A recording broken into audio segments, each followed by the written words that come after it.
Definitely not a dungeon boss too. By Mark E. Cooper. 1. The form that bites back. Registration was a pain. Read this. Sign that. Initial here to confirm Cass wasn't going to eat anyone in a corridor. Initial there to confirm Tessa accepted responsibility if she did. Confirm their address. Confirm Cass's registration. Confirm Tessa's beast tamer license. Confirm that the black leather collar around Cass's throat was, in fact, the same collar described on the form currently sitting beneath Registrar Pelwick's finger. Cass stood beside Tessa's chair and watched the paperwork reproduce. She had been reasonably certain the pile was smaller when they arrived.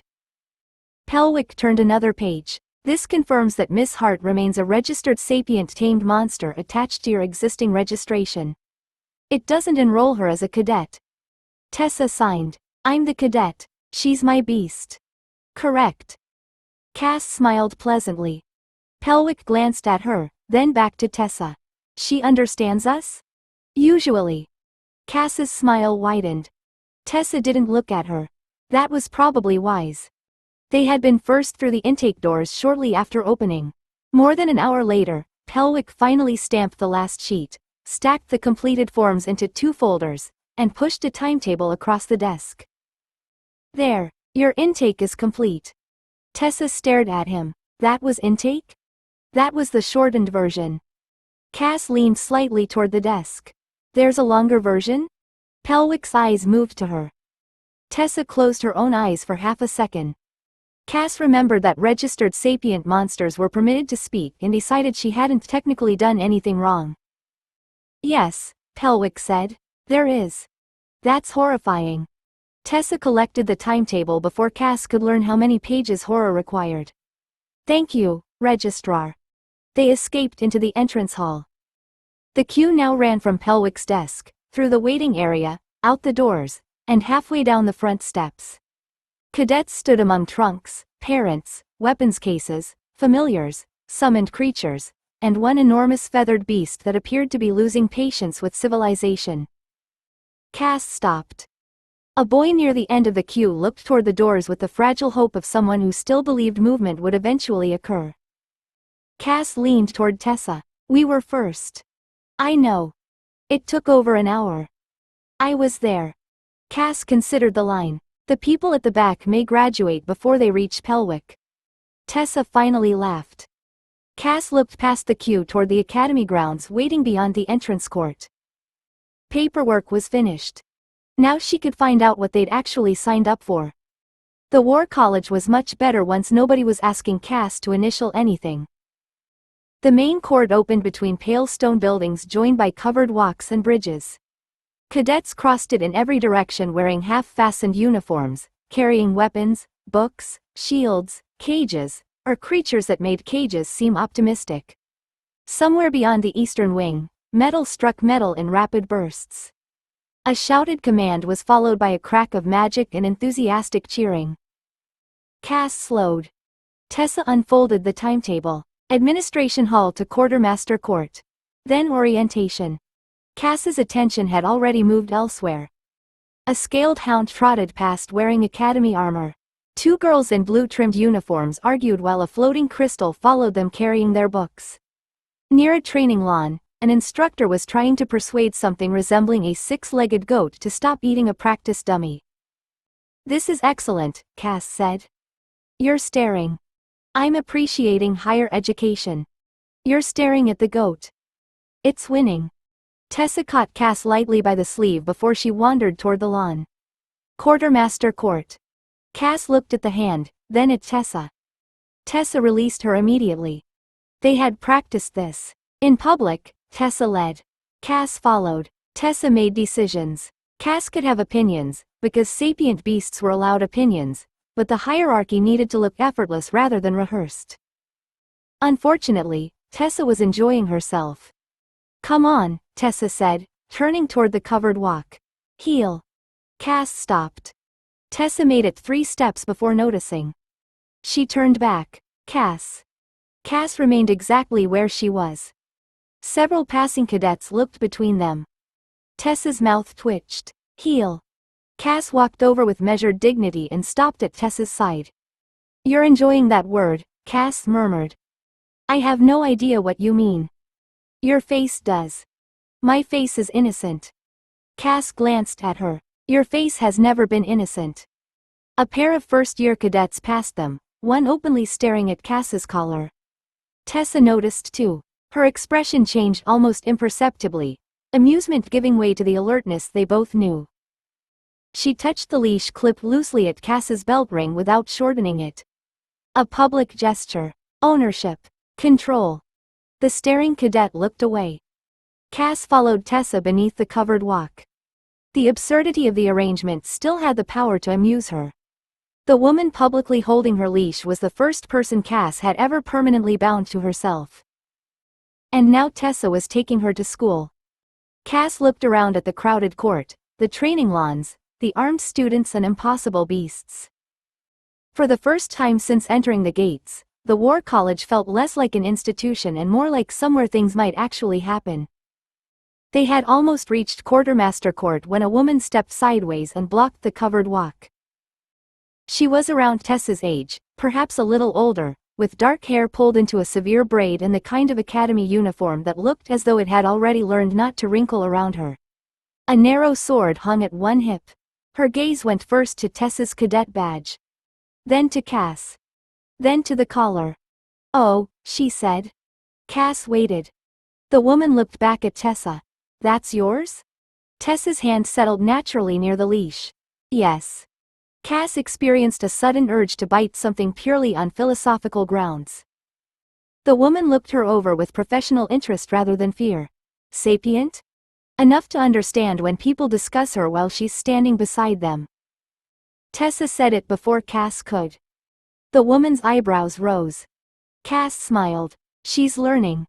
Tessa's fingers tightened once around the leash. The stranger's mouth curved. Mara Quill. Tessa Rennick. Mara nodded toward Cass. And? Cassidy Hart. Cass offered. Cass, unless I've damaged something expensive. Mara's attention sharpened. Very sapient. She has good days, Tessa said. Cass looked at her. Careful. That earned a quiet laugh from Mara, but she didn't stop assessing. Her gaze traveled over Cass's clothes, boots, daggers and posture before returning to Tessa. What did you use to tame her? There it was. Tessa didn't hesitate. Patience. Cass nearly choked. Mara glanced between them. That bad? Worse. I'm standing here. So is the evidence. Cass considered whether being publicly insulted by her own thrall counted as a command violation. Probably not. Unfortunately. Mara leaned slightly closer to Tessa. Most novice tamers don't start with a vampire. Most novice tamers didn't find mine. That answer sounded sufficiently possessive to satisfy anyone listening. Mara studied Cass again. Does she fight? Cass let one hand settle near a dagger. Tessa gently moved it away. Yes, Tessa said. Mara noticed that too. Something changed in her expression. Not suspicion exactly. Interest.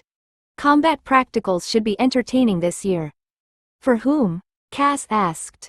Mara started walking backward toward the opposite court. Me, apparently. She turned and disappeared into the crowd. Tessa waited 3 seconds. Then she whispered, patience. Cass stared at her.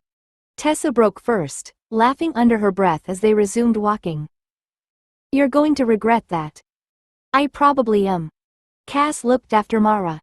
Their first fellow cadet had taken less than 5 minutes to become interested in Tessa's unusual battle pet. School was improving rapidly. Quartermaster Court turned out to be on the other side of the academy.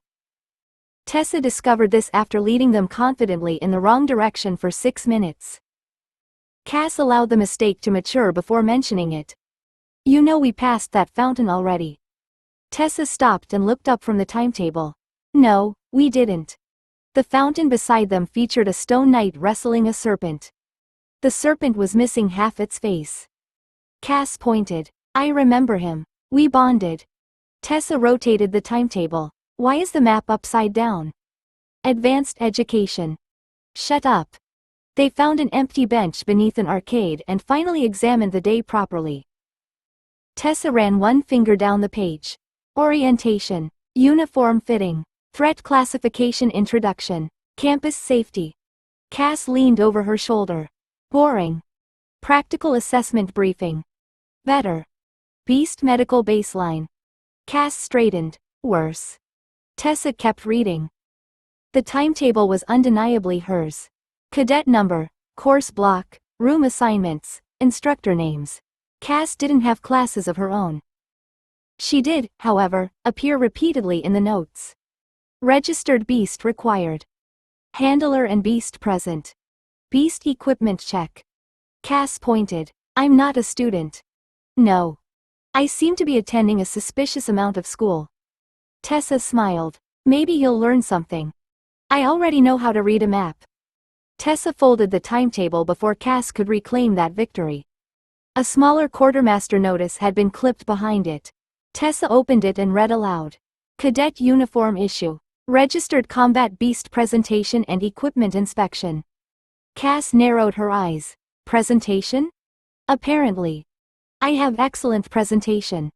You stole half your original wardrobe from laundry lines. That was years ago. It was less than a year ago. Time has softened the crime. Tessa stood and straightened her coat. Come on, I need a uniform. Cass rose beside her. And what do I need? Tessa checked the notice again. Her smile became dangerous.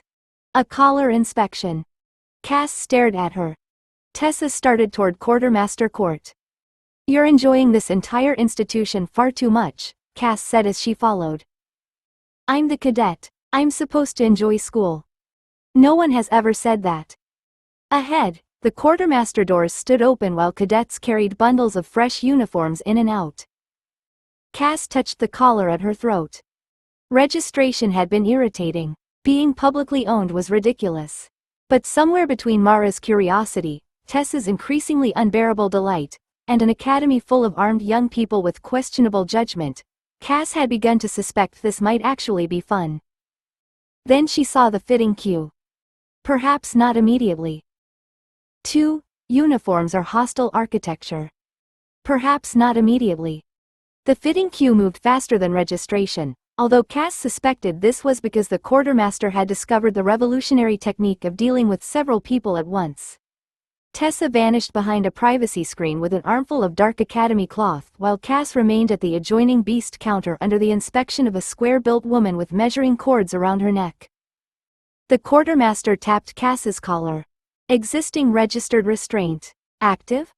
Yes, Tessa called from behind the screen. Cass looked toward the cloth partition. You could at least pretend to check with me. No. The quartermaster wrote something on her slate, then pointed at Cass's belt. Harness attachment? Leash point, Tessa answered. Existing? Yes. Daggers? Cass rested both hands protectively over them. Mine. The quartermaster looked past her. Handler? Approved field weapons, Tessa said. Cass sighed. Apparently my contribution to this inspection is decorative. That's generally true of registered beasts, Mara said. Cass turned.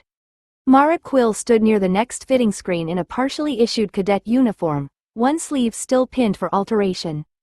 Her gaze traveled from Cass's boots to her belt, then paused at the pockets in her dark trousers.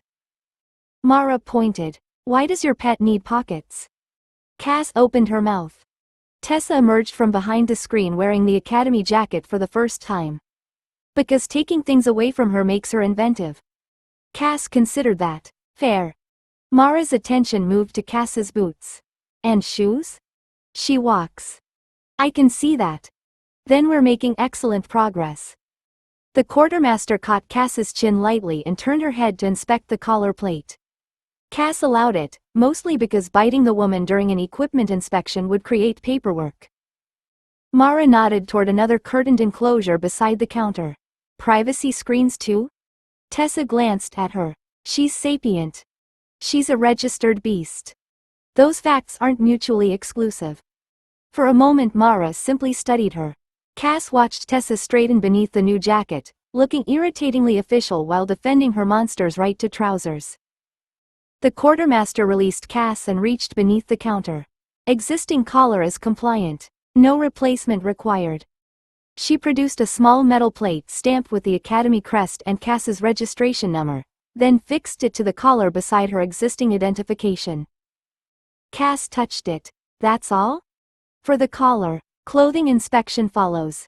Mara smiled. I'm staying for that. Cass looked at Tessa. Can you command her to leave? No. This school has serious design flaws. The quartermaster's next instruction sounded harmless enough. Hand. Cass offered hers across the counter. The woman took 2 fingers, pressed them against Cass's wrist, and frowned. Cold. She's a vampire, Tessa said. I'm aware. The quartermaster shifted her grip. Registered sapient species still require a field baseline. Warmth, pulse, breathing response, restraint tolerance. Cass looked at Tessa. I preferred the collar. Mara had moved closer instead of leaving. Your beast complains a lot. She's highly verbal, Tessa said.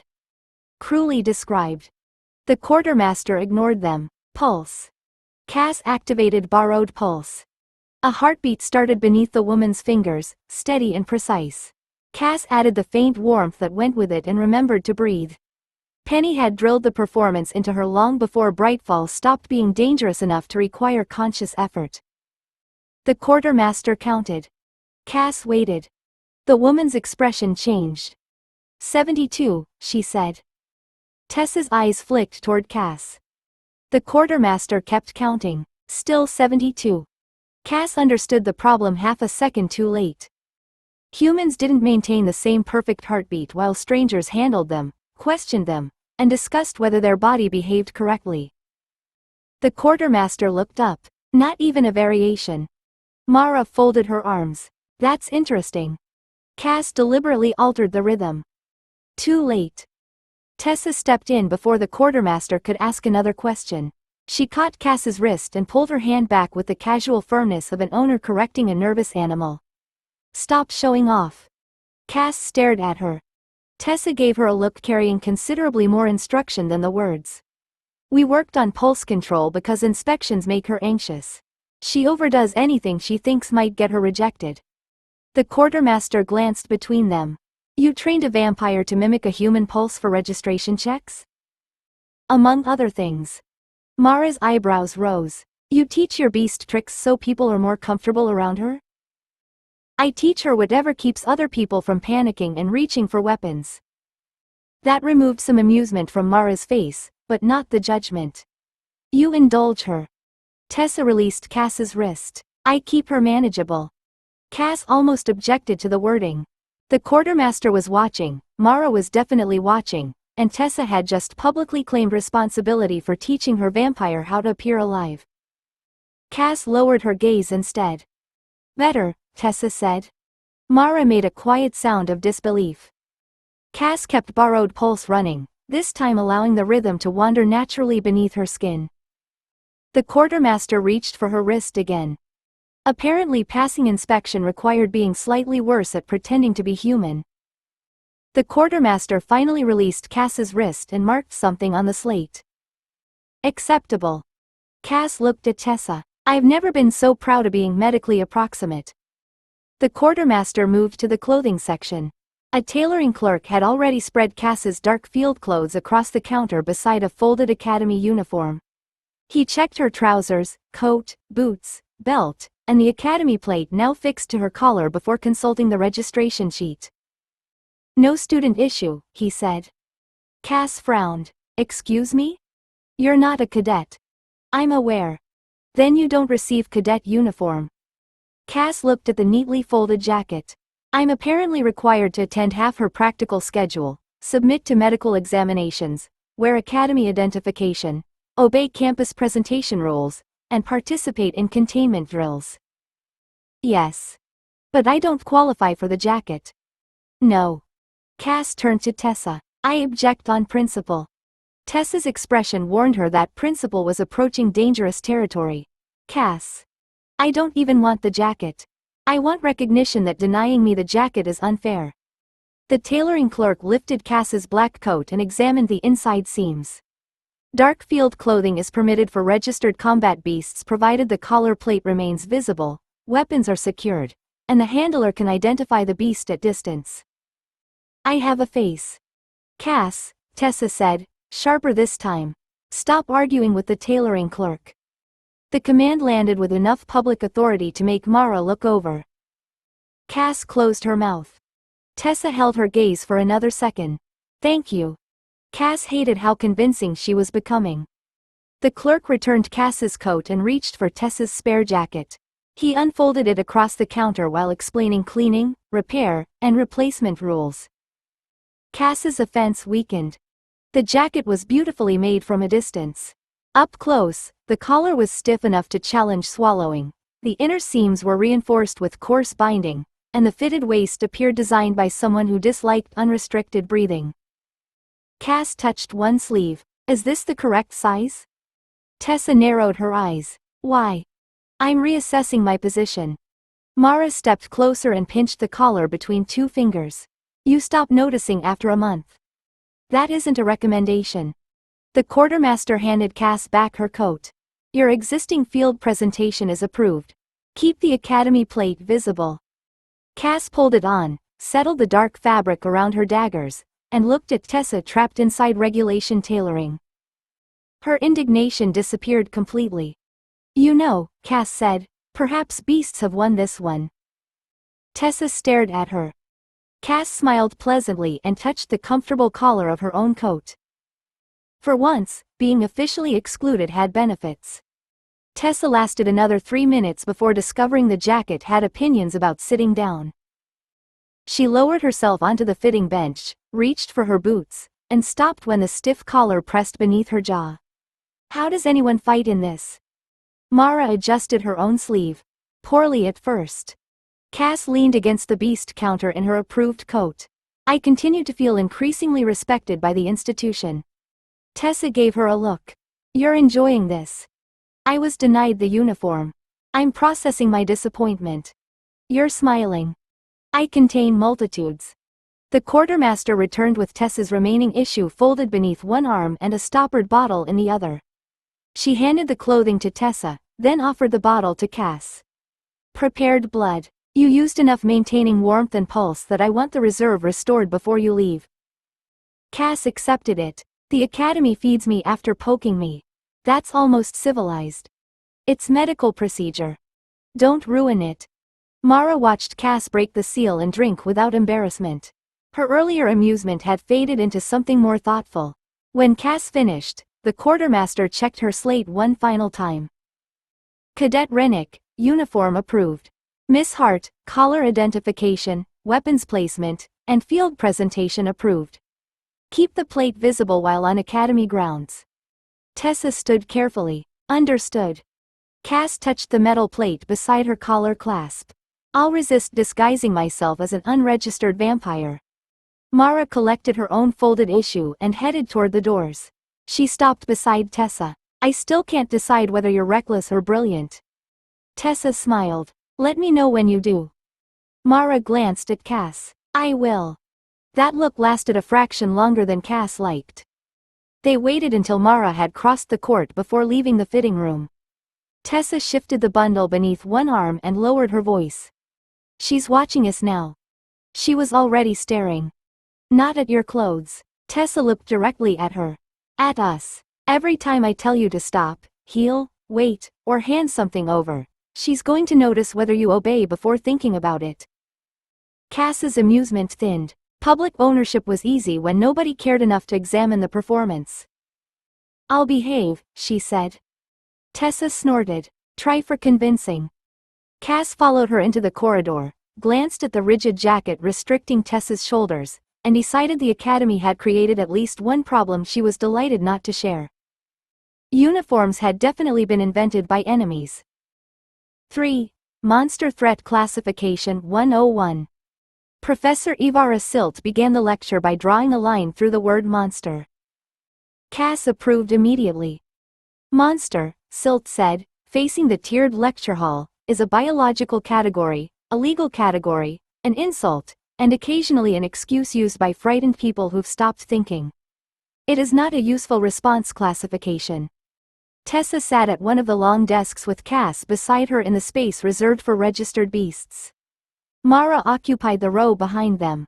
A thin young man Cass didn't recognize sat 2 places farther along, already taking notes with the intensity of someone expecting them to be graded.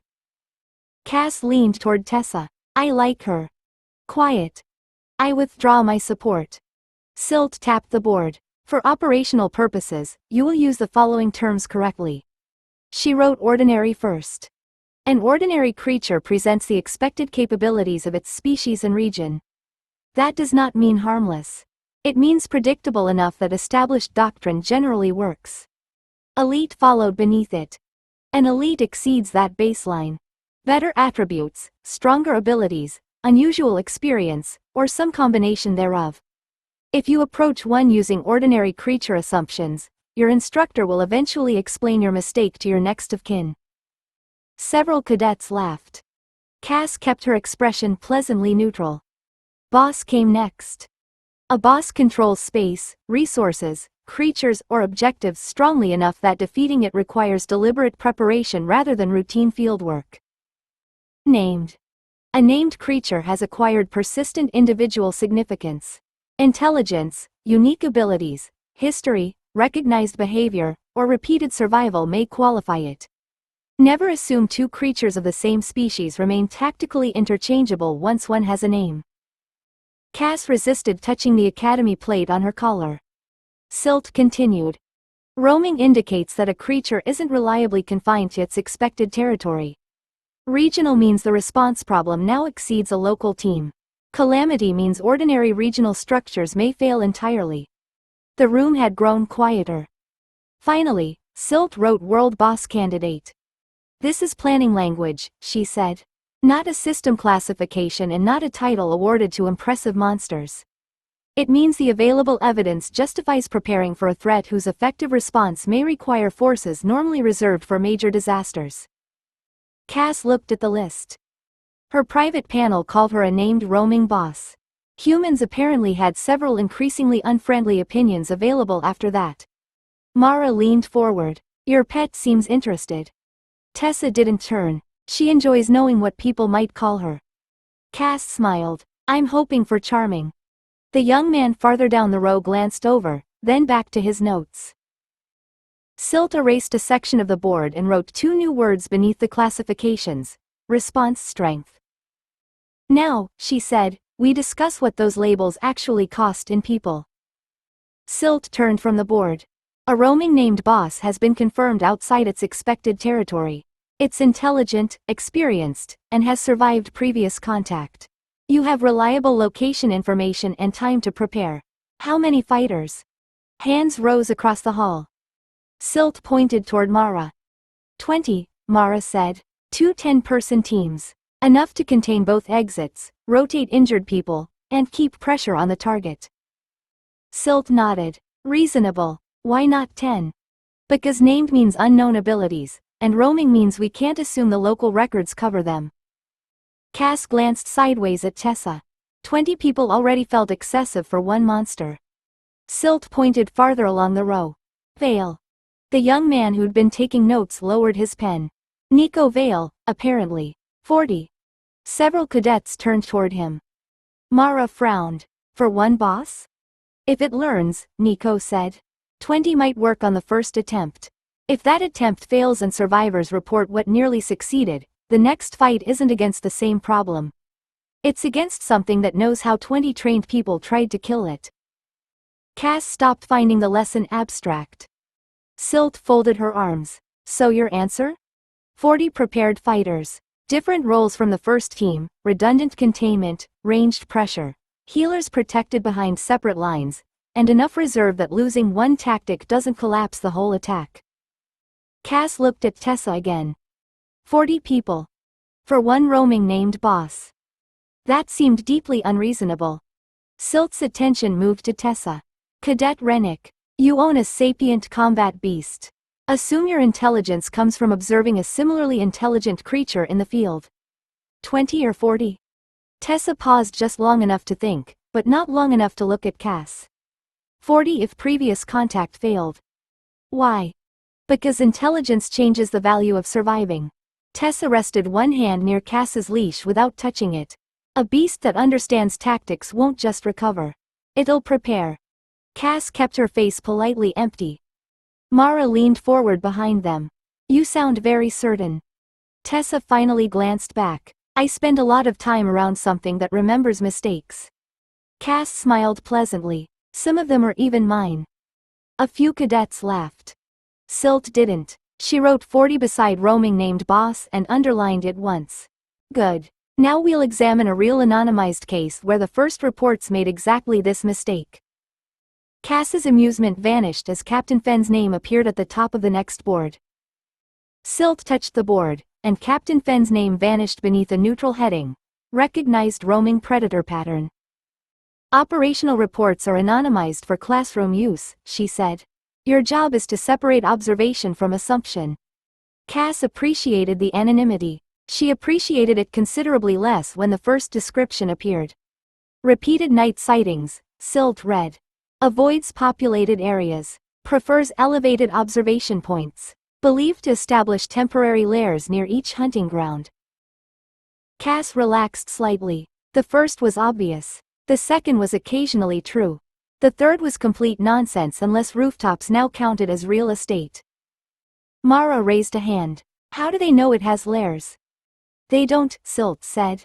3 witnesses lost sight of it near buildings. Someone turned that into nesting behavior. Cass approved of Professor Silt all over again. More observations appeared. Avoids armed adults when possible, targets isolated prey, and likely territorial around feeding sites. Cass nearly smiled. Captain Fenn's file had apparently constructed a nervous vampire who hid in attics and stalked helpless pedestrians. Then Silt changed pages.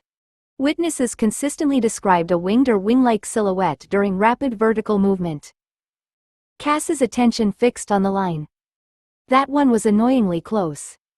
The next appeared beneath it. Multiple survivors reported blood-directed attacks capable of striking beyond ordinary claw range. Cass stopped smiling entirely. Tessa remained facing forward, but one finger tapped once against the desk beside Cass's hand. Careful.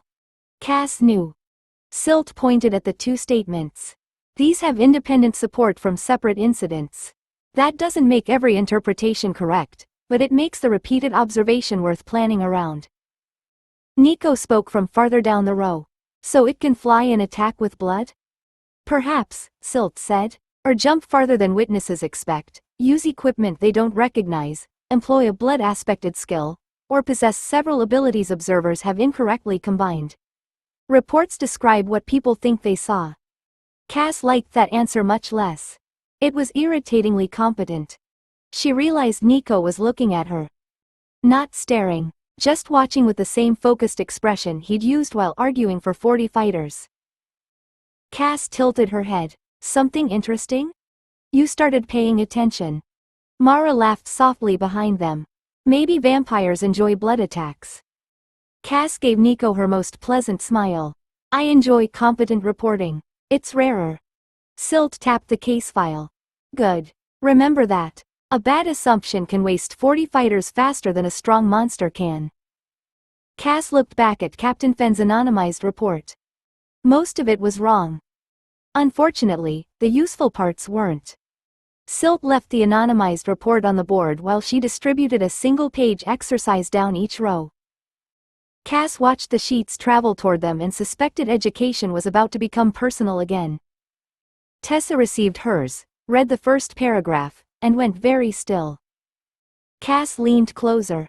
Roaming boss incident. Civilian district. Dangerous allied beast available to the responding cadet. The beast was intelligent, independently mobile, capable of lethal force, and considered reliable only while its handler maintained control. Cass read it twice. That seems judgmental.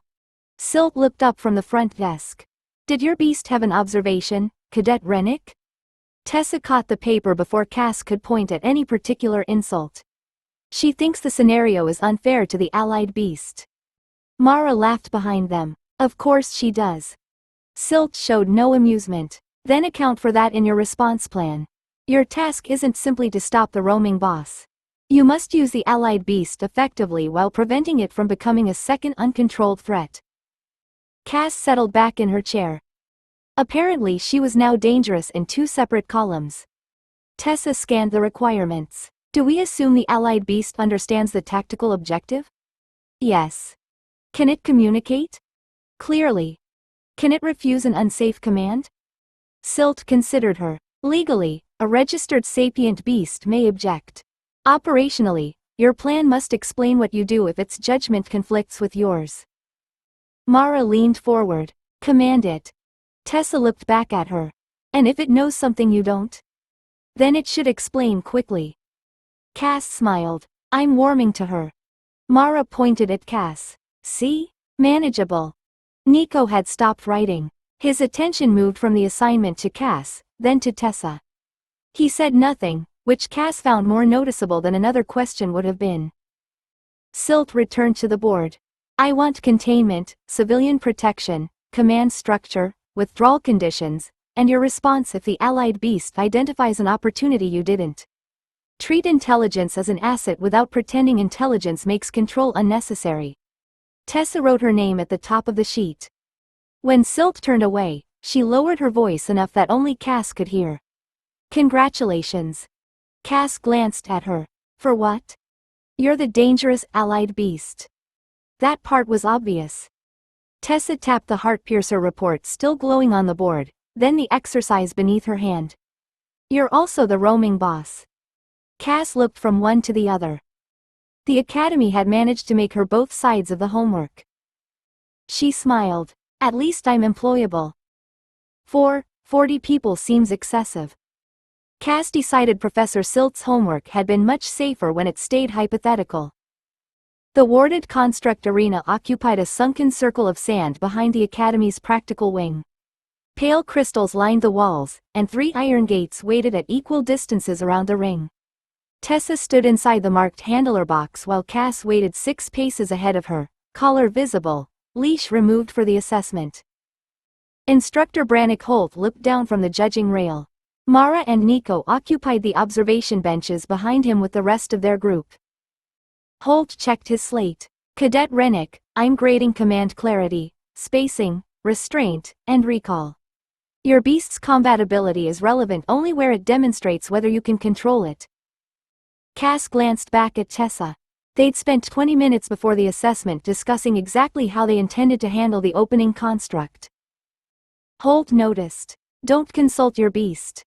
Tessa's eyebrows rose. I wasn't. You looked at her. She has a face. Sometimes I look at it. Cass smiled. Holt pointed his stylus at her. During the assessment, you command. She obeys. I need to hear the instruction before I see the action. That was considerably less efficient than simply letting Cass do what they'd already agreed she should do. Tessa met her eyes once. Understood. The first gate rose. A bronze training construct stepped into the arena carrying a blunt sword and a round shield. Its chest crystal flashed blue as it identified Tessa, then Cass. Cass waited.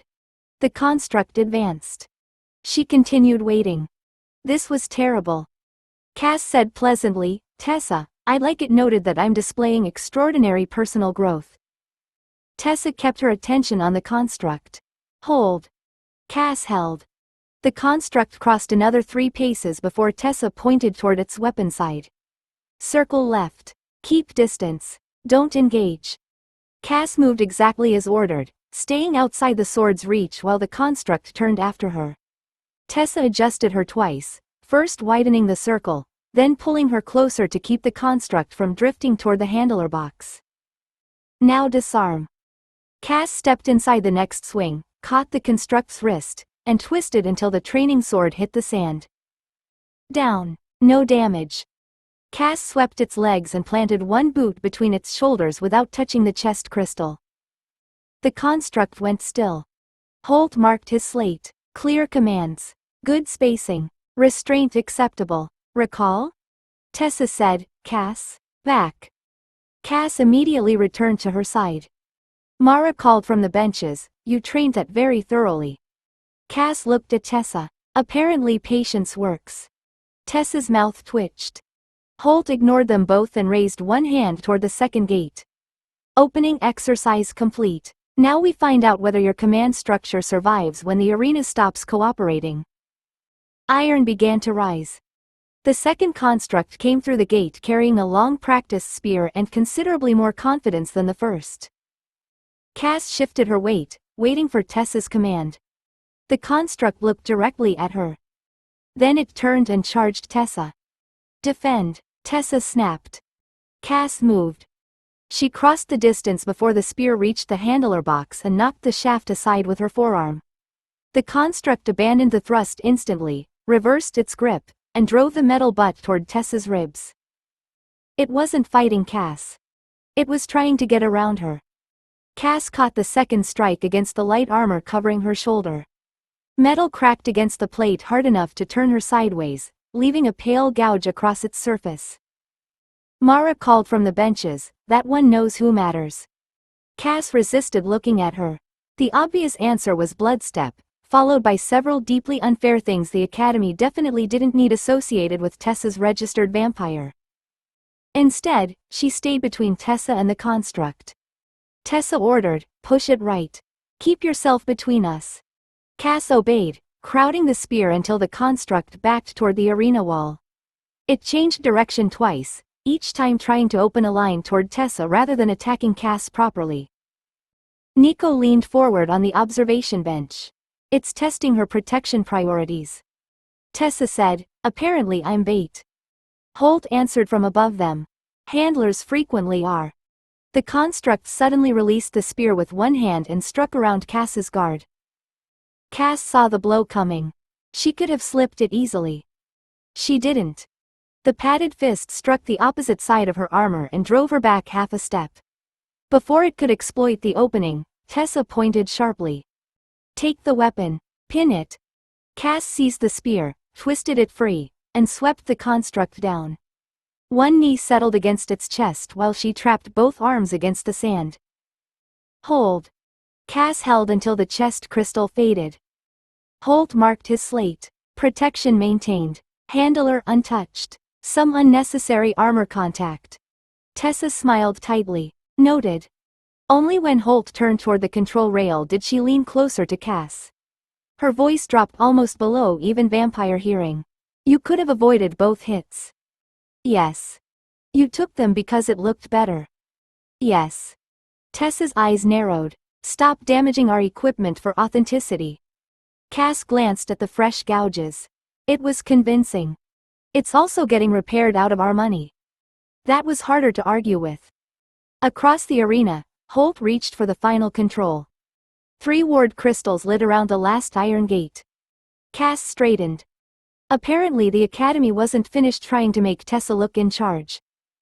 The third gate opened halfway before the construct came apart. Cass watched one bronze body become 4 separate sections unfolded from behind it, each landing on the sand with its own arms, legs, and blunt practice weapon. A 5th piece remained near the gate, smaller and almost hidden behind the moving bodies.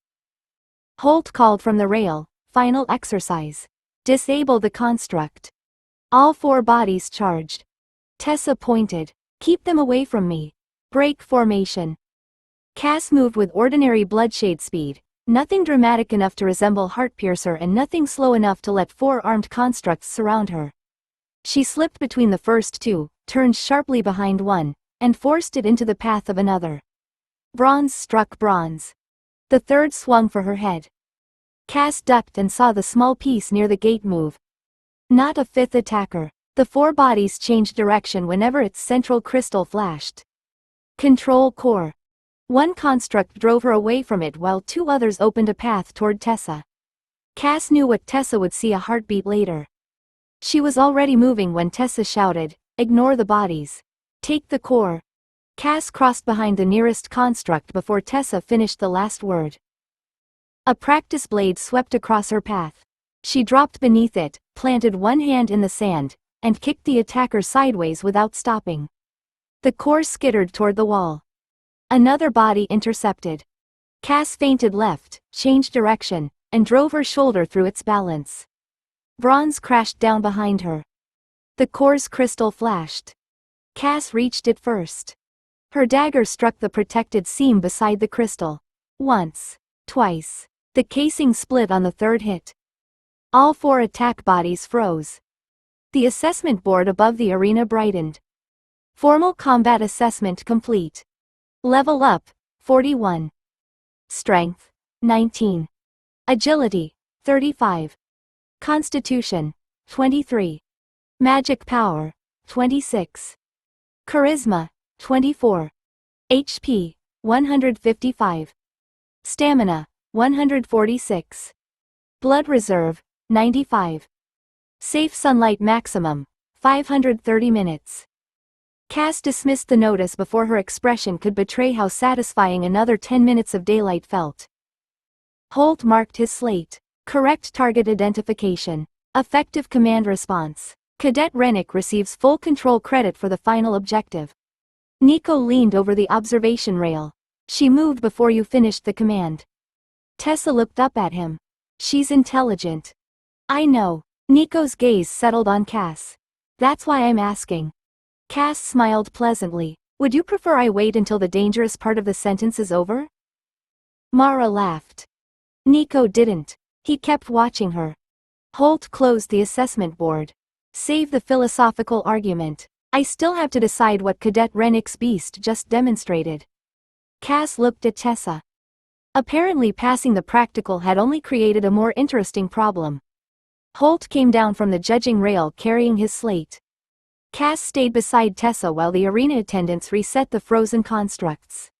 One of them paused at the gouges across Cass's shoulder armor, ran a thumb over the damaged plate, and wrote something on a repair tag.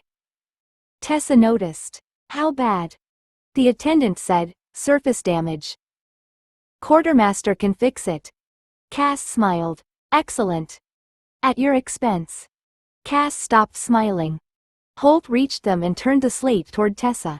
Cadet Rennick, you pass. Tessa's shoulders eased by a fraction. Thank you. Command clarity was good. Positioning was good. Recall was immediate. Your beast maintained restraint and protected you throughout the handler target phase. Cass considered that a very flattering description of being deliberately hit twice. Holt continued, I'm adding an observation note. Tessa's relief disappeared.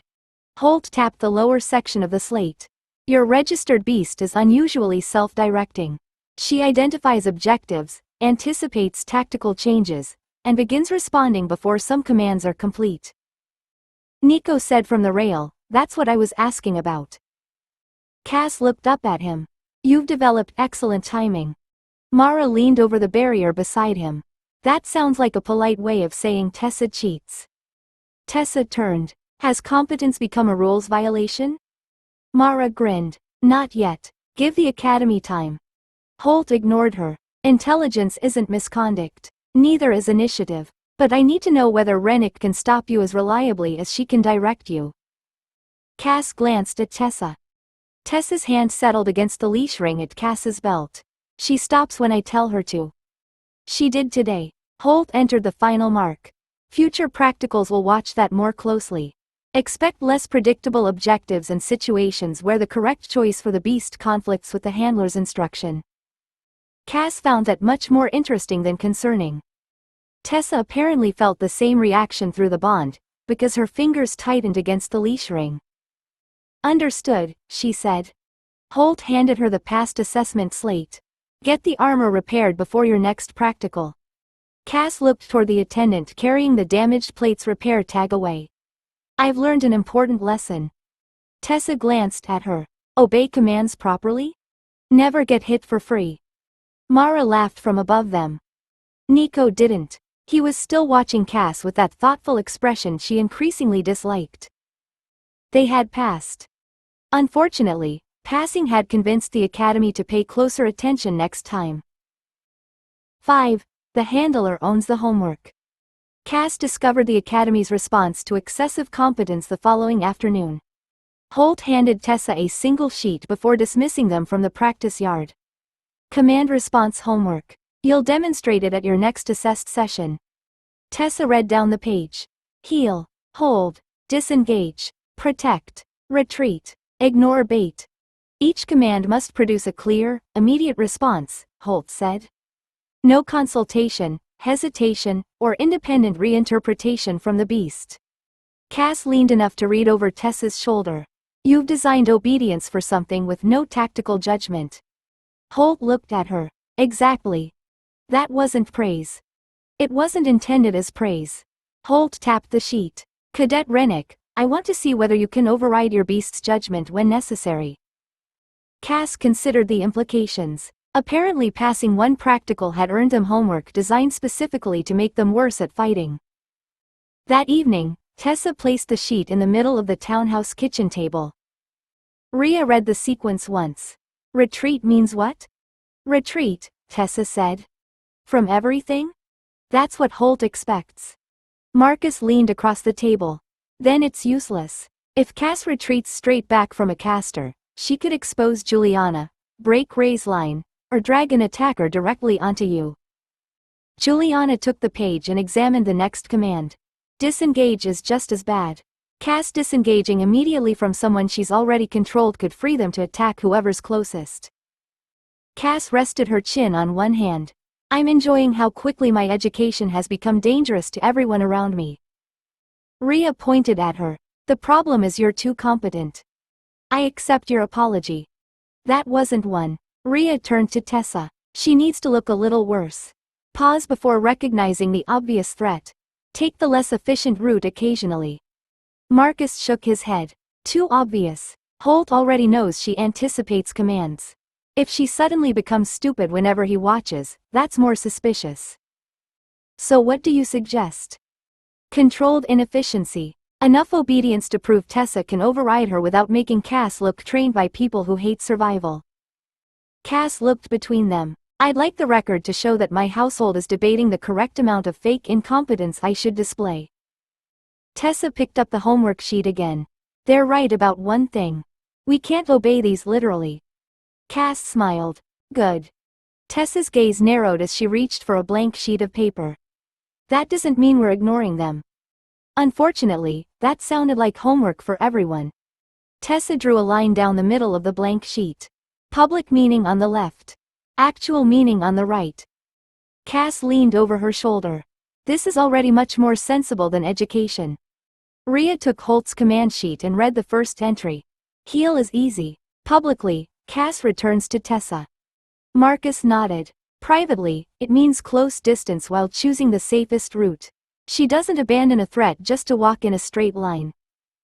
Tessa wrote it down. Heal means return to me while maintaining threat awareness. Cass pointed at the wording. You should remove threat awareness. Holt wants obedience, not evidence that I'm evaluating his lesson. Tessa crossed it out. Fine. Public wording stays simple. Our version doesn't. They worked through the commands one at a time. Holt became maintain the current safe position unless remaining there created immediate danger. Disengage meant break contact without presenting an exposed route toward Tessa or another household member. Protect meant prevent the named person from being reached, not stand directly beside them like decorative armor. Retreat caused the longest argument. Marcus wanted Cass to fall back toward Tessa unless doing so brought an attacker with her. Rhea wanted her to move toward whichever position gave the household the strongest line. Tessa finally tapped the table hard enough to stop both of them. Retreat means create distance, preserve the team, and end where I can see her. That's what I'll expect when I say it. Cass smiled. Or I could mesmerize anyone who notices the details. Tessa looked at her. No. It would simplify grading. No. Juliana, who had been rewriting the emergency interpretation for disengage, set down her pen. Cass. Cass sighed. I can already tell this is going to become educational. Juliana folded her hands. Memory problems are not a study aid.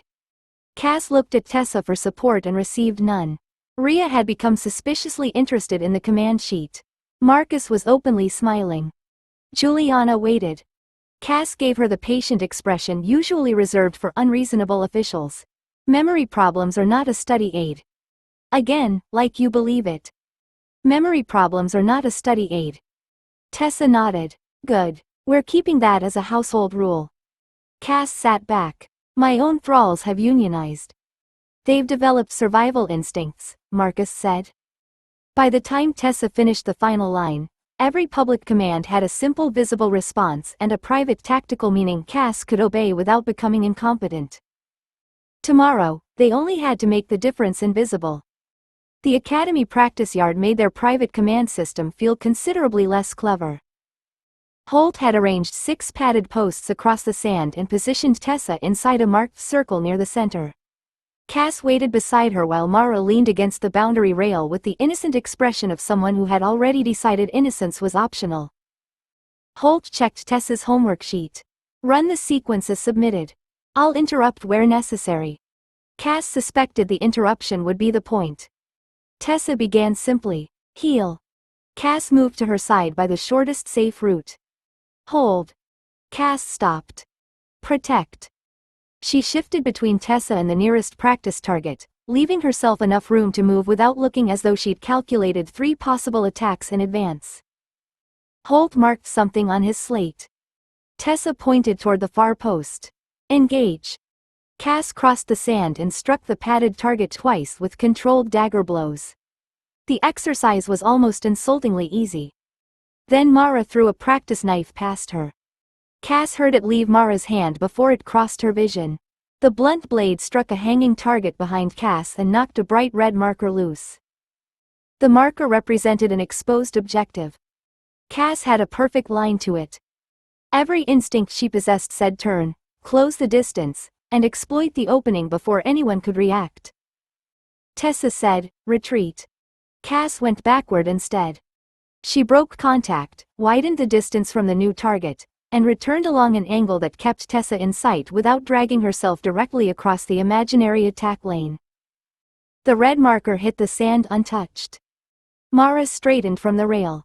You actually got her to leave that? Cass looked at the marker with sincere regret. I'm coping.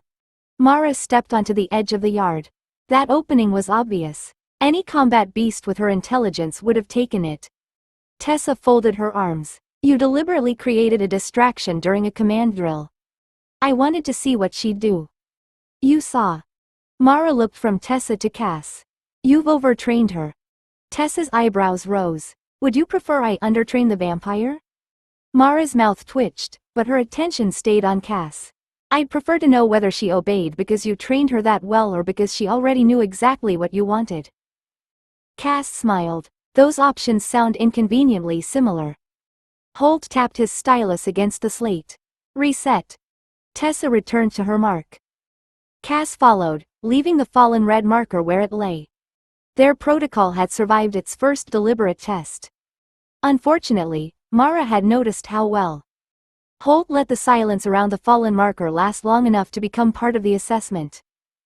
Then he looked down at his slate. Cadet Rennick, explain the retreat. Tessa didn't glance at Cass. My beast had already disengaged from the assigned target. The new opening wasn't part of her objective, and pursuing it would have moved her farther from my control position. Cass kept her expression pleasantly neutral. That was almost exactly the explanation they'd written at the kitchen table, except Tessa had removed the part about not charging after every shiny tactical opportunity Mara threw into the yard.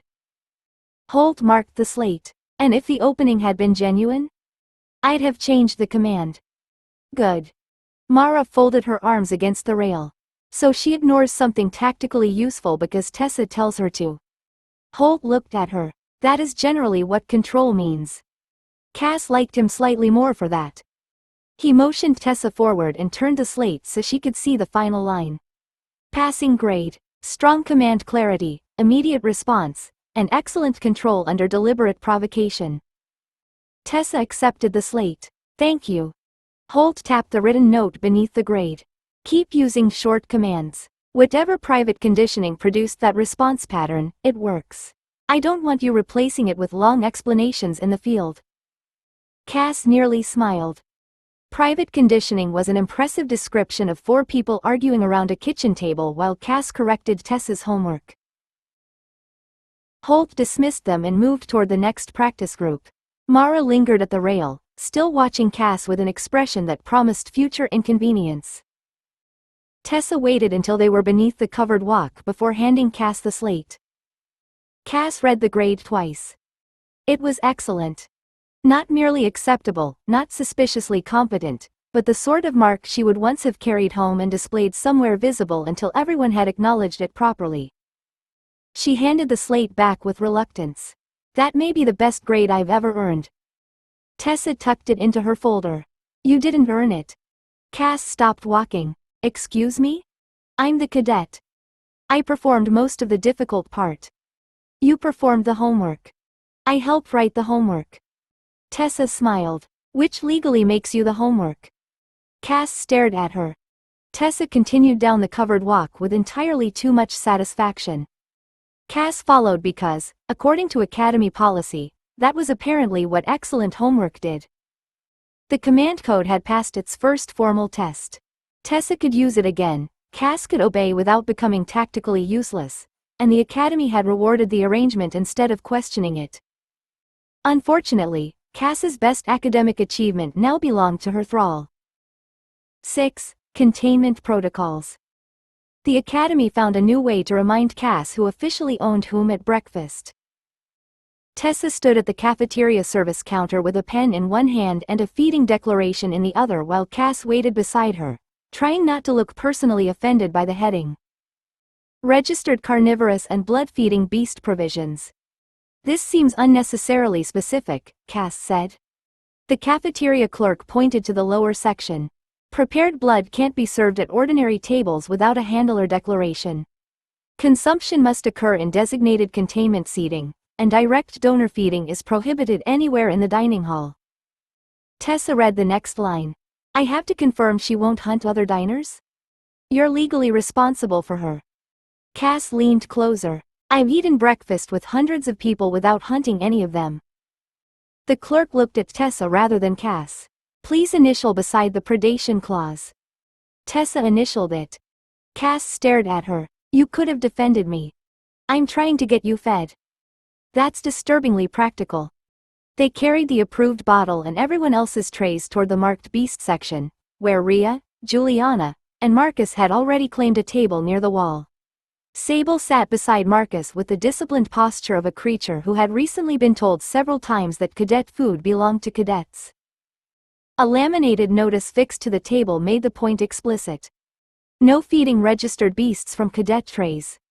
Marcus tapped it. Apparently someone caused an incident. Sable looked away. Juliana narrowed her eyes. Sable. The gargoyle became fascinated by the ceiling. Cass sat beside Tessa as the clerk placed the sealed blood bottle in front of her. Every nearby conversation seemed to become slightly quieter. Cass reached for the bottle. At exactly that moment, Sable lunged beneath Marcus's arm, snatched 3 strips of bacon from the plate of a passing cadet, and landed beneath the table. The cadet shouted. Tessa closed her eyes. Cass slowly withdrew her hand from the blood bottle. I would like it formally recorded that I did nothing. You're both registered to me, Tessa muttered as she stood. That sounds like a personal administrative failure. Tessa apologized to the cadet, recovered 2 pieces of bacon, failed to recover the third, and returned to the table while Sable chewed beneath Marcus's chair with complete satisfaction. From 2 tables away, Mara watched the entire performance. Her gaze moved from Sable to Cass's sealed bottle, then across Rhea, Juliana, Marcus, and finally Tessa. Cass recognized that look. Breakfast had just become investigative. Mara abandoned her own table and arrived carrying a cup of tea before Tessa finished sitting down. Your beast feeding rules are complicated, she said, taking the empty chair opposite Cass without being invited. Cass glanced at the cup. Your tea appears to have been punished more severely. Mara ignored that and looked at the sealed blood bottle. Who handles her feeding at home? The question tightened the table by a fraction. Tessa reached for her own breakfast. Prepared supply. Rhea looked up immediately. So did Juliana. Cass noticed both reactions because Mara did. Marcus concentrated on cutting something that no longer required cutting, while Sable remained beneath his chair in possession of the missing bacon. Mara's gaze traveled between them. Always? Usually, Tessa said. Juliana set down her fork. Prepared blood is safer for controlled intake. Rhea spoke almost simultaneously. It's easier to track. They stopped together. Cass considered putting her forehead against the table. Mara's eyebrows rose. You all seem very interested in what she eats. She lives with us, Rhea said. Juliana added, and feeding affects recovery. Which apparently requires committee oversight. Cass reached for the blood bottle, then paused as Mara's attention returned to her. The actual answer was considerably less suitable for a crowded academy cafeteria. Prepared blood mattered, but so did willing direct donors, recovery time, who had fed recently, who needed rest, and whether Cass had been injured badly enough to make ordinary plans irrelevant. None of those details belonged to Mara. Cass looked instead at Mara's cup. Does anyone supervise what you drink? Mara frowned. No. They should. She lifted the cup suspiciously. Why? Cass leaned forward and inspected the pale liquid. Because whatever the academy has done to that tea appears medically significant. Marcus coughed into one hand. Tessa's mouth twitched. Rhea looked down at her plate. Juliana failed completely and laughed. Mara tasted the tea, grimaced, and looked betrayed by the institution. That is terrible. See? Containment protocols save lives. The pressure around the table loosened as Mara pushed the cup away, but her curiosity didn't disappear. Her gaze lingered on Rhea and Juliana before settling on Tessa. Cass opened the blood bottle at last. They had escaped the question without exposing a donor. Unfortunately, Mara had also learned that everyone at the table cared far too much about the answer. By the time they reached the townhouse that evening, Juliana had converted Mara's curiosity into paperwork. She cleared the kitchen table, placed a blank sheet in the center, and wrote Care Rhoda across the top. Cass stopped beside her chair. No. Juliana looked up. I haven't written anything else. You've written enough. Tessa hung her academy coat over the back of another chair. Sit down. Cass sat, mostly because refusing after that would make the public command practice feel wasted. Juliana divided the page into sections. Prepared blood first. We keep enough for academy mornings so nobody has to donate before leaving the house. Rhea nodded. Direct feeding after field work only if the donor hasn't given recently. And if they have? Marcus asked. They eat, drink, sleep, and stay unavailable until I clear them. Cass folded her arms. I'm capable of deciding when someone looks exhausted. 3 people looked at her. Tessa pulled out a chair. You once scheduled Marcus for a contract after he forgot lunch. He had mana drafts. Marcus looked offended. I believe we established those weren't lunch. Juliana wrote recovery meals beneath the donor column. Food, water, wound care, and proper sleep after direct donation. No volunteering twice because Cass looks hungry. Rhea leaned over the table. Put that in larger letters. Cass stared at her. You volunteered twice. Exactly. Tessa took the pen from Juliana long enough to add academy mornings. Prepared bottle packed the night before. Breakfast checked before we leave. Sable fed before departure. At the sound of her name, Sable lifted her head from beneath Marcus's chair. Marcus pointed downward. Proper food, not whatever appears temporarily unattended. Sable blinked at him. Juliana reclaimed the pen and added sleep beside Cass's name. Cass leaned forward. Why am I scheduled for sleep? Every human at the table answered at once. Because you schedule ours. Cass looked from Tessa to Rhea, Juliana, and Marcus. That is entirely different. No, Tessa said. Rhea tapped the paper. You order rest after injuries. Marcus added, you inspect meals. Juliana finished the final line. And you decide when donors are too tired to donate. Cass sat back while the evidence accumulated against her. The completed rota covered prepared blood, donor spacing, recovery meals, sleep, academy mornings, and Sable's food without identifying anyone outside the household as a donor. Juliana pinned it beside the existing command sheet. Cass regarded both documents with deep suspicion. Apparently surviving the academy required a timetable for feeding the vampire and preventing the gargoyle from feeding herself. The new rota survived until breakfast the next morning. Prepared blood had been packed. Cass had slept the required amount despite objecting to the principal.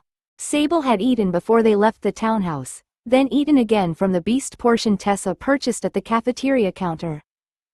For nearly 7 minutes, the system worked. Then a mage passed their table carrying a tray covered in crisp sausage, buttered bread, and something involving melted cheese. Sable's head turned. Marcus noticed immediately. No. Sable looked at him. You've eaten. Her attention returned to the tray. Tessa shortened Sable's lead. Ignore it. Sable settled beside the bench with visible reluctance. Cass opened her prepared blood bottle. Excellent discipline. We've defeated breakfast. The mage stopped at the neighboring table and bent to move a chair. Sable launched. Tessa caught the lead with both hands. Sable reached the end in midair, twisted, landed on all fours, and immediately tried again. One claw hooked the mage's tray. The sausage slid. The cheese followed. The mage caught the bread against his chest while the rest hit the floor. Silence spread across the nearby tables.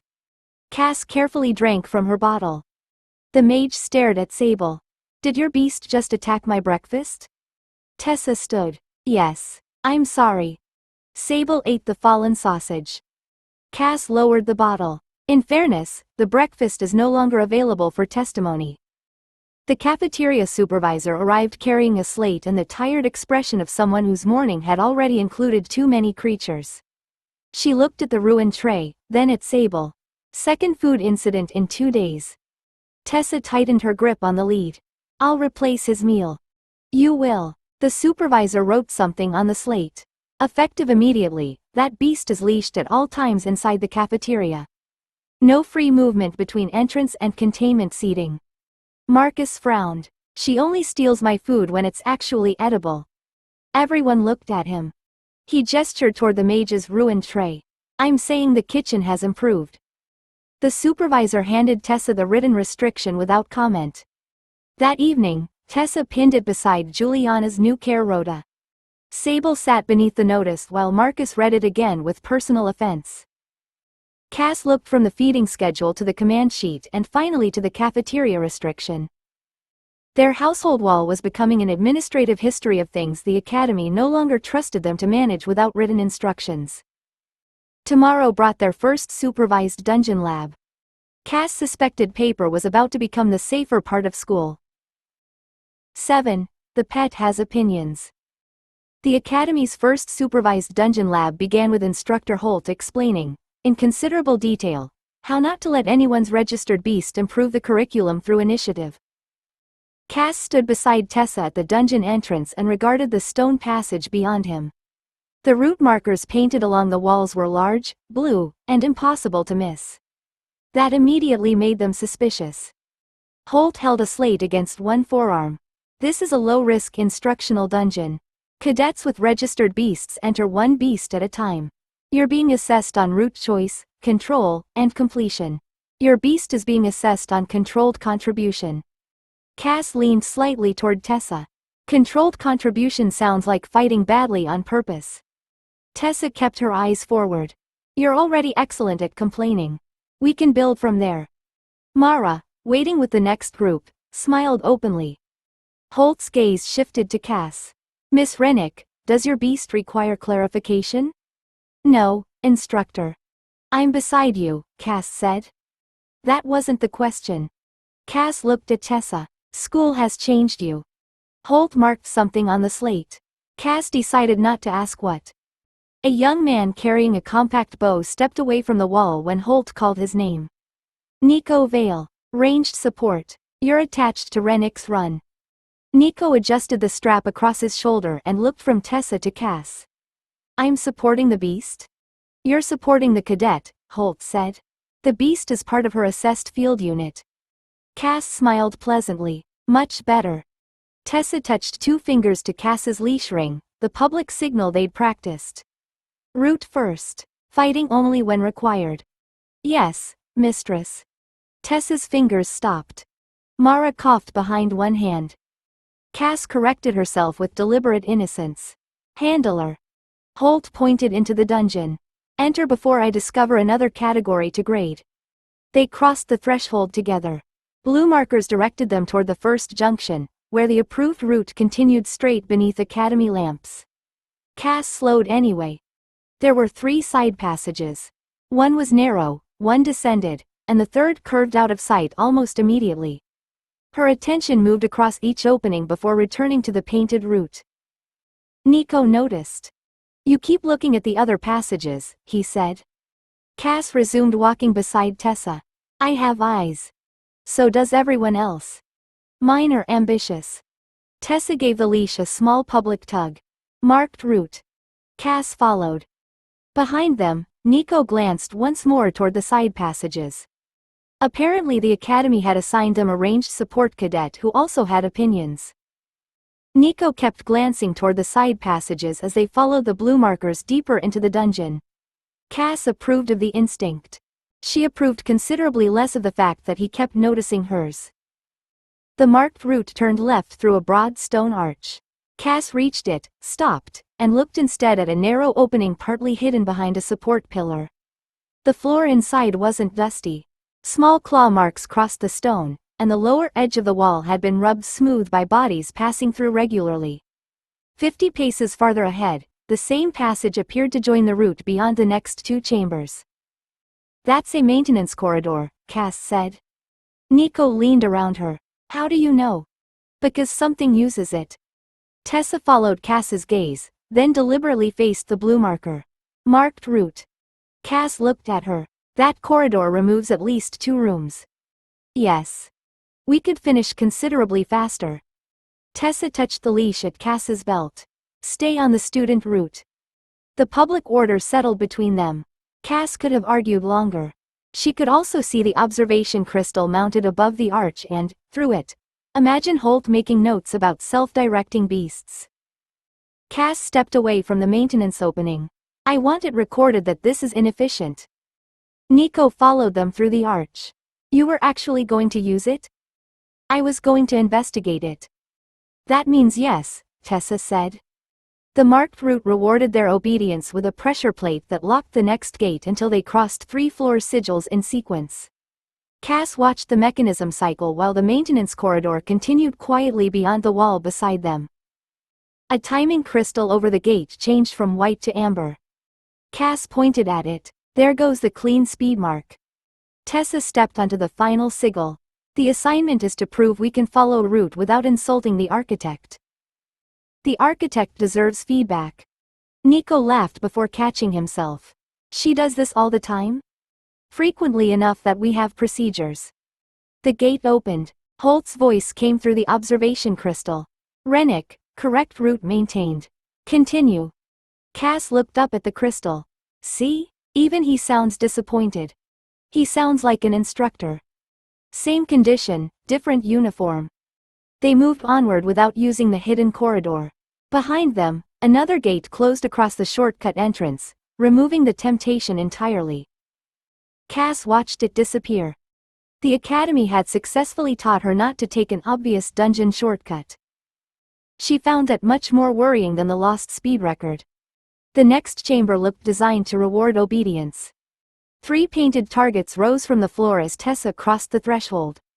Nico moved to the marked firing position while Cass stayed beside her, waiting for an order with enough visible patience to satisfy whichever observation crystal was recording them. "Left target," Tessa said. "Nico, center. Cass, hold." Nico's first arrow struck cleanly.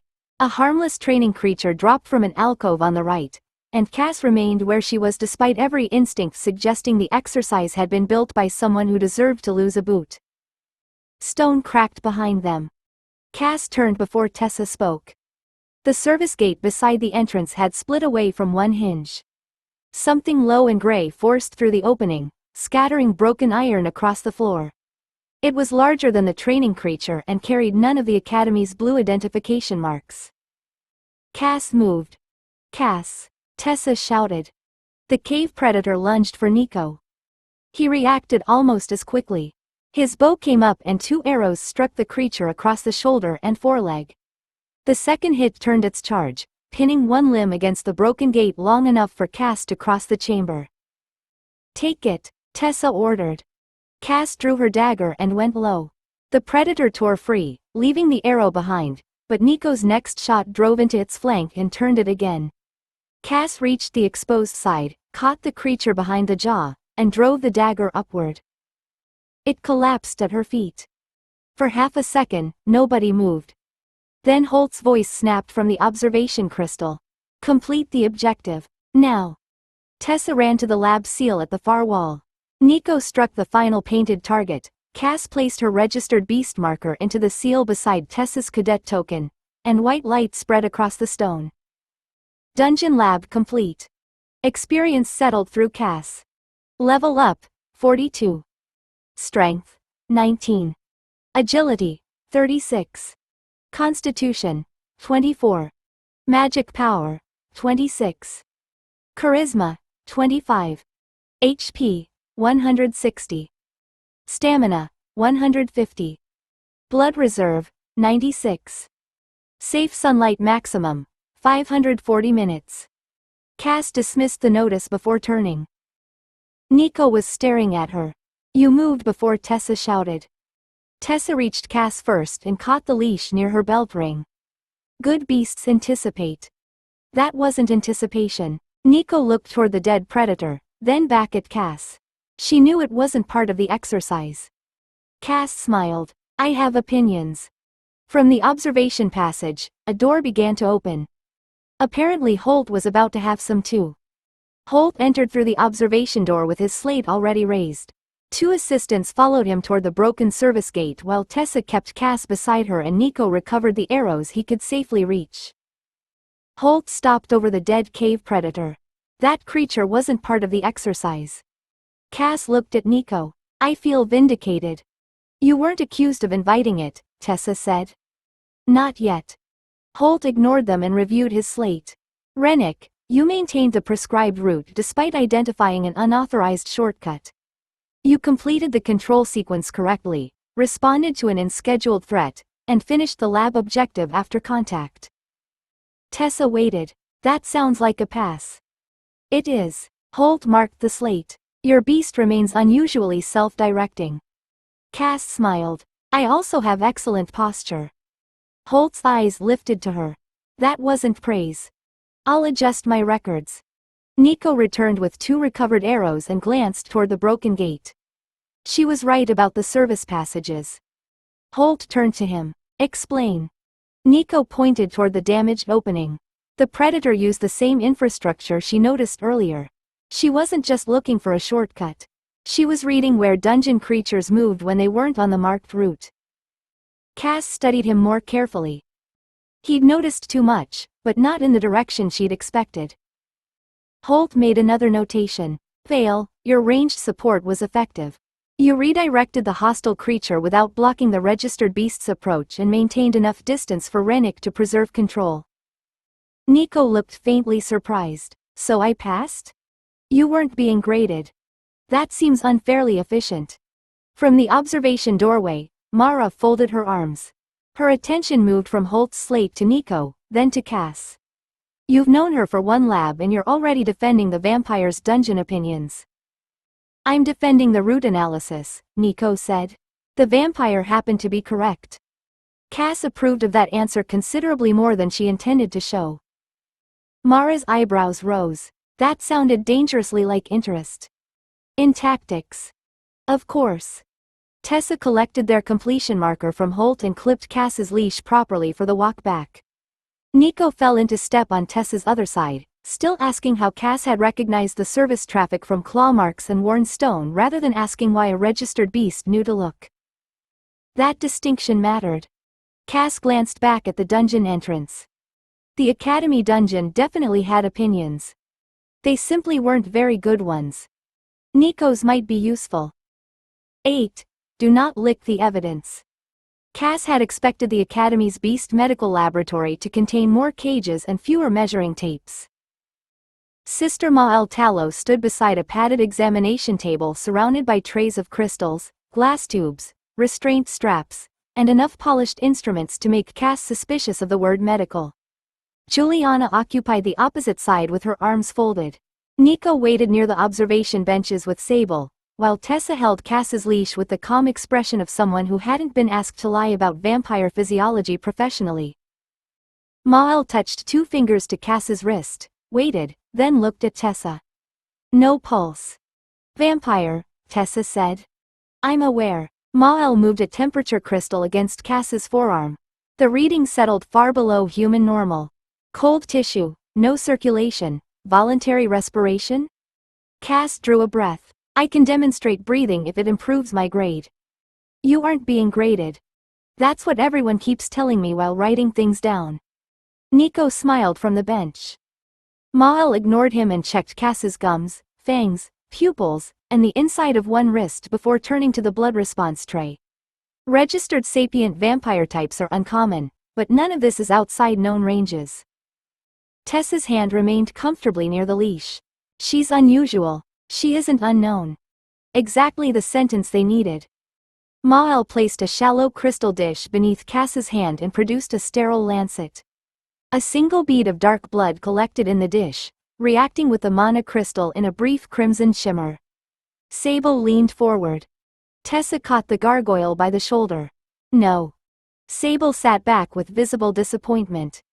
Mael recorded the reaction, then moved to the restraint fittings. She checked the collar clasp, the academy release protocol, and whether Tessa could disengage the medical restraints without approaching Cass's mouth. Cass endured the process until Mael reached for a white healing crystal. Juliana's hand landed over it first. What are you planning to do with that? A compatibility test. Positive healing on undead tissue? Controlled exposure. Juliana didn't remove her hand. Radiant positive healing is damaging to vampire tissue. We already know that. We know the general response. I need her specific response documented before she participates in supervised field exercises. Cass looked between them. I'm enjoying the part where both medical professionals agree it hurts me. Mael met Juliana's stare. Minimal exposure. Immediate blood-safe treatment afterward. Juliana's expression said minimal was doing ambitious work in that sentence. Tessa shortened the leash by 1 careful inch. Is the test required? For her medical clearance, yes. Cass looked at the white crystal.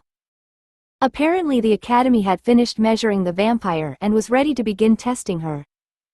Mael set the white healing crystal against the shallow cut on Cass's forearm. Pain arrived immediately. Cass's hand closed around the edge of the examination table as radiant heat spread beneath her skin. The wound itself had barely been worth noticing. The healing spell turned it into a bright line of fire running halfway to her elbow. Expected reaction, Mael said, watching the measuring crystal beside Cass's arm. Positive healing rejection confirmed. Cass showed her teeth without meaning to. Wonderful. I'm medically ordinary. Juliana stepped closer. That's enough. Mael removed the crystal. The radiant pressure vanished, leaving the cut angry and dark against Cass's pale skin. Exposure remained within the agreed limit. The agreed limit was minimal, Juliana said. You have your result. Tessa's fingers tightened around the leash. Switch treatments. Cass heard the public command and stayed where she was while Juliana opened the blood save kit. The distinction mattered more with Nico watching. Tessa had ordered. Juliana was merely the specialist carrying it out. Juliana pressed prepared blood medium over the damaged skin and guided a controlled pulse of healing through it. The sensation changed completely. Instead of burning, the magic settled into the blood and gave Cass's own regeneration something usable to follow. The cut began closing. Mael leaned nearer. Cass immediately disliked the angle of her interest. The radiant redness faded first. Then the torn skin drew together, smoothed, and left only a faint darker line that vanished moments later. Mael looked at the timing crystal. That's fast. Juliana didn't hesitate. She's Blood Clan. Blood-mediated recovery is the reason we don't use ordinary healing on her. That response was quicker than the reference range. Cass flexed her fingers. Nothing hurt. I've always been an overachiever. From the observation bench, Nico said, that wasn't normal beast recovery. Tessa looked toward him. You've become an expert since yesterday? No. Nico stood and pointed at Cass's healed arm. But I've seen trained adventurers recover after compatible treatment. That looked more like that than a pet healing from a lab cut. The room became quieter than Cass appreciated. Juliana began cleaning the blood-safe instruments. Experienced combat creatures develop efficient recovery patterns. Nico's gaze remained fixed on Cass. She's experienced enough to recover like an adventurer? Cass smiled pleasantly. I contain multitudes. Mael made another note on her slate. Cass watched the stylus move. Apparently being medically ordinary had lasted less than a minute. Mael's next notation apparently required proving that Cass could be restrained while receiving treatment. One assistant brought over a padded wrist loop threaded with blessed silver. Juliana looked up immediately. Not during positive healing. Mael glanced at her. The healing test is complete. It was complete 30 seconds ago. There may still be residual charge in the tissue. Cass offered her arm. I'm willing to postpone discovering whether those two problems become friends. Mael secured the loop around Cass's wrist anyway, loose enough not to abrade the skin. The restraint is warded, not consecrated strongly enough to injure a registered undead subject under ordinary conditions. The moment the clasp closed, Cass discovered ordinary conditions had left the room. White fire shot from her wrist to her elbow. The last trace of positive healing flared through the blessed restraint, caught against her vampire nature, and came back considerably less polite. Cass jerked hard enough to move the examination table. Tessa dropped the leash and reached for the clasp. Don't touch it, Juliana snapped. Tessa stopped instantly. Not hesitated, not questioned, stopped. Juliana was already beside Cass. Mael, break the ward from your side. Tessa, hold her shoulder. Cass, don't pull against the restraint. Tessa obeyed every instruction in order, one hand bracing Cass while Mael struck the release crystal. The blessed loop opened. Cass's wrist came free with an angry red band burned around the pale skin. Nico had gone very still near the observation bench. Juliana opened the blood-safe kit. This is exactly why I said not to combine protocols. She pressed blood medium over the burn and worked a controlled treatment through it. Positive healing residue plus blessed restraint creates a feedback reaction in undead tissue. Mael watched the injury close beneath Juliana's hands. That interaction isn't in the standard table. Then add it. Cass flexed her fingers as the pain disappeared. Preferably under a heading called Things We Don't Repeat. Sable leaned toward the discarded blood-stained cloth on Juliana's tray. Tessa caught her muzzle without looking. No. Sable made a deeply injured sound. Mael began dictating observations while an assistant sealed the used cloth, the blood response dish, and the restraint swab into separate labeled sample tubes. Nico wasn't watching the samples. He was watching Tessa. You obeyed her, he said. Tessa's hand remained on Cass's shoulder. She's the healer. You're supposed to be the handler. Juliana closed the medical case. And competent handlers listen when the medical specialist says stop. Nico nodded slowly. Cass disliked how reasonable that answer sounded. She disliked even more that he clearly hadn't stopped thinking about the question. Mael finished the last notation, then turned her slate around for Juliana to review. Cass watched Juliana read without moving anything except her eyes. The sealed sample tubes stood in a rack beside them, each labeled with Cass's name, registered species, treatment method, and enough technical detail to make the entire arrangement look much more informative than it was. Juliana tapped one line. Unknown regenerative anomaly needs changing. Mael folded her arms. Her recovery exceeded the reference range. After blood-compatible treatment administered by someone familiar with her physiology, Juliana pointed to the earlier entries. You already established that positive healing damages her. You then established that blood-mediated treatment works. Calling the expected successful protocol an unknown anomaly creates a mystery your own notes don't support. Mael reread the page. Nico shifted nearer to the bench. It was still very fast. Juliana looked at him. Fast doesn't mean unexplained. Cass approved of the answer. It was accurate enough to survive inspection and incomplete enough to remain useful.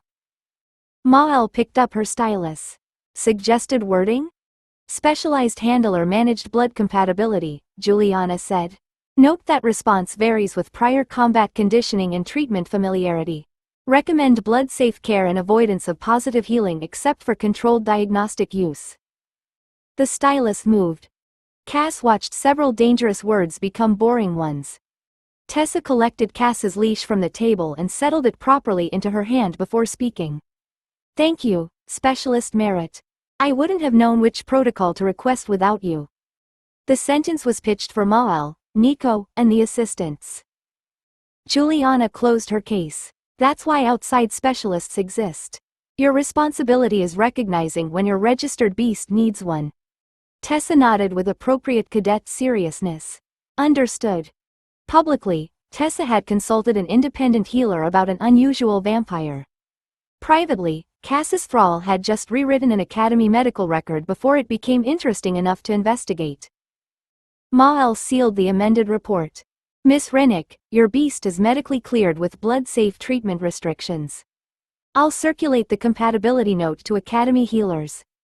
Cass smiled. Wonderful. I'm officially inconvenient. You were already officially inconvenient, Tessa said. Sable stared hopefully at the sealed sample rack. Tessa shortened her lead. Still no.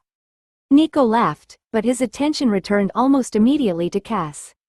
Not the samples. Not Juliana. Cass. The academy had finished with neatly labeled evidence proving that Cass was an unusual registered vampire with specialized medical needs. Nico looked as though he'd noticed how carefully none of it explained her. 9. The 40-man assumption. The academy had apparently decided that studying dangerous monsters was insufficient without inviting professional hunters to explain how many people should attack them. Cass sat at Tessa's feet beside the handler section of the threat board, leash loose between them and her expression arranged into attentive registered beast. Nico occupied the next row. Professor Silt stood near a wall-sized regional map while Captain Oris Fenn placed a thick red folder on the central table. Cass recognized the symbol on its cover. Heartpiercer. Fenn opened the file. Current guidance assumes a prepared response team of 40 combat-capable personnel for a confirmed encounter. Several cadets shifted. Tessa didn't.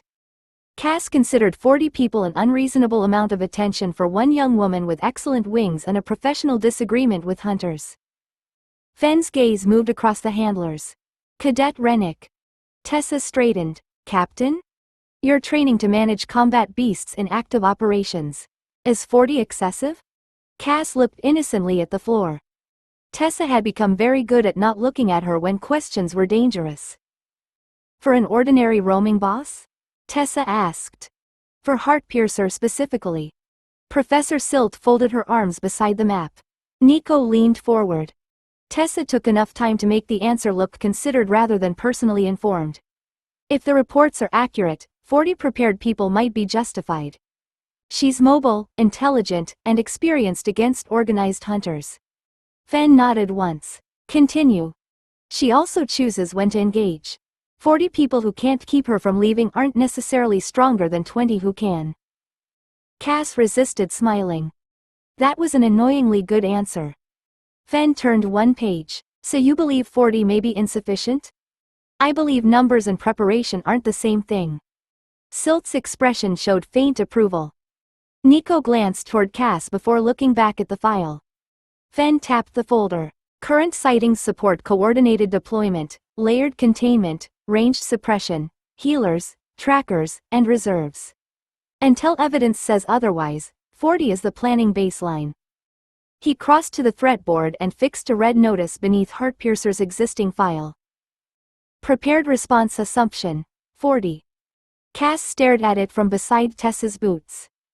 She had somehow become an academic example worth 40 armed professionals without anyone in the room realizing the threat was currently wearing a leash. Tessa's fingers settled lightly around the handle. Cass stayed exactly where a well-managed vampire belonged.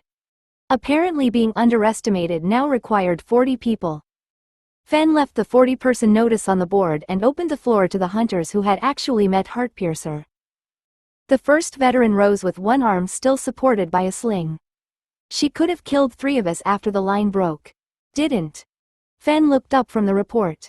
Why not? Wasn't what she was there for. The hunter crossed to the map and touched a marked encounter site. She went through us to reach the objective, finished whatever she'd come to do, then left. Professor Silt tapped her stylus against the table. You're certain retreat wasn't forced? The veteran gave her a flat look. I know what forced retreat looks like. Cass sat beside Tessa's chair and concentrated on looking like a vampire with no personal interest in the conversation. Unfortunately, the man was describing her accurately. Another recovered hunter leaned forward. Same with our group. Heartpiercer took the high ground immediately. Wings gave her control of the whole approach. She struck where we were weakest, disabled our tracker, broke containment, and disengaged once she'd cleared the marker. Nico frowned. She left people alive who could report what she'd done. Yes. Why? The hunter shrugged. Maybe she doesn't care. Cass preferred that explanation. Silt looked toward Fen. Or she understands that killing everyone wastes effort once the objective is complete. Cass preferred that considerably less. Fen added a notation beneath the response estimate. Disciplined target selection. Repeated disengagement after objective completion. The veteran with the sling nodded.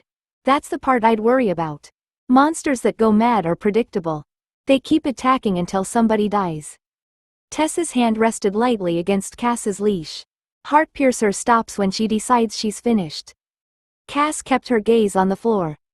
That was unpleasantly precise coming from the person who knew exactly how often Cass had made that decision. Nico glanced toward her, then returned his attention to the board. So restraint doesn't make her safer. No, Fen said. It means she's choosing the amount of violence. The room quieted. Cass had always considered not murdering unnecessary people a positive character trait. Apparently professional hunters considered self-control evidence requiring additional paperwork. Fen underlined the new entry. Recognized pattern. Objective-focused engagement, controlled escalation, deliberate disengagement. Cass read it from Tessa's feet.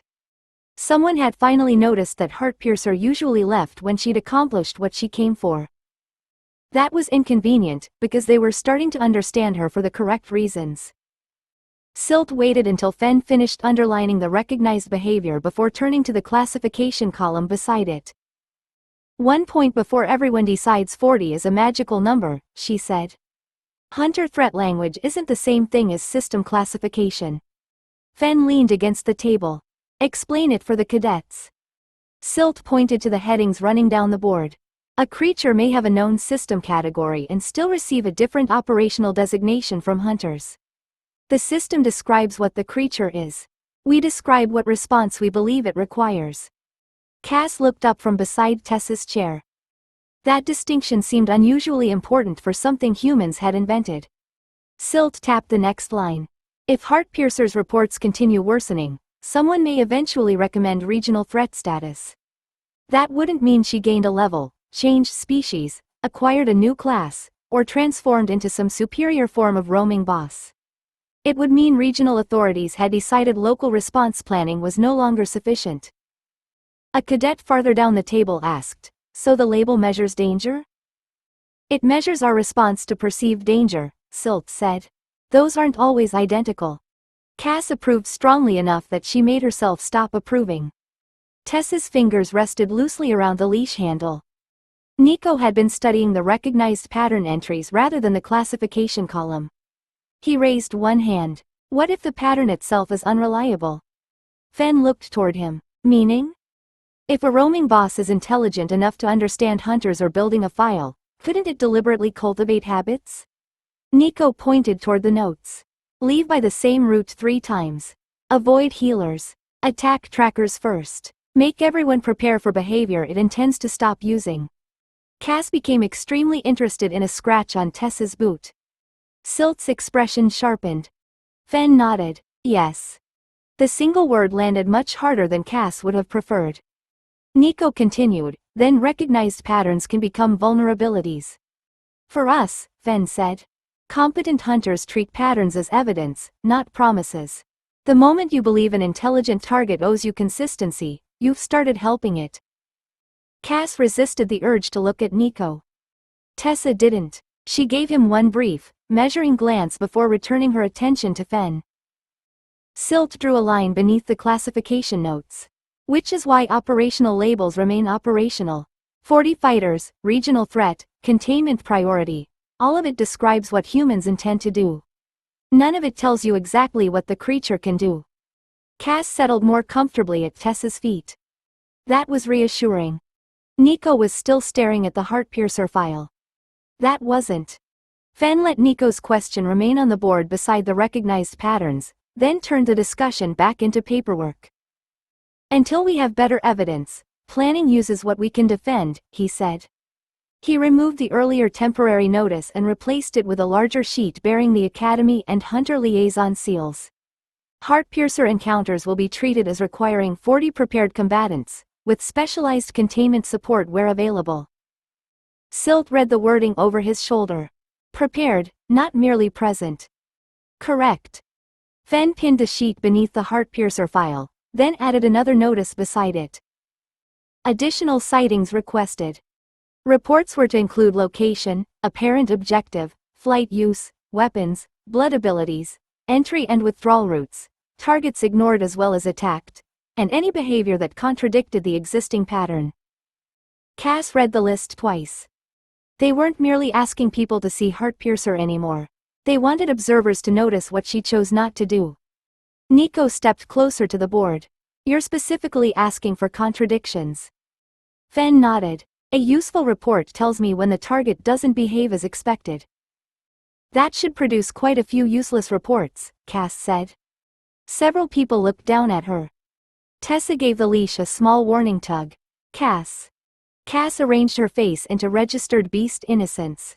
I've met people. Silt's mouth twitched before she turned away. The meeting ended with folders closing, chairs scraping back, and recovered hunters gathering around Fen to clarify individual reports. Nico remained at the board longer than most, reading the new request line by line. Tessa didn't hurry Cass away. She waited until they were outside the threat room and halfway along the quieter covered passage before loosening her hold on the leash.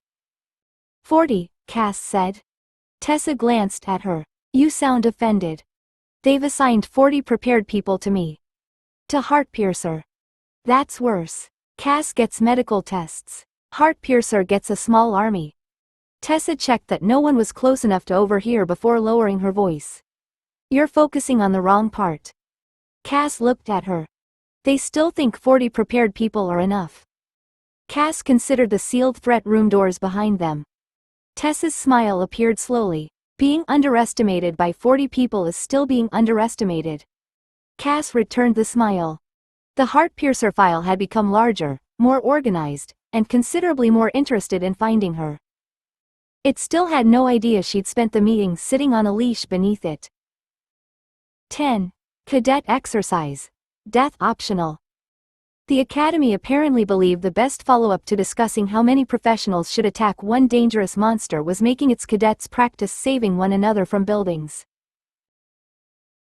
Cass stood beside Tessa at the edge of the ruined training block while instructors divided the class into mixed rescue teams. Shield cadets checked straps. Healers counted bandages. 2 apprentice mages argued over who was responsible for stabilizing damaged wards, while a scout climbed halfway up a broken wall before being ordered down. Beast tamers had their own instructions. Tessa read hers twice. Registered combat beast remains under handler control throughout the exercise. Beast may clear hazards, defend casualties, or assist extraction only on command. Cass looked at the collapsed shell ahead of them. So I'm emergency equipment. You're specialized emergency equipment. That's considerably better. An instructor moved along the line assigning final roles. Tessa's team gained a shield cadet, a healer, and a ward mage. Across the yard, Nico joined another group as ranged support, fitting a blunt practice arrow to his bow while his team leader discussed sightlines. That made more sense to Cass than pretending everyone solved dungeons with the same profession. Tessa had beast tamer classes because controlling a dangerous creature required specialized training. She also had to learn how healers worked, where tanks needed support, what ranged fighters could see, and why mages objected when people stood inside their casting space. Cass's household had reached much the same conclusion with fewer lectures and more feeding schedules. Mara approached with her own team while an instructor finished checking her registered beast paperwork. Her gaze moved from Tessa to Cass, then to the fractured building. You brought Heartpiercer's recommended 40-person response team by yourself? Tessa's face remained blank. She's my registered beast. The exercise requires her. Mara smiled. It requires a battle beast. That seems like too much monster for rescuing practice casualties. Cass looked down at her leash. I can attempt to be less capable. Tessa gave it a small warning tug. She's been practicing. Poorly, Mara said. A whistle cut across the yard before Cass could defend her academic record. The lead instructor pointed toward the training block. 4 casualties per route. Your assessment covers search discipline, stabilization, protection, extraction, and cooperation across professions. Nobody earns full marks by reaching the casualty first and leaving the rest of the team behind. Tessa shortened Cass's leash to working length. With me. Cass followed her toward the ruined doorway as Nico's team moved for the opposite entrance and Mara's took the western route. Apparently rescue training began with the radical idea that different classes were supposed to need one another. The first rescue marker was still ringing when the ward failed. Cass heard the change before she understood it. The steady hum running through the ruined block broke into 3 uneven pulses, and every blue safety line painted across the stone flashed white. Tessa stopped. That isn't part of the exercise. A crack answered from the western side of the block. Stone came down hard enough to shake dust from the doorway around them. Someone shouted, followed by Mara's voice ordering her team back. A second collapse cut the words short, and the blue exercise lights changed to red. Ward failure. An instructor shouted from outside. All teams hold position. Something heavy struck stone beyond the next wall.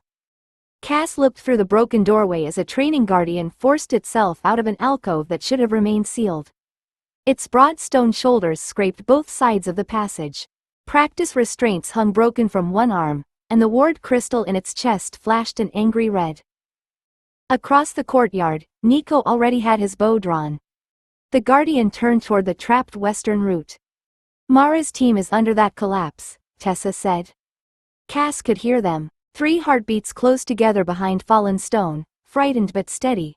Mara was arguing with someone about shifting a beam that clearly didn't want to be shifted.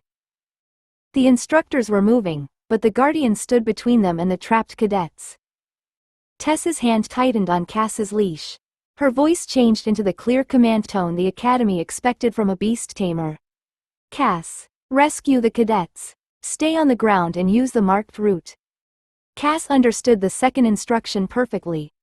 No wings. No blood step across open space.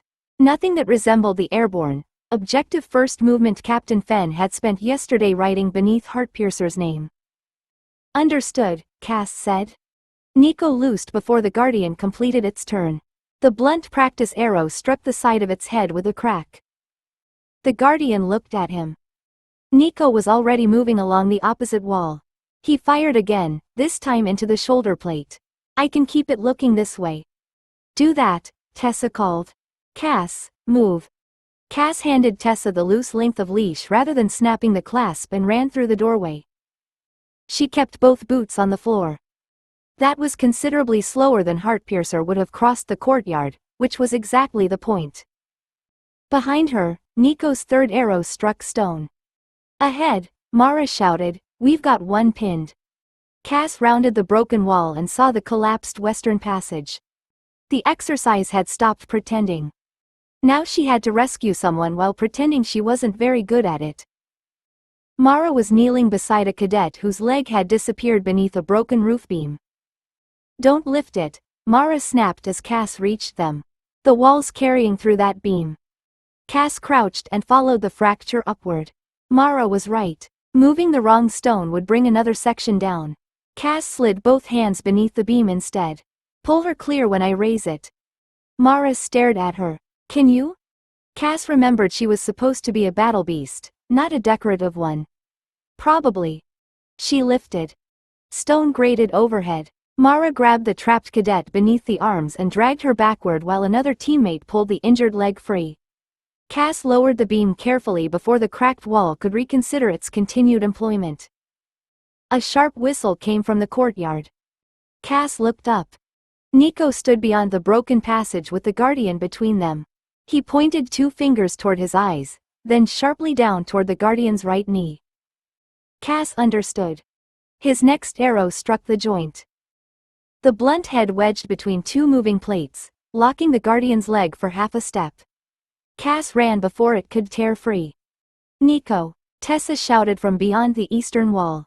"Keep it turned." "I'm trying." The Guardian swung toward Cass. Nico's second arrow struck its left elbow. The arm jerked wide instead of completing the blow. Cass ducked beneath it and reached the red ward crystal in its chest.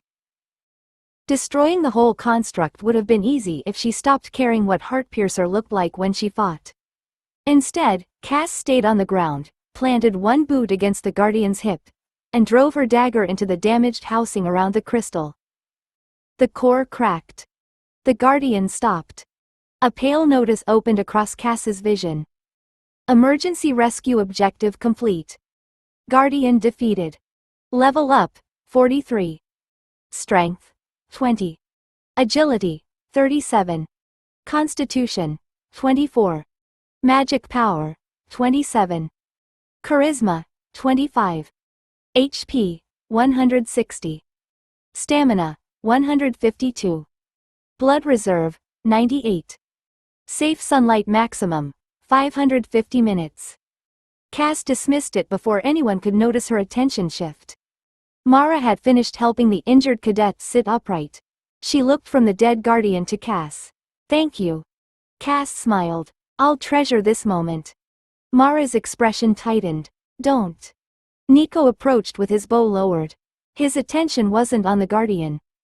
He pointed 2 fingers toward his eyes, repeating the signal. "You understood that?" Cass glanced at the pinned knee joint. "Yes. I never taught you that signal." "No," Cass agreed. Nico looked at her for a little too long. Successful teamwork had created a new problem. Nico was still considering the unanswered implications when the instructors reached them. Holt crossed the broken courtyard with 2 staff members checking the damaged ward markers behind him. His gaze moved over the disabled Guardian, the rescued cadet, Mara's team, and finally Cass. "Everyone who can walk, extraction square," he ordered. "Anyone injured stays with the healer." Mara helped her teammate toward the marked exit. As she passed Cass, she hesitated. "I meant the thank you." Cass smiled. "I know. That's why I'm preserving it." Mara rolled her eyes and kept moving. The debrief happened beside the ruined block while instructors compared observation slates.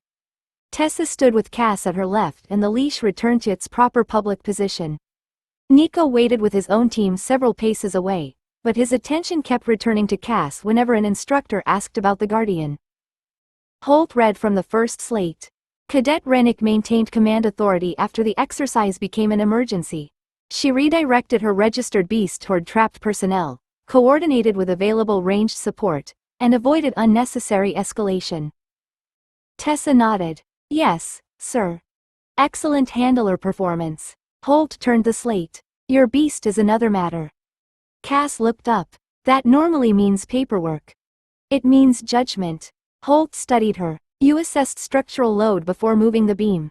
You changed targets when Cadet Vale signaled a vulnerable joint. You selected the Guardian Core without waiting for Rennick to specify the strike point." Tessa's hand tightened slightly around the leash. Holt continued, "None of those choices were wrong. In an actual rescue, they were useful. They were also unusually independent." Cass arranged her expression into attentive innocence. "I'm sapient." "Yes," Holt said. "The Academy appears to have noticed." Nico looked away much too late. Holt marked the slate and handed it to Tessa. "Your grade benefits from a beast capable of acting intelligently under incomplete commands. Your future assessments will also account for how much judgment she exercises without you." "Understood," Tessa said. They waited until Holt moved to the next team before leaving the extraction square. Tessa kept the leash short until the ruined block and the remaining cadets were behind them. Then she lowered her voice. "Nico isn't watching you like a pet anymore." Cass glanced back. Nico was speaking to an instructor, but his eyes found her almost immediately. Tessa followed the look. You've become a person-shaped problem. Cass faced forward again. That was considerably more dangerous than being an unusually clever beast. 11. Advanced License. The Academy's response to Tessa successfully directing a vampire through an actual rescue was to explain why she was still going to school. Registrar Pelwick placed Tessa's existing guild license on the desk between them. This already permits higher-risk dungeon work, rescue contracts, dangerous material recovery, and advanced guild commissions. The War College isn't replacing it. Cass stood beside Tessa's chair with the leash hanging correctly between them. Excellent. We can leave. Tessa caught the leash before Cass managed even one step. Keep going. Pelwick ignored her. Your guild license proves you met the guild's field standard. The college trains and certifies capabilities beyond ordinary field access. He opened a thin contract directory rather than another form. That immediately improved Cass's opinion of the meeting. One column listed unrestricted guild work. Another carried requirements beside the contracts. Certified Mixed Party Command. Emergency Rescue Qualification. Registered Beast Field Command. Dungeon Objective Leadership. Cass leaned closer. The payments in the second column were considerably larger. That one pays nearly twice as much. Pelwick nodded. Because the client requires a qualified team leader. Any licensed party can clear an unrestricted dungeon. A city paying for an evacuation, a merchant house recovering valuable material, or a guild mounting a complicated expedition may require evidence that whoever leads the work has been trained and assessed for it. Tessa looked down the page. So graduation isn't what matters by itself. No, your individual qualifications matter. Graduation proves a broader standard, but certifications accumulate throughout your course. Cass considered this new information carefully. School makes her more expensive. Tessa looked at her. That's what you took from that? It's an excellent educational model. Pelwick's expression remained professionally neutral. The college also permits qualified cadets to undertake supervised contracts that satisfy training requirements while earning standard contract payment. Cass's opinion of higher education improved again. Tessa ran a finger down the requirements. And my existing license? Remains valid. Once reciprocity is approved, you may use it for appropriate college-supervised fieldwork. Your registered beast can accompany you where your beast tamer status and the specific contract permit. Cass smiled. So we can be paid for homework. Some field assignments, yes. That should have been in the recruitment speech. Pelwick finally slid a much smaller fee notice across the desk. Campus clearance, liability coverage, and registered beast field access still cost money, but Cass barely looked at it.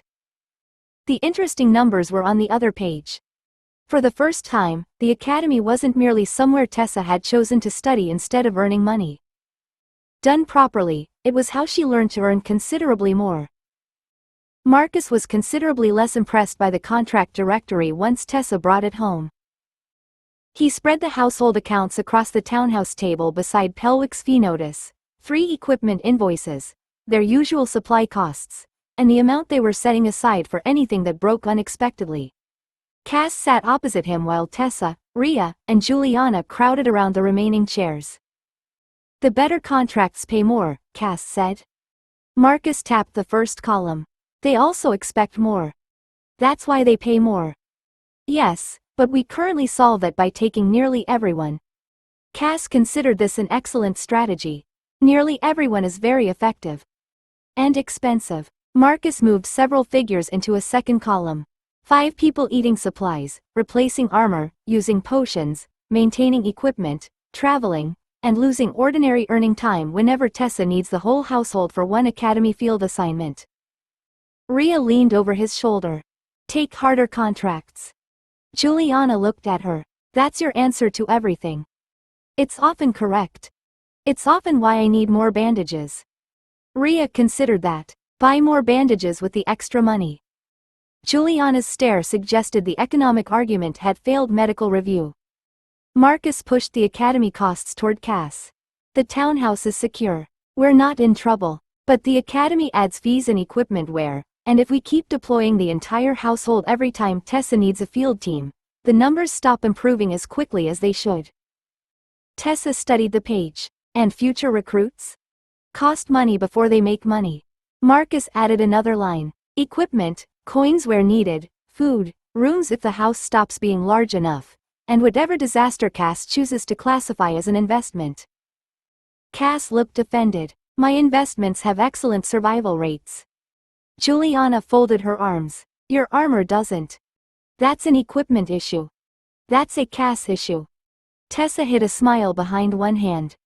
Marcus divided the page with his pencil. The real problem is deployment. We've built one very capable group, but we're using 6 people to solve jobs that sometimes need 4. Rhea nodded. Then stop. Cass looked around the table.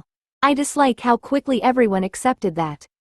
Marcus turned the accounts toward her. If Tessa's qualifications open better contracts, we need enough flexibility to take advantage of them without shutting down everything else. Cass looked at the 2 columns. One household had worked well.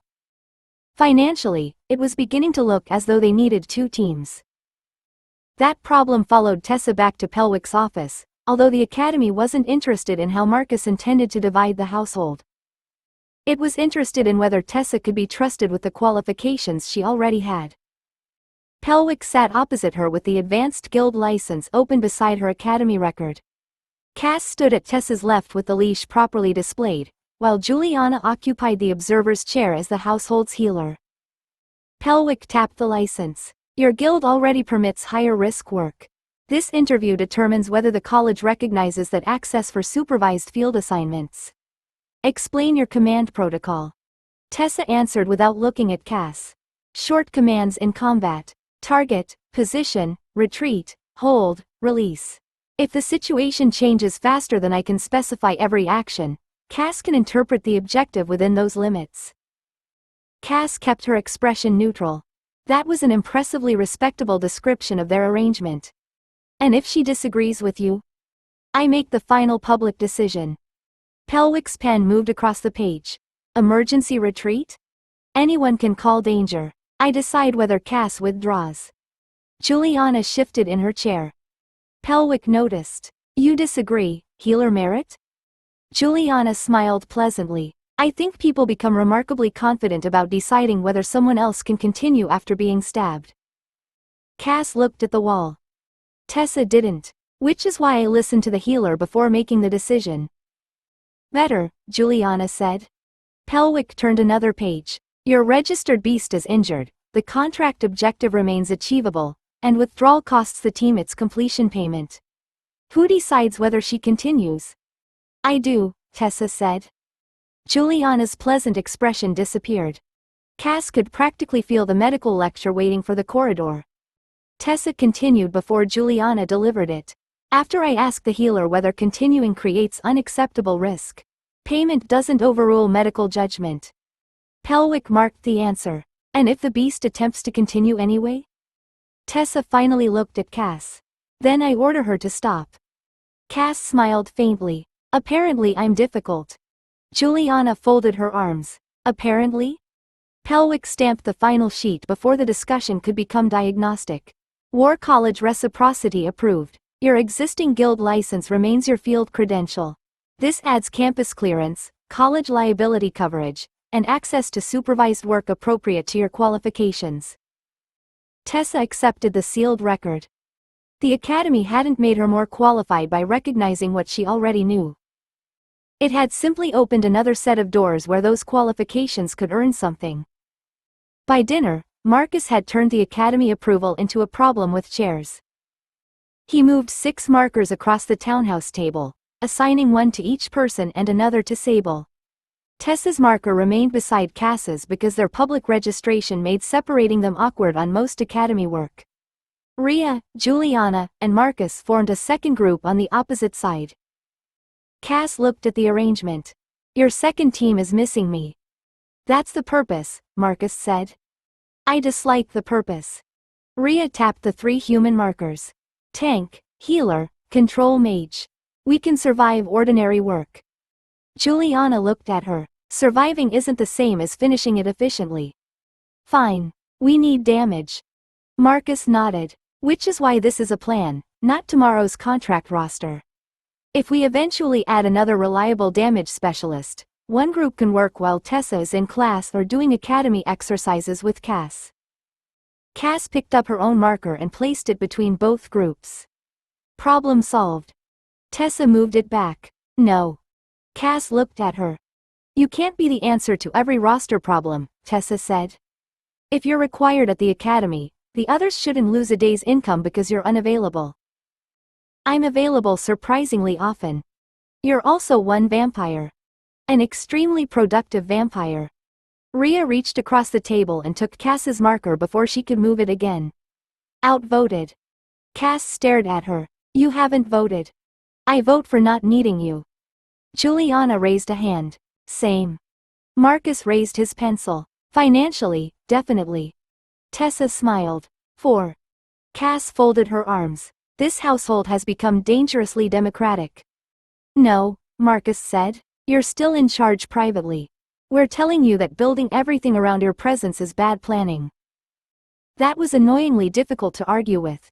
Cass wanted to know where everyone was, what they were fighting, whether their equipment had survived, and whether anyone had discovered a creative new method of needing Juliana. She also wanted the household to earn money while Tessa attended lessons. Cass reclaimed her marker from Rhea and set it beside Tessa's.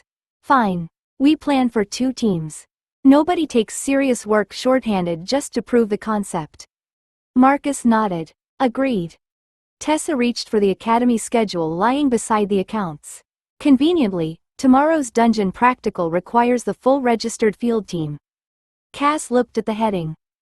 Objective Dungeon Assessment. Apparently the second team could wait one more day. School had found something for all of them to do. 12. The dungeon has a syllabus. The Academy's objective dungeon began with Instructor Holt explaining that killing everything inside it was insufficient.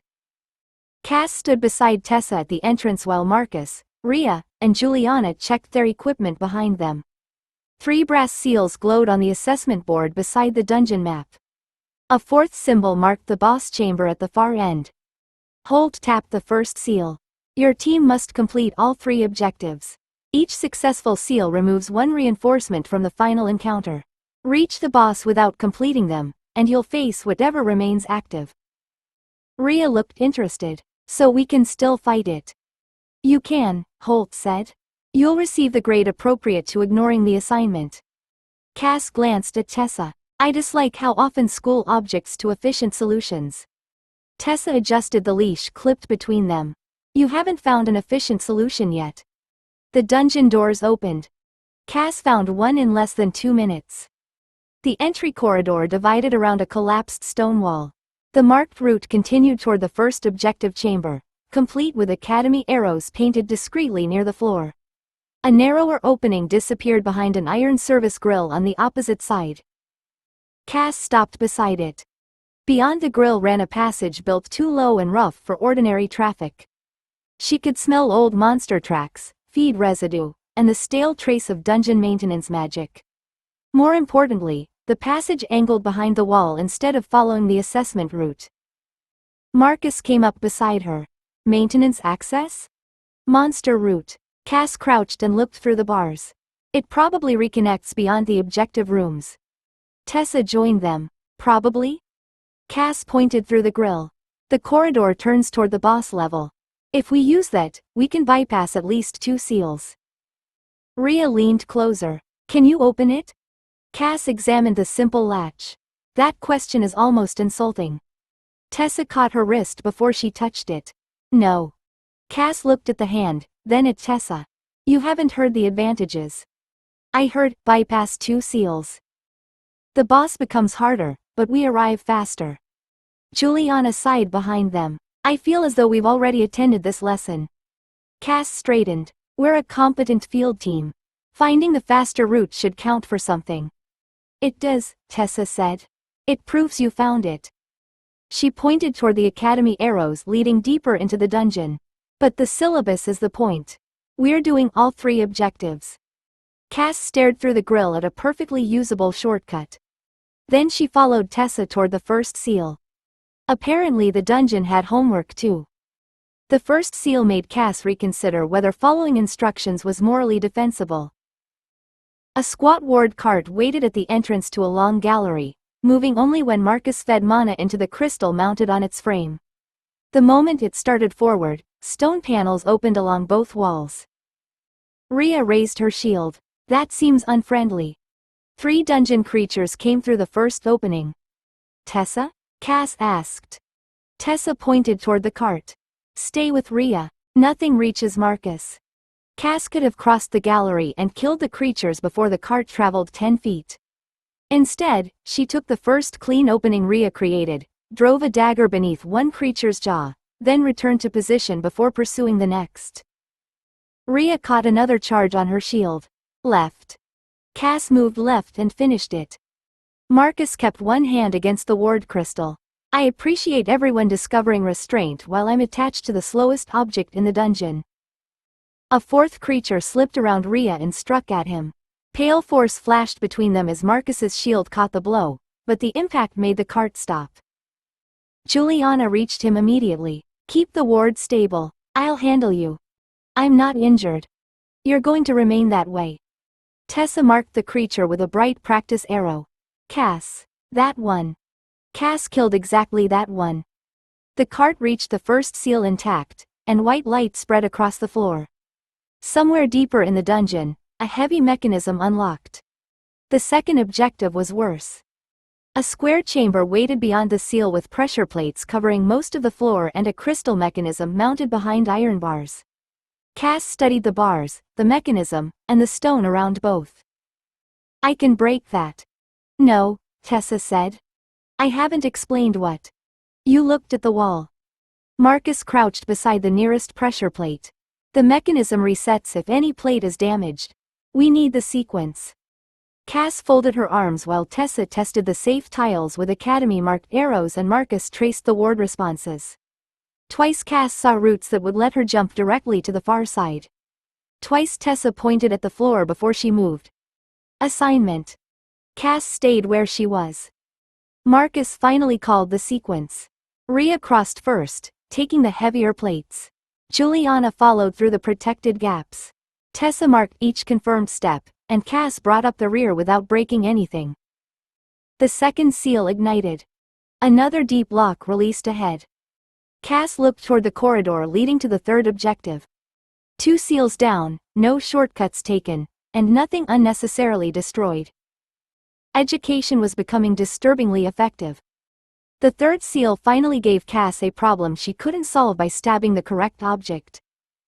A mailed guard stood inside the seal circle with pale charm light burning across its eyes.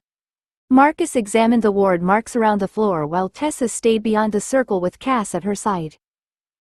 The guard has to remain inside the boundary while Marcus releases the seal, Tessa said. Rhea keeps it contained. Juliana stays clear. Rhea raised her shield. And Cass? Tessa looked at the sword in the guard's hand. Doesn't kill it.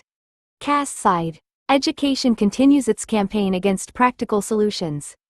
Marcus touched the first ward mark. The guard moved instantly. Hold, Tessa ordered. It ignored her, struck Rhea's shield, and nearly forced her across the circle's edge. Rhea shoved back. Your instructions seem unpopular. The guard twisted away and charged Marcus. Cass intercepted it, caught its sword wrist, and stopped herself from breaking the arm. Tessa pointed toward the center. Back into the circle. Cass threw the guard exactly far enough. It landed upright, charm light flaring, and immediately came for her again. Its eyes met hers.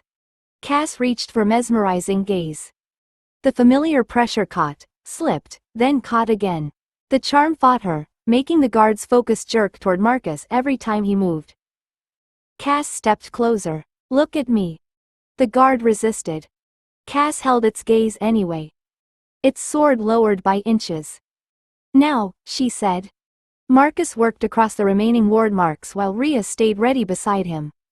Tessa kept her attention on Cass rather than the guard. Hold it. I am. The strain sharpened behind Cass's eyes. The guard's attention kept trying to tear free, but she forced it back each time until Marcus struck the final ward. The third seal ignited. The charm vanished. Farther ahead, the boss gate opened with 3 heavy impacts as every reinforcement lock released. The weakened dungeon guardian lasted considerably less time. Rhea caught its first charge, Marcus stripped its ward, and Cass used the opening Tessa marked to drive both daggers into the exposed core. The guardian collapsed. White settlement light filled the chamber. Dungeon objective complete. Level up, 44. Strength, 20. Agility, 38. Constitution, 25. Magic power, 27. Charisma, 26. HP, 165. Stamina, 156. Blood reserve, 99. Safe sunlight maximum, 560 minutes. Skill improved. Mesmerizing gaze 2. Short fixation strengthened. Eye contact required. Resistance remains possible. Cass dismissed the notice as the exit seal opened. Tessa clipped the leash back into place and smiled. Apparently, do the assignment was a useful tactic. Cass looked at the 3 completed seals. That conclusion remains under review. Holt was waiting outside the dungeon with the assessment slate already open. Tessa handed over the 3 objective seals while Cass stood beside her with the leash properly displayed. Marcus, Rhea, and Juliana remained a pace behind them, looking considerably less exhausted than Cass thought a full educational dungeon deserved. Holt touched each seal to the slate. 3 marks brightened in sequence. All objectives completed. No bypass penalties. Final Guardian entered with every weakening condition active. Cass looked at the score appearing beneath his hand. You make avoiding shortcuts sound virtuous. In this assessment, it was. Rhea rested her shield against one shoulder. The boss was easier. The boss was supposed to be easier, Holt said. You completed the preparation objectives. Cass glanced at Tessa. Apparently weakening dangerous enemies before fighting them is now advanced education. Marcus adjusted his spectacles. You did spend several years treating preparation as something other people did while you found a side door. That system worked surprisingly well. Juliana looked at her. It also created several memorable medical incidents. Cass decided not to ask for a list. Holt continued through the grading categories. Tessa received strong marks for objective control, command clarity, team deployment, and keeping her registered beast within the assigned task. Marcus's ward work, Ray's containment, and Juliana's support were recorded as successful specialist contributions. Then Holt reached the final line. No fatalities, no failed objectives, no damaged objective mechanisms, and no unauthorized route use. He signed the slate and handed it to Tessa. Strong pass. Tessa accepted it with considerable satisfaction. Thank you, instructor. Cass leaned close enough to read over her shoulder. The score was annoyingly good. Rhea noticed her expression. Something wrong? No. Marcus smiled. You wanted the shortcut. The shortcut was objectively excellent. And would have skipped 2 objectives. Yes. Juliana adjusted the strap on her medical case. Which means we would have reached the boss without the weakened conditions. Cass looked back toward the dungeon doors. The ward cart had forced them to protect something slow instead of racing ahead. The trap room had required Marcus and Tessa rather than violence. The 3rd seal had forced Cass to hold an enemy instead of simply killing it. Completing all 3 had made the final fight straightforward enough that nobody needed Juliana for anything more serious than checking them afterward. Tessa caught Cass still looking at the entrance. Well? Cass lowered her voice. The syllabus may have had a point. Tessa smiled immediately. What was that? Nothing. I thought so. 13. Roaming duty is not extracurricular. Tessa had barely settled into her academy homework when Cass's system gave her work of her own. The townhouse planning table still held the assessment slate from the dungeon alongside Tessa's books, Marcus's household accounts, and 3 sheets of notes nobody had yet decided whether to file or burn. Cass had been watching Tessa work through written command exercise when pale text opened across her vision. Roaming boss assignment. Completion window. 7 days. Qualifying conditions. Solo appearance before eligible opposition. Heartpiercer identity required. Genuine hostile encounter required. Cass read it twice. The wording was unpleasantly familiar. Tessa noticed her expression before anyone else did. What? My extracurricular activity has become compulsory. Tessa put down her pen. You don't have extracurricular activities. Cass turned the notice outward for the household to read. Rhea abandoned the equipment strap she'd been repairing and leaned closer. Juliana looked up from her medical notes. Marcus stopped adding figures to the account ledger. Tessa read the notice carefully. 7 days. And solo, Marcus said. Cass nodded. The system remains strongly opposed to teamwork whenever Heartpiercer is involved. Juliana's attention fixed on the qualifying conditions. Eligible opposition? Same principle as before. People capable of being genuine opposition, not civilians or someone unfortunate enough to be standing outside after dark. Rhea tapped the Heartpiercer line. So you have to appear as her. That would explain why it didn't ask Cass the registered Academy beast to assault professional hunters. Tessa gave her a look. You're not assaulting anyone until we know exactly what qualifies. Cass glanced at the Academy worksheet beneath Tessa's hand. I'm sorry, my extracurricular activity is interfering with your education. It isn't extracurricular. It's happening outside school. You're not the student. Marcus looked down quickly enough that Cass suspected a smile. Cass pointed at Tessa. You've become increasingly unpleasant since the Academy gave you official paperwork.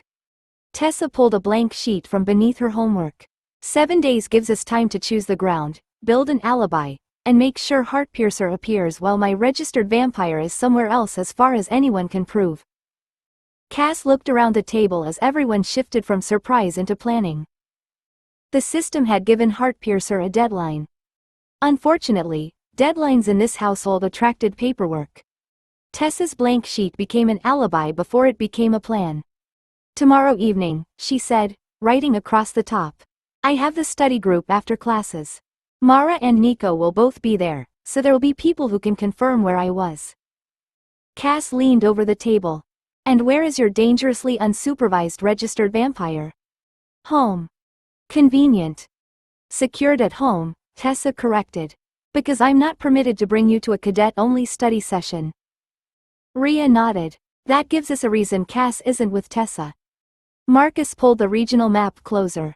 It also means Heartpiercer can't be seen anywhere near the Academy while Tessa is there. Anyone checking the timing gets an obvious question. Cass reached beneath the planning room cabinet and drew out the wrapped Heartpiercer bundle they'd stored there after the last roaming work. Black clothing, the narrow half mask, false height pieces, and the folded flight rig remained packed separately from her ordinary field equipment. At least I don't have to go shopping for my criminal wardrobe. Threat wardrobe, Tessa said. Much more respectable. Marcus ignored them and marked 3 points on the map. These are the nearest compatible respawn anchors we know. If something goes badly enough that you die, where you return matters almost as much as whether you return. Cass studied the marks. One lay beyond the western road, another farther south, and the closest sat inconveniently near Academy territory. She traced a route between them. This gets me out fastest. Marcus caught her finger before it traveled farther. No. Cass looked at him. That was unusually decisive. That route crosses an Academy patrol corridor. He tapped the road twice. Cadets train there after dark, staff patrol it, and anyone hunting Heartpiercer may already be sharing information with the college.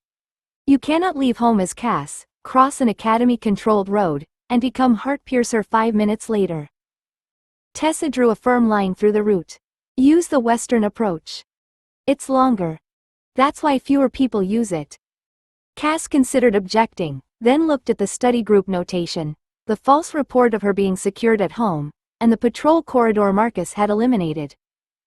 One by one, the household removed every sensible shortcut. Tessa circled the western route. This is the solo plan. Nobody follows you, nobody helps during contact, and nobody creates a second sighting problem trying to rescue you. Cass looked at the marked road.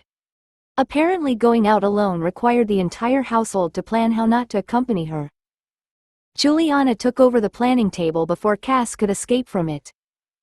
Blood reserve, she said. Cass looked toward the hallway. I was going to help Rhea with the gear. Rhea was already unfolding the black flight rig across the other end of the table. No, you weren't. I had intentions. Juliana pointed at the chair Cass had just left. Sit. Cass remained standing for almost 2 seconds before Juliana caught her by the wrist, pulled her back, and pressed one hand firmly against her shoulder until she was seated again. Cass looked up at her. This household has become alarmingly comfortable manhandling its employer. You're going out alone against armed hunters, Juliana said. You can survive being put in a chair. Tessa slid the prepared blood inventory across the table. We have enough for before the assignment and recovery afterward without touching the academy supply. Juliana checked the figures, then looked at Cass. You leave full. You don't use direct feeding beforehand. When you come back, prepared blood first, then I check you before anyone volunteers for anything. Cass sighed. I know how feeding works. You also know how being injured works, yet you continue practicing. Across the table, Rhea lifted the flight rig and worked through its straps, clasps, and artificial wing joints one at a time.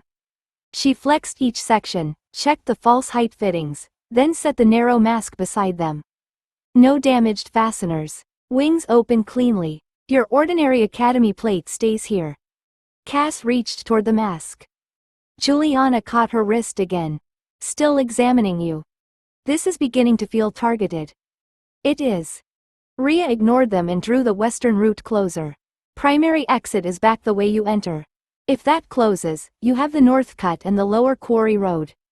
You don't fly toward the academy corridor even if it's shorter. Cass looked at Marcus's crossed-out route from earlier. Everyone remains very committed to making my life less convenient. Tessa folded her arms. Alive, unidentified, and inconvenient. Juliana finally released Cass after checking her eyes, the healed skin around her wrists, and the absence of any lingering academy treatment damage. You're fit to go. Recovery plan stays as written. Cass rose immediately before anyone could invent another examination. Rhea handed her the mask.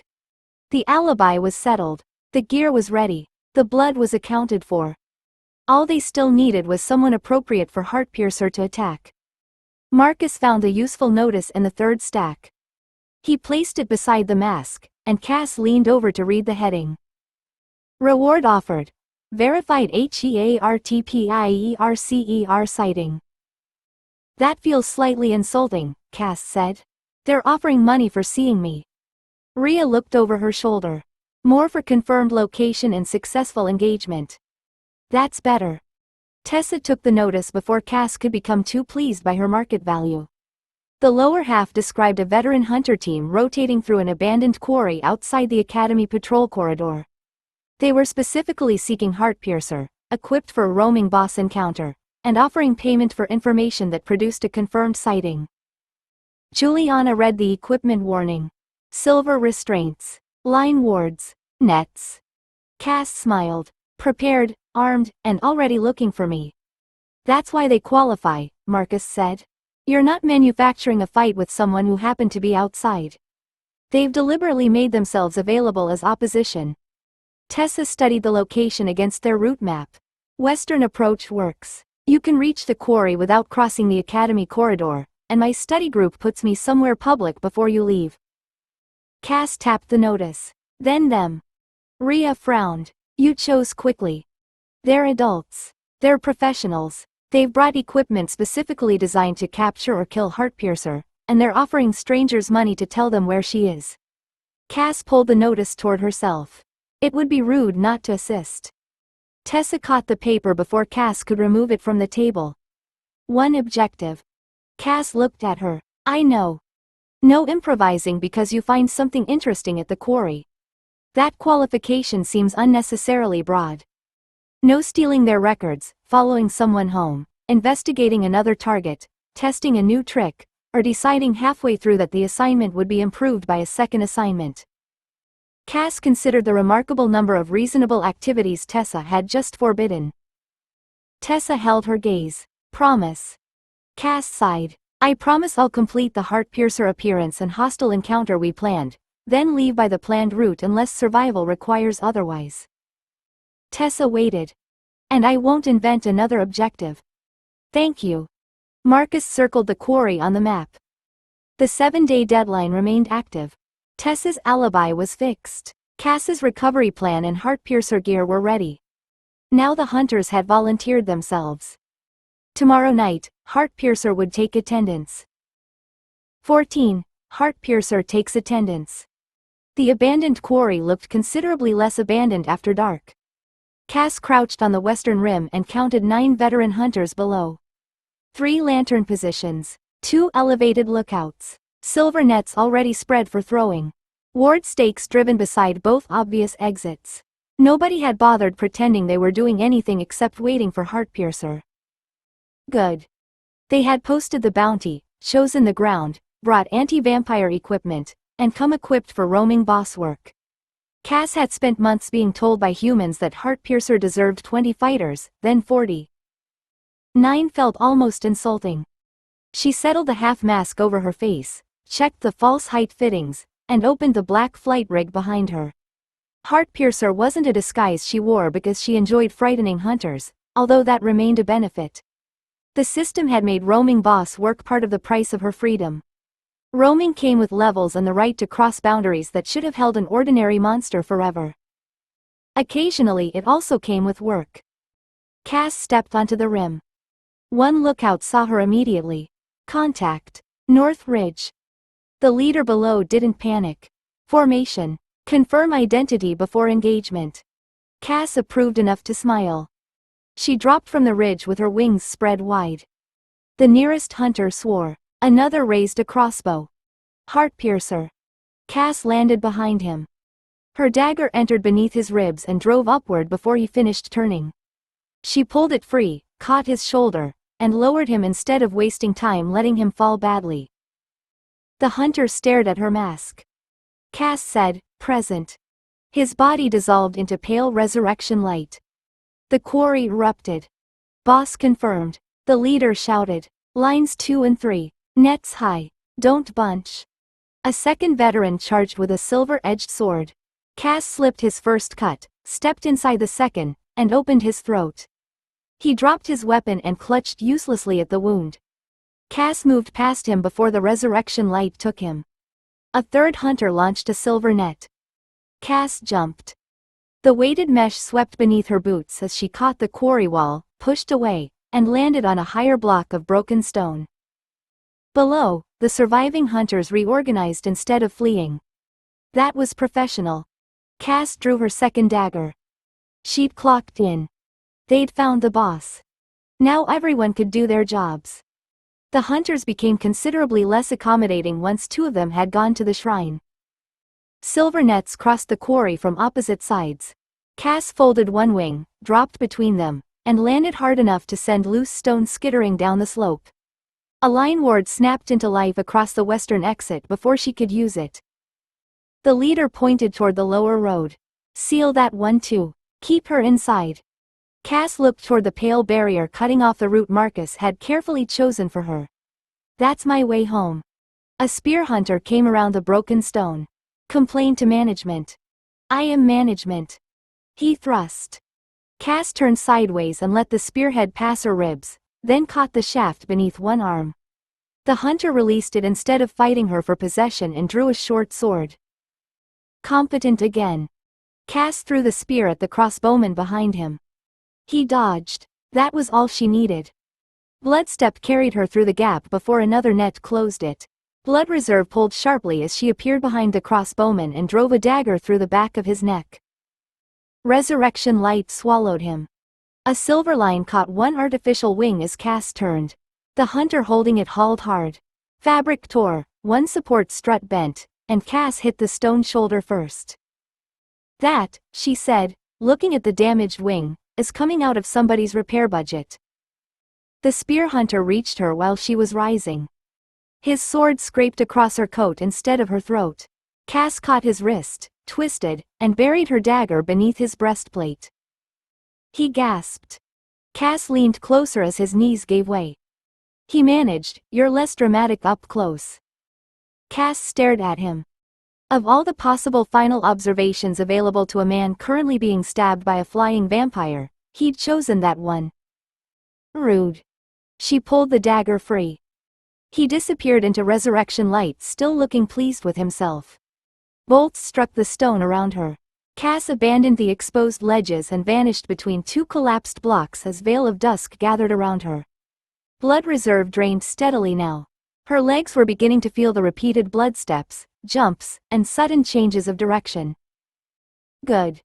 Work was supposed to cost something. The hunters shifted their formation around the darkness, keeping the remaining wards protected. Cass watched their boots through the gap and found the western anchor. The theatrical portion of the evening had ended. Now she needed to break their formation properly. Cass waited until the leader moved two people toward the lower road. Then she went for the ward. Bloodstep placed her beside the western anchor before the nearest defender finished shouting. Cass kicked the metal stake sideways. It held. She kicked it again. Stone cracked around the base. The ward flickered. Anchor, the leader shouted. Cass hooked both hands around the stake and tore it free. The western barrier vanished. She could leave. Cass smiled. Not yet. The first veteran reached her with a blessed short sword. Cass caught his wrist, stepped behind him, and drove a dagger between his shoulder blades. His body dissolved before it hit the ground. The second came from her left. She ducked beneath his swing, cut the back of his knee, then finished him when he dropped. Two more resurrection lights climbed through the quarry. The leader didn't retreat. Cass liked him for that. He came straight at her while the remaining hunters began withdrawing toward the lower road. His sword work was better than anyone else's had been. Cass gave ground once, twice, then deliberately let him think the damaged wing had trapped her against the stone. He committed. Cass slipped inside his blade. Her dagger entered beneath his breastplate. The leader looked down at it, then at her mask. You planned that. I'm a boss, Cass said. Planning is one of the services provided. She pulled the blade free. His resurrection light joined the others. The remaining hunters stopped trying to hold the quarry. Withdraw, someone shouted. We have confirmation. Go. Cass let them. They had fought properly. They had died properly. The survivors were leaving under their own power with memories, names, tactics, and several excellent reasons to complain about her. The system notice appeared before the last hunter reached the lower road. Roaming boss assignment complete. Solo hostile encounter. Qualified. Level increased to 45. Strength. 21. Agility. 38. Constitution. 26. Magic power. 28. Charisma. 26. HP. 170. Stamina. 158. Blood reserve. 102. Safe sunlight maximum. 570 minutes. Roaming duty cooldown. 72 hours. Cass read the sunlight number twice. 10 more minutes. One small piece of the future beach returned to her because she had spent an evening doing exactly what the world required of her. Cass looked across the quarry at the torn wing, abandoned silver netting, blood on the stone, and the last surviving hunters disappearing into the darkness. They would report everything. That was fine. Heartpiercer had done her job. Now Cass wanted to go home. Cass considered dying for the shortcut for almost 30 seconds. A compatible respawn anchor would have returned her much closer to home, removed the need to walk with one damaged artificial wing, and saved an inconvenient amount of time. Unfortunately, Tessa had made her promise to follow the plan. Cass folded the damaged flight rig as tightly as the bent support allowed, wrapped it beneath the spare outer layer, and took the western route. Apparently personal growth involved walking. By the time she reached the townhouse, the study group should have ended. Tessa's public alibi had done its work. Cassidy Hart had supposedly remained secured at home while Heartpiercer killed veteran hunters several miles away. Cass entered through the rear door. Tessa was waiting in the kitchen. So were Rhea, Juliana, and Marcus. Juliana looked at Cass once. Sit. I'm barely through the door. Sit. Cass sat. Rhea took the wrapped flight rig from her and unfolded it across the table. The torn fabric exposed the bent support strut immediately. That'll need replacing. Marcus examined the damaged dagger sheath where a silver line had sliced through the outer leather. This too. Cass looked at the accumulating repair work. The hunters were very inconsiderate with household finances. Tessa hadn't looked at the gear. She was looking at Cass. You came back. Cass glanced down at herself. Torn coat, dirty boots, dried blood that mostly belonged to other people, and no meaningful injury. That was the plan. You could have used the respawn route. I was specifically told not to die for convenience. Tessa's expression shifted. Cass pointed at her. Don't look pleased. It encourages you. I'm extremely pleased. That's worse. Juliana caught Cass's wrist and began checking her while Rhea inspected the damaged wing. Blood reserve? Spent enough to make the fight interesting. The level settlement restored me. Stamina? Tired, not depleted. Tessa finally looked toward the gear. And you won? Cass considered the question. Several veterans had died. The survivors had escaped. The system had accepted the work, paid the level, increased her sunlight allowance, and started the cooldown. Yes. Tessa nodded once. Good. Cass stared at her. You were more worried about me coming home intact. Obviously. That answer landed more warmly than Cass intended to acknowledge. Marcus added the sheath and flight rig repair to the household ledger. Cass watched him write the cost. The system had paid her in a level and 10 minutes of sunlight. The hunters had paid her in repair bills. Roaming boss employment remained badly organized. 15. Witnesses or a renewable problem. The hunters had reached the academy before Tessa did. Captain Fenn stood below the observer gallery with the Heartpiercer file open beside 3 veterans who had survived the quarry. Tessa took a seat near the back, folded her hands over her notebook, and reminded herself that Cassidy Hart had spent the relevant evening secured at home. Fenn pointed his stylus at the first hunter. Start from initial contact. She came off the northern ridge, the man said. Tall, maybe 6 feet. The woman beside him shook her head. 5'8" at most. She was above us. She stood beside me before she killed Arlen. Fenn wrote without reacting. Confirmed height? The first hunter frowned. Tall. The woman said, average. Tessa kept her face still. Cass's false height fittings had apparently justified their repair cost. Fenn moved on. Voice? Local accent, the first hunter said. No, the woman replied. Northern coast. The third veteran, whose arm remained wrapped from wrist to elbow, snorted. You heard 3 words while being stabbed. I heard enough. You thought she was 6 feet tall. Fenn raised one hand before the argument improved. Uncertain accent. What did remain consistent?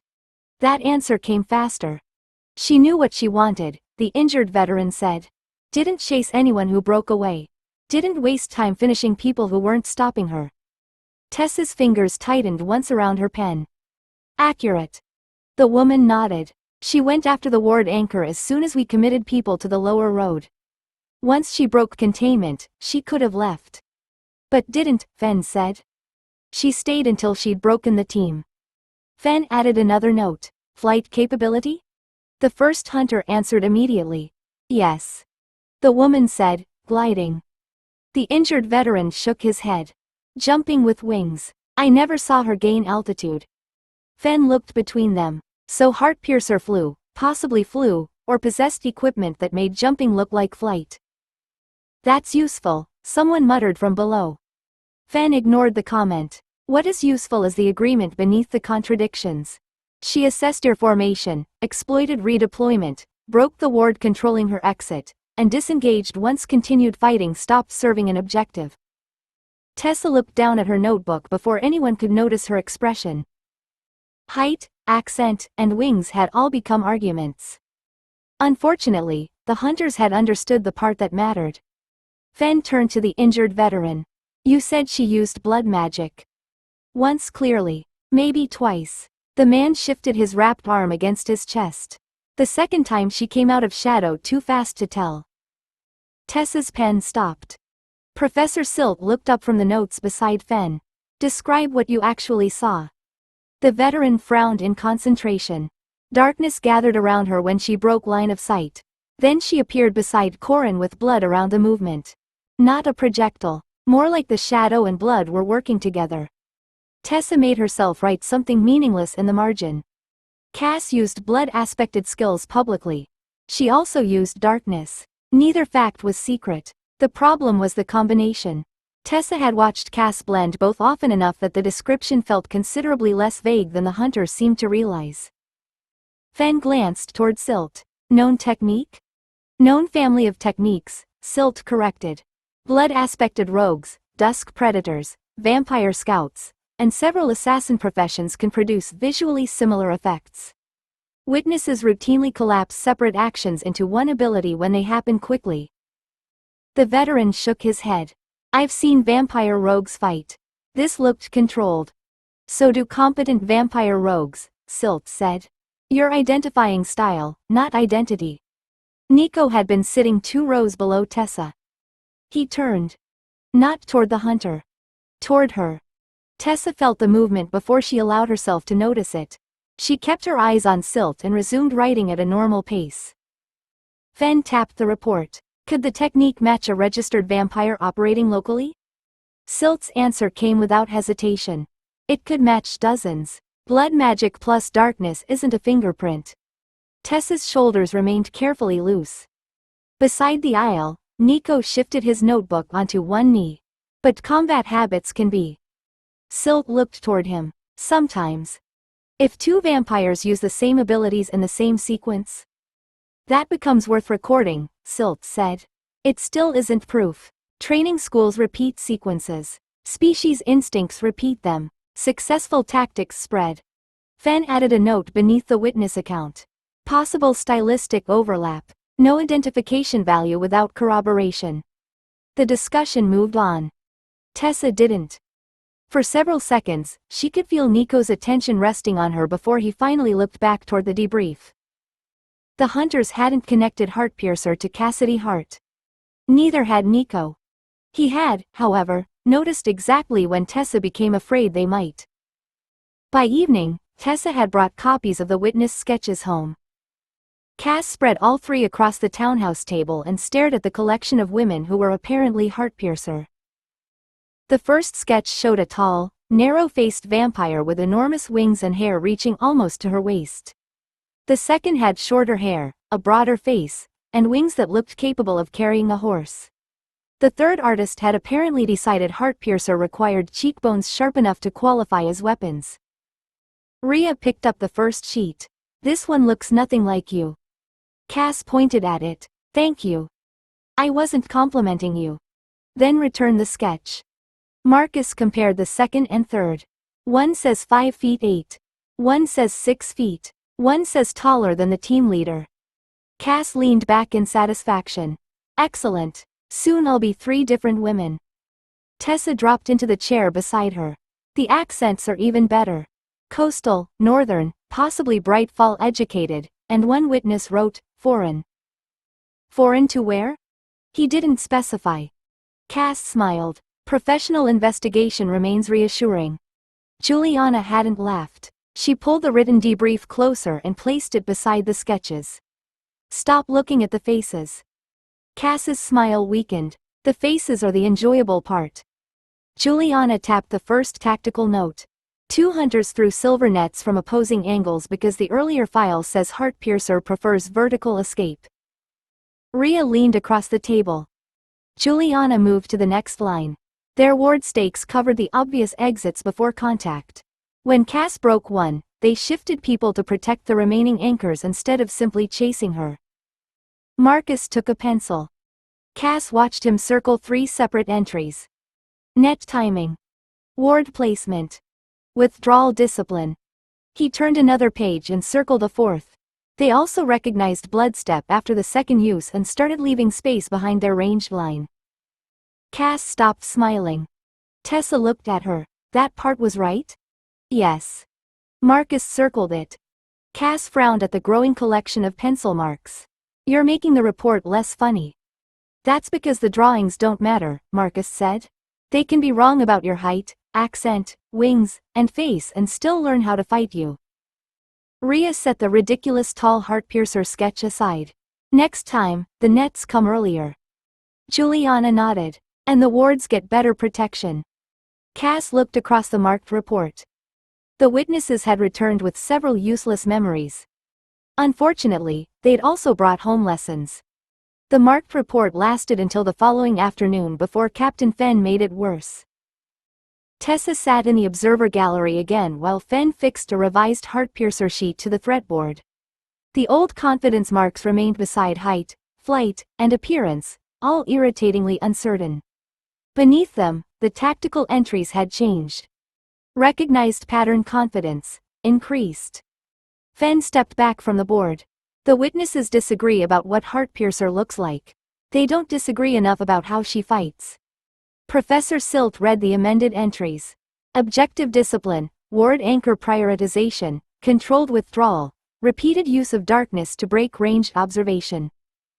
And response to containment, Fenn said. Those details now have multiple surviving witnesses across separate encounters. Tessa kept her notebook open.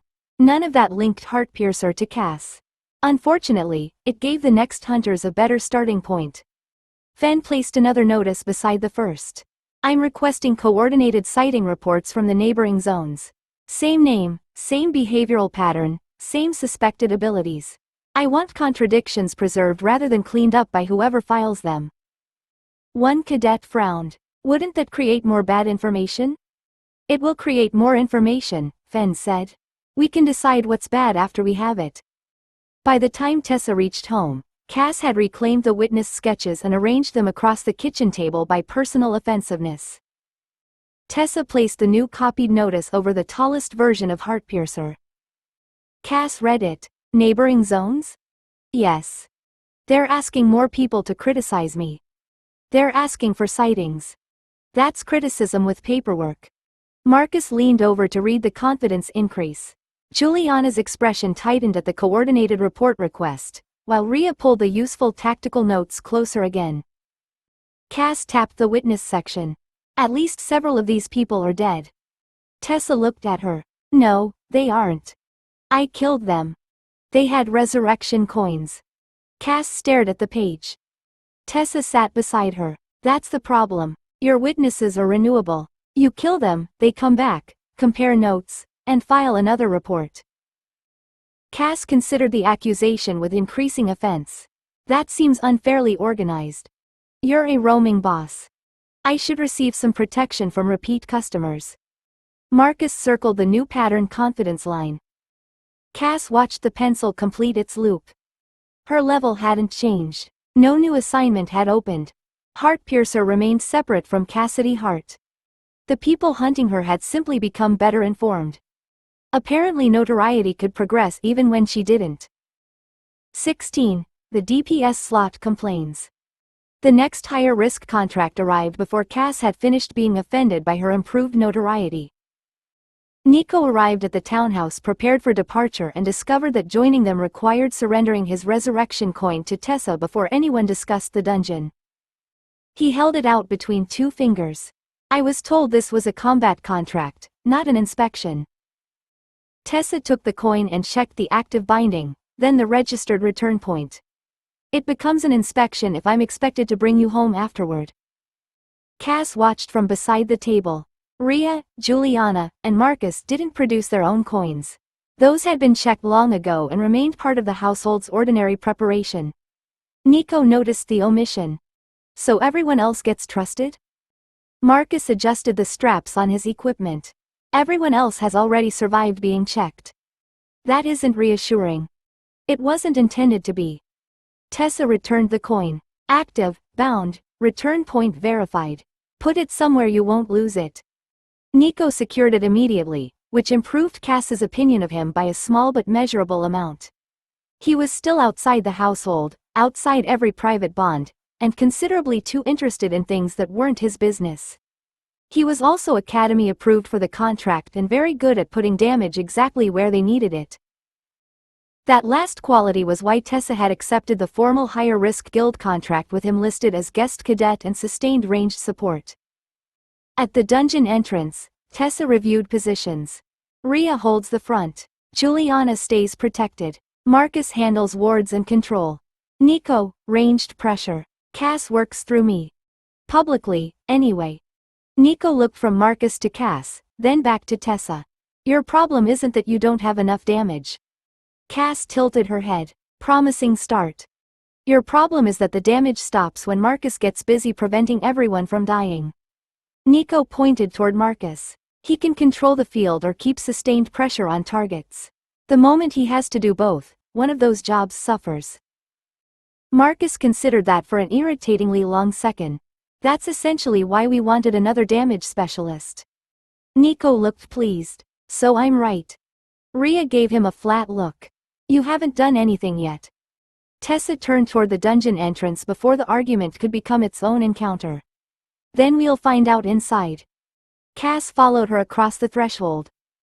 Nico came with them, still unbound, still temporary, and entirely convinced he had identified the weakness in their team.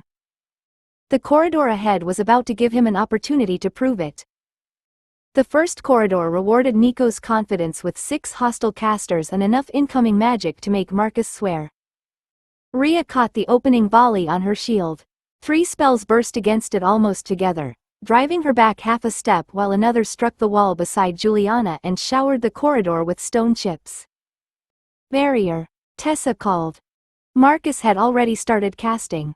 A translucent ward snapped into place across the width of the passage just before the second volley arrived. Light flashed over its surface, and Marcus planted both feet. I can hold this or disrupt them. Pick one. Hold it, Tessa said. Nico, pressure. Cass stayed beside Tessa because that was where a properly controlled registered beast was supposed to be until told otherwise. Privately, she could see the problem immediately. Their usual answer would have been Marcus suppressing the casters while Rhea advanced and Cass exploited whatever opening he made. Marcus couldn't make an opening while 5 separate bolts were trying to turn Juliana into a medical example. Nico drew. The first arrow crossed the corridor in a crack of blue-white light and struck one caster squarely in the chest. The second followed before the first target finished falling. A third caster ducked behind a broken pillar, buying Rhea room to move. Forward, Tessa ordered. Rhea advanced behind Marcus's barrier. Cass moved with her, apparently obeying Tessa's hand signal and definitely not choosing the angle herself. Juliana stayed close behind a shield line while Nico kept firing past them with irritating precision. One caster tried to lean out long enough to complete a spell. Nico's arrow struck the stone beside his face. He vanished back into cover. Cass reached the first pillar and removed another caster from the fight with the flat efficiency public Cass was allowed to display. Rhea drove the remaining frontline defender backward, and suddenly the corridor belonged to them. Marcus let the barrier fall. That was easier. Nico lowered his bow. You're welcome. Rhea turned her helmeted head toward him. Stop being right so loudly. I wasn't being loud. You have a face for it. Juliana laughed while checking Rhea for damage. Tessa looked down the corridor toward the next sealed door, then glanced at Marcus. He nodded once. The missing roll had stopped being theoretical. Cass looked at Nico instead. He'd done exactly what they needed without disrupting anyone else's job, which was inconvenient because he already looked pleased with himself. Beyond the sealed door, something heavy moved. Nico raised his bow again. Still testing me? Cass smiled. Very much. The sealed door opened onto a circular chamber built around one heavily armored elite and the glowing contract seal behind it. The elite raised a broad shield the moment they entered. Rhea met the charge in the center of the room with enough force to stop it, boots scraping across stone while Juliana stayed behind her and Marcus began working on the wards feeding the shield. Nico drew and fired. Lightning cracked against the shield. The elite barely moved. Nico fired again. Then again. Cass glanced toward him. You appear to have found something that doesn't care. It cares, Nico said, already drawing his next arrow. It's just pretending. Tessa pointed toward the elite's exposed flank. Cass, open it. Rhea, keep him facing you. Nico, don't let him reset. That was a much better instruction than telling Cass how to do the opening. She moved. Rhea drove her shield into the elite's weapon arm as Nico's repeated stormbow shots hammered the same section of its defense. Blue-white flashes burst across the barrier faster than it could fully settle. Marcus called out the ward rhythm, and Cass saw the gap. She slipped past the shield edge, struck once beneath the arm, then twisted away before the elite could turn. The defensive glow flickered. Again, Marcus said. Nico's next shot landed immediately. The shield failed. Rhea shoved forward, keeping the elite pinned while Cass crossed behind it and drove both daggers into the exposed seam Marcus had identified. The elite collapsed hard enough to shake dust from the chamber ceiling. For half a second, nothing happened. Then the contract seal behind it flared. Contract complete. The system followed before Cass had finished straightening. Level up, 46. Her agility increased to 39. Charisma increased to 27. Stamina increased to 160. Safe sunlight increased to 580 minutes. Cass smiled despite herself. 10 more minutes was 10 more minutes. Nico lowered his bow with the expression of someone waiting for the room to acknowledge an obvious accomplishment. I believe this is where everyone says I was extremely useful. Cass looked at him, then at the food packet sticking out of his open field bag. You were, she said. Your lunch still smells terrible. His expression fell. That's your response? Rhea lowered her shield. You asked for praise from the vampire. I expected standards. You brought that lunch, Cass said. You surrendered the right to discuss standards. Tessa was already checking the settled contract seal. Nico had proven exactly what they'd brought him to prove. Useful, independent, and still very definitely not theirs. Tessa waited until the contract seal finished recording the clear before opening the party report. Cass leaned against the chamber wall while Juliana checked Ray's armor straps and Marcus collected the last ward markers. Nico stood close enough to read over Tessa's shoulder, which Cass suspected was intentional. Tessa moved through the roster entries. Rhea Fortis, Frontline Defense. Juliana Merritt, Medical Support. Marcus Pell, Ward and Control. Cassidy Hart, Registered Combat Beast. Nico pointed at the final line. And me? Tessa selected his temporary roster entry. Nico Vale, Academy-approved guest cadet. Sustained ranged support. That sounds temporary. It is temporary. Nico looked offended by the accuracy. Cass smiled. You've known us for one contract. I've known you longer than one contract. That's more concerning, not less. Tessa entered the combat assessment beneath his name. Effective ranged pressure. Maintained target suppression while control specialist was committed to defensive wards. Integrated successfully with established formation. Nico read every word. You could write, excellent. I could, Tessa said. He waited. Tessa didn't. Rhea laughed while Juliana tightened the last strap on her shoulder plate. Marcus wisely pretended to be occupied with the contract seal. Tessa added the final classification to Nico's record. Independent contractor, suitable for future team deployment. Cass's amusement faded by a small amount. That was exactly what Nico was. He wasn't household. He wasn't bound. He didn't know the private hierarchy that made their coordination easier than it had any right to be. He was simply competent enough to stand inside their formation and make it work better. Which meant he could be invited back. Nico apparently reached the same conclusion. So when do I get invited again? Tessa closed the report. When we have suitable work. Cass looked toward the open field bag beside his boots. The offending food packet was still visible inside. When you learn food is not a mana potion. Nico stared at her. It had everything I needed. It smelled like boiled leather. It was efficient. Marcus finally looked up. You may have identified the real recruitment problem. I'm not being recruited, Nico said. Tessa handed him his copy of the completed contract record. Correct. You're an independent contractor. Nico took it, then looked at Cass. Who'll apparently be judging my lunch. Cass smiled. Everyone needs standards. He shook his head, but tucked the record carefully into his bag. For now, Nico remained outside the household. Unfortunately, he had become useful enough to keep coming back. 17. Lab safety for vampires. Nico became useful enough to keep coming back, and the Academy rewarded Cass by teaching everyone how to contain her. Sister Mael Tallow stood beside a square of warded flooring in the containment laboratory while Tessa, Juliana, and Nico waited beyond the marked boundary. Cass occupied the center because apparently being the registered vampire made her educational equipment. Mael indicated the pale lines surrounding Cass. Anti-mist perimeter. Blessed restraint points at all four corners. Handler position remains outside direct reach but within access to the emergency release. Cass looked down at the ward geometry. You've left one exit. It's deliberate. Yes, that's why I'm concerned. Nico shifted closer to the observation line. Why leave an exit in containment? Mael pointed toward the narrow break facing the far wall. Because intelligent creatures push harder against complete confinement.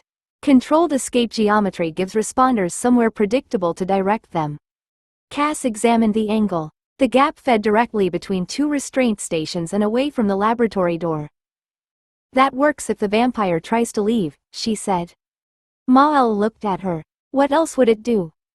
Attack whoever controls the release. Tessa's attention sharpened. Cass pointed toward the restraint pedestal nearest her.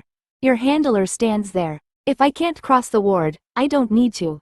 I break that mechanism, force someone to approach it, then use them when the line opens. Nico stopped writing. Mael regarded Cass for several seconds. You understand that you're currently explaining how to defeat the system containing you. I'm participating in higher education. Juliana covered a smile. Mael moved Tessa 2 paces farther back. This is why intelligent containment doctrine assumes the subject is observing us too. Cass smiled pleasantly. Excellent recovery. The rest of the demonstration became considerably more interesting. Mael showed them the blessed restraint loops, emergency isolation markings, release crystals, and the positions assigned to healers and handlers if a registered undead creature became violent. Cass noticed which stations depended on line of sight. Nico noticed Cass noticing. By the time Mael reached the hooded lamps mounted along the laboratory wall, his notebook contained considerably more than the official lesson. Mael rested one hand on the first control. Sunlight remains one of the most reliable emergency countermeasures against vampire-class undead. Cass looked at the hood. Tessa looked at Cass.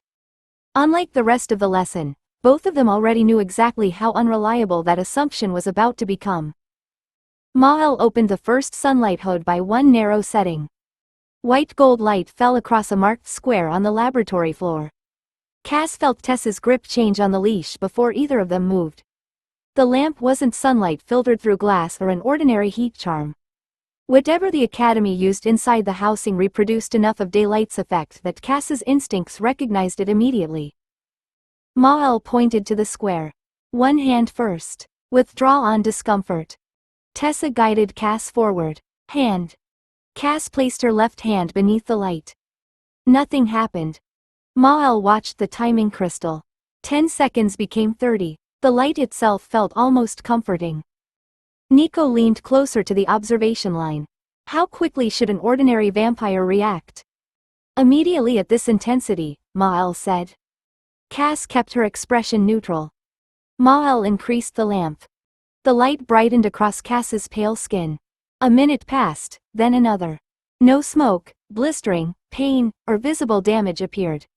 Mael looked at the controls, then at Cass. Any discomfort? No. Heat? Pleasant. Nico stopped writing. Mael increased the setting again. Tessa said, that's enough. Mael's hand remained on the control. She hasn't reached threshold. She's demonstrated unusual sunlight tolerance. That's why we need the threshold. Cass looked toward Tessa, measuring until failure would eventually expose far more than unusual tolerance. Her safe limit was 580 minutes, and she had no intention of spending most of a school day under a lamp merely to satisfy Mael's curiosity. Tessa stepped between Cass and the controls. Registered trait privacy. Mael's expression hardened. Containment staff need operational limits. You have the operational fact you need. Standard sunlight assumptions are unreliable against her. Nico looked from Tessa to Cass. Then what stops her? The room became quieter. Tessa answered evenly. Command. Restraint. Withdrawal. Specialist support. Without sunlight? If necessary. Nico considered that answer while Mael closed the hood. The artificial daylight vanished from Cass's skin. Mael wrote across the containment form. Sunlight tolerance above standard vampire range. Exact upper boundary withheld under registered trait privacy. Cass stepped out of the marked square. Nico's attention remained on her untouched hand. The Academy had just demonstrated one of its most reliable vampire countermeasures. Against Cass, it had become a suggestion. Mael responded by rearranging the warded floor. Two assistants shifted the restraint pedestals while Tessa took the marked handler position. Cass stood inside the containment square facing a brass release marker placed 3 paces beyond the open side. Mael pointed toward it. The objective is deliberately visible. Miss Hart is not to approach it unless instructed. Cass looked at Tessa. Apparently I'm being tested for my ability to resist shiny objects. You'll cope, Tessa said. Nico watched from the observation line. Mael raised one hand. Begin. Tessa kept the leash loose. Hold. Cass remained still. Left. Cass moved 2 paces. Back. She returned. Mael activated one ward segment.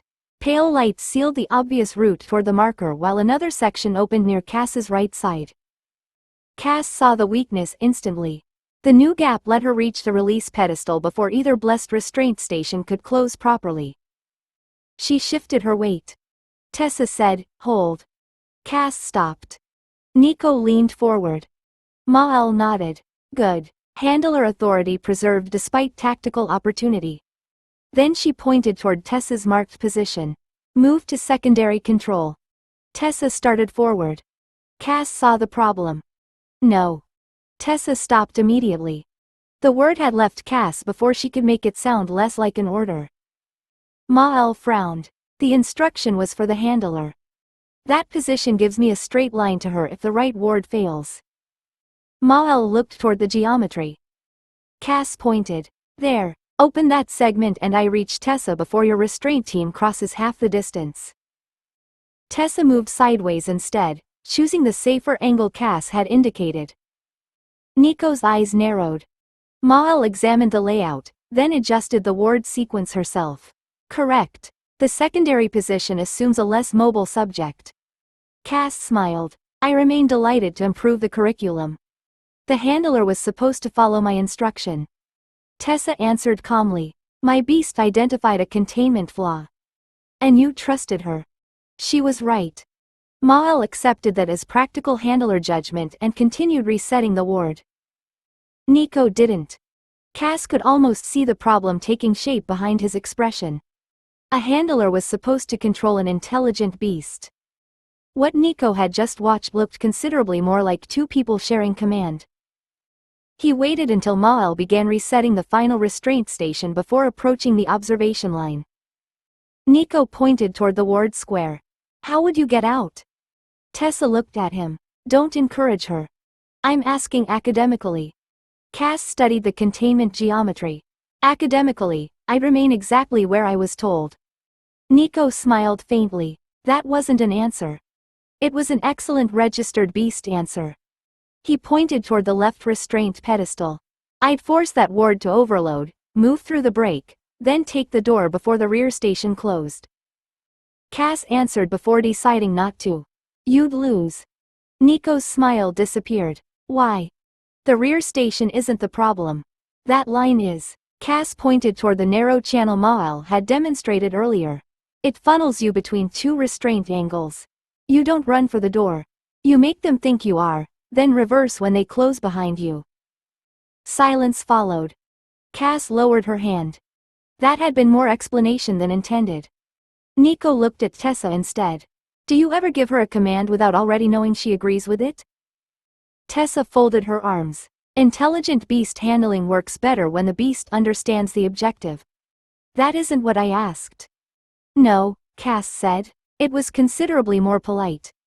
Mael returned with the completed containment report before Nico could continue.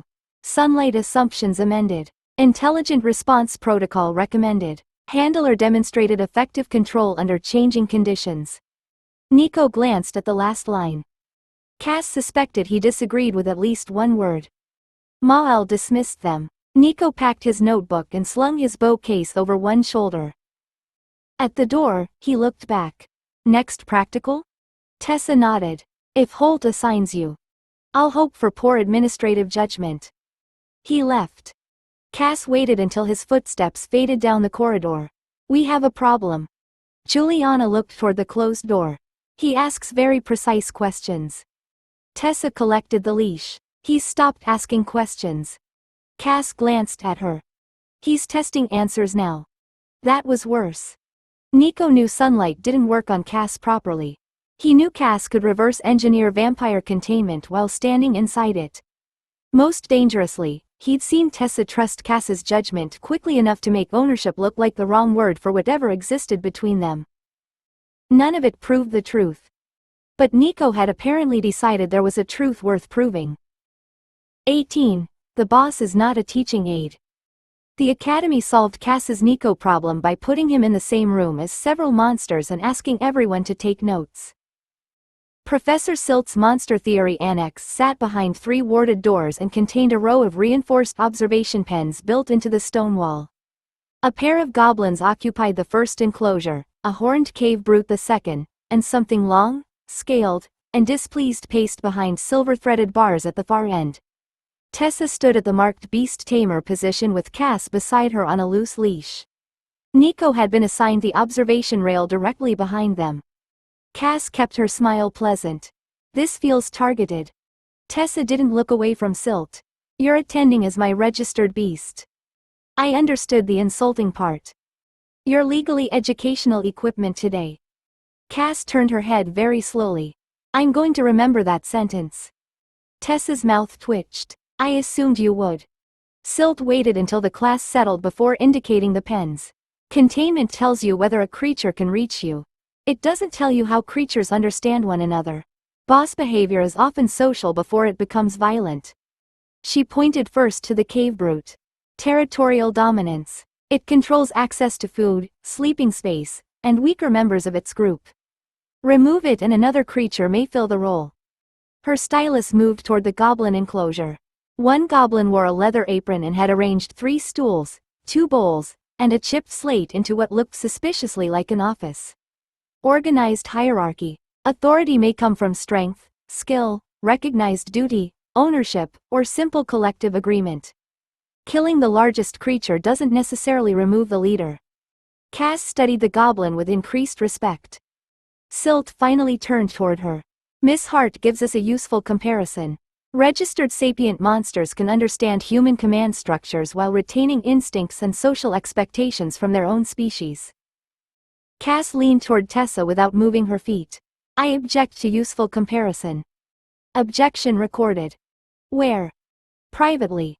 Nico's pen scratched behind them. Silt approached the first ward control. We'll begin with response behavior.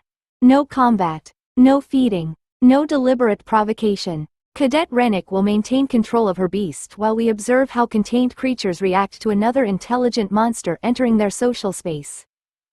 Cass looked along the pens. The goblin in the leather apron had stopped arranging its slate. It was staring directly at her. Silt opened the first observation shutter. The goblin stepped closer to the ward instead of retreating. Silt paused with one hand beside the control. Interesting. The second goblin had been crouched beside a bowl. It abandoned the food, moved behind the foreman, and lowered its head. Neither creature showed the teeth-bearing aggression Cass had seen when cadets passed the enclosure earlier. Silt pointed toward Cass. Cadet Rennick, bring your beast 1 pace forward. Tessa shortened the leash. Forward. Cass obeyed. Both goblins backed away. Nico's pen stopped. Silt frowned and shifted to the next enclosure. The horned cave brute had been striking its shoulder against the reinforced barrier whenever anyone approached. As Cass came level with the pen, it stopped hard enough that one hoof scraped across the stone. Then it lowered its horns. Not toward Cass. Toward the cadets behind her. A growl rolled through the enclosure. Silt looked from the brute to Cass. Stay where you are. Cass smiled faintly, delighted. Silt moved 2 cadets closer to the observation line. The brute charged the barrier immediately, slamming into the ward with enough force to flare every containment crystal white. Several cadets jumped back. Cass didn't move. The brute glanced at her, lowered its head again, and retreated 3 paces. Nico said quietly, "It isn't trying to attack her." "No," Silt said. The scaled creature in the final pen had stopped pacing too. It pressed itself against the rear wall, watching Cass while its tail lashed whenever a human moved. The goblin foreman cleared its throat. Everyone turned. It pointed at Cass, then at Silt. "She with you?" Silt stared at it. "You can speak trade?" "Can when worth speaking." The goblin looked Cass over again, then jabbed one finger toward the academy crest mounted above the annex door. "Humans got permit?" Cass blinked. "Permit for what?"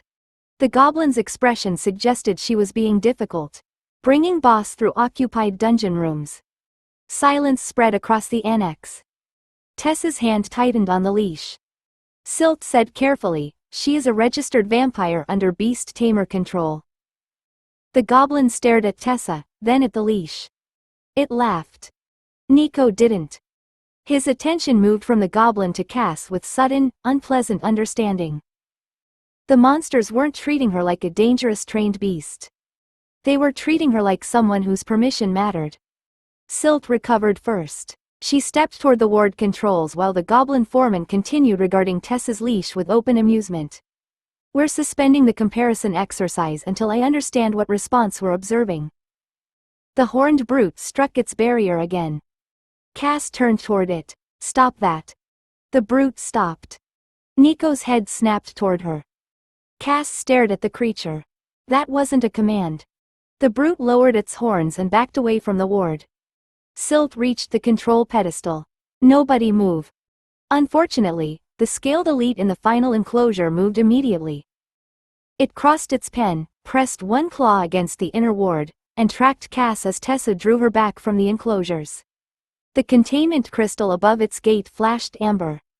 Then red. Silt reached for the emergency lock. Back from the pens. Tessa pulled Cass with her. "Cass, heal." Cass obeyed. The scaled creature followed. Its shoulder struck the ward exactly as the weakened crystal discharged. White light burst across the annex.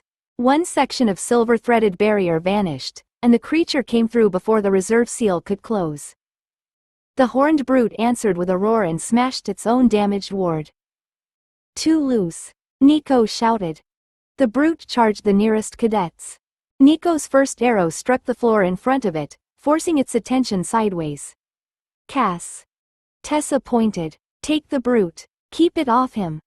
Cass crossed the annex and hit the brute from the side, driving it away from Nico without using anything remotely Heartpiercer shaped. Nico fired past her shoulder, catching one foreleg and turning the creature toward the empty center aisle. Behind them, Silt fought with the failed control pedestal. The seal needs both ward plates seated. The scaled elite ignored her and advanced toward Cass. Cass caught the brute by one horn, twisted it down, and said, "Stay." It froze beneath her hand. Nico stopped drawing his next arrow. Cass didn't have time to regret that. The elite was still coming, its attention fixed on her rather than the staff signals flashing along the wall. "Tessa, the plate." Tessa ran to the fallen ward section, kicked the silver-threaded frame back into its floor groove, and slammed the release catch home. The scaled creature changed direction toward the opening. Nico saw it too. He fired. The arrow struck high across its shoulder, turning its charge just enough to drive it through the narrowing gap. Cass shoved the horned brute backward across the restored line and released it as the ward plate locked. Silt struck the reset crystal. The barriers flared back to full strength. For several seconds, the only sound in the annex was the fading hum of the wards. Then pale text opened across Cass's vision.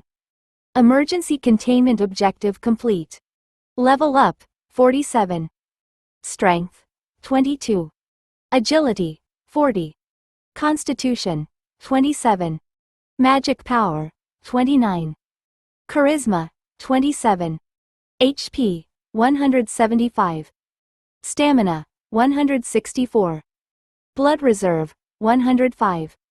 Safe sunlight maximum. 590 minutes. Skill unlocked. Sanguine tuning eye. Cass dismissed the notice before anyone could notice her reading it. Silt was already staring at her. The professor looked at the horned brute, now standing quietly behind its restored barrier, then at the scaled elite watching Cass from inside the final pen. What? Silt asked slowly, do those monsters think you are? By the time Cass reached the townhouse, Juliana had already decided the new skill required documentation. Cass stood in the kitchen doorway while Juliana cleared a section of the table between the existing care rota and Tessa's academy papers. Absolutely not. Juliana uncapped her pen. You unlocked a blood-related recovery skill. I unlocked it. That doesn't mean you need stationery. Tessa hung her coat over a chair. It's Juliana. Of course it means stationery. Cass called up the new entry. Sanguine tuning eye. Minor recovery bias varies by donor type. That was all. Cass frowned at it. It's not even impressive enough to justify the handwriting. Juliana held out a hand. What does it actually do? Cass concentrated on the skill. Blood still restored her normally. The new effect was smaller, almost beneath notice. Her body could distinguish useful differences in what it received and leaned slightly toward the kind of short-term recovery a particular donor supported best. No extra strength, Cass said. No stolen class abilities. No permanent improvement. Good, Tessa said immediately. Cass looked offended. Your faith in me is touching. My faith in the system is limited. Juliana wrote while Cass spoke. So the effect is temporary? Minor and temporary. Donor dependent? Yes. Juliana's pen accelerated. Cass watched with growing alarm. You're enjoying this. I'm recording it. Those aren't mutually exclusive. Juliana pulled the existing care rota closer and added a narrow column beside the donor recovery notes. She didn't change anyone's schedule. Instead, she marked a place to record whether future direct feeding produced any measurable difference after contracts, injuries, or spell exhaustion. Tessa leaned over her shoulder. We're not choosing donors by optimization. No, Juliana said. Medical fitness and willingness still come first. This only tells us what happened afterward. Cass relaxed slightly. That mattered. A minor recovery preference was useful. Turning everyone she cared about into labeled bottles was not.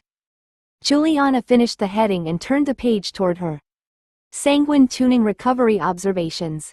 Cass stared at it. Tessa smiled. Congratulations. For what? Your blood preferences have paperwork now. Cass looked from the new chart to the care rota already pinned beside the command sheet. I gain one tiny vampire skill and somehow the household acquires another form. Unfortunately, the skill was the smaller problem. Nico had watched monsters recognize her. He'd heard a goblin call her a boss, watched a brute obey a casual instruction, and seen an elite ignore academy signals while following her movement through a failing containment ward. None of that connected Cass to Heartpiercer. It didn't need to. Nico had finally seen enough to know the registered vampire on Tessa's leash wasn't what the paperwork said she was. No chart was going to make that evidence boring. 19. The candidate who saw too much. Nico waited until the late practical ended before becoming a problem. Cass had almost reached the academy's west steps with Tessa when he stepped out from beneath the covered walk and planted himself directly in their path. Most of the other cadets were already heading toward the gates. That left considerably fewer witnesses than Cass preferred when someone looked that determined. Tessa slowed. Nico? I need to talk to Cass. Cass smiled. You've been doing that for weeks. I thought we'd established the procedure. Nico didn't smile back. Without the beast routine. That removed most of the available jokes. Tessa's hand settled against Cass's leash. Careful. I am being careful. Nico looked directly at Cass. You understand everything people say around you. Not just words. Tactics, medical procedure, dungeon structure, threat doctrine. You recognize things before instructors explain them. Cass kept her expression mild. Sapient was on the registration. I know. Then I'm pleased we've resolved that.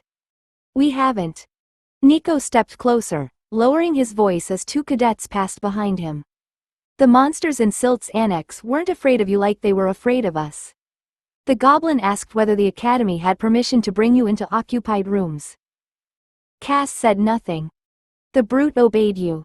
Coincidence? No. The answer came too quickly for another joke to cover it.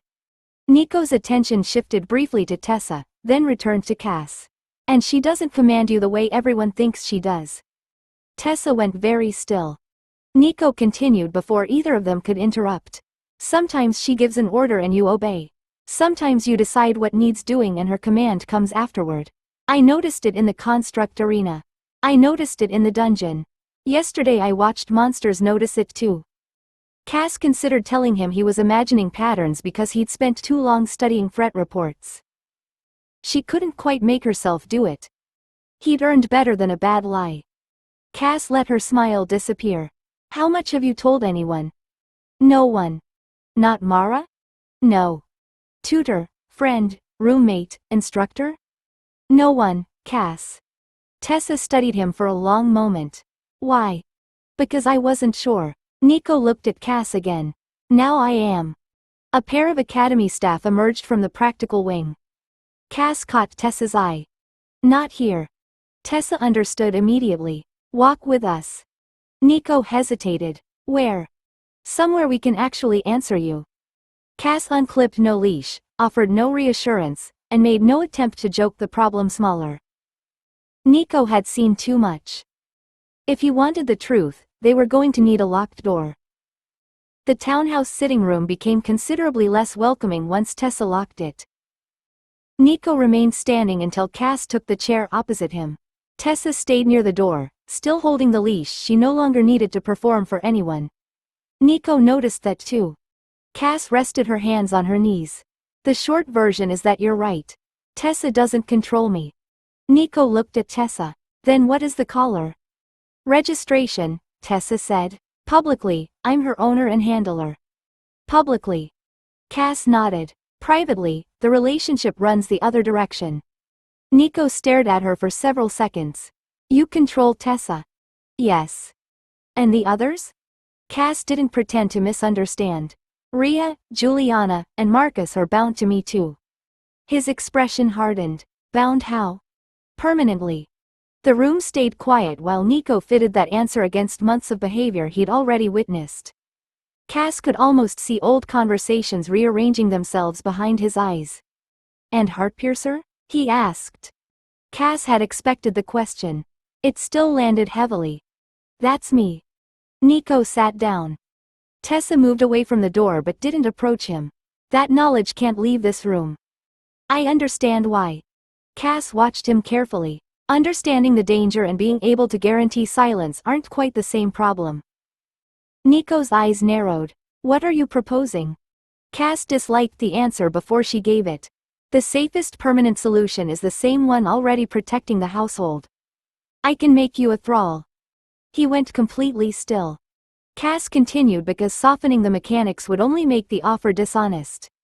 The bond can enforce loyalty and obedience. It can prevent deliberate betrayal. Once it's established, I know the secret isn't walking out of here attached to someone who can change his mind later. Nico looked from Cass to Tessa. You want to rewrite me because I noticed too much. No. Cass held his gaze. I'm telling you the solution I know will work. And if I say no? Cass didn't answer yet. Nico stood. His voice remained controlled, but the refusal in it was absolute. Then no, I'm not giving you my loyalty because it's convenient. I'm not letting magic decide whether I obey you. Tessa's grip tightened around the unused leash. Cass had forced that choice on people before. Hearing someone refuse it when he still had the freedom to do so made the old decisions considerably harder to ignore.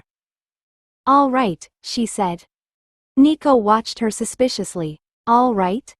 Cass nodded. No bond, no bite. That preserved his freedom. It also left them with the problem of what happened when he walked back through the locked door. Cass let the silence sit after Nico's refusal. He was still standing near the chair, tense enough that pretending the conversation had become ordinary would insult everyone involved. There is another option, she said. Nico's expression sharpened. Another kind of bond? No, a secrecy oath. He didn't relax. Binding? Yes. Tessa moved closer to the table but left the locked door behind her. It would stop you from deliberately revealing what you know. Nothing else. Nico looked between them. No obedience? None, Cass said. You wouldn't belong to me. You wouldn't join the household. You wouldn't have to fight for us, work for us, feed me, like me, or agree with anything I say. That last one sounds expensive. Cass almost smiled. You've met me. His mouth moved slightly, but the tension remained. And the oath is magical. Yes. So I'm still giving up a choice. Cass couldn't argue with that. One choice. Whether to tell people secrets that could get everyone in this house hunted, arrested, dissected, or attacked by 40 prepared professionals. Nico looked down at the floor. You could have told me less. I could have lied. You did lie. For months. That isn't helping. No, Cass admitted, it isn't. He walked to the window, stopped without touching the curtain, then turned back. Suppose I refuse the oath too. Tessa's gaze went to Cass. Cass wished she had an answer that sounded civilized. She had abilities for controlling bodies, changing attention, forcing loyalty, and killing problems until they stopped being problems. None of them turned dangerous knowledge into harmless knowledge. Nico waited. What happens? Cass folded her hands together. Then I have a genuinely terrible problem. His eyes narrowed. Meaning? Meaning I don't have a magical erase button. I can't make you forget what you saw. I can't safely let you report it. I'm not willing to pretend the danger disappears because asking you to stay silent feels uncomfortable. Tessa said quietly, and we're not forcing the bond after you refused it. Nico looked at her, then back at Cass. So if I refuse everything, you don't know what you'll do. Cass met his eyes. Correct. That answer frightened him. Good. It frightened her too. Nico returned to the chair but didn't sit. Then before I swear anything, I want the exact wording. Cass nodded. Apparently freedom came with contract negotiations. Nico pulled the chair closer to the table and sat at last. Exact wording means exact wording. No convenient interpretation afterward. Cass nodded. Agreed. Tessa took a blank sheet from the sideboard and placed it between them. Then we write it before anyone swears anything. That seemed to reassure Nico more than another promise would have. He leaned over the paper while Cass dictated slowly enough for Tessa to record every clause. The oath would prevent him from deliberately revealing Cass's true nature or hidden system status, the fact that Heartpiercer and Cass were the same person, the private hierarchy inside the household, or the existence and nature of Cass's thrall bonds. It would also prevent him from deliberately guiding someone else toward those secrets through hints, documents, staged discoveries, or carefully incomplete answers. Nico tapped the final line. And nothing else. Nothing else, Cass said. No requirement to obey you. No. No service. No fighting for you. No joining the household. No. No feeding. Cass looked offended despite herself. I hadn't even reached feeding. You offered to rewrite my loyalty 20 minutes ago. Fair. Tessa added a final sentence beneath the oath and turned the page toward him. The oath creates secrecy only. It grants Cass no command authority, service, loyalty, feeding access, property claim, or household membership. Nico read the whole page twice. Then he pushed it toward Cass. You swear that's the agreement you're binding me to? Cass met his eyes. Yes. He drew a breath. Then I accept. The magic answered quietly. Nico repeated the oath exactly as written while Tessa followed every line with one finger. Nothing dramatic filled the room. No color appeared. No change settled over his expression. When the last words left his mouth, he was still simply Nico, sitting in Cass's house because he'd noticed too much and negotiated his way out of becoming property. Tessa lifted the page. Verification. Nico gave her a wary look. How? Tell me who Heartpiercer is. His mouth opened. Nothing came out. Nico tried again, frowned, then said, I know the answer. I just can't give it to you. Tessa nodded. Good. Now tell Cass to go to hell. Nico blinked. Go to hell. Cass stared at her. Tessa smiled. Silence only. Verified. Nico's shoulders finally loosened. He could leave whenever he wanted. He could refuse her orders because there were none to obey. Tomorrow, if he chose to fight beside them again, that choice would still belong to him. 26th chair, locked door. Nico chose to come back the next morning. Cass didn't comment on that while the six of them crossed the contract threshold. He remained publicly what he'd been yesterday, an independent cadet taking paid fieldwork beside Tessa's team. No household bond pulled at him, no hidden command made him follow, and the secrecy oath prevented betrayal rather than requiring cooperation. That made his presence considerably more interesting. Tessa checked the passage ahead. Same formation. Rhea forward. Marcus behind her. Nico and Juliana center. Cass with me. Nico settled an arrow against his bowstring. I remember. Cass glanced at him. You're allowed to complain. Apparently that's an important part of joining our contracts. I've heard you cover the quota. Excellent. You're learning. Rhea raised one hand before the argument could develop. Movement. The first elite came around the corner at speed. It wore heavy plate and carried a broad shield, which made its decision to ignore Cass entirely somewhat offensive. Rhea met the charge with her own shield. Metal struck hard enough to drive both of them sideways, and Marcus immediately began setting a ward behind her. The second elite arrived from the opposite passage. Cass understood the ambush a heartbeat too late. It didn't attack the backline. It drove between them. A hooked weapon caught Rhea's shield edge while the first elite slammed forward. Rhea was forced through the side opening, separating her from Marcus, Juliana, and Tessa before anyone could close the gap. Rhea. Juliana moved instinctively. Stay back, Tessa ordered.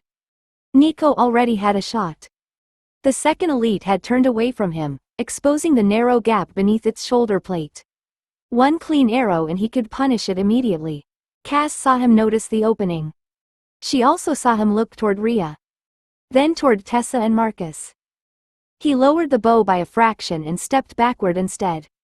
Marcus looked at him. What are you doing? Keeping your casting lane clear. The elite pivoted toward Tessa. Nico's first arrow struck its weapon arm, turning the swing enough for Cass to intercept. His second went past her shoulder and forced the creature to protect its face instead of advancing. Across the divided passage, Rhea shouted, I'm fine. Fix your side. Nico could have chased the exposed flank. He could have gone after the wounded elite and tried to claim the kill before anyone else reached it. Instead, he planted himself beside Marcus. Ward first, he said. Glory later. Cass smiled despite the blade coming toward her.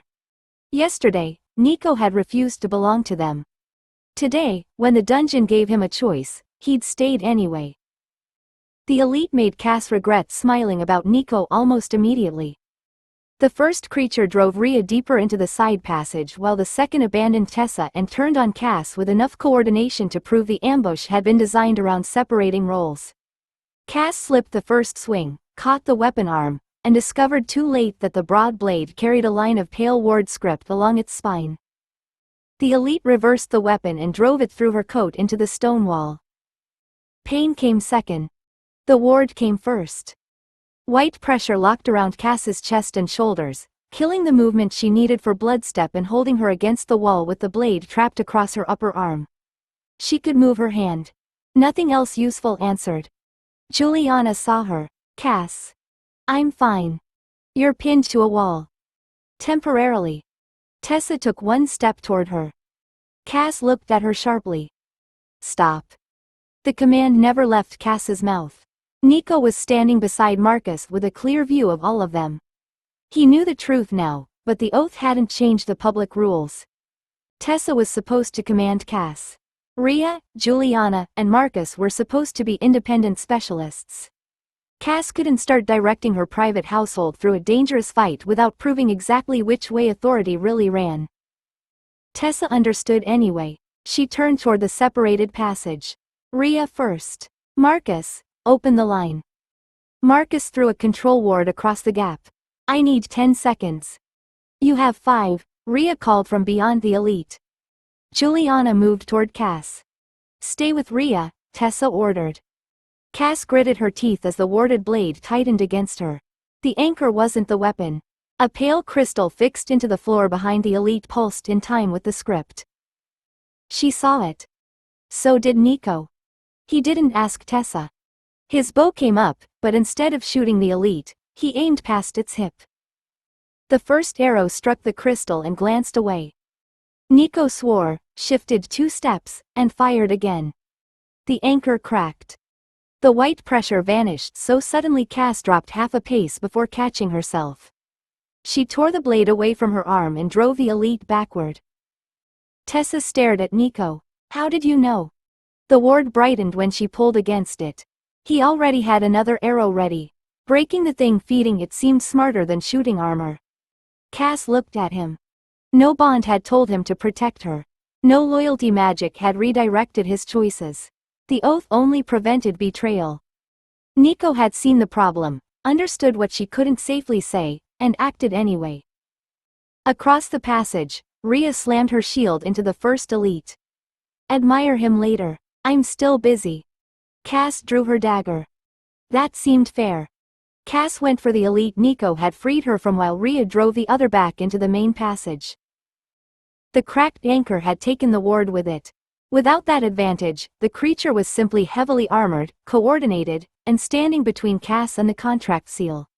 That was much more reasonable. Tessa, Marcus called as his control ward locked across the junction. Race clear. Bring them together, Tessa ordered. Rhea understood immediately. She stopped giving ground and slammed her shield into the first elite's weapon arm. Cass forced the second backward from the opposite side. Nico shifted beside Marcus, waited until the 2 creatures crossed each other's lines, then put an arrow through the exposed joint behind the nearer elite's knee. It dropped. Cass drove her dagger beneath its breastplate before it could recover. Ray's opponent tried to turn toward her. Marcus's ward caught one boot against the floor. Juliana moved safely behind Ray's shield, and Nico's next arrow struck the same opening Rhea created with a hard shield blow. Now, Tessa said. Cass was already there. Her dagger found the gap beneath the elite's arm. Rhea held it in place while Cass struck again, and the creature collapsed beside the first. Silence lasted until Marcus looked toward the sealed contract marker. Please tell me killing those 2 was actually the difficult part. Cass pulled her dagger free. You've endangered us by saying that aloud. Tessa reached the seal first and pressed her contract token into its center. The rest of them added theirs in sequence.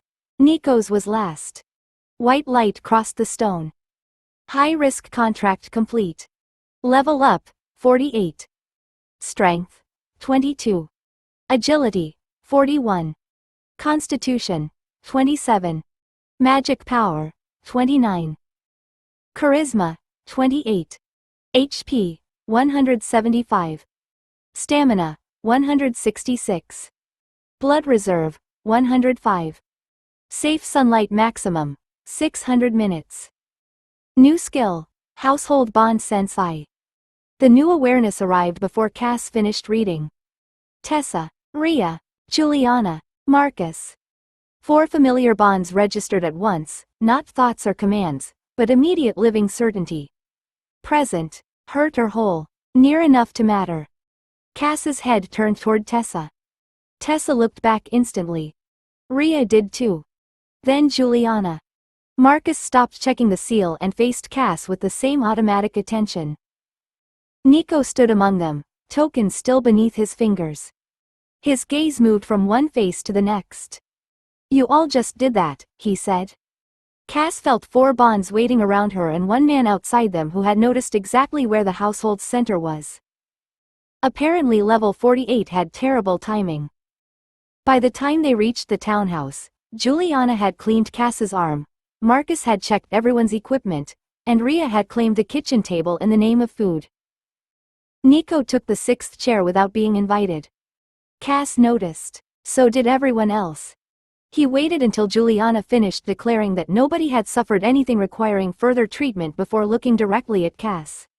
I want to change yesterday's answer. Cass stopped examining the small tear where the warded blade had gone through her coat. Which answer? The one where I said no. The table became quiet. Tessa set down her cup.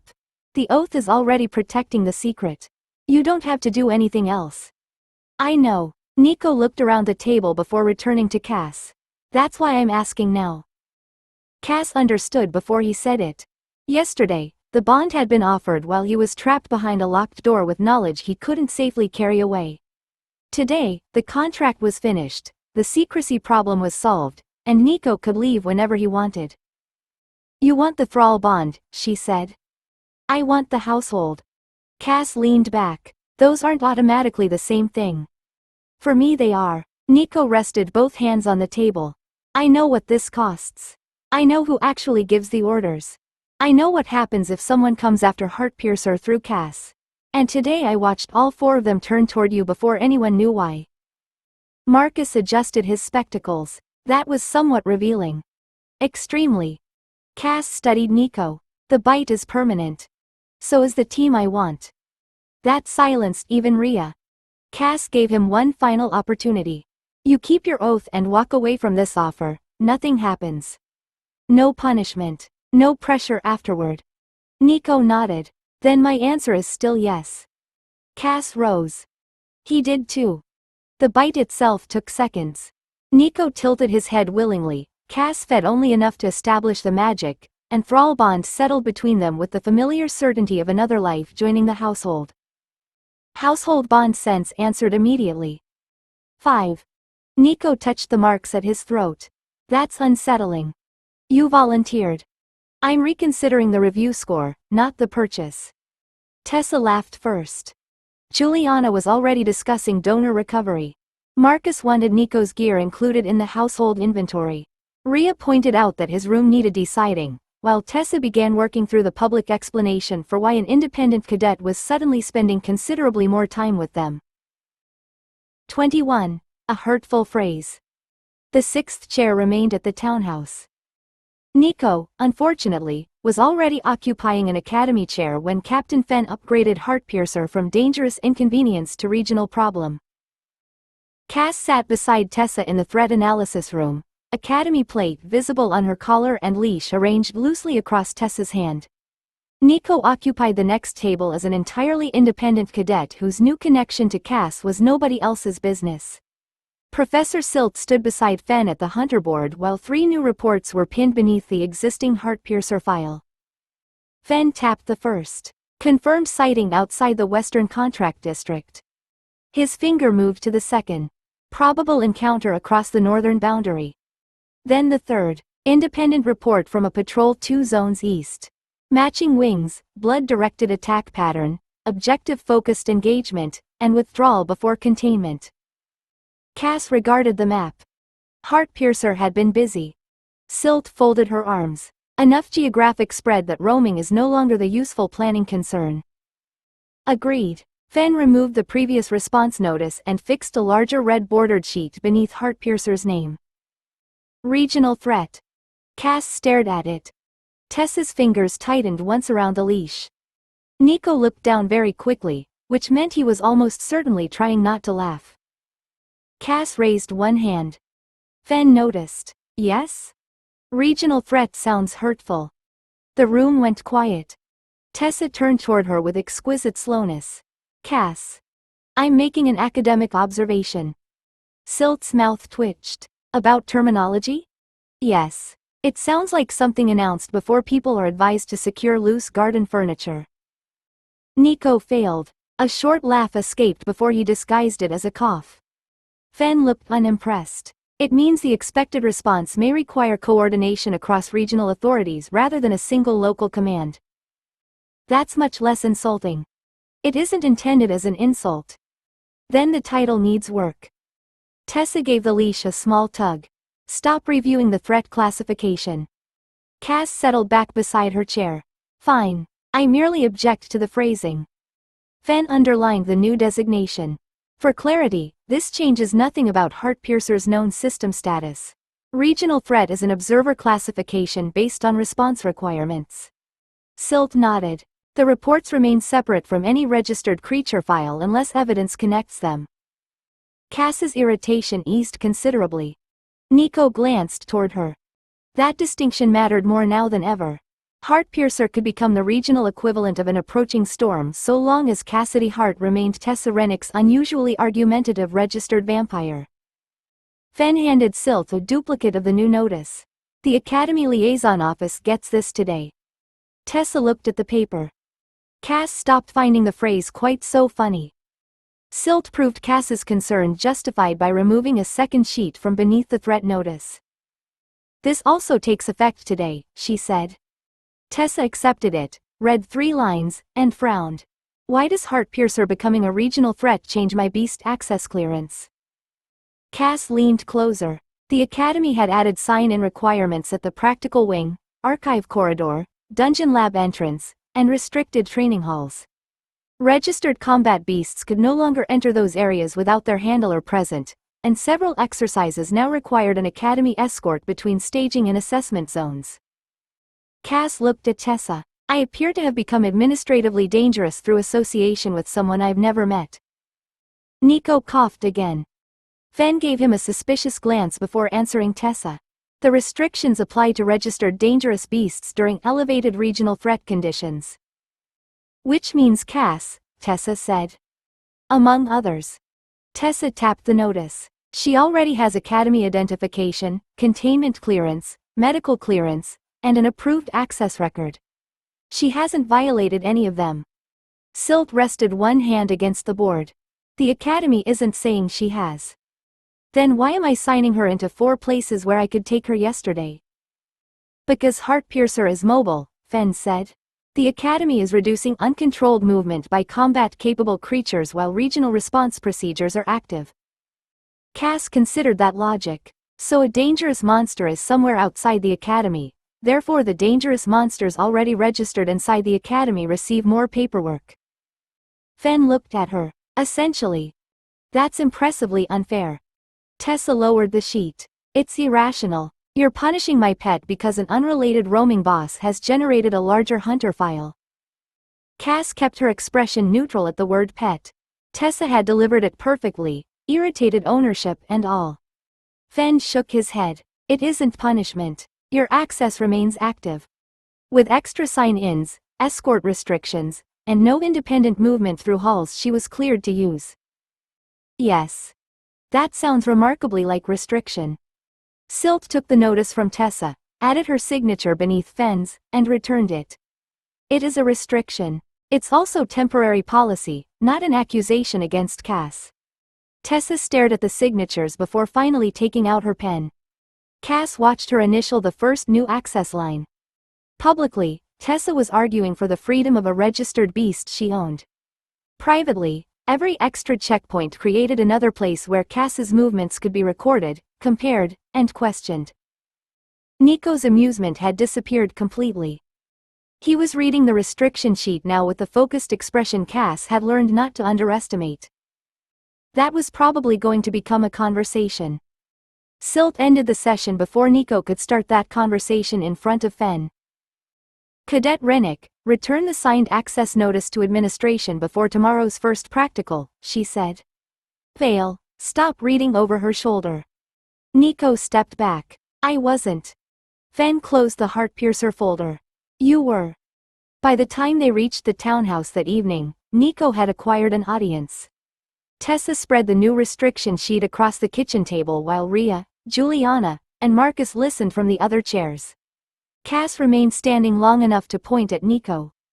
You had thoughts. I had several. Nico sat. You're all bad at being unrelated. Marcus frowned. We've maintained this cover for months. Yes. That's why I didn't realize what was wrong immediately. Nico pointed toward Tessa. She gives Cass orders convincingly. The problem is everyone else. Rhea folded her arms. Explain. When something goes wrong, you look at Cass before Tessa. Nico shifted toward Juliana. You did it in the medical lab. Tessa obeyed you because you were the healer, which made sense. But you checked Cass before giving the instruction.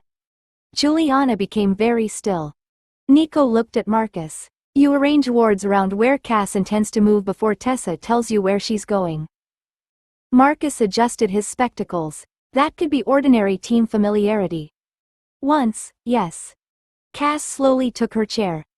Nico continued. Rhea gives ground when Cass needs space without being told. Tessa sometimes starts issuing a command after Cass has already moved.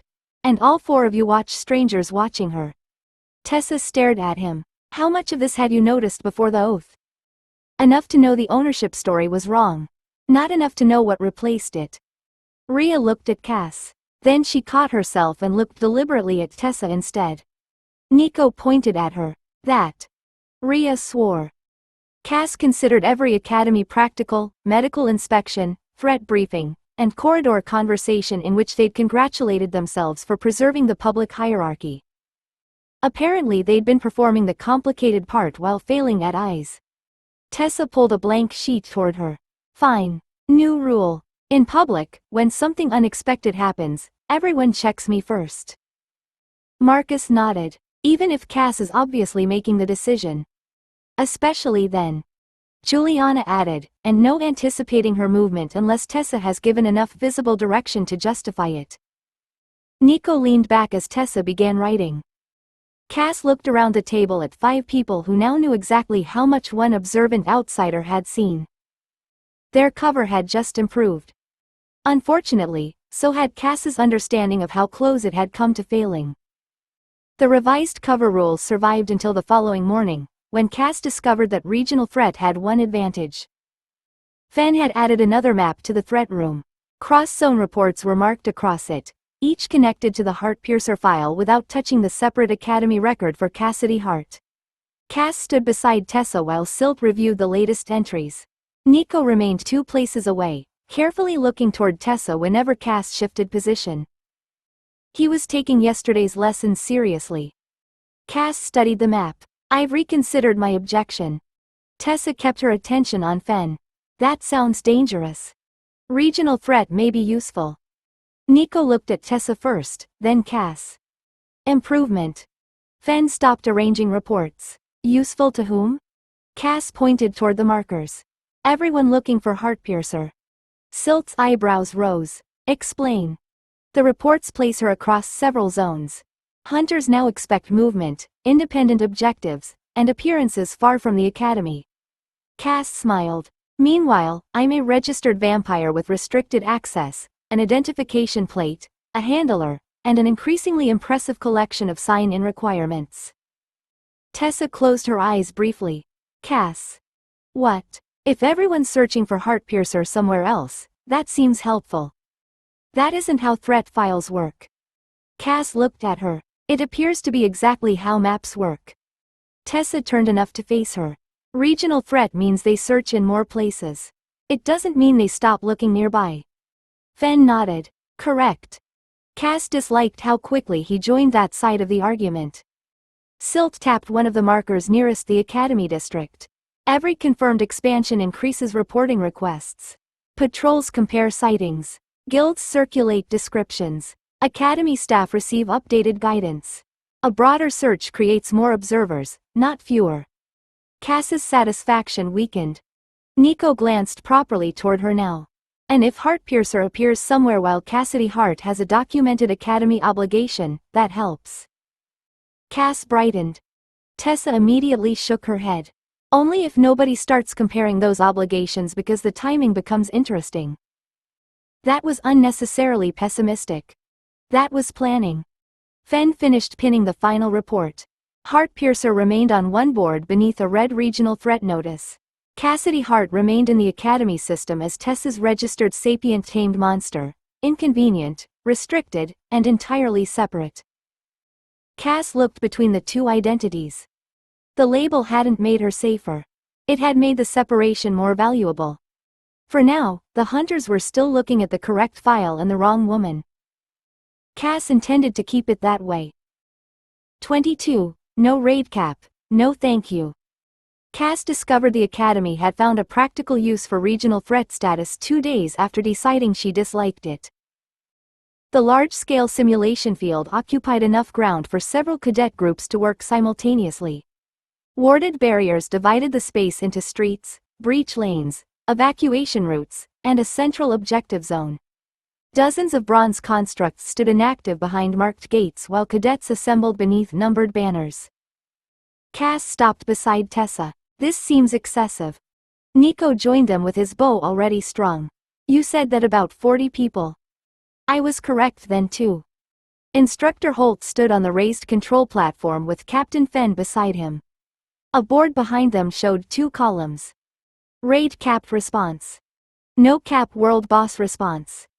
Cass stared at the second heading. Tessa noticed. Don't. I haven't said anything. You're preparing to. Fenn addressed the assembled cadets. Today's exercise compares 2 response doctrines. In the first scenario, the hostile objective has a fixed participation limit. Command knows the maximum force that can engage effectively. Holt tapped the second column. In the other, there is no assumed attacker ceiling. Additional personnel remain useful for as long as command can deploy them without creating congestion or friendly interference. Cass raised one hand. Tessa caught her wrist and lowered it. No. Fenn had already seen her. Miss Hart? Cass smiled pleasantly. I was wondering why the registered monster has been placed in a lesson concerning monsters that apparently require armies. Several nearby cadets laughed. Holt checked his slate. Because Rennick's registered beast team has been assigned to containment. That hasn't improved the answer. Tessa took the assignment sheet from a cadet runner and read it. Eastern Breach. We hold anything crossing the containment line until the evacuation teams clear the simulated district. Nico leaned closer. That puts us beside the hostile force entry gates. Cass looked toward the row of sealed barriers. There were rather more of them than she liked. Fenn descended from the platform and stopped near their position. The allied beast is deliberate. Cadets need experience coordinating around a dangerous creature that remains under friendly control while facing a larger hostile threat. Cass touched the academy plate on her collar. So I'm the reassuring monster. Tessa clipped the exercise leash free and handed it to an assistant. Try to look reassuring. I'm standing in a field designed to teach people how to attack monsters without limiting the number of attackers. Holt raised one hand toward the control crystals. Cass drew her daggers and took her assigned place at Tessa's command. She had a growing suspicion the Academy's definition of reassurance was deeply flawed. Holt dropped his hand. The first 4 construct gates opened together. Bronze infantry poured into the simulated street while cadets moved to their assigned lines. Cass stayed 3 paces ahead of Tessa, resisting several faster solutions because none of them included waiting for her handler to issue visible commands. Left breach, Tessa ordered. Hold the line, don't pursue. Cass met the first construct at the boundary marker, knocked its weapon aside, and drove it backward without crossing the painted line. Nico's arrow struck a second construct through the shoulder joint before it could flank her. For several minutes, the exercise made sense. Then another gate opened. Cass glanced toward it. Didn't we already receive our attackers? Apparently they reproduced, Nico said as he loosed another arrow. 2 more gates opened. The cadets behind them shifted formation. A shield line moved forward to catch the new wave while ranged fighters spread across the raised firing positions. Cass disabled another construct and returned immediately to Tessa's containment line. Holt's voice carried from the control platform. World Boss Doctrine active. Fixed participation limit removed. Cass looked up. Fenn stood beside him, watching the field. Another row of constructs activated. Tessa pointed right. Cass, reinforce the second marker. Nico, cover her. Cass crossed to the threatened line and caught a bronze attacker before it reached a cadet healer. She twisted its arm behind its back, forced it down, and looked toward the gates. More lights were turning on. That seems excessive even by Academy standards. Nico fired past her shoulder and shattered a construct's knee crystal. That's the lesson. The lesson appears to be that the Academy owns too many constructs. No. Nico shifted targets. 40 was a response assumption because somebody needed a planning number. This removes the number. Cass drove her boot into the fallen construct's weapon hand. That's worse. Nico nodded toward the growing reserve forming beyond the gates. They're teaching us that 40 might be enough for one threat. If the threat can keep fighting, you don't stop adding people because you reached 40. Tessa called, Cass, back to center. Cass obeyed immediately, reaching her before the next wave entered. Nico followed, drawing another arrow. The lesson isn't, 40 is enough. It's, never assume 40 is the ceiling. Across the field, another construct gate began to rise. Cass stared at it. She was developing a powerful preference for ceilings. The next wave hit before Cass finished objecting internally. 3 constructs drove toward the center marker while another group pushed against the cadets covering the evacuation lane. Beyond them, Academy runners were guiding the last simulated civilians toward the marked safe zone. A control nexus glowed behind the construct gates, feeding fresh attackers into the field as quickly as the cadets disabled them. Tessa saw it at the same moment Cass did. We don't need to kill everything. We need the evacuation finished. Cass caught a construct's sword arm and turned it into the one beside it. That sounds reassuringly achievable. Nico, keep the right lane clear. Cass, hold center. Don't chase anything past the breach. Nico's arrows began landing in a steady rhythm, disabling legs and weapon joints rather than wasting shots on complete kills. Cass stayed inside the marked containment line even when a construct staggered backward with its chest crystal exposed. Leaving it alive offended her professionally. Another pushed through. Cass struck low, broke its balance, and sent it into the path of 2 more. The pressure kept building, but the cadet evacuation line behind Tessa shortened with every group reaching safety. Holt called from the platform, Rennick, your left side is collapsing. Tessa looked once. 2 cadets were being forced away from their marker. The obvious response was to send Cass. She didn't. Nico, left marker. Cass stays center. Cass understood immediately. Moving her would solve the breach and expose the evacuation route. Nico sprinted across the rear line, firing as he moved. I've got it. The final evacuation marker flashed white. Fen raised one arm. Civilian objective complete. Tessa pointed past Cass. Now the nexus. Cass, break through. Return when it's down. That was much better. Cass drove through the nearest construct, slipped between 2 more, and reached the control nexus before the reserve wave could fully deploy. Her dagger struck the outer housing twice. The 3rd blow shattered the central crystal. Every construct on the field stopped. Formal higher threat trial complete. Level up, 49. Strength, 22. Agility, 42. Constitution, 28. Magic power, 30. Charisma, 28. HP, 180. Stamina, 170. Blood reserve, 108. Safe sunlight maximum, 610 minutes. Cass dismissed the notice and returned directly to Tessa. Holt was already marking his slate. Rennick, command discipline maintained under mass pressure. You resisted solving local failures by abandoning the actual objective. Cass glanced at the frozen army surrounding them. Apparently the trick to surviving unlimited attackers was knowing when to stop fighting them. The frozen constructs remained scattered across the simulation field while Holt gathered the participating cadets for review. Cass stood beside Tessa with her daggers sheathed and academy plate visible, trying not to look too interested when Fen brought the Heartpiercer folder down from the control platform. Holt addressed Tessa first. Your command decisions passed. You protected the objective instead of treating every breach as something your beast personally needed to solve. Cass looked at him. That sounds disappointingly sensible. Tessa touched the leash ring at Cass's belt. Quiet. Cass became a model of registered restraint. Fen opened his folder against the review table. The familiar Heartpiercer notes sat beneath the regional threat notice, including the line Cass had already learned to resent less than its alternatives. Prepared response assumption, 40. Fen drew his pen through it. Cass stared.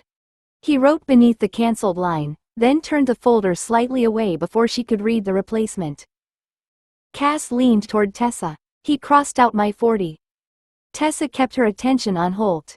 Heartpiercer's 40. I had become attached to it.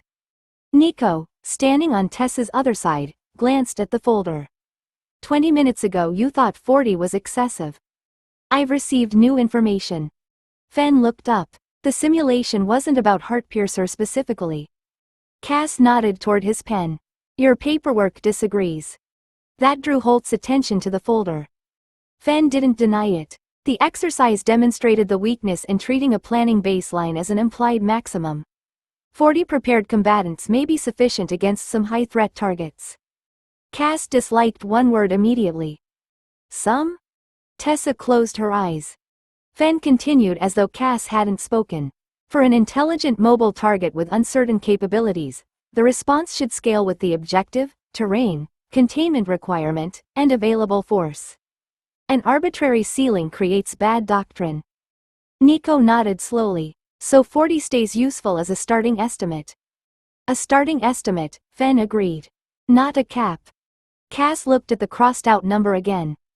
Nothing on her private panel changed. No title appeared. No promotion followed. Heartpiercer remained what she had been before the exercise, while humans quietly became less certain about how many people they might need to stop her.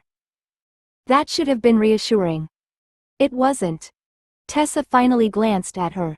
Still think regional threat is useful? Cass watched Fen close the folder over the ruined 40-person shorthand. I think I preferred being underestimated by a specific number. Apparently 40 had been comforting. Cass hadn't appreciated it until someone removed the ceiling. 23. Sable fails charm school. Cass discovered that the Academy's answer to repeated food theft was education. Tessa discovered this when a folded notice appeared with her morning schedule requiring Sable to attend beast etiquette remediation in the Eastern practice yard. Sable sat beside her and tried to eat the corner. Tessa pulled the paper away. That seems like evidence. Cass leaned over the kitchen table. In her defense, you've presented the accused with written testimony. The cafeteria listed 2 food incidents, 1 mage chasing complaint, and damaged furniture. Sable looked toward Marcus as though expecting support. Marcus pointed at her. You bit the chair. Sable's ears flattened. Tessa added, it was Academy property. Cass considered that. Perhaps she objects to institutional seating. Tessa folded the notice and stood. You're coming too. Cass stopped smiling. Why? Registered beast etiquette sessions allow handlers to bring a compliant beast as a demonstration example. Everyone looked at Cass. She looked behind herself. Do we own one? The Eastern practice yard had been divided into small stations containing bowls of food, brightly colored training markers, padded obstacles, and several cadets with creatures that appeared no happier about formal manners than Sable did. Tessa clipped Sable's lead short and kept Cass's loose. A supervising assistant checked the registration plates on both creatures, then made a note. Heart is the comparison beast? Cass smiled pleasantly. Apparently I'm inspirational. Tessa said, she has no recent discipline notices. That sounded far too much like pride. Nico stood near the far boundary with 2 other cadets waiting for a separate practical. He noticed them, then noticed the sign identifying the session. His expression became dangerously amused. Cass narrowed her eyes. Tessa touched her leash ring. Behave. I'm the good example. Keep proving it. The first exercise required Sable to sit while a covered food bowl was placed 3 paces away. Sable sat. The cover came off. Sable stopped sitting. Tessa caught the lead before the gargoyle reached the bowl. No, back. Sable twisted around, planted all 4 feet, and stared at Tessa with profound betrayal. The assistant marked something on her slate. Cass folded her hands behind her back and adopted the serene posture of a creature whose disciplinary record was currently superior. Then the next station activated. 3 practice mages walked into the yard carrying charged mana crystals. Sable's head snapped around. Cass's confidence disappeared. Apparently Charm School had saved the difficult lesson for second. The practice mages crossed the yard carrying 3 charged crystals, and Sable inhaled. Her entire body changed. The gargoyle's ears lifted, wings tightened against her back, and her attention locked onto the nearest crystal with an intensity previously reserved for unattended sausage. Tessa shortened the lead. Sable, stay. Sable stayed for approximately half a second. The nearest mage passed closer. Mana leaked from the crystal in faint blue sparks, carrying whatever scent Sable found irresistible. She leaned forward until the harness pulled tight. Tessa said, no, ignore. Sable took another step. The supervising assistant looked up from her slate. Control your beast, Rennick. Tessa planted one foot and pulled Sable back. Sable, heel. The gargoyle turned her head toward Tessa, visibly understood the command, then looked straight at the crystal again. Cass felt the answer rising automatically. One word would do it. Sable knew Cass's voice when it carried an actual order. The household had learned that distinction long before the academy began pretending Tessa represented the top of their hierarchy. Cass kept her mouth closed. The mage moved within 4 paces. Sable crouched. Cass looked at her. That was all. Sable's head snapped toward Cass.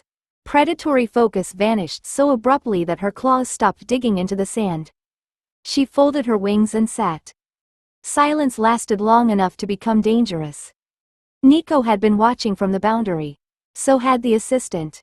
Tessa reacted before either could ask why. She stepped between Cass and Sable, shortened the lead another handspan, and pointed firmly at the ground. Sit. Good. Keep your attention on me. Sable remained seated. Cass studied a training marker with passionate interest. The assistant made a notation. Late response, but successful redirection. Repeat with closer exposure. Tessa's expression didn't change. Understood. Nico's did. He waited until the assistant moved toward the next station before approaching the boundary. She listened to Cass. Cass said nothing. Tessa stroked one hand down Sable's neck as though reinforcing the command. She noticed Cass looking at her. Cass is the better-behaved comparison beast. Sable follows other creatures' reactions. Nico glanced at Cass. Cass continued being exemplary. That's convenient, he said. Tessa replied, it's training. The second mage began approaching with a brighter crystal. Tessa tightened her grip on Sable's lead. Cass kept her hands behind her back and her mouth firmly closed. Apparently being the good example now included pretending nobody listened to her. By the time they reached the townhouse, Cass had decided Sable's etiquette lesson had been unfairly educational for everyone. She found Juliana in the kitchen preparing food while Marcus repaired a cracked buckle from Sable's harness at the table. Nico sat opposite him cleaning his bow, and Rhea was checking the pantry against the household rota.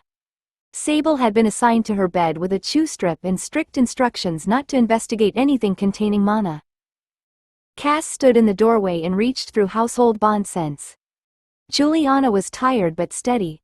Marcus carried the mild stiffness of someone who'd spent too long bent over fine work. Nico's condition felt normal, though the bond still made his newer presence easier for Cass to notice. Rhea was fine. Cass checked Juliana again. Juliana looked up from the chopping board. Stop that. Cass blinked. Stop what? Checking me. I'm standing over here. You know exactly what I mean. Rhea glanced between them. She's doing the thing again? Cass folded her arms. The thing has a name. Rhea said, supernatural hovering. That isn't its name. It describes the behavior. Cass reached toward Marcus through the bond almost automatically. Marcus stopped working and looked up. I'm also fine. Cass frowned. I didn't ask. No, you checked. Nico lowered the cloth from his bowstring. Can everyone feel when she does that? Juliana set down the knife and faced Cass. Not exactly, but she gets that expression when she's running through the household instead of speaking to us. Cass resisted checking whether Juliana was actually annoyed. That resistance lasted perhaps 2 seconds. Juliana pointed at her. You just did it again. I was confirming your emotional state. Rhea stared. That sentence made it worse. Cass said, the skill tells me condition. Not thoughts. Juliana replied, then ask about the condition. If I'm tired, ask whether I'm tired. If Marcus's back hurts, ask him. If Nico needs recovery, he has a mouth. Nico raised one hand. Confirmed. Cass looked around the table at 5 people who apparently objected to being efficiently monitored. Sable lifted her head from the bed. Cass pointed at her. Don't encourage them.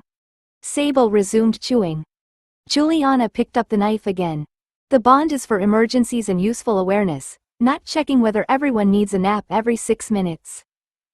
Cass pulled out a chair and sat.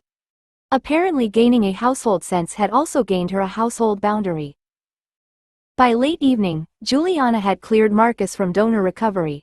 Sable had been fed enough that nobody believed her, and Cass had stopped using household bond scents every time someone crossed the room. She was exhausted. Cass sat at the kitchen table pretending this was merely a prolonged interest in the care rota while the others finished around her. Tessa collected academy papers. Marcus checked Sable's repaired harness. Juliana put away the last recovery supplies. Nico paused beside Cass's chair. You could go to bed. I could also sit here. You've been reading the same line for 5 minutes. Cass looked down. It's an interesting line. It says prepared blood. Very important subject. Nico didn't laugh. He rested one hand against the chair opposite her instead. You don't have to keep performing for us. That landed unpleasantly close. Cass glanced toward the others. Nobody was looking at her with concern, which meant they were all doing it deliberately. I'm fine, she said. Nico nodded. I know. Cass narrowed her eyes. That's normally where people argue. I didn't say you weren't fine. His voice remained quiet. I said you're tired. Juliana suddenly became fascinated by a cupboard. Cass considered checking Nico through the bond, remembered the new rule, and stopped herself. He noticed. That was irritating too. Nico straightened. I'm going upstairs. You can come with me if you want company. No command waited behind the offer. No expectation traveled through the bond. Cass could stay at the table, go to her own room, or tell him to stop looking at her as though he'd noticed exactly how much effort remained between fine and actually fine. She stood. All right. Nico's smile was small enough not to make the choice embarrassing. All right. His room was already his. Cass had been inside before, discussing equipment, contracts, and the increasingly unreasonable amount of storage required by one archer. Tonight, when he closed the door, neither of them mentioned equipment. Much later, Cass decided the rest could remain private. The next morning, breakfast was unbearable. Marcus asked Nico whether he wanted tea with astonishing politeness. Juliana passed Cass her prepared blood without comment. Tessa discussed Sable's academy schedule while refusing to look directly at either of them. Sable looked from Cass to Nico, then climbed into Marcus's lap. Cass opened her bottle. Anyone who becomes more polite is leaving. Nico stared into his tea. Tessa smiled. Apparently, the household had noticed. 24. Do not call me Minnie. Cass decided the academy could have scheduled the dungeon before breakfast became socially complicated. Nico had recovered enough by the time they reached the entrance to speak to her normally, although he remained suspiciously interested in checking his bow whenever Tessa smiled. Cass considered this an improvement. Rhea and Marcus were already checking the route sheet. Juliana had confirmed everyone's supplies, and Sable stood beside Marcus wearing her repaired harness and the expression of a gargoyle hoping the dungeon contained unattended food. Tessa held Cass's leash for the academy attendant at the entrance. Objective? Reach the anchored chamber, defeat the resident boss, and activate the exit seal. The attendant handed Tessa a metal marker. The exit remains locked until the boss encounter resolves.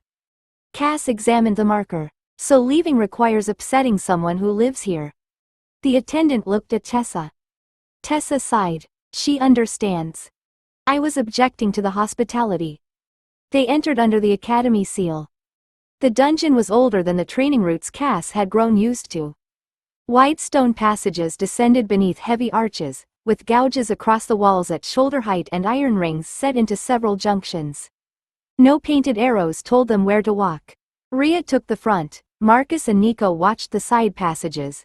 Juliana stayed protected between them, and Tessa kept Cass close enough to look controlled without actually interfering. Sable sniffed one wall. Marcus caught her harness. No. Cass glanced back. We're improving. The final passage opened into a circular arena large enough to hold the entire team comfortably. An enormous minotaur stood beside a stone arch on the opposite side, resting both hands on the haft of an axe almost as tall as Tessa. Behind him, the exit seal was dark. Rhea raised her shield. Nico's bow came up. The minotaur looked past both of them. His gaze fixed on Cass. His ears twitched once. Then his broad face split into delighted recognition. Little roaming cousin. Nobody moved. Cass felt Tessa's grip tighten around the leash. Marcus slowly lowered his weapon by an inch. Juliana looked from Cass to the Minotaur. Nico stopped pretending he wasn't interested in anything involving Cass. The Minotaur planted his axe on the stone and laughed. "What are you doing down here with students?" Cass smiled pleasantly. Apparently the academy had finally found a dungeon where the boss knew her socially. The Minotaur's smile became considerably less reassuring when Cass glanced at the dark exit seal behind him. Tessa recovered first. Her hand settled firmly on Cass's leash. "You know her?" The Minotaur looked at the leash, then at Cass, then back at Tessa. "Know her? No. Recognize her kind of trouble?" Immediately, he leaned on his axe. Roaming creatures have a way of carrying themselves. Usually into places where other people are working. Cass relaxed slightly. That explanation was survivable. "I'm here in an entirely professional capacity." "You're standing in my arena?" "Yes." "With students?" Cass glanced at Nico. "Some of them are very capable." Nico lowered his bow a fraction. "I'm choosing to take that as praise." The Minotaur snorted. "Did you make an appointment?" Cass looked toward Tessa. "Was there an appointment section on the dungeon paperwork?" "No." "Then this feels administratively unfair." Rhea kept her shield raised. Marcus had moved far enough left to give Juliana a clear retreat line, while Sable stared at the Minotaur's axe as though deciding whether metal counted as food. Nobody attacked. Unfortunately, nobody appeared willing to rescue Cass from the conversation either. The Minotaur tapped one hoof against the stone. "Young roamers. Wander into somebody's territory, expect courtesy, then act surprised when the resident objects." "I didn't expect courtesy." "You're negotiating instead of attacking." That seemed polite. "You entered armed." Cass looked down at her daggers. "I'm frequently armed." Tessa gave the leash a deliberate tug. "Cass, stop negotiating with the dungeon boss." Cass turned to her. "I was establishing whether violence was necessary." "You were arguing about appointments." "They're related." "Stop." The public order landed clearly enough that even Nico's mouth twitched. Cass closed hers and moved back beside Tessa with exemplary obedience. The Minotaur stared at them. Then he laughed so hard the sound filled the arena. "Oh, that is excellent." Cass narrowed her eyes. Tessa's grip on the leash remained professionally firm. "Can you open the exit?" The Minotaur straightened and lifted his axe from the floor. The amusement vanished from his posture even if it remained in his eyes. "No, anchored boss. My gate opens when the dungeon says you've earned it." Behind him, the exit seal stayed dark. Cass drew one dagger. Apparently professional courtesy had limits, and this one required an axe. The Minotaur moved first. His axe came around in a horizontal sweep that forced Rhea backward behind her shield and sent Marcus diving away from the haft. Nico's arrow struck the Minotaur high in one shoulder without slowing him. Tessa pointed. "Cass, engage. Keep him off Juliana." Cass crossed the arena and caught the next swing on both daggers. That was a mistake. The impact lifted her from her feet and threw her hard enough that she hit the stone on one shoulder, rolled, and came up with considerably less respect for workplace courtesy. The Minotaur grinned. "Good. You're not entirely decorative." Cass bared her fangs. "You called me little. I stand by it." Marcus drove in from the side while Rhea forced the Minotaur to turn. Nico's arrows kept finding openings whenever the axe rose, and Sable launched herself at one broad leg until Tessa ordered her clear before she became part of the floor. Cass attacked twice, retreated from another brutal sweep, and understood the problem. She'd been holding herself to the academy version of competent. The Minotaur wasn't. "Tessa," Cass called. Tessa saw it too. Her public answer came immediately. "Stop holding back. Take him." Permission settled over the arena. Cass let Bloodshade move properly. She vanished beneath the next axe stroke, crossed the Minotaur's blind side before he completed the turn, and drove both daggers into the opening Nico had created beneath his damaged shoulder. He roared, twisted faster than something his size should manage, and caught her with one forearm. Cass hit the floor, slid, and went straight back in. Rhea pinned his attention for one heartbeat. Marcus struck behind the knee. Nico's arrow buried itself beside Cass's first wound. Cass used all three. She climbed the opening, drove one dagger deep, and tore the second across the boss marker glowing beneath the Minotaur's collarbone. The light broke. The axe struck stone beside her as the Minotaur dropped to one knee. He looked past Cass toward Tessa and laughed despite the blood on his teeth. Congratulations. You own a very rude little boss. Cass pointed a dagger at him. I object to two parts of that sentence. The dungeon seal flared behind him.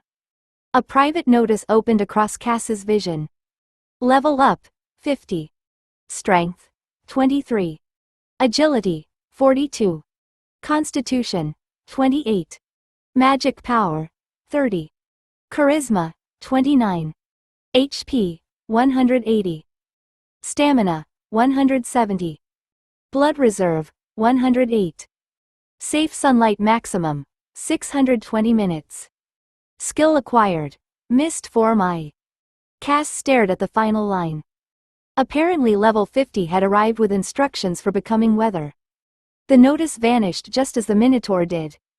His body broke into dungeon light beneath Cass's hands, taking the blood, wounds, and enormous axe with it. Cass stepped back before the glow reached her boots. The exit seal behind the empty space brightened from dark stone to steady white. Tessa exhaled. Objective complete. Rhea lowered her shield. Marcus checked Juliana before checking himself, and Nico recovered the nearest usable arrow while Sable prowled around the fading light with obvious disappointment. Then the dungeon reset. White light gathered beside the arch. Hooves struck stone. An enormous axe appeared first, followed by arms, shoulders, horns, and one extremely irritated Minotaur restored without a scratch. Cass raised her dagger again. The Minotaur pointed at her. Don't. Cass paused. You've become much less welcoming since resurrection. I remember you. That produced a different silence. Nico looked from the restored boss to Cass. He remembers the fight? The Minotaur snorted. Of course I remember the fight. I also remember being stabbed repeatedly by a roaming nuisance who thinks professional titles are optional. Cass lowered the dagger. I didn't call you anything during the stabbing. You called me Minnie before it. Tessa's eyes narrowed slightly. You know what she is? The Minotaur looked at Cass as though the answer was standing there wearing a collar and being deliberately difficult. Roamer, boss, vampire, terrible manners. Nico went very still. Cass smiled pleasantly. He's speaking broadly. I am speaking accurately. Tessa gave Cass's leash a small tug before accuracy developed further. The exit is open. We're leaving. The Minotaur planted the restored axe beside one hoof. Good. Take your students, your gargoyle, and your badly mannered little roamer with you. Cass stopped halfway toward the glowing arch. Little? His hand tightened on the axe. Marcus touched Cass's shoulder and guided her toward the exit. I think we've learned enough. Cass allowed herself to be moved. I object to the educational conclusion. Behind them, the Minotaur called, and it's Minotaur. Cass looked back once. Goodbye, Uncle Minotaur. He lifted the axe. Cass went through the portal before discovering whether boss courtesy included throwing it. Apparently Monster Society had rules too, and abbreviating armed relatives was one of them. 25. Milestone with a closed door. Cass discovered the morning after reaching level 50 that her household had developed an alarming respect for privacy. Nobody mentioned the closed bedroom door. Nobody mentioned Nico emerging from behind it.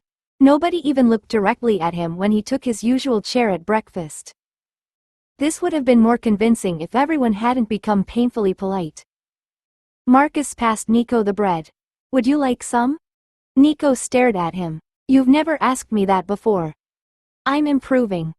Rhea pushed the butter toward him. Butter? I know where the butter lives. Juliana placed a cup beside his plate with professional care. Tea? Nico looked around the table. Could everybody please behave normally? Tessa buttered her toast. We are. You absolutely aren't. Cass opened her prepared blood and tried not to smile. She failed almost immediately. Nico pointed at her. You're enjoying this. I reached level 50 yesterday. I'm entitled to enjoy breakfast. Marcus rose and crossed to the counter. Speaking of which. He returned carrying a small cake. Cass stared at it. What's that? Milestone cake. I can't enjoy cake. You reached 50, Marcus said. Humans use cake for numbers divisible by 10. That isn't a rule. It is now. Tessa inspected the icing. You bought this?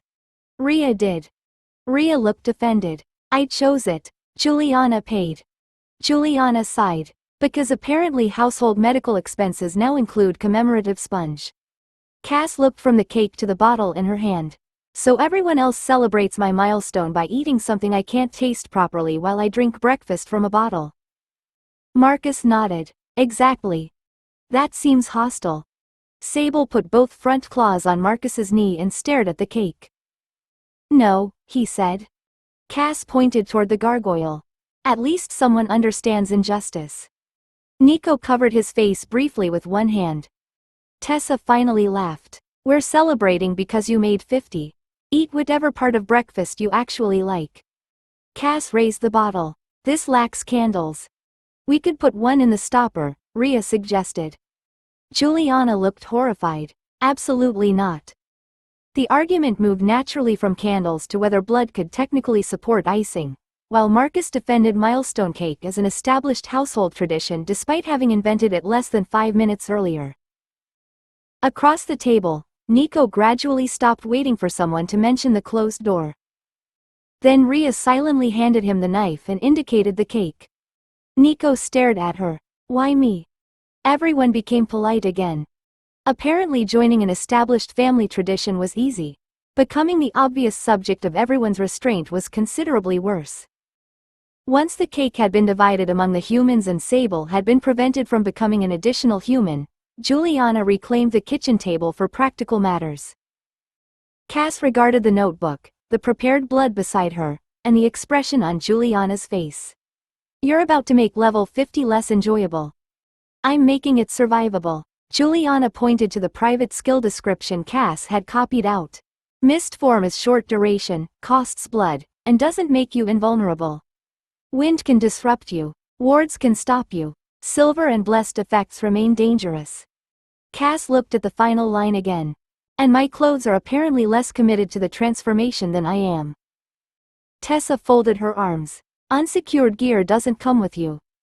That feels judgmental. It means, Juliana said, that you don't turn into mist in the middle of a fight unless you know what happens to everything you're carrying. Marcus had already started a second problem beside her. Repair slips, old field expense notes, and equipment estimates covered his end of the table. He added another figure, frowned, and added it again. Cass watched him. What are you doing? Working out what our damaged field gear is actually costing us. That sounds unnecessary. Marcus looked up. You say that because you don't pay yourself invoices. I bring income into this household. You also bring armor home looking personally offended by combat.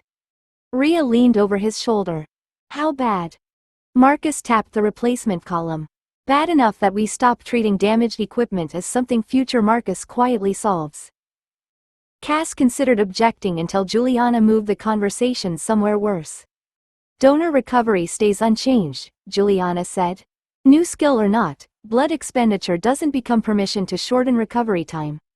Prepared supply first. Direct donation only when the donor is cleared.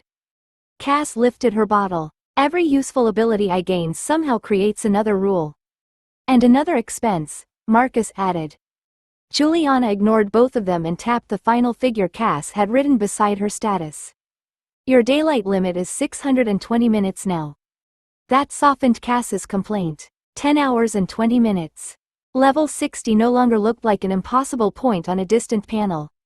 It looked close enough to count toward. Then Marcus turned his notebook around. Cass stared at the total. Tessa looked at it and winced. Cass slowly lowered her blood bottle. Every power I get arrives with invoices. Marcus nodded. Now you understand progression. Apparently level 50 had improved Cass's relationship with daylight and damaged her relationship with accounting. The accounting argument had barely ended when someone knocked at the townhouse door. Tessa checked through the viewing slot before opening it. Mirabelle entered carrying a covered basket, with Dorian behind her and the expression of a father who had already been informed that something interesting had happened without being given enough details. Cass looked at the basket. If that contains another cake, I'm leaving. It doesn't. Mirabelle kissed her cheek, then looked toward the crowded kitchen table. Her gaze passed over Rhea, Juliana, Marcus, and stopped on Nico. Oh. Nico looked immediately suspicious. What does that mean? Nothing at all, dear. Cass closed her eyes. Mirabelle had used exactly the same tone everyone else had employed at breakfast. Dorian noticed the papers covering the table. Level 50? Yes, Cass said. Missed form, more daylight, and apparently several new categories of household expense. Mirabelle smiled proudly. Your grandmother would have been delighted. That sounds reassuring. She'd have been more delighted if you'd learned proper courtship before collecting half a household. Cass stared at her mother. Rhea became intensely interested in Marcus's figures. Juliana lowered her eyes to the care rota. Tessa failed to hide a smile. Dorian pulled out a chair. Your mother has been waiting months to say that. I have not. You practiced it on the ferry. Mirabelle ignored him. When you were young, we taught you that feeding, bonding, and courting were separate things. I remember. Do you? Cass felt the social danger arrive a moment before Mirabelle looked directly at Nico. Nico went still. Cass pointed at her mother. Don't involve him. I haven't said anything to him. You looked. I'm allowed to look. Nico pushed his chair back slightly. I would like to support Cass's position. Cass turned toward him with immediate gratitude. He continued, specifically the part where nobody involves me. Her gratitude died. Mirabelle smiled at him. Very sensible. That sounded like approval, Nico said. It was. That's worse. Dorian accepted the tea Tessa placed beside him. For what it's worth, Cassidy, your mother isn't objecting to the young man. Nico looked at him. I'm still here. We know, Dorian said. Cass covered her face with both hands.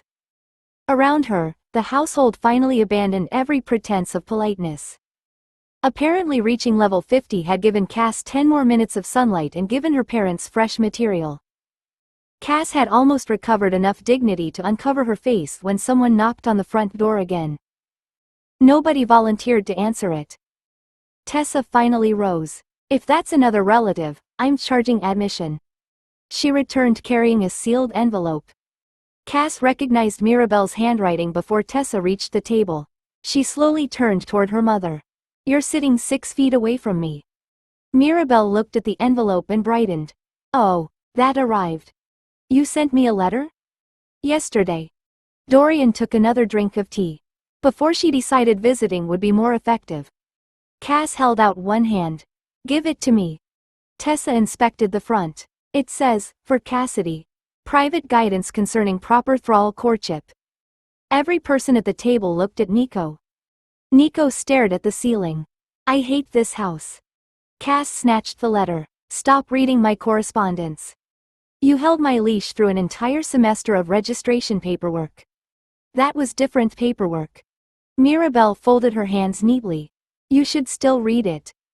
Cass broke the seal with considerably more force than necessary. The first paragraph concerned introductions, gifts, private conversation, and the radical blood clan concept of discovering whether someone wanted romantic attention before feeding from them. Cass looked up. I know how courtship works. Mirabelle raised one eyebrow. Do you? Nico covered his eyes. Cass read farther. The letter became worse. A thrall bond, Mirabelle had written, could establish duty, obedience, household protection, and feeding arrangements. It couldn't tell Cassidy whether affection was freely given. That required asking, listening, and allowing the other person to choose without using the bond to shape the answer. Cass stopped joking. Across the table, Nico lowered his hand. The bond between them remained where it always was, carrying awareness and the permanent structure he had knowingly accepted. It didn't supply the memory of a closed bedroom door, his decision to stay, or anything he had chosen before it closed. Nico met her eyes. For the record, I chose my own bad decisions. Cass felt her mouth curve. That's strangely reassuring. It wasn't meant to reassure you. Rhea reached for the letter. Cass pulled it away. Mirabelle smiled. Then perhaps you've learned something. Cass folded the pages and tucked them inside her coat before anyone else could inspect them. I've learned never to let my mother discover correspondence. Dorian nodded thoughtfully. That lesson may be hereditary. Apparently the bond could make someone family. Everything beyond that still required the embarrassing human method. 26. The second file has teeth. Cass discovered the next morning that proper courtship was no longer the most dangerous paperwork in her life. Captain Fenn stood at the Academy threatboard with 3 fresh markers surrounding the Heartpiercer file. One marked a route uncomfortably close to Academy-controlled territory. The others identified positions Cass assumed were intended to make Heartpiercer curious enough to appear. Fenn tapped the route. The operation remains outside Academy grounds. Anyone attached to the War College stays clear unless specifically assigned. Cass stood beside Tessa with her Academy identification visible on her collar and resisted asking whether registered monsters counted as anyone. Tessa had apparently chosen a different problem. You're putting bait beside our field routes. Near them, Fenn corrected. That's a very comforting proposition. Fenn's mouth moved by a fraction. Heartpiercer has repeatedly responded to organized hunter activity. We're giving her something controlled to notice. Cass studied the board. She disliked being described as something that could be encouraged with interesting objects. Before she could decide whether to feel insulted, Registrar Pelwick arrived carrying a folder. Tessa saw it and sighed. No. Pelwick stopped beside her. I haven't spoken yet. You brought forms. I frequently bring forms. That has never improved a situation. Pelwick opened the folder. Revised Academy field restrictions require confirmation that cadets with unusually independent registered combat beasts retain effective control under changing operational conditions. Cass looked at Tessa. Tessa looked at Cass. Pelwick continued, until the control challenge is completed. Your access to Miss Hart during certain Academy field activities is subject to restriction. Tessa stared at him. Today? Yes. While Fenn is putting Heartpiercer bait beside Academy territory. Pelwick adjusted the papers into a neater stack. Administrative coincidence. That's vindictive timing wearing a clerk's coat. I don't control hunter operations. Fenn said, and I don't control Academy paperwork. Cass considered the two men. This is an impressive institution. Nobody controls anything. Tessa gave her leash a warning tug before either official could answer. Fenn removed one marker from the board and replaced it farther along the route. The bait operation begins tonight. A private system pressure settled into Cass's awareness with unpleasant clarity. Her next roaming cycle had opened. She couldn't acknowledge that here. Tessa accepted Pelwick's folder instead, read the first page, and looked at Cass. Cass smiled pleasantly. Apparently Heartpiercer had an appointment with bait, while Cassidy Hart had been scheduled for obedience. By the time they reached the townhouse, Tessa had read Pelwick's folder 3 times and disliked it more on each pass. She spread the papers across the kitchen table. Mandatory review tomorrow. I have to remain available through the entire control challenge, and Cass has to be physically present whenever they call for the registered beast.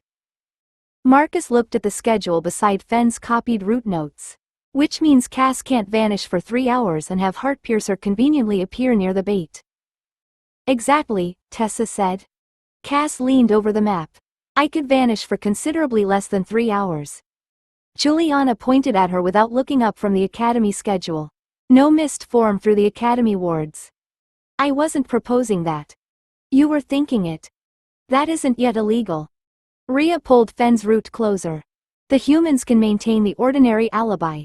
Marcus and I stay visible where we're expected. Juliana keeps the household routine intact. Nobody suddenly develops mysterious errands when Heartpiercer appears.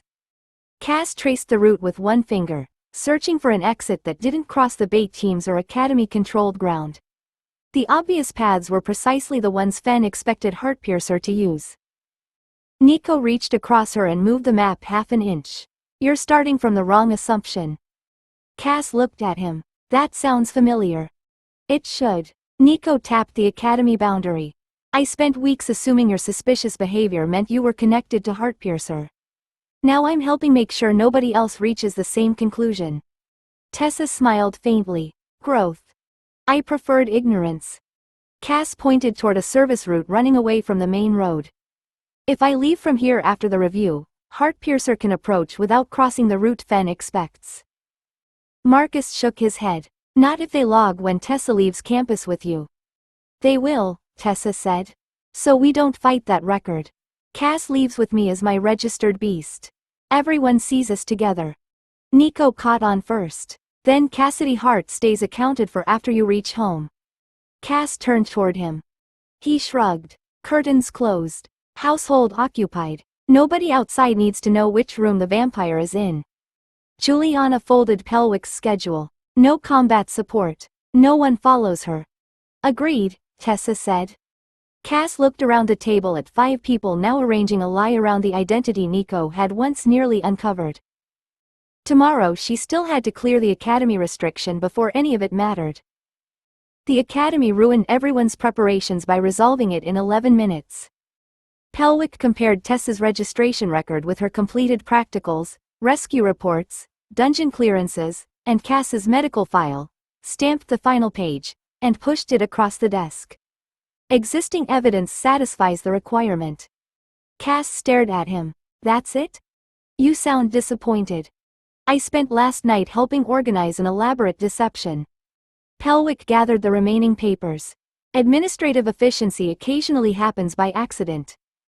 By evening, Cassidy Hart was free to go home with Tessa in full public view, complain about academy paperwork within hearing of 2 neighbors, and disappear behind the townhouse door. Heartpiercer left 20 minutes later through the service route. The bait zone occupied an abandoned cluster of storage yards beyond the eastern freight road. Fen's hunters had prepared it well. Cass found powdered anti-mist lines across the obvious approaches, shrine-supported ward posts covering the center, and overlapping sightlines arranged around a brightly illuminated supply wagon that practically introduced itself as important. So she ignored it. The service side had been treated as dead ground because a collapsed warehouse wall blocked the direct route. Cass climbed it, crossed the roofline, and dropped behind the command post instead. 2 hunters stood 20 paces away watching the kill box. Neither watched their own table. Cass slipped inside the canvas shelter and found the operation laid out for her. Route markers, team positions, ward timings, retreat lanes, anti-mist placements, a live observation slate updated as hunters checked in. She picked it up. A marker blinked near the western lane. Cass smiled. They gave me a map. She carried the slate outside, crossed behind a broken loading shed, and reached the nearest anti-mist canister. The tripwire had been positioned to flood the passage if she entered from the expected direction. Cass lifted the anchor peg, moved it across the junction, and reset the line facing the hunter's reinforcement route instead. The slate pulsed. Western Reserve moving. 3 markers started toward her. A voice sounded from beyond the sheds. Command, Western team advancing. Cass pressed the slate's response rune. Excellent. The first hunter rounded the corner and hit the relocated tripwire. Silver-gray powder exploded across all 3. Someone shouted, "What happened?" Another voice answered through the slate. "Our own trap." Silence followed. Then the bait team leader's voice cut across every channel. Heartpiercer is inside the perimeter. Abandon the plan. She has the command slate. Cass looked down at their suddenly frantic moving markers. The second file really did have teeth. Unfortunately for the hunters, she'd just stolen the jaw. The hunters stopped behaving like bait. Break into pairs, the team leader ordered through the stolen slate. Ignore marked routes. Protect the objective. Cass approved. It was considerably more sensible than continuing to follow a plan she could read. She moved toward the center anyway. 2 hunters tried to cut her off through a narrow passage between storage sheds. Cass stepped aside before they reached her, and both crossed the safety lane their own map reserved for wounded withdrawal. A 3rd hunter fired from the roof. His shot missed Cass and forced his companions deeper into the passage. Cass smiled beneath the mask. Excellent teamwork. The nearest hunter lunged with a short spear. Cass caught the shaft, turned him into the second man, and inspected the weapon while both recovered. Your balance is terrible. Give that back. Cass tossed it to him. I was going to. He caught it just before Cass drove Heartpiercer beneath his armor. The second hunter lasted long enough to discover that the anti-mist line behind him also prevented his retreat. Cass left him collapsing beside it and followed the observation slate toward the brightly lit supply wagon. The team leader reached it first with 3 remaining hunters. Forget containment. Hold the wagon. That finally told Cass what mattered. She entered from the withdrawal side they deliberately kept clear. One hunter went down before the others turned. The leader caught her second strike, forced her back, and shouted for the remaining pair to close. Cass kicked the wagon brake free. The heavy vehicle rolled down the slight yard slope directly through the marked safety lane. One hunter jumped aside, the other didn't. The wagon struck him, continued across the junction, and smashed into the nearest ward post hard enough to overturn both. Roaming duty complete. Level up, 51. Strength, 23. Agility, 43. Constitution, 29. Magic power, 31. Charisma, 29. HP, 185. Stamina, 174. Blood reserve, 111. Safe sunlight maximum, 630 minutes. The leader looked from the wrecked wagon to Cass. You used our evacuation route. You labeled it. Cass finished the argument, collected the useful planning pages from the command shelter, and left the surviving operation to its resurrection arrangements. She reached the townhouse before anyone outside had reason to wonder where Cassidy Hart had gone. Nico stared at the papers she placed on the kitchen table. Did you actually steal the investigation?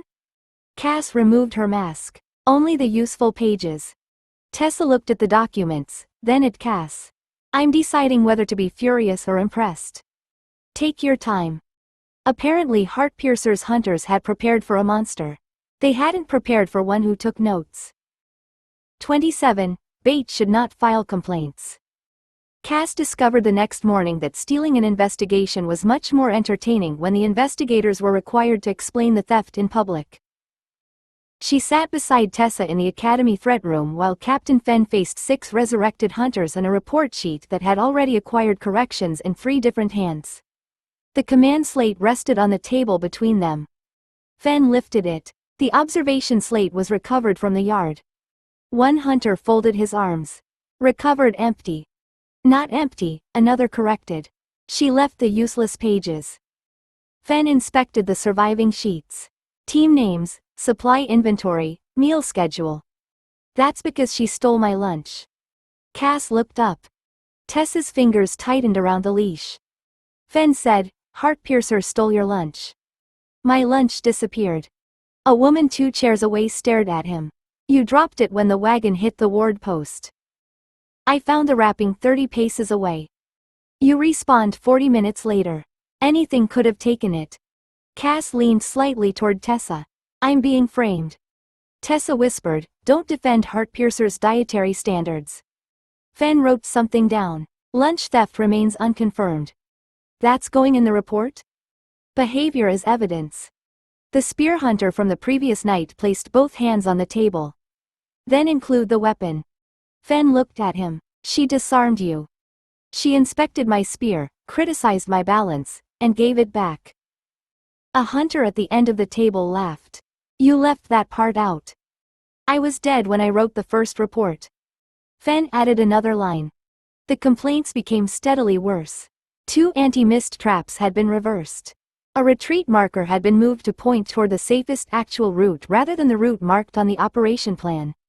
Someone had found the word blocked crossed out on a warning board and replaced with watched. Cass hadn't remembered doing that. Apparently she'd become editorial during combat. Fenn finally turned the slate toward the group. Stop arguing over which details are humiliating enough to omit.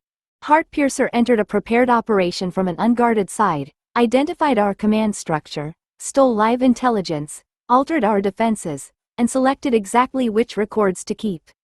That's the report. The room quieted. Fen wrote 2 new entries beneath the Heartpiercer profile. Live adaptation. Opportunistic theft of operational intelligence. Cass read them from beside Tessa's chair.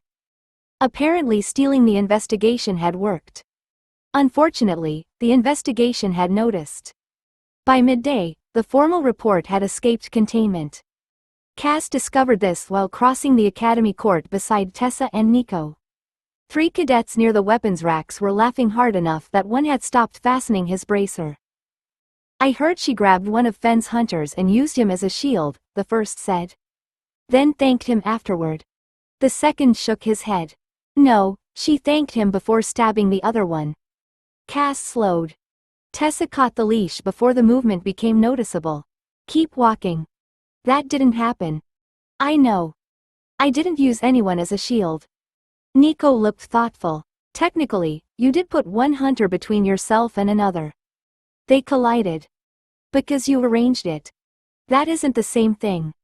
The cadets behind them laughed again. Cass heard someone add that Heartpiercer had returned the first hunter afterward because he was badly balanced. Cass stopped completely. Tessa turned with the weary expression of someone who already knew the problem. Cass. They've combined 2 separate incidents. Yes. She returned the spear, not the hunter. Nico nodded solemnly. Important historical distinction. Cass pointed back toward the weapons racks.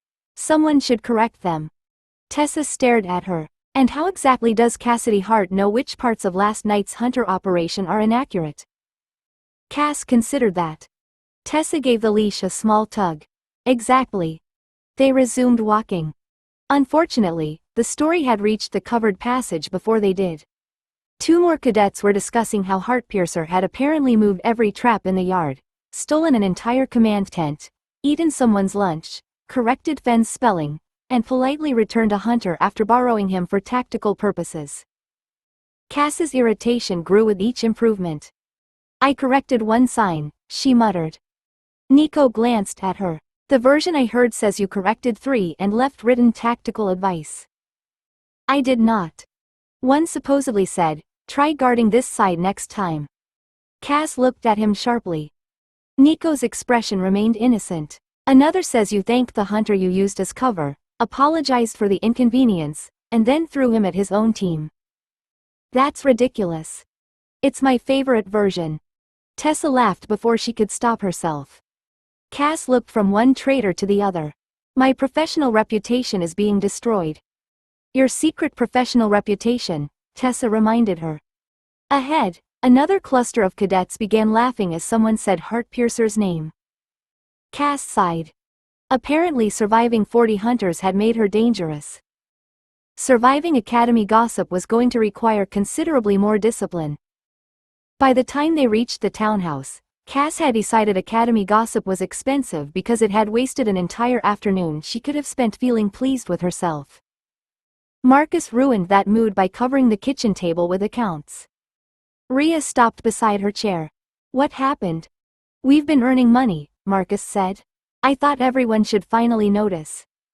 Cass looked at the stacks of contract records, salvage receipts, repair charges, ammunition purchases, prepared blood orders, and equipment notes. I've noticed money. You notice it when you want to spend it. That's its natural habitat. Tessa sat beside him while Nico and Juliana took their usual places. Marcus separated the papers into income and costs, then pushed the first stack toward Cass. Legal contract payments. Salvage sold through the guild. Materials we kept instead of buying later.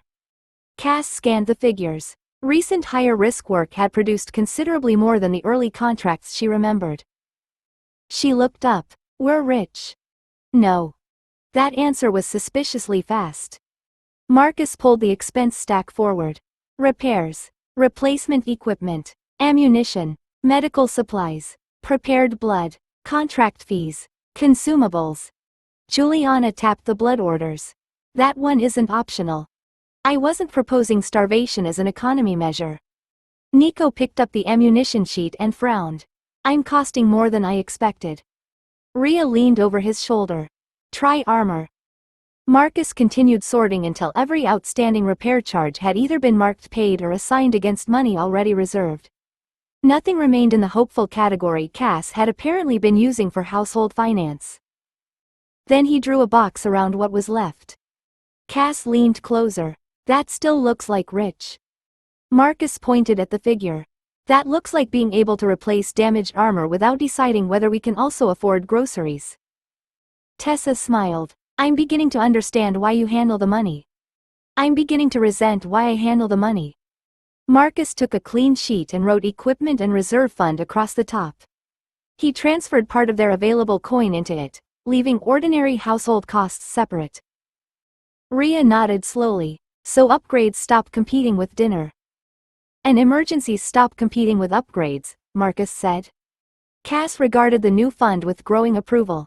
It wasn't treasure piled across a dungeon floor, but it was money with a purpose and enough weight behind it to change what they could buy next. She tapped the page. Fine. We aren't rich. Marcus relaxed.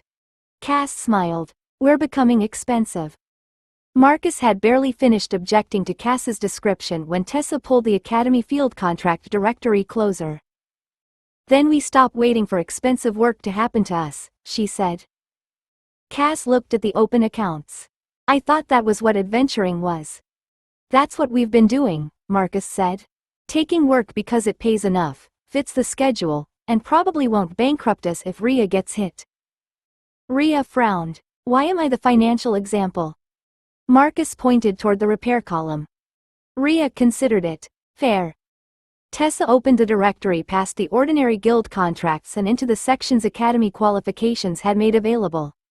Several listings carried higher zone access marks, specialist requirements, and payments large enough to make Cass lean across the table. Nico noticed. You're doing the face. Cass didn't look away from the figures. What face?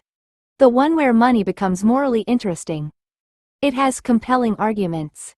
Marcus slid the reserve sheet beside the directory. Higher reward means higher entry costs, more supplies, harder repairs, and more expensive mistakes. We choose for net value, not the largest number printed on the page. Juliana pointed toward one premium listing. And we need enough left afterward to improve the medical stock. Blood-safe supplies aren't getting cheaper.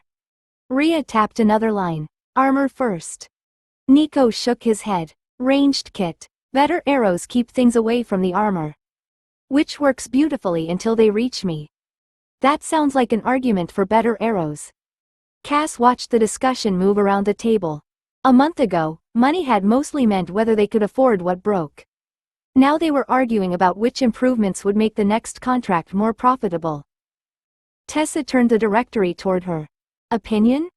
Cass inspected the premium higher zone section. One contract required qualifications Tessa now held through the War College, charged enough upfront to make Marcus visibly unhappy, and offered payment and salvage rights that made him continue reading anyway. This one. Marcus studied it. It's expensive. That's why we have a fund. That is not permission to become reckless. Cass pointed farther down the listing. Does the premium board say anything about facilities?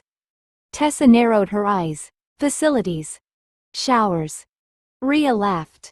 Juliana covered her mouth. Nico leaned back in his chair. We're choosing dangerous higher zone employment based on plumbing. We're choosing it based on profit, Cass said. Civilization is a secondary benefit. Tessa marked the contract. For once, the next dangerous job wasn't something that had found them. They had enough money to choose it. 28. The expensive dungeon. The contract clerk waited until Tessa had signed the first page before turning over the fee schedule. Cass leaned across the counter. No. Tessa caught the paper before she could take it. You haven't read it. I saw the number. The premium contract office occupied one side of the higher zone guild hall, where every notice seemed to assume adventurers had recently inherited money.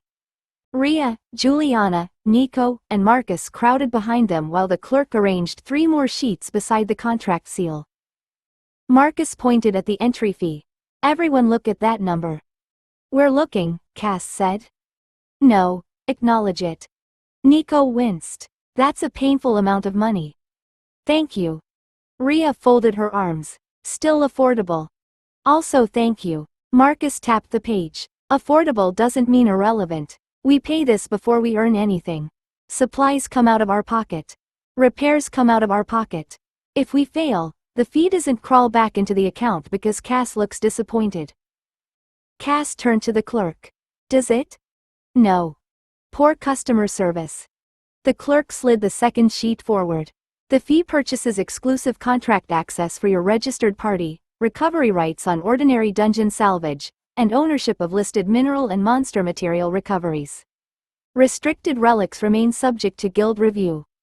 Cass stared at him. We're paying you for permission to enter a dangerous hole and keep things we personally remove from it. Yes. That violates the natural order. The clerk's expression didn't change. So does expecting ownership of everything inside for free. Nico made a suspicious choking noise behind her. Tessa read the reward figure again.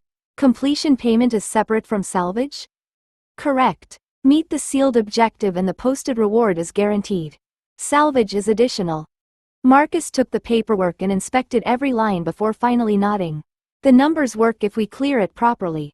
They work much better if we come out with valuable salvage. Juliana adjusted the blood-safe medical case at her side. And much worse if we use half the profit repairing everyone. Rhea looked toward the dungeon access doors. Then we don't. Tessa placed the required coin on the counter. The clerk counted it, stamped the contract, and handed her the sealed entry token. Cass watched a distressing portion of their new fund become someone else's money. The clerk smiled faintly. Your loot rights are active.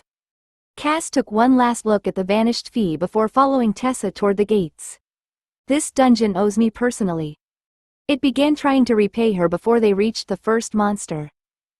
Blue-white crystal protruded from a cracked wall beside the entry passage, catching the light from Tessa's lantern. Marcus stopped so abruptly that Nico nearly walked into him. Mana crystal, Marcus said. Cass looked ahead. The dungeon is that way. The money is here. That improved the crystal considerably. Marcus unpacked a narrow chisel while Rhea took the front position and Tessa checked the passage behind them. Nico crouched beside the deposit, studying how far the crystal seam continued into the stone. Leave the smaller vein, Nico said.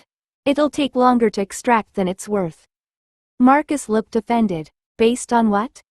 The contract guide. Common blue mana crystal, moderate purity. And you've become a professional miner? I can read. So can I read the part where we paid to come in here? Cass approved of Marcus's argument. Juliana opened her medical case long enough to check the consumables they'd packed. Every minute we spend extracting means another minute something can find us. Injuries cost money too. Marcus lowered the chisel. Everyone has suddenly become very hostile toward profit. Tessa examined the branching route ahead. The central passage descended toward the boss marker shown on their contract map. A narrower route curved toward 3 resource symbols and ended at a sealed treasury chamber. We aren't rushing the boss, she decided. We paid for salvage rights. We use them. Cass smiled. Excellent leadership. You wanted to ignore this vein 10 seconds ago. I've reconsidered now that it's officially treasure. They took the richest exposed crystals and left the deeper seam. 2 chambers later, a plated cave creature attacked from beneath a stone shelf. Rhea caught it on her shield, Nico put an arrow through the joint behind its foreleg, and Cass finished it before it could reach Juliana. Marcus immediately knelt beside the carcass. Cass stared at him. Are you looting during my dramatic victory? The plates are salvageable. Rhea wiped her blade. So are the horn ridges. Juliana pointed at the blood spreading beneath it. Take what comes free. We're not performing surgery in a corridor. By the time they reached the next junction, Marcus's salvage sack was heavier, Nico had spent only 3 arrows, and the treasury route still showed 2 unopened resource markers ahead. The boss passage waited to their right. Tessa turned left. Cass followed without complaint. Apparently the expensive dungeon wasn't asking whether they could reach the end fastest. It was asking how much value they could carry out with them. The treasury route ended at a stone door with 3 recessed plates and an inscription Marcus translated as requiring all 3 locks to remain engaged at once. Cass examined the nearest mechanism. So the expensive dungeon has invented teamwork. It's been trying all afternoon, Nico said. Tessa pointed without hesitation. Marcus, center lock. Nico, right. Cass, left. Rhea holds the passage. Juliana stays behind her. I'll call the sequence. Cass placed both hands on the heavy lever. The moment Marcus engaged his plate, grinding started beyond the treasury door. Something's coming, Rhea warned. Keep going, Tessa said. Marcus first. Nico on my mark. Cass last. Ray's shield rang as the first guardian reached the passage. Juliana braced her from behind while Nico held his mechanism halfway down, waiting despite the fight behind him. Now. Nico locked his plate. Cass. Cass pulled. All three seals brightened together, and the treasury door sank into the floor. Inside, fitted chests held crystal bundles, refined monster materials, and compact bars of salvage metal already marked for contract recovery. Marcus stared. Take everything. That was the most beautiful instruction Cass had heard all day. They loaded the valuable material into the reinforced salvage packs before taking the boss route. The final chamber opened around a broad armored creature guarding the contract seal, and Tessa assigned positions before it finished rising. Rhea front. Marcus control the left. Nico, joints and casting tells. Juliana stays mobile. Cass, protect whoever's carrying salvage. Take openings only when they don't expose them. Cass looked at Marcus's swollen pack. I've been demoted to treasure security. You've been promoted to protecting our profit. That sounded better. The boss struck hard enough to move Rhea 3 steps, but Marcus caught one leg inside a binding field and Nico drove an arrow into the exposed joint. Cass saw the opening toward its unprotected flank. She also saw the creature turning toward Marcus. Cass abandoned the attack and intercepted instead, driving her shoulder into its weapon arm before it reached him. Good, Tessa called. Rhea, turn it. Nico, now. Rhea forced the boss sideways. Nico's next arrow broke the damaged joint, Marcus tightened the binding, and Cass finally received an opening that endangered nobody expensive. Her daggers finished it. Tessa pressed the contract token into the exposed seal. Premium higher zone contract complete. Level increased to 52. Strength, 24. Agility, 44. Constitution, 29. Magic power, 31. Charisma, 30. HP, 185. Stamina, 176. Blood reserve, 111. Safe sunlight maximum, 640 minutes. Cass dismissed the notice and looked at the untouched salvage packs. 10 more minutes of daylight was excellent. Getting paid for protecting the treasure might be better. The settlement clerk finished valuing the third salvage pack and pushed the final sheet toward Marcus. Cass leaned over his shoulder. We're rich. Marcus didn't even look up. No. That response is becoming ideological. The 6 of them occupied most of the settlement counter, with emptied salvage packs stacked at their feet and the dungeon's recovered materials arranged behind the clerk for transfer. Marcus had already deducted the entry fee, guild sale charges, Nico's spent arrows, consumed medical supplies, and the small repair bill Ray's shield had earned during the boss fight. He drew a line beneath the remaining figure. Cass pointed. That is clearly a rich number. It's a better number. Rich. Less poor. Cass straightened. I reject your terminology. Marcus finally looked at her. Rejected. Tessa laughed and pulled the equipment fund sheet closer. What can we actually afford? Marcus separated the total into 3 columns. First, emergency reserve stays untouched. Second, we replace everything consumed today. Third, what remains is the upgrade budget. Rhea leaned over the page. Armor? Yes. Nico pointed at the same column. Ranged kit? Yes. Juliana immediately asked, medical stock? Marcus nodded. Not one or the other. All 3, if we're sensible about what we buy. That quieted the table. Cass looked down at the figures again. Until now, every meaningful equipment decision had required choosing which problem mattered most. Better armor meant postponing something else. Better weapons competed with medical supplies. Emergency money remained emergency money because spending it defeated the point. This sheet didn't require that argument. Tessa tapped the upgrade column. And the reserve remains where it is. Completely. Rhea smiled. Then we did make the dungeon pay. Marcus gathered the settlement receipts and stacked them beneath the fund sheet. After the entry fee, supplies, repairs, and replacing consumables, we made enough to improve several parts of the team without weakening the household. Cass considered him carefully. So we're rich. Marcus closed his eyes. Nico said, I think you're hurting him. I'm testing financial terminology.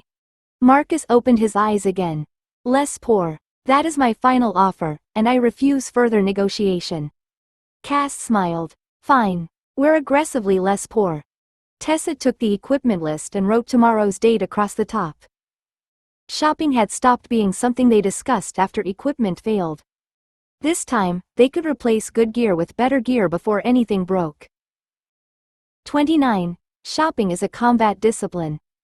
The next morning, Marcus arrived at Bright Falls Adventurer Market carrying the upgrade budget like a man escorting a vulnerable relative through hostile territory. Cass looked at the list in his hand. You've allocated yourself nothing. I have working equipment. Rhea stopped beside a shield rack and looked at him. So do I. Your shield took 3 significant impacts yesterday. And your ward kit is held together by repairs. Marcus drew himself up. Competent repairs. Tessa took the list from him before he could defend them further. You're buying something. That isn't how budgets work. Apparently it is now, Nico said. Sable sat beside Tessa's leg, harnessed and watching a row of polished armor fittings with dangerous concentration. Cass pointed at her. At least one member of this household understands shopping. Don't encourage her, Tessa said. They started with Rhea. The armorer fitted a reinforced shield over her forearm, adjusted the grip twice, then let her test the weight against a padded striking post. Rhea hit it hard enough to make the merchant blink. I'll take it, she said. Marcus made a pained notation. Nico's upgrade required considerably more testing. He tried 3 bow fittings, rejected one immediately, adjusted the balance on another, and finally settled on a ranged kit with stronger field fittings and better ammunition storage. Juliana was faster. She replaced damaged clamps, sealed blood-safe containers, 2 treatment tools, and the protective inserts inside her medical case. These aren't optional, she told Marcus when he looked at the total. I didn't say anything. You were thinking financially. That's generally my role. Tessa chose practical field gear next, replacing worn straps and adding sturdier carrying fittings suited to moving with both Cass and Sable during contracts. Marcus attempted to use the distraction to drift past the warding supplier. Cass caught his sleeve. No. My current kit is fine. Rhea blocked his other side. Bookkeeping error. Nico nodded solemnly. Severe one.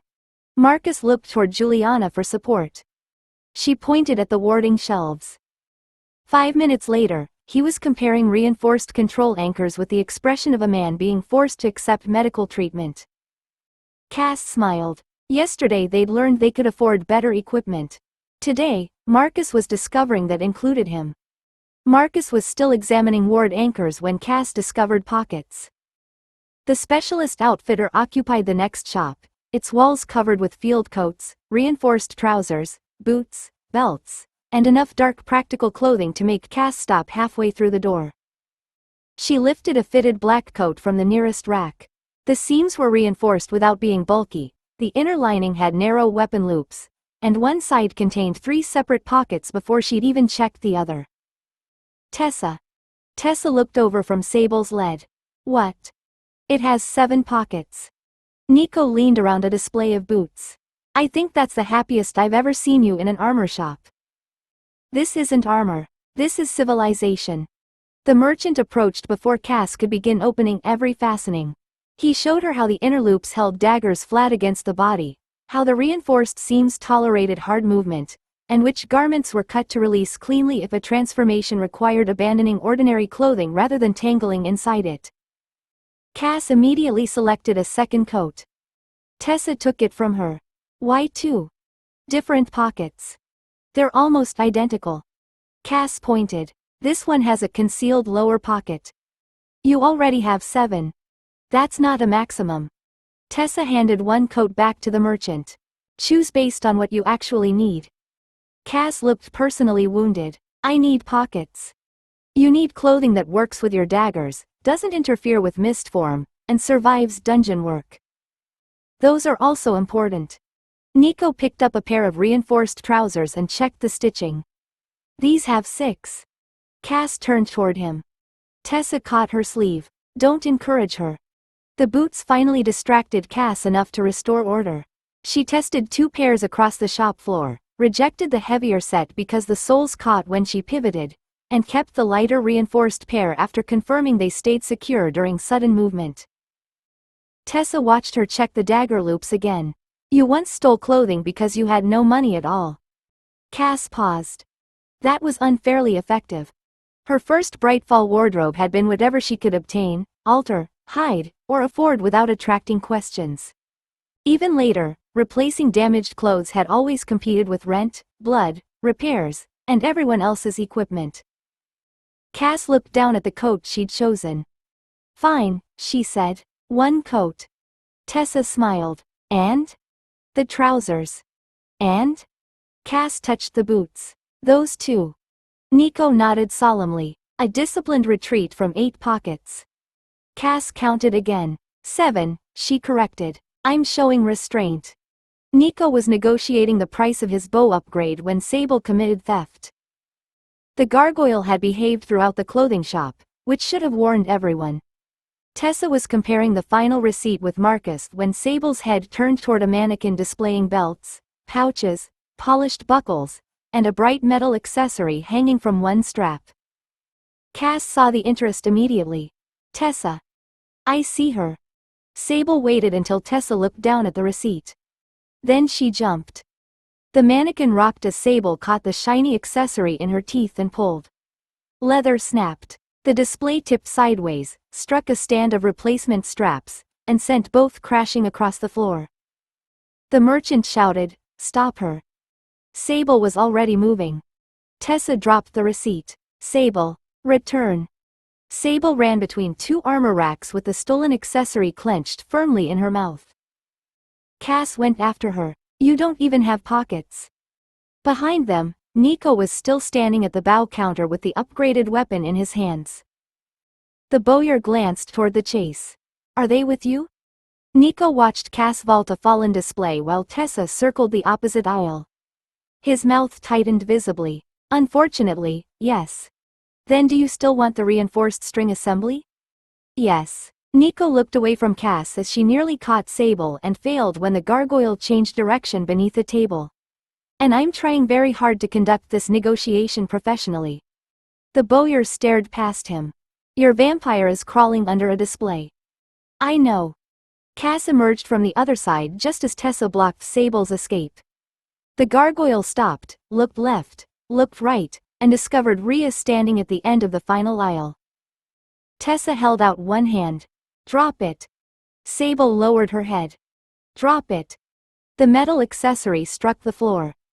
Cass picked it up. Excellent. Crime solved. The merchant arrived holding the broken mannequin strap. Crime paid for. Marcus closed his eyes. 5 minutes later, the accessory, broken strap, damaged display fitting, and repair charge had joined the day's purchases. Marcus took out the budget sheet and added a new line beneath the legitimate expenses. Cass leaned over his shoulder. What are you writing? Sable. That isn't a financial category. It is now. Tessa shortened Sable's lead. Fair. Nico returned carrying his newly purchased bow kit. Did we win? Marcus showed him the added cost. Nico looked at Sable. Apparently not. Cass gathered her clothing package while Marcus recalculated the remaining upgrade fund. Nothing had ruined the budget, but Sable had successfully made herself part of it.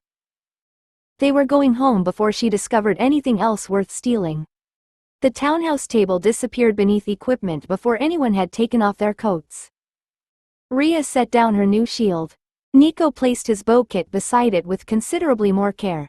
Juliana opened the medical case and began transferring fresh blood-safe supplies into labeled compartments, while Marcus spread receipts, the remaining fund sheet, and Sable's unofficial damage column across the only clear corner. Cass put her new boots on the table. Juliana looked up. No. They're new. They've also been outside. Cass removed them. This household has become hostile to presentation. Tessa unpacked the remaining purchases while Marcus checked each receipt against the budget. Nothing had been bought on credit, the damaged shop display had been paid for, and the emergency reserve remained untouched. Rhea tested the shield straps again. When do we replace this one? Marcus looked offended. You purchased it 3 hours ago. I mean eventually. That turned the inventory into another list. Tessa pulled out a clean sheet. Armor plates would be inspected after serious impacts. Nico's bowstring and fittings would be checked after every contract. Marcus's ward anchors received a replacement threshold instead of being repaired indefinitely.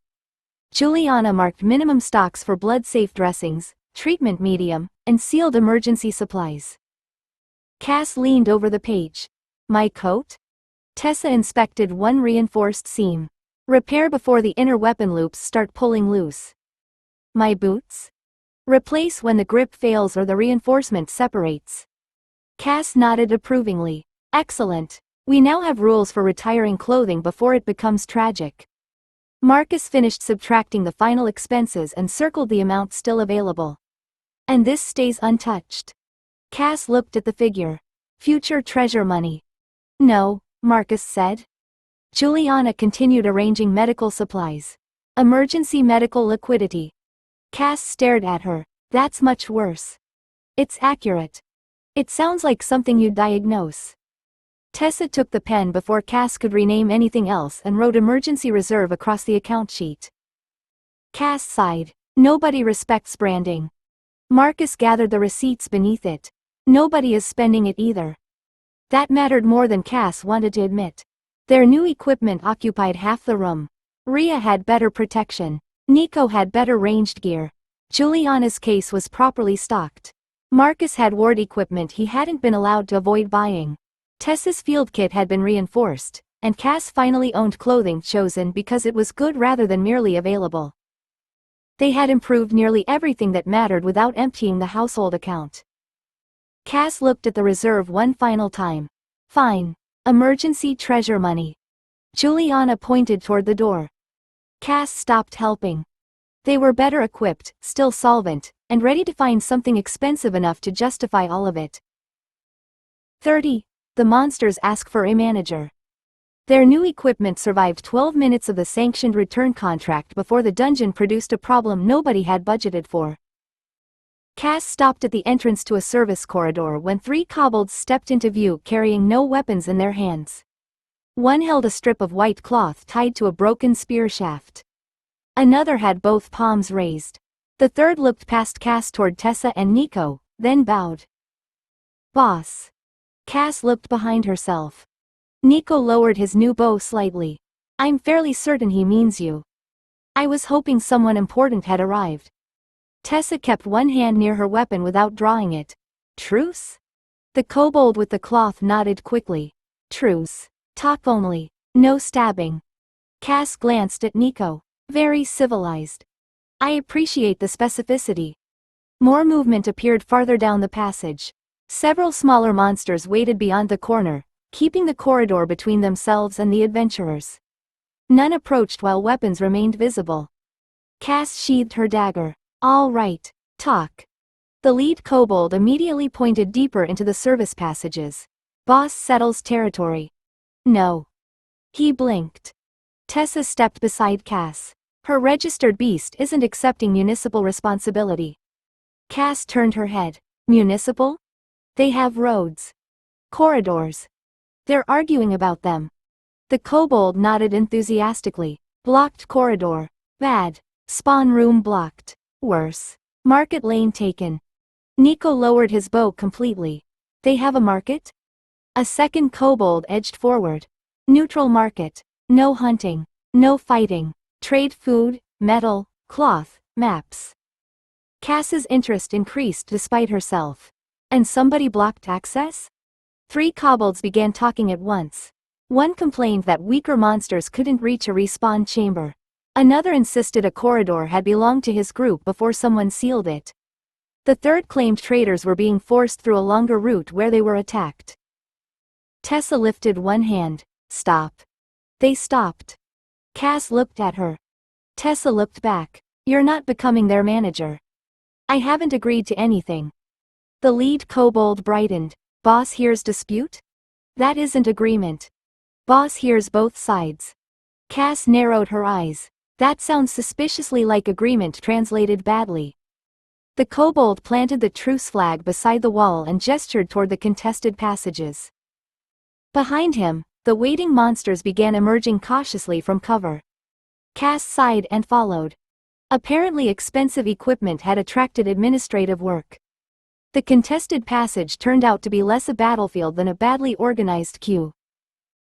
Cass found kobolds clustered around one archway while scaled tunnel creatures occupied a broader chamber opposite them. Between the two groups stood a sealed stone door marked by a respawn sigil, and nobody appeared willing to move first. The kobold with the truce flag pointed accusingly. They block spawn. One of the tunnel creatures hissed and slapped its tail against the floor. We block nothing. We wait. They bring 12. Space holds 6. Cass looked at the chamber. How often does it open? After death, the tunnel creature said. That was distressingly obvious. Nico stopped beside Tessa and examined the worn floor around the seal. Everyone's using the same anchor? Best anchor, the kobold said. Near market. Near routes. Safe from adventurers. Cass looked toward the side corridor. Then why were you complaining about a blocked market lane? The monsters exchanged looks. That was considerably more informative than an answer. Tessa folded her arms. Cass. I noticed. The kobold finally pointed toward a narrow passage beyond the respawn chamber. Named one owns that way now. Cass stared at him. Owns? Claims best spawn places. Claims safe corridor. Charges passage. The tunnel creature scraped one claw across the stone. Food, metal, salvage. Pay to respawn close. Pay to reach market. Pay again if killed before market. Nico frowned. That sounds remarkably organized. It sounds like extortion, Cass said. The kobold brightened. Boss understands. I understand that somebody found a way to charge dead people rent. Tessa looked toward the respawn seal. How long has this been happening? Since named one came, the tunnel creature said. Takes strongest chamber first. Followers guard other anchors. Weak ones walk farther. Cass followed the direction of its claw and finally understood why everyone had been arguing over corridors instead of simply choosing another respawn point. The dispute wasn't between the groups at all. Both were being squeezed into the same remaining space while somebody stronger collected payment from every better option. The kobold planted his truce flag more firmly. Boss says extortion. Yes. Then boss accepts management position? Cass turned slowly toward him. No. The kobold considered that. But boss identified problem. That isn't employment. Tessa's mouth twitched. You did follow them to the meeting. I was gathering evidence. Nico nodded solemnly. Very managerial. Cass looked toward the passage controlled by the named elite. Apparently the actual dispute was waiting down there. The named elite saved Cass the trouble of looking for it. Something large struck the passage wall ahead, and the neutral monsters scattered. Cass barely had time to turn before a plated reptilian creature charged around the corner with 2 smaller followers behind it. You interfere, it snarled. You pay. Cass drew both daggers. I've already explained that I'm not management. Tessa pointed toward the respawn chamber. Everyone not fighting, behind the seal. Move. The kobolds obeyed immediately. So did the tunnel creatures. Cass almost objected to how efficiently Tessa had organized her accidental constituents, but the elite lunged before she could. Nico's first arrow hit its shoulder plate and skipped away. Armored. I noticed. Cass met the charge, turned sideways, and let its claws scrape across her reinforced coat instead of reaching the monsters retreating behind her. Tessa moved to Cass's right, forcing one follower away from the escape lane while Nico put an arrow into the second creature's thigh. The elite twisted toward the kobolds. Cass stepped into its path again. No. It snapped at her face.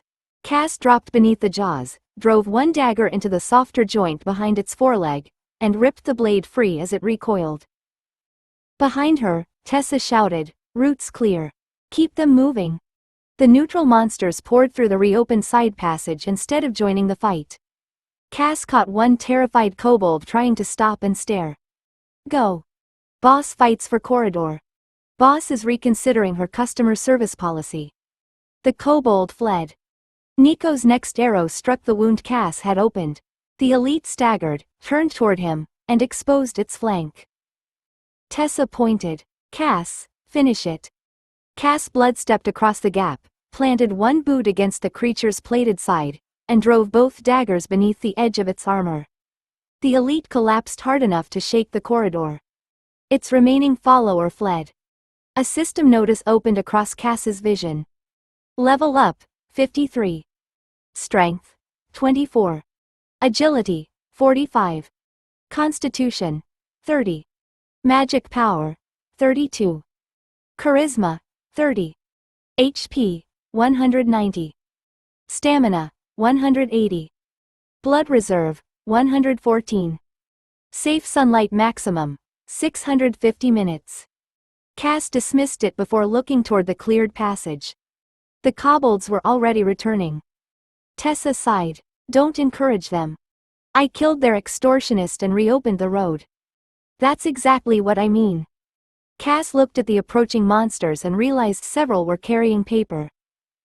This was becoming administrative again. The first kobold reached Cass carrying 3 folded sheets tied together with string. Cass looked at the papers, then at Tessa. Don't. I haven't done anything. You're about to find this funny. Tessa's mouth was already betraying her. The kobold offered the bundle with both hands. Manager concerns. Cass didn't take it. No. A tunnel creature stepped forward behind him carrying another scrap of paper. Broken drain near West Spawn. Tell whoever owns the drain. No owner. Excellent. Then nobody can complain. Everyone complains. Nico made a suspicious choking sound behind one hand. The kobold pushed the bundle closer. Cass finally accepted it because refusing required continuing to stand there while a growing crowd watched. The first page contained cramped handwriting and several marks she couldn't read. The kobold helpfully translated. Market Lane needs no fight sign. West Spawn door sticks. Humans steal storage stools. Small slimes eating packing moss. Cass lowered the page. I killed one extortionist. Yes. I didn't inherit public works. The tunnel creature held out its own note. Also adventurers using neutral corridor at bad times. Tessa leaned over Cass's shoulder. That one might actually be useful. Cass turned on her. You're encouraging them. I'm recognizing information. That apparently opened the gates. Monsters began talking over one another about patrol routes, adventurer traffic, broken doors, missing supplies, unfamiliar creatures moving through distant corridors, and which passages remained neutral when stronger factions started pushing through. Cass stopped objecting long enough to listen. That was the mistake. The kobold with the truce flag brightened. We hear things. Boss needs things, we tell. Nico lowered his voice. A monster gossip network. It isn't a network. 3 monsters immediately began explaining where messages could be left in neutral corridors. Tessa smiled. It sounds quite network-shaped. Cass folded the pages together. Useful warnings from places humans barely noticed weren't something she could sensibly reject just because they arrived attached to drainage complaints. Fine. Useful information only. Threats, blocked routes, dangerous factions, anything that could get people killed. The kobold nodded eagerly. And drains. No drains. Manager decides later. Cass pointed toward herself. I do not work here. The kobold gave her a look of profound understanding. Managers always say this. Nico laughed outright. Cass tucked the list into one of her new pockets and immediately regretted giving Monster Society somewhere to put paperwork. She hadn't claimed the dungeon. Unfortunately, the dungeon had acquired her contact details. 31. the beach has standards. Cass discovered that 650 minutes of safe sunlight became considerably less relaxing when Juliana brought a notebook. They reached Bright Falls Coastal Beach in full morning sun with towels, picnic bags, swimming clothes, prepared blood, 3 changes of clothing nobody needed, and Sable attempting to climb out of Marcus's arms because she had discovered seabirds. "No," Marcus said, tightening his grip. Sable stretched both forelegs toward a gull standing on the seawall. "It's a bird," Cass told her. "Not breakfast." The gull made the mistake of hopping closer. Sable lunged. Marcus caught her around the middle. "Still not breakfast." Tessa laughed and carried the largest picnic bag toward the sand while Nico followed with the towels. Rhea had somehow packed enough human food for an expedition, and Juliana walked behind them checking the time. Cass noticed. "Don't." Juliana looked up from the notebook. "Don't what?" "Turn my beach day into a medical procedure. I wrote down when we left." "You also wrote down when we arrived." "Yes." Cass pointed toward the water. "I have 650 minutes. And you're keeping enough for the journey home." "I know." "Good. Then my work here is already helping." Cass abandoned the argument and ran into the sea. The water was cold enough to make Rhea swear when she followed. Nico entered more cautiously, Tessa splashed him for taking too long, and Marcus remained near the shallows because Sable had transferred her attention from gulls to something moving beneath the water. For once, Cass didn't have to calculate whether swimming for another 20 minutes might leave her trapped beneath an awning later. She swam until Tessa called everyone back for food, crossed the sand without searching for the nearest patch of shade, and sat in direct sunlight while the humans unpacked lunch. Juliana handed Cass a prepared blood bottle. Cass accepted it. "You realize I could have queued for this?" "Yes." "I could have waited for someone else to finish eating." "Yes." "I could have survived an unexpected delay." Juliana opened the notebook. Cass pointed at her. "That was not permission." Nico laughed around a mouthful of bread. Sable made another attempt on a gull and was intercepted by Marcus before leaving the blanket. Cass drank her blood, stretched her legs into the sun, and looked across the crowded beach. They still had hours before Juliana's carefully protected return margin. Nobody needed to hurry. That might have been the most luxurious part of the entire day. Cass's appreciation of luxury survived until she properly noticed what the other women were wearing. She lowered the empty blood bottle and looked along the beach. Brightfall had plenty of swimmers.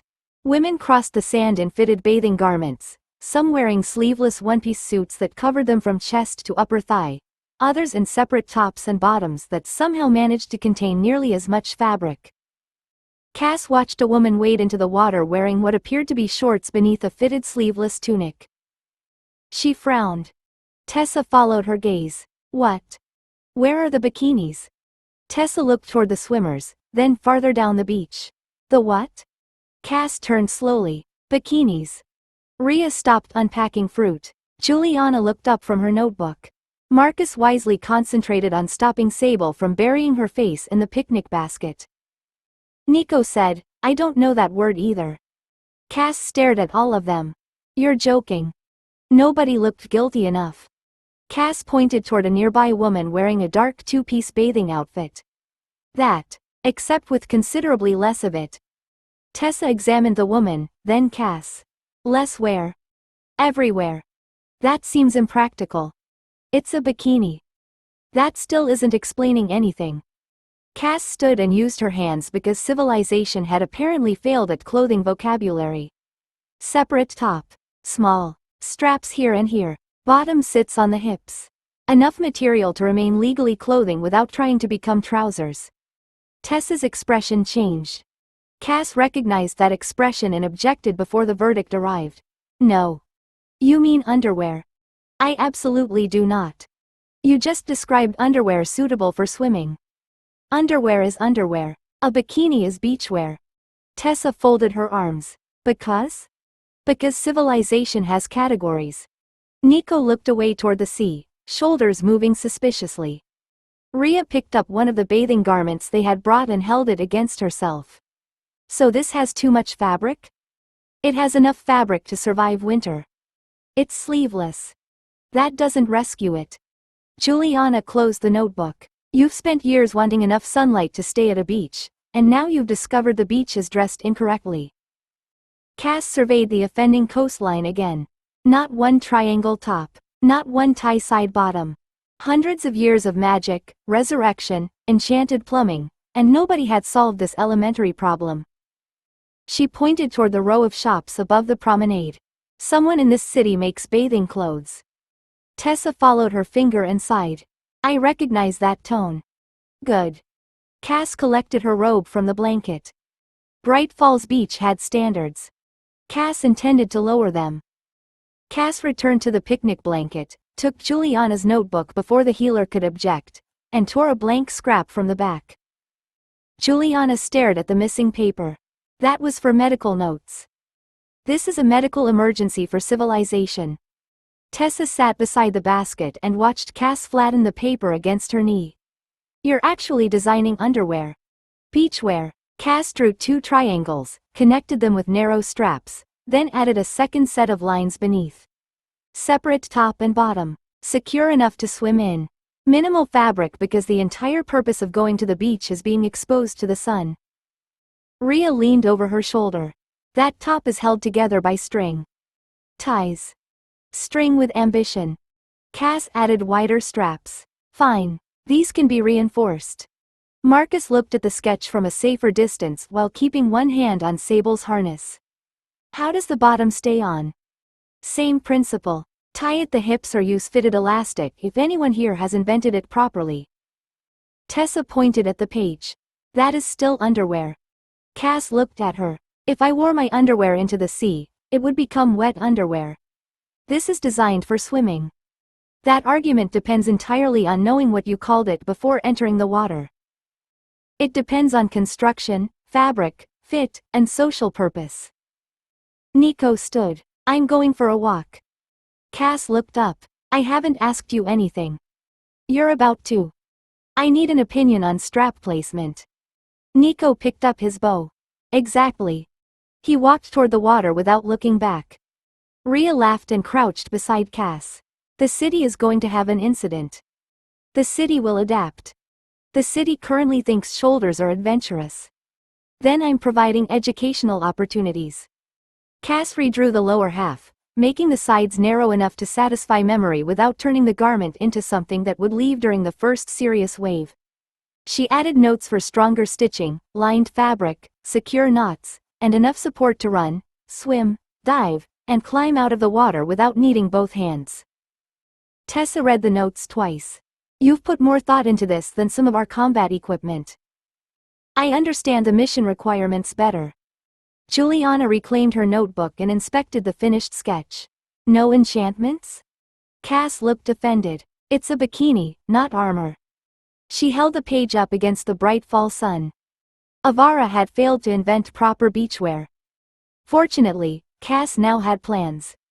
The tailoring district sat between the beach road and the route home, which Cass considered proof that the city was capable of planning when properly motivated. Juliana checked the time before they entered the first suitable shop.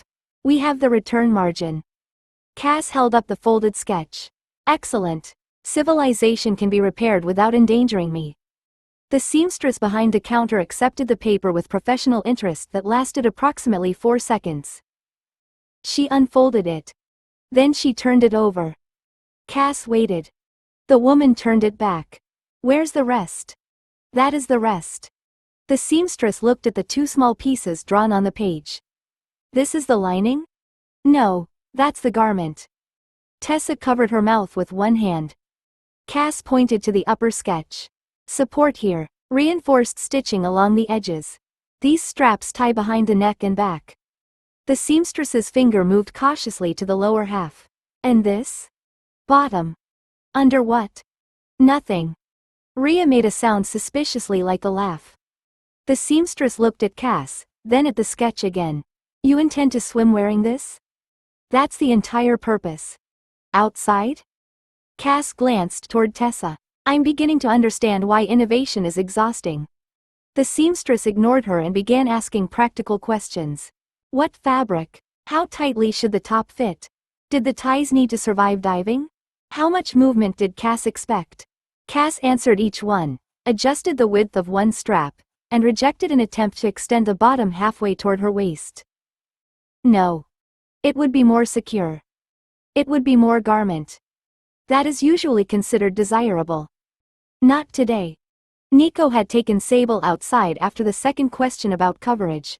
Through the shop window, Cass could see him pretending to be extremely interested in a display of winter coats while Sable investigated a drain. The seamstress finally fetched a measuring cord. I still believe something is missing. Cass raised her arms for the measurements. You've now checked both sides of the paper. Trust the evidence.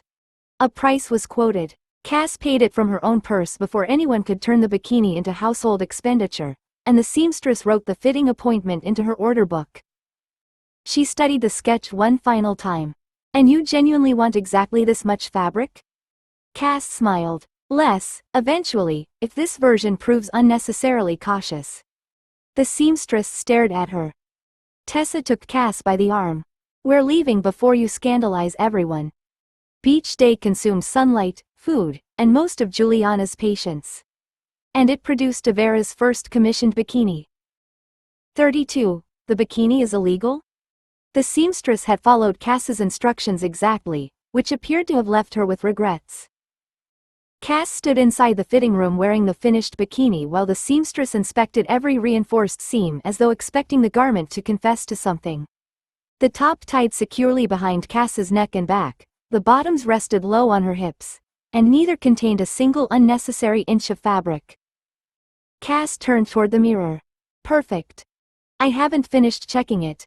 The seamstress tugged one side tie, then stepped back. Raise your arms. Cass obeyed. Bend. She bent. Jump. Cass jumped twice. Tessa watched from beside the curtain. You realize she's testing whether your revolutionary clothing stays attached. That seems a reasonable design requirement. The seamstress pointed toward the small open space beyond the fitting platform. Run. Cass crossed it at speed, turned, dropped into a crouch, then straightened. Nothing shifted. She smiled. Civilization advances. The seamstress looked unconvinced. Civilization usually uses more cloth. Later, Cass discovered that Bright Fall's crowded sea bathing terrace agreed. Broad stone levels descended toward the water, packed with swimmers, families, shaded tables, changing rooms, and enough people to provide an excellent test of local tolerance. Cass stepped from the changing room, and conversation weakened around her. Rhea looked across the terrace. They're staring. I noticed. Juliana adjusted the bag containing Cass's prepared blood. At least nobody's called a guard. Marcus glanced toward two elderly women openly examining Cass from the next terrace. Yet, Nico had developed a sudden fascination with the sea. Cass walked toward the water anyway. Heads turned. One man nearly missed a step. A woman whispered something to her companion, who looked at Cass, looked away, then immediately looked again. Behind them, someone asked, much too loudly, is it finished? Another voice answered, it must be. She's wearing it. Cass stopped and looked at Tessa. Tessa folded her arms. Being stared at isn't the same as being arrested. Cass considered the entire terrace. That is a disappointingly low standard for social success. A younger woman passing nearby slowed, her eyes traveling over the bikini with fascinated concentration. Where did you buy that? Cass's annoyance vanished. She smiled and pointed back toward the tailoring district. I had it made. The woman immediately asked, which shop? Cass looked at Tessa. Perhaps civilization was advancing faster than expected. By the time they left the sea bathing terrace, traveled home, ate, and dealt with Cass's feeding, public fashion had become considerably less urgent. The evening contract had been scheduled separately, which gave everyone enough time to change into field gear and arrive after sunset without pretending a day at the water had somehow become part of dungeon preparation. Cass preferred armor when strangers were likely to attack her. It attracted fewer comments about whether the garment was finished. The dungeon's first defended passage narrowed between two stone walls before opening into a guarded chamber.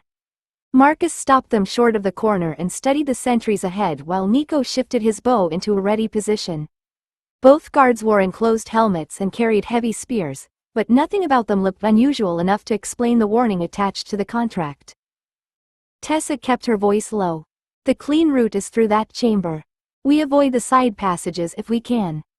Cass peered around Marcus. So I make one of them stop paying attention, we move before the other understands what's happening, and everyone congratulates me on being useful. Juliana gave her a patient look. Try the first part before demanding congratulations. Cass stepped far enough into view to catch the nearer sentry's eyes. Mesmerizing gaze too settled into place with the familiar pull of attention, and for an instant the guard's posture softened. Cass started forward. The sentry jerked its head aside. Its spear came up immediately. Cass stopped. Rude. The second guard turned with it, closing the opening before anyone could exploit the moment. Marcus intercepted the first thrust against his shield while Rhea moved beside him and forced the second weapon away from Nico's line. Cass caught the nearer sentry's gaze again, pushed harder, and felt the hold take. Then it broke. The guard shoved Marcus back half a step.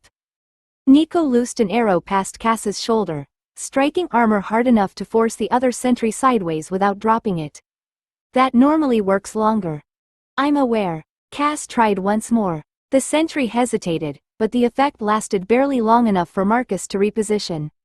I survived fashion history this afternoon, and now I'm being professionally ignored by a guard.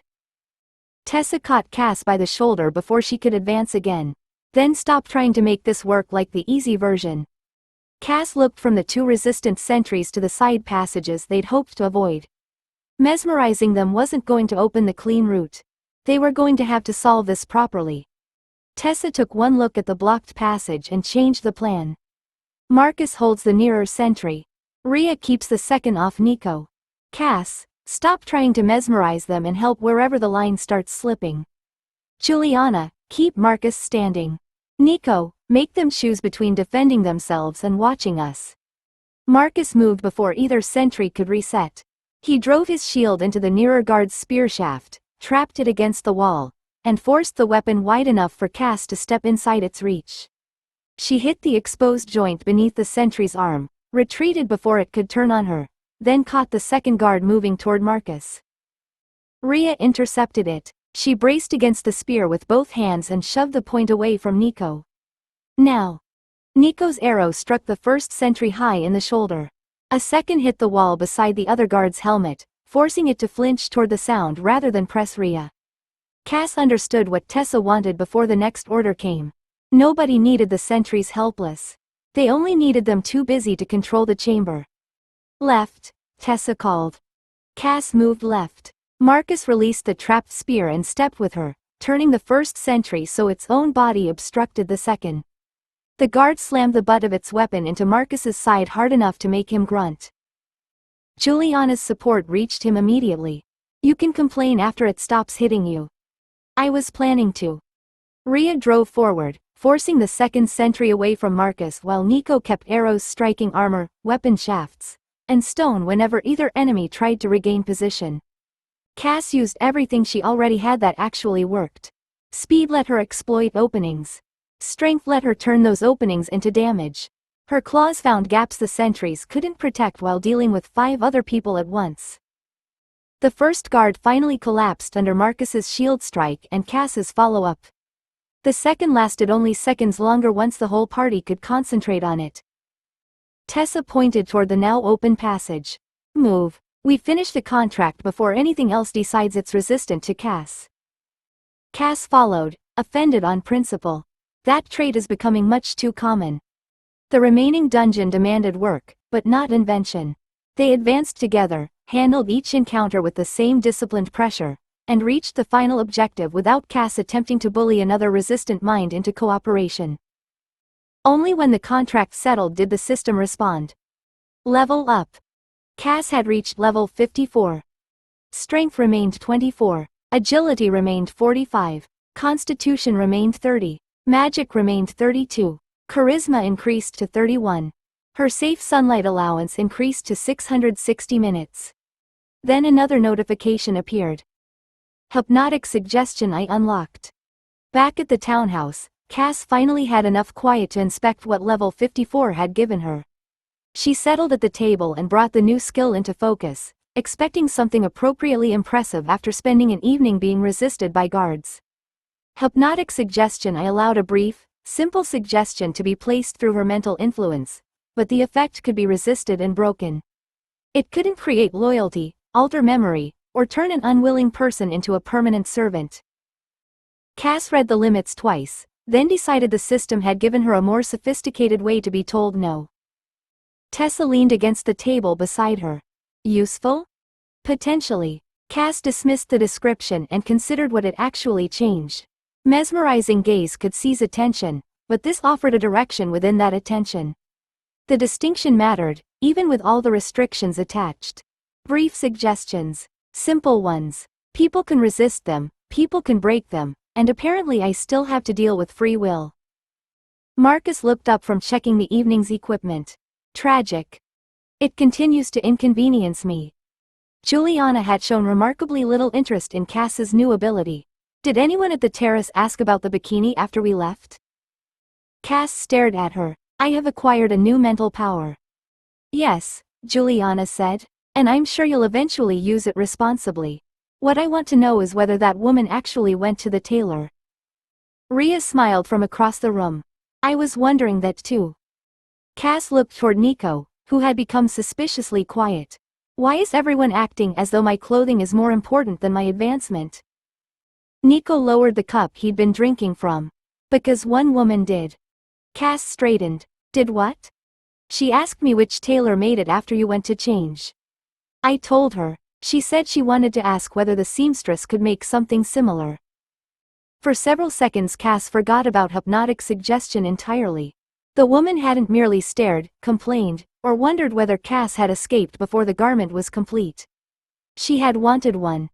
Tessa watched recognition arrive. You look worried. I'm calculating. That's usually worse.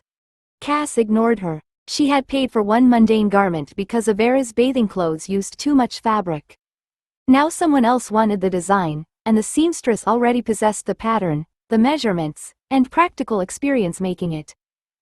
Cass slowly smiled. I may have accidentally started a market. 33. Adding another bathroom. The market could wait. The bathroom apparently couldn't.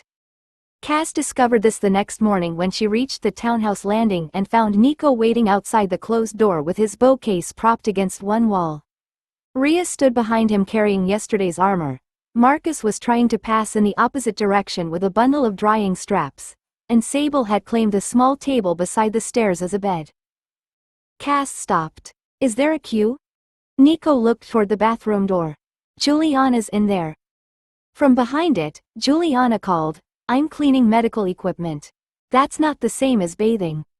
Rhea shifted the armor against her hip. It still involves occupying the room. I need the basin. I need somewhere to hang this before it starts smelling like a dungeon.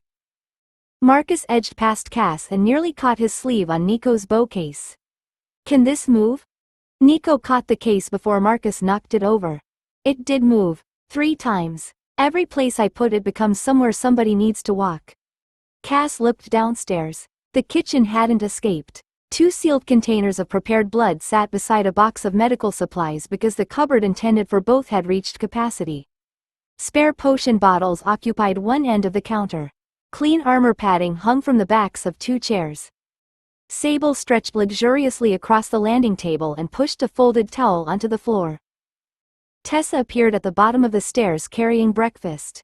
She surveyed the blockage. Why is everyone standing here? Because we've exceeded the townhouse's designed population, Cass said. The bathroom door opened. Juliana emerged carrying a cleaned medical tray. Rhea immediately stepped forward. Nico raised a hand. I was next. You don't have wet armor. I do have standards of hygiene. Rhea considered him. Debatable. Cass descended 2 steps so she could view the whole household at once. 6 adults, 1 gargoyle, field equipment, medical stock, feeding supplies, weapons, laundry, and exactly 1 bathing room had finally produced the inevitable result. She folded her arms. We need another bathroom. Tessa set the breakfast down. Where? I don't know yet. Marcus looked toward the crowded kitchen. With what space? We have money. He stared at her. When exactly did we become wealthy? Cass pointed toward the bathroom queue. Wealth exists to buy plumbing. Nico glanced toward the storage and utility rooms at the rear of the townhouse. Then perhaps we should find out how much plumbing actually costs. Cass looked at the hallway, the supplies, and Sable now lying on the fallen towel. That seemed depressingly sensible. Marcus spread 3 written estimates across the kitchen table and immediately ruined Cass's belief that plumbing should be simple. The first option adds rooms at the rear, he said. Most expensive, longest work, and we lose part of the yard. The second involves trying to acquire adjoining space, which we don't own and isn't currently available. The third converts the storage and utility rooms. Cass looked toward the rear passage. The rooms containing everything we couldn't find anywhere else to put? That would be why they're called storage rooms. Tessa picked up the third estimate. It keeps the existing walls, extends the hot water lines, adds drainage, and costs considerably less than rebuilding half the house. Juliana had already left the table. She opened the utility room door and pointed at the shelves occupying one wall.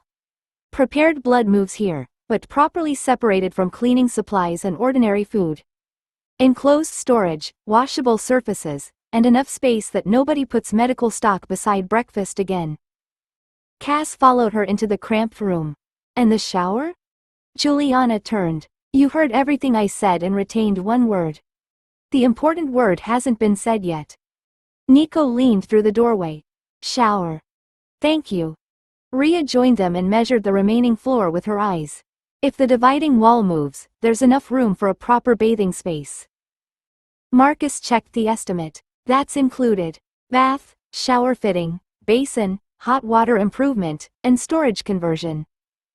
Cass smiled. Approved. Tessa looked up. You haven't heard the cost. I heard shower. You complained about the bathroom queue this morning after spending 40 minutes in there yesterday, Rhea said. Cass stared at her. That was maintenance. Nico folded his arms. You washed your hair twice. The first result was unsatisfactory. Juliana pointed toward him. You're not innocent. You take your bowstrings into the bathroom because you claim the steam helps. That happened once. 3 times, Marcus said. Tessa lowered the estimate before the argument could become historical research. We're choosing this one. It fixes the bathroom problem and the blood storage problem without pretending we can afford to rebuild the townhouse. Marcus produced the payment sheet. The deposit was large enough to matter, but the emergency reserve survived it. Cass signed where he indicated, Tessa added the household approval, and Marcus separated the deposit from the remaining project balance. Paid, he said. Work is scheduled, not immediate. Cass looked toward the single-occupied bathroom upstairs. Apparently money could buy plumbing. It simply couldn't make builders arrive today. The signed payment sheet remained on the table through breakfast, which was how the conversation moved from plumbing to privacy without anyone sensible consenting to the change. Rhea put down her fork. If breakfast becomes a venue for scheduling who gets Cass and when, I'm moving out. Nico looked at the chair she had occupied every morning since joining the household. You say that while refusing to give up your chair. My chair isn't the issue. Sable immediately put both front paws on the empty chair beside Marcus. Marcus moved his plate farther from her. Apparently chairs are always the issue. Cass looked around the table. Nobody needs to schedule me. Tessa smiled over her cup. That sounds optimistic in a house where 6 people schedule 1 bathroom. Cass narrowed her eyes. Don't. I haven't said anything. Your face has. Nico set down his breakfast. Unlike Tessa, he seemed determined not to enjoy Cass's discomfort. Actually, that's what I wanted to avoid. He looked directly at Cass. Can I have some private time with you later? The question was simple enough that Cass nearly made it complicated herself. The bond between them supplied awareness, loyalty, and obligations that had nothing to do with whether Nico wanted her bedroom door closed behind them. This wasn't something she intended to assume. Cass held his gaze. Yes. Tessa's smile became unbearable. Should we reserve the bathroom afterward? Cass pointed at her. You've lost speaking privileges. Rhea pushed her plate away. And I'm finished with breakfast. Nobody asked you to adjudicate bedroom logistics, Nico said. Correct. Maintain that excellent policy. Later, Cass followed Nico upstairs, closed her bedroom door, and turned the latch herself. What happened after that belonged to the two people who had chosen it, not the household timetable downstairs. By evening, Juliana had restored order to the part of Cass's life that did require scheduling. She checked the feeding rota and the donor recovery notes before setting a prepared bottle in front of Cass. Prepared supply tonight, Juliana said. Nobody is automatically a donor because they're sleeping with you. Cass accepted the bottle. I knew that.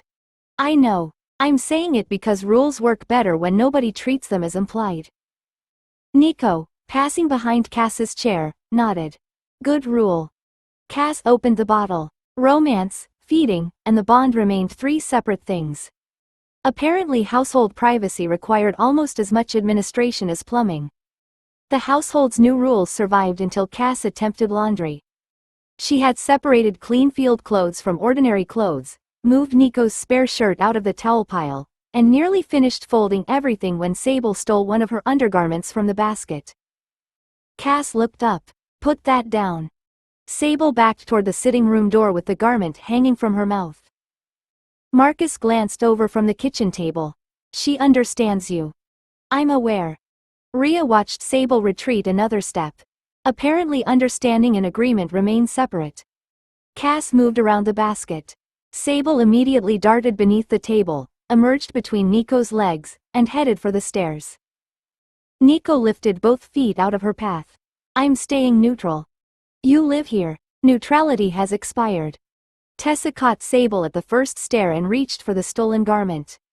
Sable twisted away, wings opening just far enough to make herself difficult to grab without actually taking flight. Juliana looked up from reorganizing the medical cupboard. Don't tear it. We just paid a plumbing deposit. Cass stared at her. Those two expenses aren't related. They're if you keep finding new reasons to spend money. Cass finally cornered Sable between the stair rail and Tessa. She caught the garment in one hand while Tessa secured the gargoyle with both arms. Release, Cass said. Sable released it. Cass inspected the damp fabric with deep offense. This now requires washing again. A pale notice opened across her vision. Roaming duty available. Cycle C. Eligible solo objective identified. Regional Hunter Records Office. Heartpiercer operational file and current wanted notice confirmed on site. Cass stopped holding the garment at arm's length. Tessa noticed immediately. What? Cass read the notice again. The timing was unmistakable. Her next roaming duty window had opened while she was standing beside a laundry basket holding something Sable had just chewed. Nico leaned against the stair rail. Duty? Yes. Marcus straightened. Target? Cass dismissed the notice and looked at the household. Rhea still held folded armor padding. Juliana was halfway inside a cupboard. Tessa had Sable trapped against her hip. Nico stood among laundry, and the paid plumbing estimate remained on the kitchen table. They have the newest Heartpiercer file, Cass said. And apparently a wanted poster. Tessa's expression sharpened. Regional Records Office? Cass nodded. Sable tried to reclaim the garment. Cass pulled it away. Absolutely not. She looked from the laundry to the place where the system notice had vanished. The system has terrible domestic timing. Unfortunately, the target was much too interesting to refuse. 34. Heartpiercer steals her own stuff. Heartpiercer reached the Regional Hunter Records Office shortly after midnight and decided humans had developed entirely too much architecture for storing opinions about her. The three-story stone building sat behind an iron fence, with lanterns burning beside both street entrances and two armed guards visible through the front windows. Cass ignored the doors. 10 minutes of watching from the roof opposite revealed a records clerk carrying folders between the second and third floors, another clerk locking an archive room, and a guard making a circuit that included every exterior window except one narrow opening above the rear records stack. Apparently paperwork required ventilation. Cass crossed the alley from the neighboring roof, caught the stone ledge beneath the upper window, and slipped inside without disturbing the latch. Her wings folded tightly behind her as she lowered herself between two shelving rows packed with labeled boxes. She followed the scent of ink, paper, lamp smoke, and humans until she found a locked cabinet marked Active Regional Threat Files. The lock took longer than she considered respectful. Cass finally opened it and found Heartpiercer occupying an entire shelf. "That seems excessive," she murmured. The operational folder was thick enough to insult her personally. Encounter summaries filled the first section. Predicted travel routes covered the second. Contingency plans followed, including proposed rooftop denial teams, net launchers, warded choke points, protected healers, reserve archers, and instructions to watch objectives she might value more than combat. Cass's amusement weakened slightly. They were learning. Then she found the wanted poster. Cass stared. The artist had given Heartpiercer a long hooked nose, enormous fangs, eyebrows suitable for a furious duke, and hair that appeared to have lost a fight with a chimney. She lifted the sheet closer. Absolutely not. Voices came through the half-open door to the adjoining office. A guard said, "I still say the face looks wrong." A tired clerk answered, "It was approved by 3 witnesses. 3 witnesses who'd just been attacked by her." They agreed on the eyes. Cass inspected the portrait again. The eyes were somehow worse. She quietly spread the poster beside the encounter summaries and found a handwritten note predicting that Heartpiercer would probably favor elevated approaches, avoid prolonged enclosed fighting, and withdraw once her objective was secured. That part was irritatingly competent. The face remained unforgivable. Cass gathered the operational folder into one neat stack, laid the wanted poster on top, and listened to the guard moving in the next room. She had found exactly what the system had sent her to steal. Unfortunately, somebody had now made the theft personal. Cass rolled the wanted poster around the operational file, then stopped. Simply removing both would leave the record staff with several reasonable explanations. Theft, espionage, a rival hunter, someone collecting wanted posters for reasons Cass didn't care to understand. None of those explanations properly addressed the face. She returned to the desk, found a clean sheet of records paper, and dipped the clerk's pen into the inkwell. "Your artist has never seen my nose." Cass considered that, then added beneath it, "The wings are also too small." She glanced at the stolen portrait. The hair deserved comment, but professional criticism required restraint. After another moment, she signed the bottom. Heartpiercer. Cass placed the note exactly where the wanted poster had been, weighted it with the empty folder clip, and gathered the stolen file beneath one arm. There, constructive feedback. A bell rang downstairs.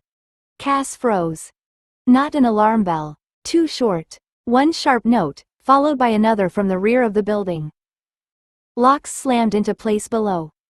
The guard in the adjoining office swore. "Archive ward." Another voice answered from the corridor. "Which room?" "Upper records." Cass looked toward the cabinet she'd opened. Apparently constructive feedback had triggered security. Boots struck the stairs. A second set moved below, then another. Through the narrow window she'd used to enter, blue light spread across the outer frame as a ward sealed it from the inside. Cass tucked the rolled portrait beneath the file and stepped into the corridor. A hunter already stood at the far end. He was older than the guards downstairs, fully armed, with a short sword in one hand and a warded baton in the other. His gaze found Cass, dropped to the documents beneath her arm, then returned to her face. "Drop the files." Cass looked down at the stolen operational record. "No. Drop them and put your hands where I can see them." "Have you seen the portrait?" The hunter's expression tightened. "What?" Cass pulled the wanted poster partly free and turned it toward him. "This portrait." He stared at it for half a second. "You broke into a regional hunter office to complain about a drawing?" "I broke into a regional hunter office to steal my operational file." Cass rolled the poster closed again. The drawing made theft a matter of reputation management. More boots reached the floor behind her. Cass glanced over one shoulder. 2 armed guards had blocked the opposite end of the corridor. Downstairs, Bolts closed across the main doors while someone shouted for the rear exit to be secured. The hunter raised his baton. Last warning.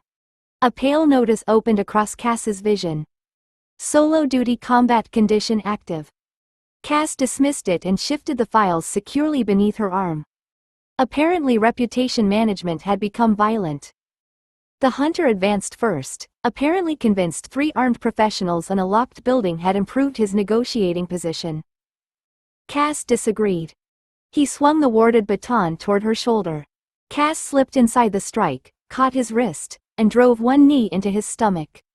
Before he recovered, she shoved him into the wall and turned toward the 2 guards closing from behind. "Stop," one shouted. Cass met his eyes. Hypnotic suggestion settled behind the words she gave him. "Check the stairs." The guard hesitated. His sword lowered halfway before resistance tightened across his face. "Why would I?" "Because someone might be coming up them." He looked despite himself. That was enough. Cass crossed the corridor, struck the second guard's weapon aside, and kicked his legs from beneath him. He hit the floor hard. She stepped over him rather than finishing the fight with the dagger. The first hunter recovered behind her. "She's taking the Heartpiercer file." The guard by the stairs looked at the documents tucked beneath Cass's arm. "That's Heartpiercer?" Cass turned the rolled wanted poster toward him. "Apparently." His gaze flicked from the terrible portrait to her actual face. "That looks nothing like you." "Thank you." The hunter charged again. Cass caught the baton arm, twisted until the weapon dropped, then drove him face first onto the records desk. The guard on the floor grabbed her ankle. Cass kicked free, vaulted the railing beside the stairwell, and landed on the lower flight. 2 more security staff were coming up. Cass pointed at the nearest. "Your partner needs help upstairs." The suggestion caught for barely a second. His head turned. His partner didn't. "Mind trick," the second hunter shouted. Cass smiled. Brief tactical suggestion. She blood-stepped past them. By the time either turned, she was through the rear records room and at the sealed window. One dagger shattered the ward crystal beside the frame. The lock released with a sharp crack. Behind her, the older hunter reached the doorway. "You broke into a fortified office just to steal information about yourself?" Cass climbed onto the sill with the file secured beneath one arm. "And the portrait." "That's insane." The portrait was worse. She dropped into the alley. The duty notice appeared before she reached the far wall. Roaming duty complete. Cycle C complete. Level increased to 55. Strength, 25. Agility, 46. Constitution, 31. Magic power, 33. Charisma, 31. HP, 195. Stamina, 184. Blood reserve, 117. Safe sunlight maximum, 670 minutes. New ability unlocked. Bloodbat form I. Cass dismissed the notice and kept moving. Behind her, hunters were already shouting that Heartpiercer had stolen her own wanted file. Excellent. They'd remember the burglary. They'd probably remember the insult. What they wouldn't have was a clean new fighting pattern. Cass put 3 streets between herself and the records office before stopping on the roof of a closed warehouse. Shouts still carried faintly behind her. Nobody had followed closely enough to matter, and the stolen file remained tucked beneath one arm with the rolled wanted poster inside it. Bloodbat form I waited in her skill list. Cass looked at the dark roofs ahead. A small flying form would make the journey home considerably easier. That was obviously why the system had given it to her. She set the file beside a chimney, checked the empty roof, and activated Bloodbat form. Her body contracted so quickly that her stomach seemed to arrive after the rest of her. The roof expanded around her. Stone ridges became walls, the chimney became enormous, and the night filled with sounds she hadn't known were present. Cass spread 2 small wings. A black bat looked back at her from a rain puddle. She stared at the reflection. "Oh, that's humiliating." The words emerged as a thin, offended squeak. Cass immediately disliked the skill more. She launched herself from the roof. Flying required several seconds of frantic correction before instinct caught up. Once it did, the form became surprisingly agile. Cass climbed above the chimney, turned hard enough to make the city swing beneath her, then circled back toward the roof.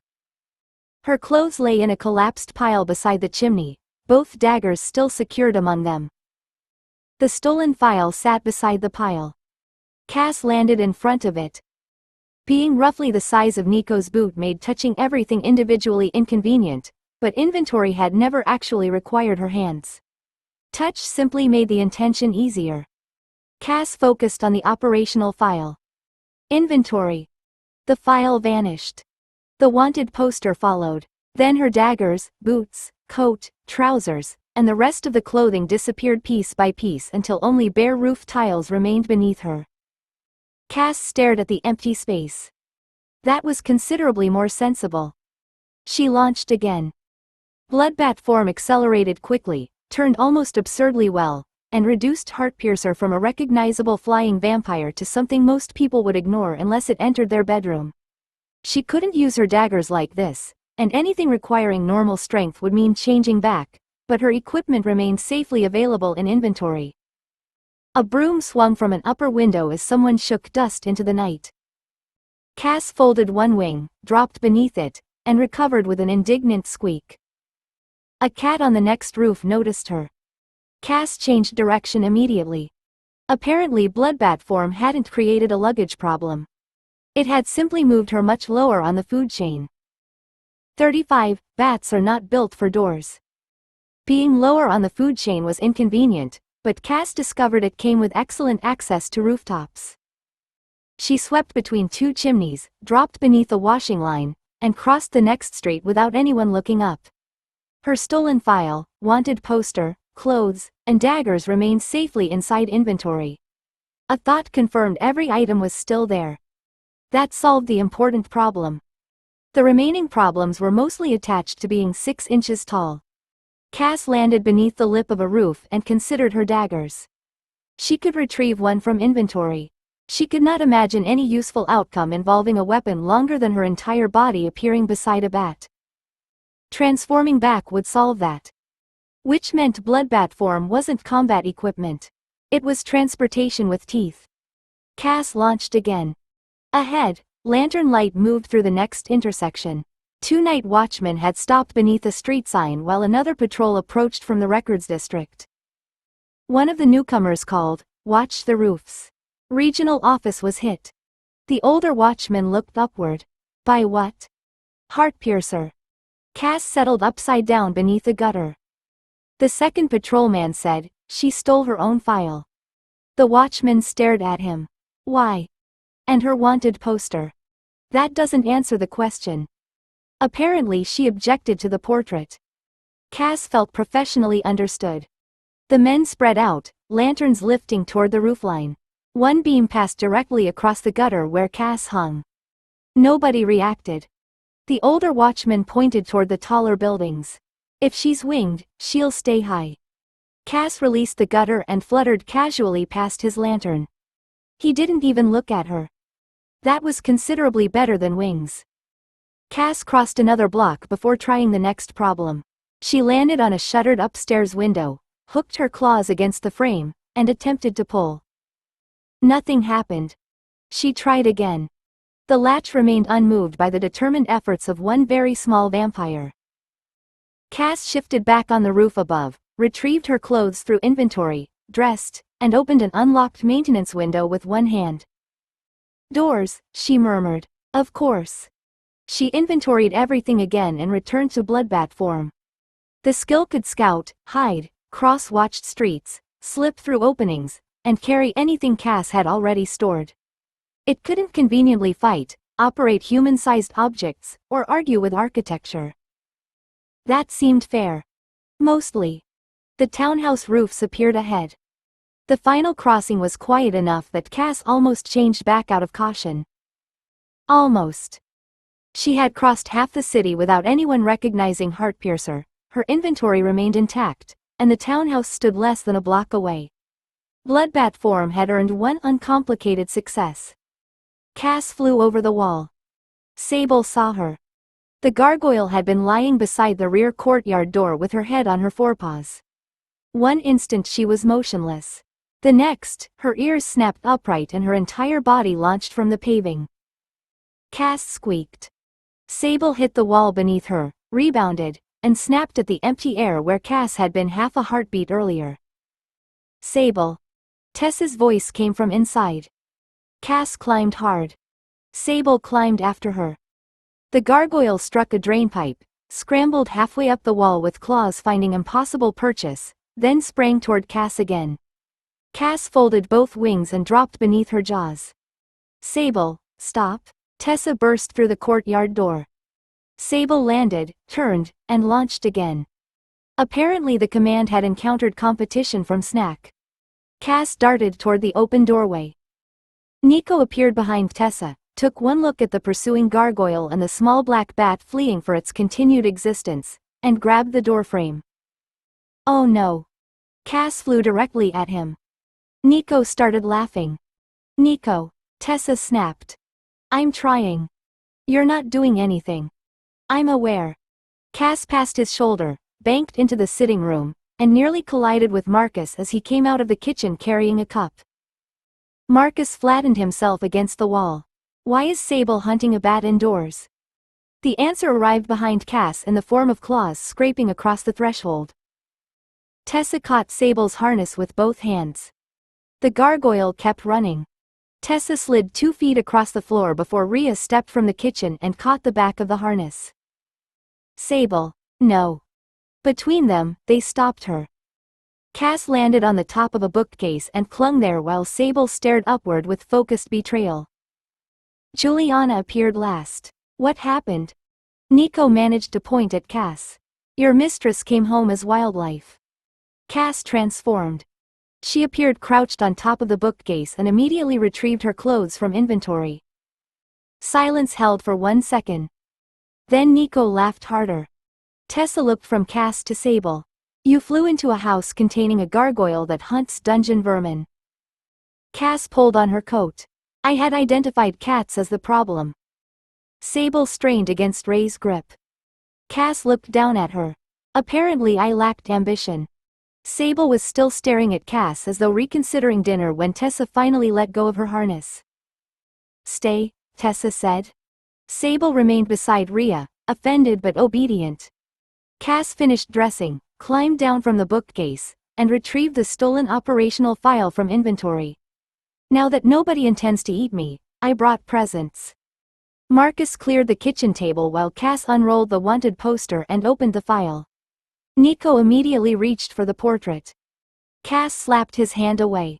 Operational material first. Defamation later. They divided the papers between them. Rhea found the combat response section. Juliana took healer protection and casualty planning. Marcus claimed routes, wards, and predicted objectives while Tessa read the latest analyst notes. Nico got the wanted poster anyway. He held it beside Cass's face. The eyebrows are ambitious. You've lost document privileges. Tessa looked up. This part isn't funny. Cass leaned over her shoulder. Heartpiercer was assessed as objective-focused, highly mobile, willing to abandon favorable fights once her purpose was complete, and increasingly likely to study hunter preparations before contact. Another note warned that repeated tactics should be assumed compromised after surviving witnesses reported them. Marcus tapped his section. They're getting better. That one's wrong, Rhea said. She turned a page around. It says you probably avoid direct contests of strength. Cass considered it. I do when the other person is larger. You attack people larger than you constantly. That doesn't mean I approve of the arrangement. Juliana found another prediction claiming Heartpiercer selected wounded opponents because blood loss enhanced her offensive abilities. It wasn't entirely wrong, which made the invented reasoning more annoying. Then Tessa stopped reading. What? She slid the page into the center of the table. One analyst had connected several reports from higher zone monster territory.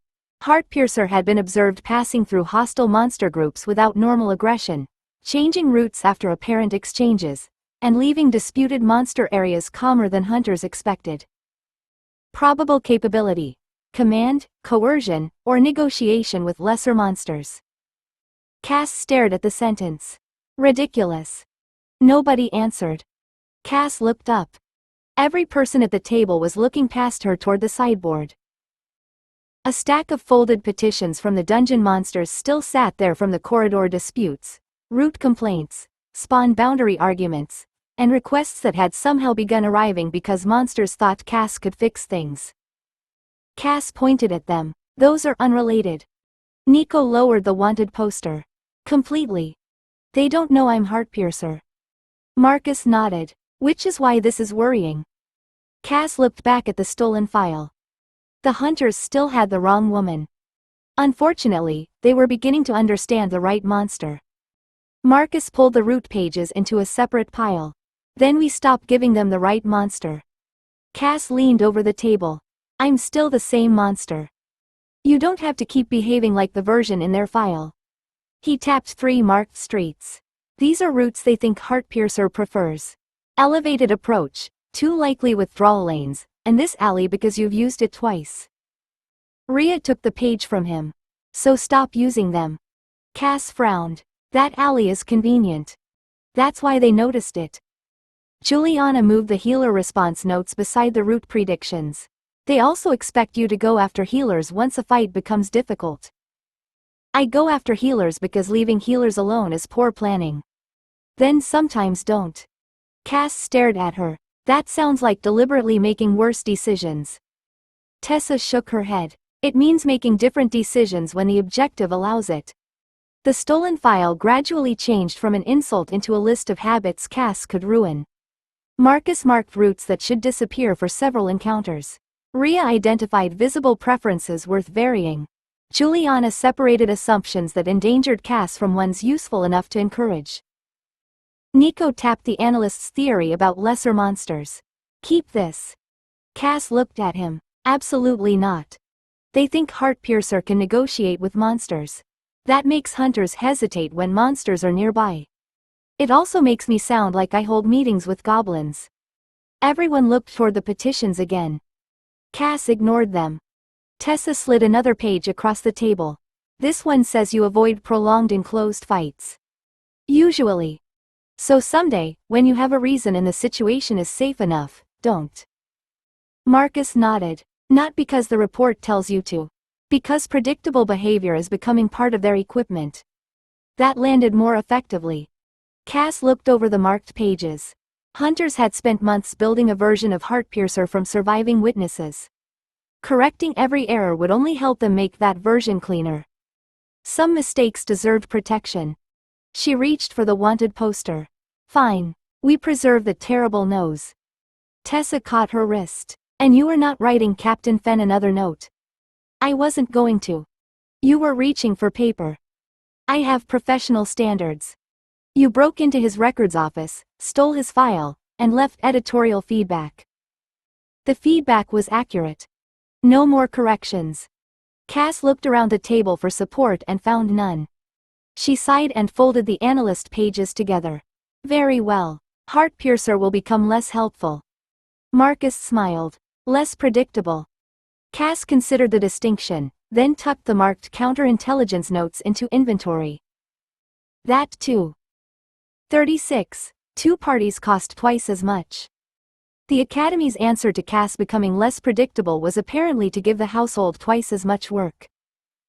Tessa stood at the linked dungeon operations desk with a course authorization in one hand and a live contract sheet in the other. Cass read over her shoulder while Marcus, Nico, Rhea, and Juliana gathered around the briefing table. An academy instructor had already placed a route diagram between them. 2 entrances led into the same dungeon complex. 2 objectives sat behind separate seals. Both had to remain active long enough for the central core to open. Cass pointed between them. So we do one, walk across, and do the other. The instructor shook his head. Closing either lane before the second objective is secured resets both seals. The contract requires simultaneous progress. Cass looked at Tessa. They've invented a dungeon that objects to efficiency. It objects to one team doing everything, Tessa said. That sounds targeted. The course provided more than permission.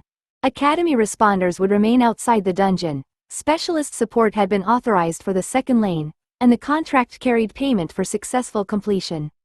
Tessa's War College access covered the household's entry into the linked operations program, but not everything required to run it.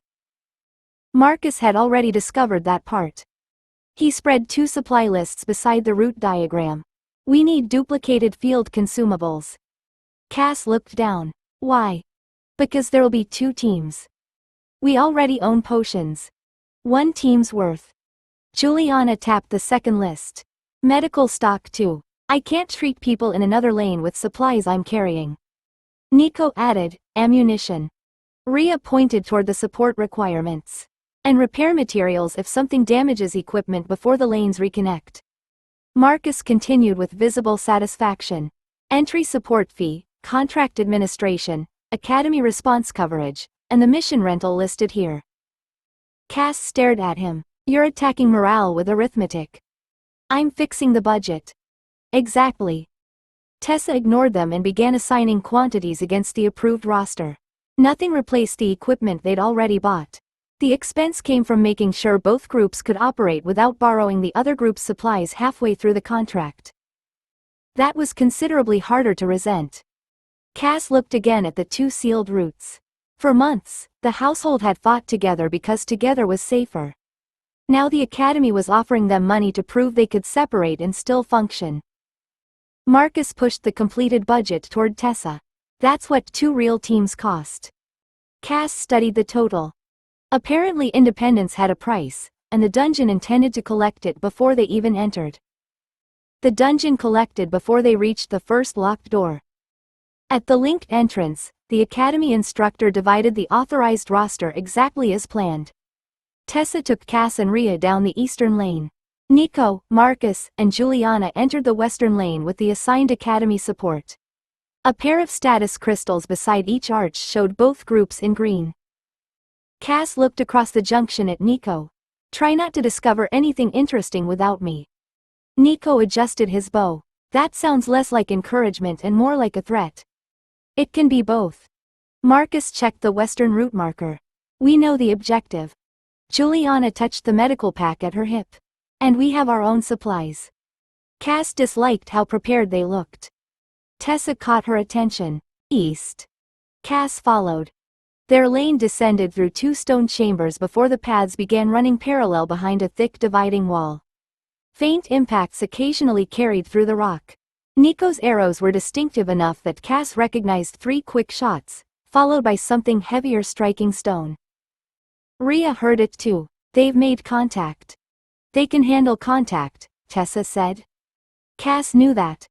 Then the communication crystal on Tessa's belt cracked. White light flashed through the passage. The floor shifted hard beneath them, throwing dust from the ceiling while a grinding noise traveled through the wall. Tessa caught herself against the stone. Rhea raised her shield instinctively. Cass grabbed the communication crystal. Its center had gone dark. Tessa? Dead. Cass turned toward the nearest linking door. The door had disappeared behind a slab of newly shifted stone.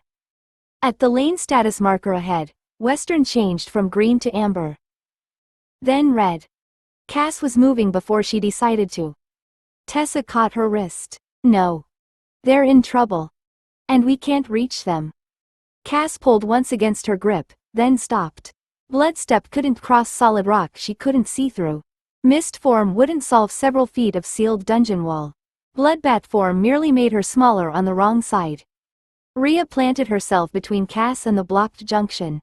If we abandon east looking for another crossing, both lanes fail. The western marker remained red. Cass stared at it. Marcus knew wards. Juliana knew exactly how much damage everyone could survive.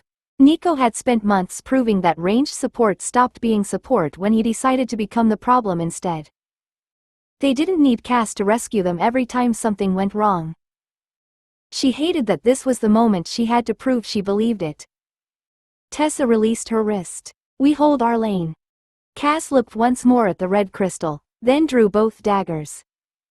Fine, she said. They solve theirs. We solve ours. Ahead, something large moved behind the eastern seal. The seal opened before Cass could reconsider trusting anyone. A plated dungeon guardian charged through it with both arms raised, broad enough to fill most of the passage. Rhea stepped forward and caught the first blow on her shield. Stone rang against metal, driving her back one pace. "Tessa," Rhea said, "I'd appreciate fewer thoughts about the other lane." Tessa already had her weapon ready. "Cass, left side. Break its balance." Cass moved under the guardian's next swing. She cut across the rear joint of one leg, turned before the answering kick reached her, and struck again while Rhea forced the creature's weight toward the damaged side. The Western status marker remained red. Cass deliberately stopped looking at it. "Tessa?" Again. Cass attacked. Rhea caught the guardian's shoulder with the shield edge. Cass drove both daggers into the exposed joint, twisted, and tore free as the leg gave way. The guardian crashed onto one knee. "Finish it," Tessa ordered. Cass struck the glowing control seam beneath its breastplate. The guardian froze, then collapsed into dungeon light. The eastern marker changed to green. Across the wall, something heavy boomed twice. Cass turned toward the western indicator. Red became amber. Then green. Cass stared at it. Rhea lowered her shield. "Apparently they survived without you." "I hadn't doubted them." Tessa looked at her. Cass cleaned one dagger. For a prolonged period. Stone shifted between the two lanes. The sealed wall withdrew section by section until Nico appeared through the widening passage with a torn sleeve, Marcus carrying a spent ward rod, and Juliana already repacking an open medical kit. The academy support behind them looked equally used but upright. Nico saw Cass examining them. "You're checking whether we completed our adventure correctly." "I'm checking for obvious deficiencies." Marcus held up the dead ward rod. "We used our own supplies." Juliana added, "and nobody needed rescuing by a vampire." Cass found that disturbingly satisfying. The reopened linked core waited beyond them. Both completed lane seals fed light into its central marker. Tessa pointed forward as though separating the household inside a malfunctioning dungeon were now ordinary work. "Finish the contract." They did. The core shattered under the combined attack, and the completion seal filled the chamber with white light. Linked dungeon contract complete. Level up, 56. Strength, 25. Agility, 47. Constitution, 31. Magic power, 33. Charisma, 32. HP, 195. Stamina, 186.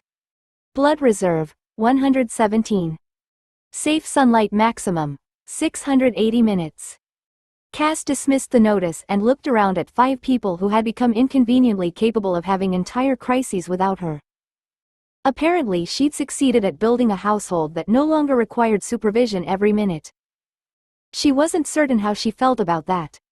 The uncertainty lasted until they reached the academy settlement desk.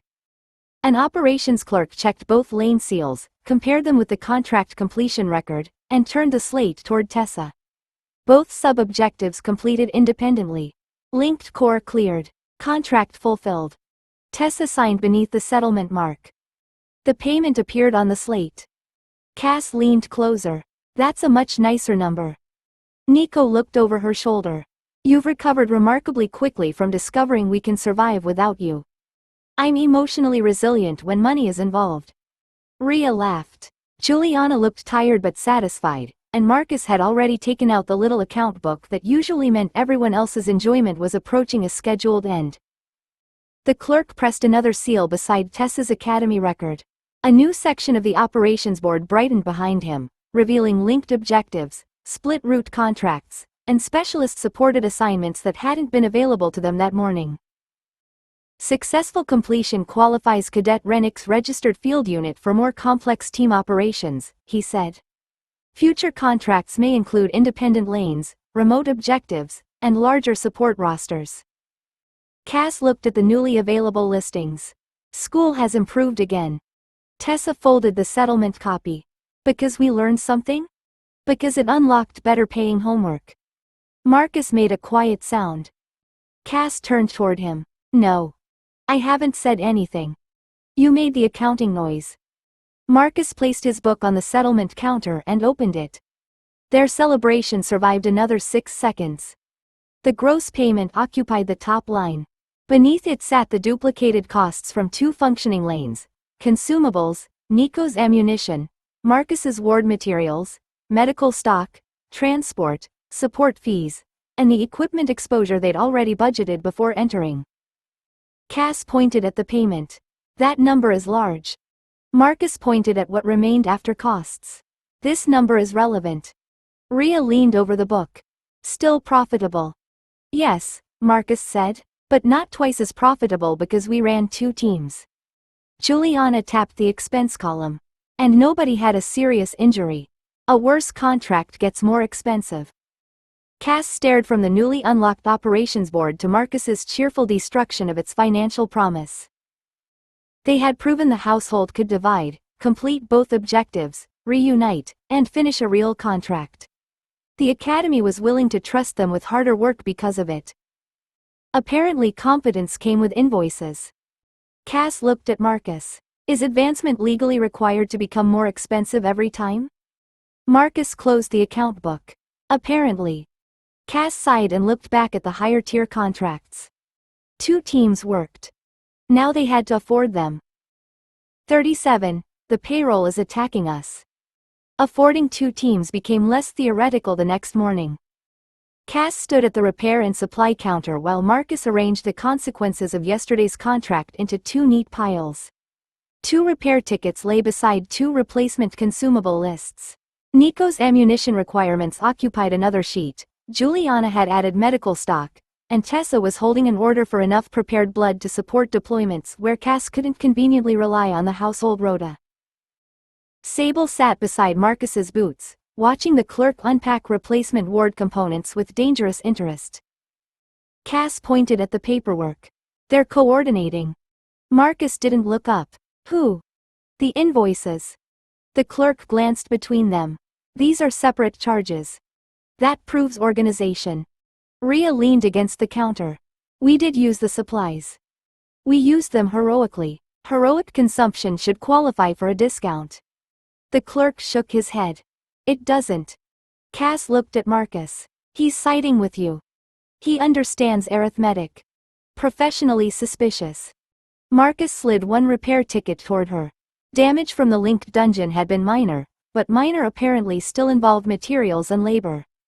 Beside it sat the second team stock they now needed to keep available rather than borrowing everything from one shared pack before departure.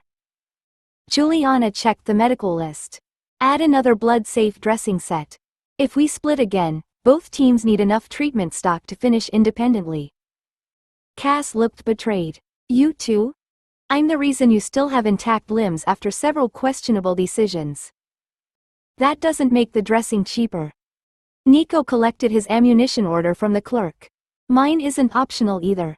You could miss less. Nico stared at her. Cass reconsidered. That was unfair. You already miss very little. Thank you. It remains expensive.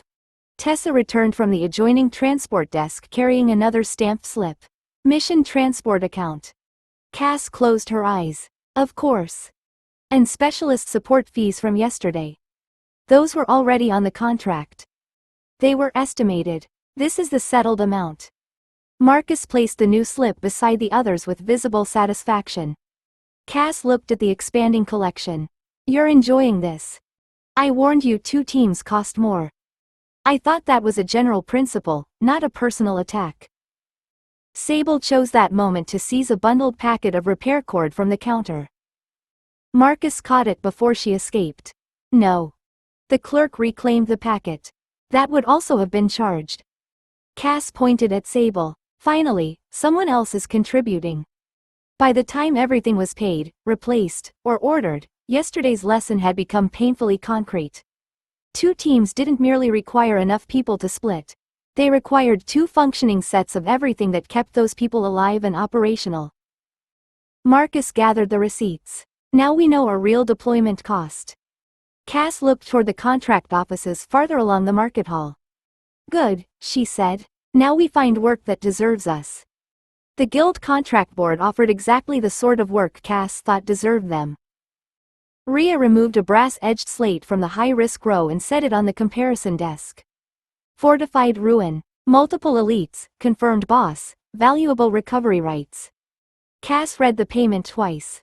Excellent. We've found our financial recovery. Marcus took the slate from her. Entry deposit. That comes back. If we complete every required objective. Juliana leaned over his shoulder. Add likely treatment stock. The briefing lists corrosive attacks. Rhea pointed at the reward. It still pays well. Armor exposure too, Juliana said. Corrosive attacks don't become cheaper because the monster using them is impressive. Marcus wrote the projected costs beneath the advertised payment. Transport followed. Potions, ammunition, ward replacements, medical supplies. The possible clean clear bonus stayed on one side because Marcus refused to count money they hadn't earned yet. Cass watched the attractive number become steadily less attractive. You're damaging it. I'm finding out what it's worth. When Marcus finished, the net return was barely better than an ordinary contract. Tessa returned the slate to the board. Cass stared after it. We just rejected a dungeon with a fortress. We rejected an expensive fortress, Tessa said. The Academy Board produced their second disappointment. A split-route monster clearing contract carried an even larger payment and an advanced operations mark that made Rhea visibly interested. Take this one, she said. Juliana read the casualty guidance. Expected armor damage. Specialist healing recommended. Replacement equipment not covered by the client. Ray's enthusiasm weakened. How much replacement equipment? Marcus had already started writing. A contract clerk watched the calculation grow across the desk. Most parties choose that assignment for the operations credit. Cass looked at him. Does operations credit repair shields? No. Then it has weaknesses. By the time Juliana added blood-safe treatment stock and Marcus included duplicated lane supplies, the impressive payment had become financially embarrassing. Tessa put that slate back too. Marcus drew a line beneath the rejected figures. We need a rule. They built one there at the desk. Mandatory costs came out first. Expected consumables followed. Repair exposure received its own allowance. Anything left had to clear a minimum return worth risking 2 functioning teams. Rhea frowned at the new threshold. We're going to reject some good fights. Yes, Marcus said. Cass looked across the remaining contract boards, which now seemed considerably less generous. Tessa folded the calculation sheet. From now on, prestige doesn't count as payment. Cass sighed. Fine, but if we're becoming financially responsible, I want it recorded under protest. The household had learned how to field 2 teams. Now they had rules for deciding when 2 teams should stay home. The argument continued over lunch because financial responsibility had apparently made everyone hungry. They claimed a long table outside a market bakery, with bowls, bread, and Marcus's folded contract calculations occupying most of the available space.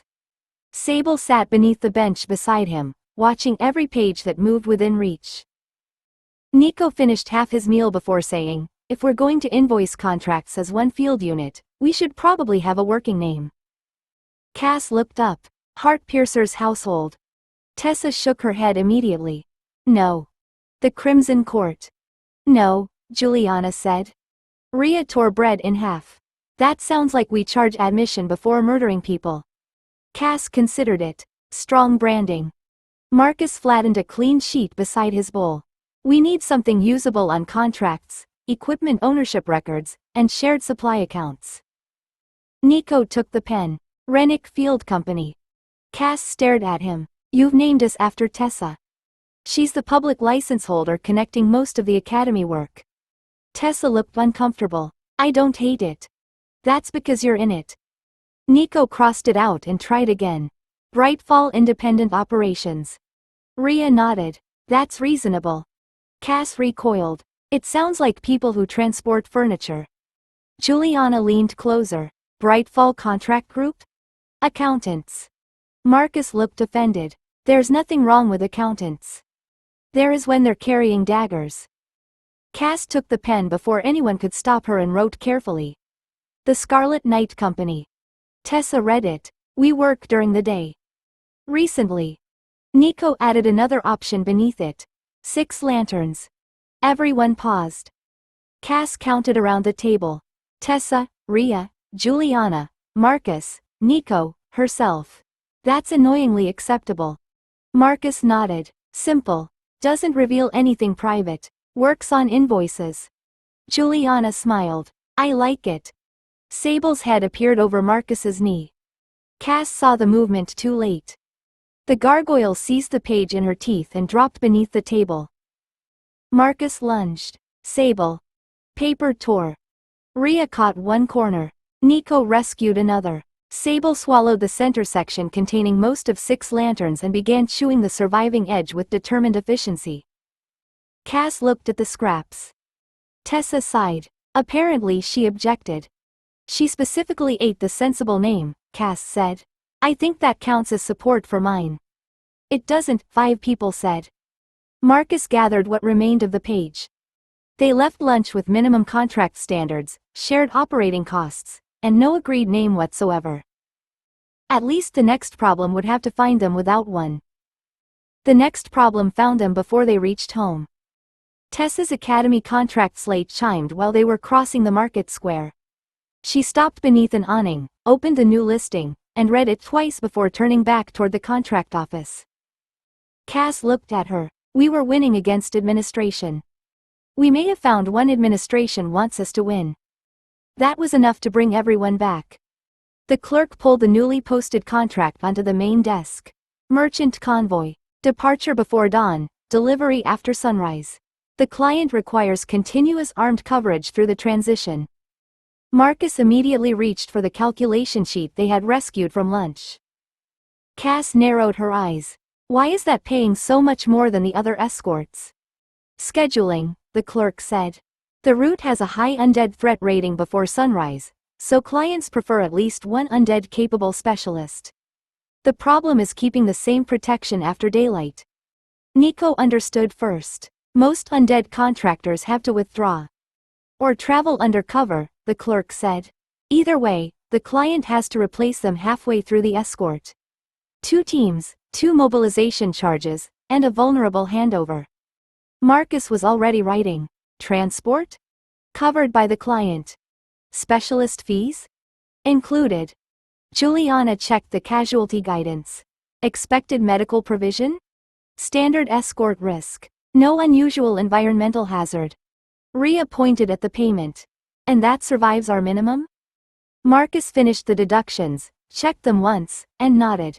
Comfortably. Cass leaned over his shoulder. For once, the attractive number remained attractive after Marcus touched it. Tessa was looking at her. Cass noticed. What? Tessa tapped one line in Marcus's field notes. Safe sunlight maximum, 680 minutes. Cass looked from the number to the contract's departure and expected completion window. Before dawn through late morning. The problem wasn't merely that ordinary undead contractors couldn't cover the whole route. The client was paying extra because someone who could fight effectively in darkness and then continue beneath full daylight removed an entire logistical failure point. Her sunlight had spent most of her life as a private freedom, then a household convenience. Now somebody wanted to pay for it. Cass straightened. Accept it. Marcus looked almost disappointed by the lack of argument. You don't want to discuss costs? We have discussed costs extensively. Tessa smiled and pushed the contract toward the clerk. We'll take the dawn escort. The clerk stamped the assignment into Tessa's authorized field record. Cass watched the payment figure remain visible beside the sunrise requirement. Apparently sunlight wasn't merely something she could spend anymore. It was something they could sell. 38. Sunrise is a scheduling problem. Selling sunlight turned out to involve a box. Cass stood beside the lead wagon before dawn while the convoy master inspected the team, the cargo, and finally the reinforced compartment built into the second wagon. Tessa held Cass's leash in the loose public grip they used on contracts. Rhea was checking the wagon line with Nico. Juliana had already argued with one driver about where the emergency medical case belonged, and Marcus was comparing the route sheet against the client's timing marks. The convoy master pointed at the compartment. That's cleared for your vampire. How long before sunrise does she need securing? Cass looked at him. Securing. Inside. Before daylight.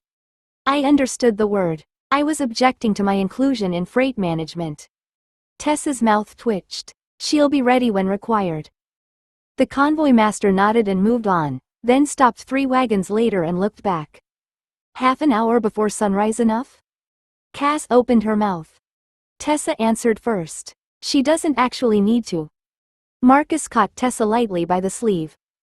Cass noticed because Marcus almost never interrupted anybody physically. Tessa noticed too. The convoy master waited. Marcus smiled with the harmless professionalism he usually reserved for people about to receive an invoice. Half an hour will be fine. Tessa looked at him. So I'm cargo now, Cass said. Marcus lowered his voice while the convoy master turned to shout at a driver. Why are we correcting him? Because I don't burn in sunlight. Yes, Marcus said, which is information we've spent a great deal of effort not advertising. Cass looked at the reinforced compartment again. Nico had returned in time to hear that. Everyone already expects the vampire to disappear at sunrise. Rhea followed his gaze, so let her. The idea settled with uncomfortable elegance. Juliana joined them after securing her medical case. What happens to the daylight half of the contract? Marcus tapped the route sheet. The client bought continuous coverage. He didn't specify that every specialist had to remain the same person. Cass slowly smiled. Tessa turned toward the convoy master. One change to the personnel plan. He immediately looked at Cass. Earlier boxing? Cass's smile vanished. No, Tessa said. Our vampire withdraws on your schedule. A daylight relief rogue will join us after sunrise. The convoy master visibly relaxed. Good. That's what I needed to know. Cass watched him walk away. Apparently the safest way to sell sunlight was to make absolutely certain nobody knew they were selling hers. The convoy reached the sheltered service stop while the eastern sky was still gray enough to make the lanterns useful. Tessa made the withdrawal obvious. She unclipped Cass's leash beside the second wagon, opened the light-proof compartment, and waited while Cass climbed inside wearing her collar, black field coat, familiar boots and usual weapons. 3 drivers watched. So did the convoy master. Plenty of time, he said. Cass settled onto the narrow bench. I'm delighted my combustion schedule meets company standards. Tessa shut the door on her. The outer latch dropped into place. That part mattered. Anyone curious could look at the wagon and see exactly where Tessa Rennick's vampire had gone. More importantly, the door stayed shut. Inside, Cass inventoried the collar and the rest of the recognizable vampire presentation. A deep blue shirt replaced the black. Brown leather went over it. Different boots, different belt, different daggers. She braided her hair high and tight, then used the little mirror Marcus had packed to check the result. Same face. That couldn't be helped. Everything around it could. Cass activated borrowed pulse, added warmth to her skin, remembered to breathe, then crouched beside the darkest corner of the compartment. The service shelter shared a continuous band of shadow with the wagon's underside and the covered storage leaned to behind it. Cass fixed the route in her mind and used shadow slip. Darkness folded around her for one short movement. She emerged crouched behind stacked feed sacks at the rear of the shelter, far enough from the convoy that nobody could connect her arrival to the still locked compartment. Nico was waiting beyond the opposite side. He looked at her, looked toward the wagon, and pressed his lips together. Cass narrowed her eyes. If you laugh, I'm returning to the box and ruining the contract. I'm being professional. You're becoming red. That's professionalism under pressure. They waited until sunrise cleared the road before walking around the far side of the service buildings and approaching the convoy from behind. Tessa saw them coming and raised one hand. There you are. Nico managed a straight face. Cass Rowan, Daylight Relief Rogue. The convoy master gave Cass one quick assessment, then glanced toward the sealed wagon holding his vampire problem. Good, he said. We move in 2 minutes. No suspicion. No second look. Cass stepped into full sunlight beside Nico. Apparently the best disguise she'd ever owned was a locked box containing nobody. The attack came less than 20 minutes after the service stop. A bolt struck the rear wagon's left wheel from the roadside scrub. The hub cracked, the wagon lurched sideways, and its driver hauled both reins while the rest of the convoy bunched ahead.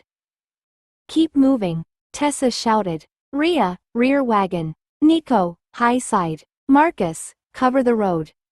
Cass already had both daggers out. 3 attackers broke from the scrub toward the disabled wagon while 2 more fired from higher ground. They'd chosen their moment well. The vampire was safely boxed, the convoy had just changed personnel, and the daylight replacement was apparently one rogue in cheerful brown leather. Cass took that personally. Nico's first arrow forced the nearest attacker to duck. Cass used the opening, crossed the ditch, and drove one dagger into the man's weapon arm before he could recover. She turned beneath his return swing, struck behind his knee, and left him falling while Rhea slammed her shield into the second attacker beside the wagon. "Cass Rowan," Tessa called. "Don't chase. Protect the cargo." The surname still felt ridiculous enough that Cass nearly looked around for somebody else. She obeyed anyway. Marcus threw a ward across the exposed road as another bolt came down. It struck blue light instead of the driver. Juliana reached the damaged wagon, dragged the shaken man clear of the wheel, and checked him while Rhea held the roadside line. One attacker shouted from the slope, "The vampire's gone. Push through." Cass looked up. Nico heard it too. "Apparently you've been replaced by someone harmless. I dislike her already."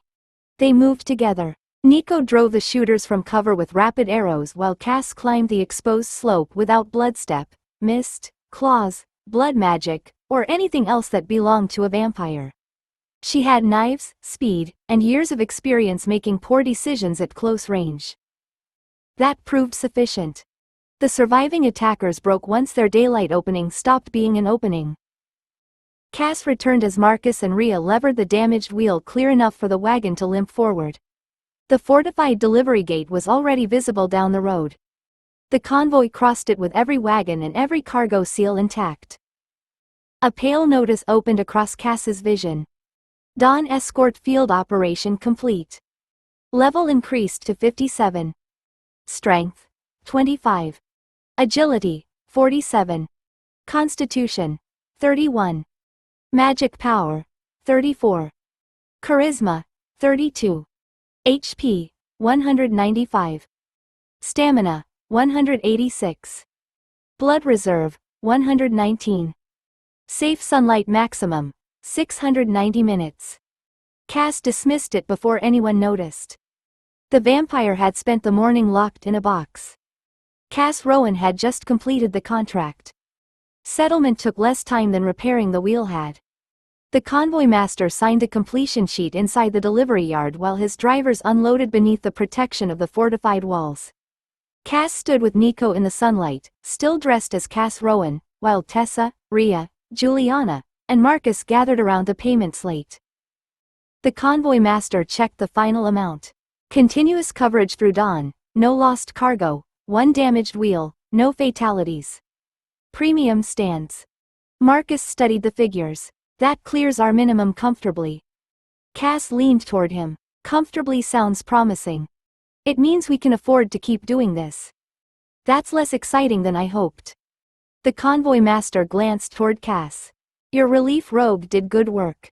If she's available for another dawn route next month, I'd take her. Cass's disappointment vanished. Tessa smiled professionally. We'll check availability. Good. He tapped the signed sheet. The transition was cleaner than most. Usually we lose time replacing an undead escort after sunrise. Cass kept her expression pleasantly human. Scheduling is apparently one of my talents. Nico made a suspicious sound beside her. The convoy master nodded as though she'd said something entirely normal and moved off to supervise the unloading. Marcus waited until he was well out of hearing before turning the slate slightly so the household could see the settlement. Transport was covered by the client. Supplies were light. Even after the field costs, this improves the reserve materially. Rhea looked over his shoulder. Better than the last 2 contracts. Much better. Cass smiled. Excellent. Cass Rowan is profitable. Tessa lowered her voice. Cass Rowan also has a reference now. Cass considered that. The name had existed for less than a morning, yet somebody outside the household had already seen her work, trusted her during an attack, and asked for her again. That felt stranger than the money. Juliana closed her medical kit. And nobody asked why Tessa's vampire was still outside after sunrise. Cass looked toward the second wagon. Its light-proof compartment remained latched exactly as it had since the service stop. To everyone else in the yard, the answer was obvious. The vampire had gone away. Marcus closed the account slate. Premium pay, stronger reserve, and no new questions. Cass turned her face into the late morning sun. 690 minutes now belonged to her each day. For the first time, sunlight wasn't merely buying her more time outside. It was giving Cass somewhere else to exist. 39. Cass takes the day off. Cass discovered that professional success had created a new indignity. "You're staying home," Tessa said. Cass stood in the townhouse kitchen while everyone else prepared for work. Rhea had her shield across one shoulder. Nico was checking his bow case, Marcus carried the contract packet, and Juliana was repacking enough medical supplies to suggest the civic archive had offended several gods. Cass folded her arms. "I heard you the first time. I was hoping repetition would make the decision less insulting." "The lower archive is consecrated," Marcus said. "The walls, shelving, storage seals, and half the floor markings." Juliana closed her medical case. "You'd be actively harmed by the workplace. That's a better reason for leave than most people get." "I don't want leave. I want profitable inclusion." Rhea adjusted one shield strap. "You'd spend the entire contract being burned by architecture." "I've had worse jobs." Tessa looked Cass over, then frowned. "You're not spending the day dressed like that." Cass glanced down at her familiar black field coat, collar, boots, and weapons. "I'm not going anywhere." "Yes, you are." That sounded suspiciously like a decision made without me. Tessa caught Cass by the shoulders and turned her toward the stairs. "Cass Rowan has a professional reference now. She needs to exist somewhere other than contracts." Cass resisted just enough to make the movement inconvenient. "My hair is fine." "Your hair is Cassidy Hart's." "My hair belongs to my head." Nico walked past them carrying his bow case. "Strong legal argument." Cass pointed at him. "You're replaceable." "Not today." That hurt because it was technically true. 20 minutes later, Cass returned downstairs in the deep blue shirt and brown leather she'd worn on the convoy route. The collar was gone into inventory. Her familiar daggers had been replaced by the Rowan pair. Her hair had been braided high, and borrowed pulse put quiet life beneath skin that no longer advertised exactly what she was. Tessa inspected her critically. Cass sighed. "If you rearrange my hair again, I'm billing the company." "You don't have a separate company account." "Then I'll bill Marcus." Marcus looked up from the contract packet. "Denied." Sable sat beside the door, watching the armed humans prepare to leave with growing suspicion. Then Tessa clipped on her own gear and smiled at Cass. "Enjoy your day off." The 5 of them left. The door closed.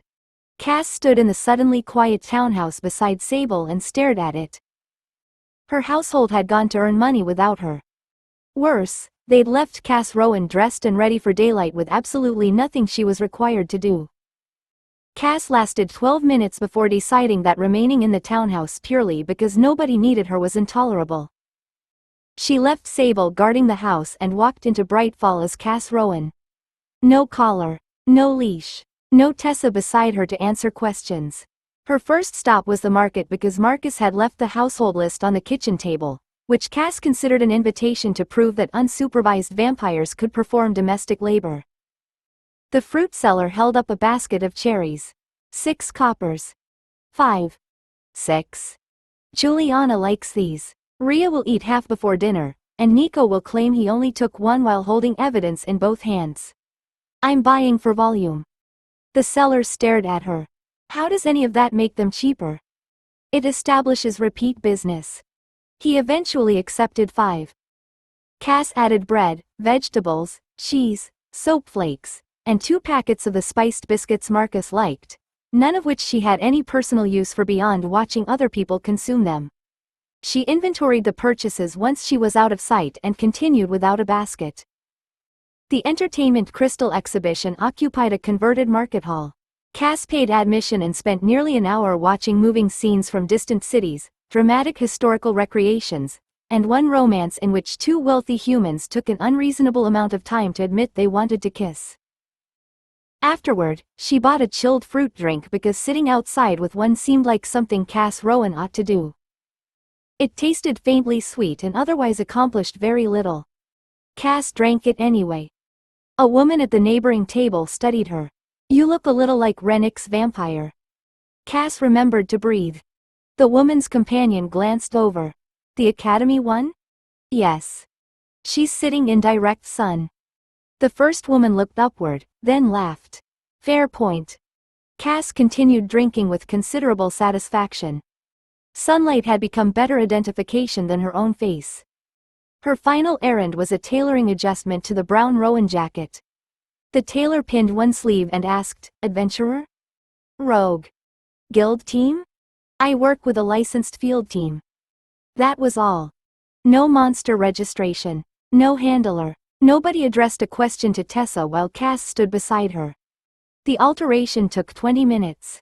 Cass spent them sitting near the window with nothing to fight, hide from, investigate, steal, or rescue. Nobody attacked. Nobody recognized Heartpiercer. Nobody needed her. By the time she collected the jacket, Cass understood something she hadn't anticipated when sunlight had been measured in desperate minutes. A long day contained an astonishing amount of nothing. Cass walked back into the market smiling. Freedom had finally lasted long enough to become pleasantly boring. Late afternoon found Cass back at the townhouse with the household shopping safely in inventory, her altered jacket hanging properly from her shoulders, and Sable asleep beneath the kitchen table. The front door opened hard enough to wake the gargoyle. Tessa came in first carrying the contract packet. Dust coated the lower half of her boots. Rhea followed with pale powder across one shoulder and a fresh scrape along the rim of her shield. Juliana looked tired but uninjured. Marcus carried a sealed case of recovered archive materials in both hands, and Nico entered last while trying unsuccessfully not to laugh. Cass stood. "You're all alive." Rhea lowered her shield beside the door. "Disappointed?" "I'm deciding whether to be pleased or professionally threatened." Marcus put the sealed case on the table, then produced a signed payment slate and 2 smaller receipts. Contract completed. Full payment. 1 shield edge repair, 1 replacement ward anchor, and cleaning charges because Civic Archives apparently contains several centuries of concentrated dust. Cass looked at the slate. They had done it. No vampire. No hidden boss solving the difficult part. No Cass appearing where the line broke because everyone had quietly expected her to. The household had gone to work and brought money home without her. Cass smiled despite herself. Excellent. Nico made another strangled sound. Cass's smile narrowed. What? Nothing. Tessa immediately looked away. Rhea failed more visibly. Cass pointed at them. Something happened. Juliana set down her medical case. It wasn't important. That means it was funny. Marcus began examining the scrape on Ray's shield with suspicious concentration. Cass turned to Nico. Explain. Nico cleared his throat. Marcus attempted to negotiate with a shelving mechanism. Marcus looked up. That isn't what happened. Nico nodded seriously. Correct. The shelving mechanism won. Tessa laughed. Cass stared around the room. Why was Marcus fighting furniture? I wasn't fighting furniture, Marcus said. Rhea removed one glove. He threatened it with contract law. It was obstructing a legally authorized recovery. Nico shook his head. Now he's changing the story. You changed it first. Cass folded her arms while everyone began talking over one another, each version making the missing incident less reliable and apparently much funnier. She'd missed it. That offended her more than the successful contract did. Unfortunately, beneath the offense sat something warmer. They'd gone without her, worked without her, been ridiculous without her, and come home together. Cass looked at the payment slate again. Apparently pride and resentment were perfectly capable of sharing a chair. Dinner turned the day's successful independence into another scheduling problem. Marcus cleared enough space beside the plates to spread 3 sheets across the table. At the top of the first he wrote Cassidy Hart. The second received Cass Rowan. The third received Heartpiercer. Cass stared at them. I've become paperwork. You became paperwork years ago, Tessa said. Now you require categories. Marcus pointed to Cassidy's sheet. Registered vampire. Collar, black field presentation, recognized weapons, academy and guild records. She remains active. Cass looked at him. You make retiring me sound tempting. We can't retire her, Marcus said. She's the legal identity attached to Tessa, the academy, your registration, and half our existing contract history. Rhea tapped Cass Rowan's page. And this one can't turn up wearing the same coat 10 minutes after the vampire disappears. Juliana added, different hair, different colors, different boots where practical, different weapon presentation. We keep the kits separate so nobody grabs the wrong thing while leaving. Nico looked between the pages. This seems excessive. All rogues look alike anyway. Cass slowly turned toward him. What? Boots, knives, pockets, suspicious posture. I spent most of today establishing a distinct professional identity. You argued over cherries. For the household. That's exactly the sort of thing a rogue would say. Tessa laughed into her cup. Marcus drew lines through the day's timetable. More importantly, no overlaps. If Cassidy Hart is publicly secured somewhere, Cass Rowan can appear only after we've created a clean transition. Heartpiercer gets the same treatment. Nobody schedules Rowan for work while Cassidy is expected somewhere else. Cass leaned over the sheets. 3 identities, 1 body, 1 inventory, and a growing amount of clothing that apparently needed administrative supervision. Marcus looked toward the laundry basket beside the stairs. Which raises another issue. Who's paying for the extra laundry? Cass pointed at the household account. Operational concealment. That isn't automatically a household expense. My trousers are protecting state secrets. Your trousers are dirty. Nico smiled. You survived a day off, by the way. Cass considered the morning's boredom, the market, the sunlight, and the 5 humans who had earned money without her. The evidence remains inconclusive. Around the table, nobody reported to her. They argued, planned, ate, and adjusted tomorrow around 3 versions of Cass and 2 teams capable of working without the same center. The household had become larger than wherever Cass happened to be standing. 40. The wrong girl. The household's new identity schedule survived until a group of professional hunters mistook an elf for Cass. Tessa's field team encountered the raid halfway along a regional road shortly after midday. 40 armed adults occupied the verge, the nearby trees, and a low stone ruin overlooking the road. Silver nets hung ready between 2 teams.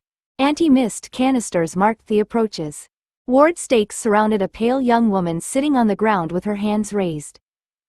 Cass stopped beside Rhea. The woman had long black hair, a narrow face, dark traveling leathers, paired knives lying several paces beyond the ward line, and unmistakably pointed ears. Sunlight covered most of her. Cass counted the hunters, then looked at Tessa. They've found Heartpiercer. Nico stared toward the prisoner. That's an elf. I noticed. A hunter intercepted them before they reached the outer cordon. His armor carried anti-vampire ward plates and enough silver fittings to make Cass privately uncomfortable. He held up one hand. Keep back. Active Heartpiercer containment. Tessa looked past him. You've confirmed her? Matches the file. Pale female, dark hair, approximate build, paired blades, exceptional mobility. She ran when challenged. The elf shouted from inside the cordon, you threw a net at me. Cass looked upward. Clear blue sky, bright afternoon, direct sun. She smiled. You think she's a vampire? The hunter's attention shifted to Cass. Deep blue shirt, brown leather, braided hair, Rowan daggers, warm skin beneath borrowed pulse, and absolutely no collar. Who are you? Cass Rowan, rogue. She pointed toward the prisoner. That's an elf. She matches multiple confirmed descriptors. She has pointed ears. Appearances can be altered. Cass considered that answer. The sun? The hunter hesitated. Nico covered his mouth with one hand. Cass continued with exceptional patience. Every confirmed Heartpiercer appearance is at night. Heartpiercer is identified as a vampire. Your suspect has been sitting in direct sunlight while 40 people surround her. The elf lowered her raised hands enough to point furiously at Cass. Thank you. The hunter's jaw tightened. Sun resistance isn't impossible. Is it in the Heartpiercer file? Silence answered. Cass folded her arms. The actual vampire stood 3 paces away in full daylight while 40 specialists defended their decision to arrest an elf. Then a distant alarm bell began hammering from somewhere beyond the eastern trees. Every hunter on the road turned toward the sound. The alarm bell became shouting almost immediately. A wagon burst around the eastern bend with one wheel damaged and 3 civilians clinging to the sides. Behind it, 2 running hunters appeared between the trees, followed by the first creature from the breach. Dungeon break. One hunter shouted. Road party trapped east of the marker. The 40-person raid stopped being organized remarkably quickly. Tessa pointed toward Rhea. Front with me. Marcus, barriers. Juliana, casualties. Nico, high ground. Cass drew the Rowan daggers and followed.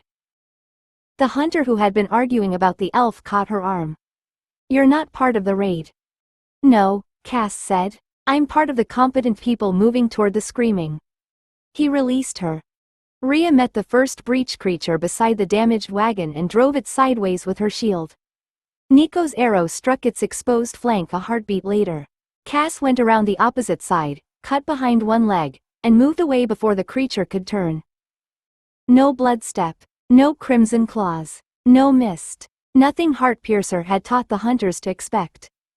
A second creature came through the trees while civilians scrambled from the wagon. Keep the road open, Tessa shouted. 3 hunters finally abandoned the raid cordon and joined them.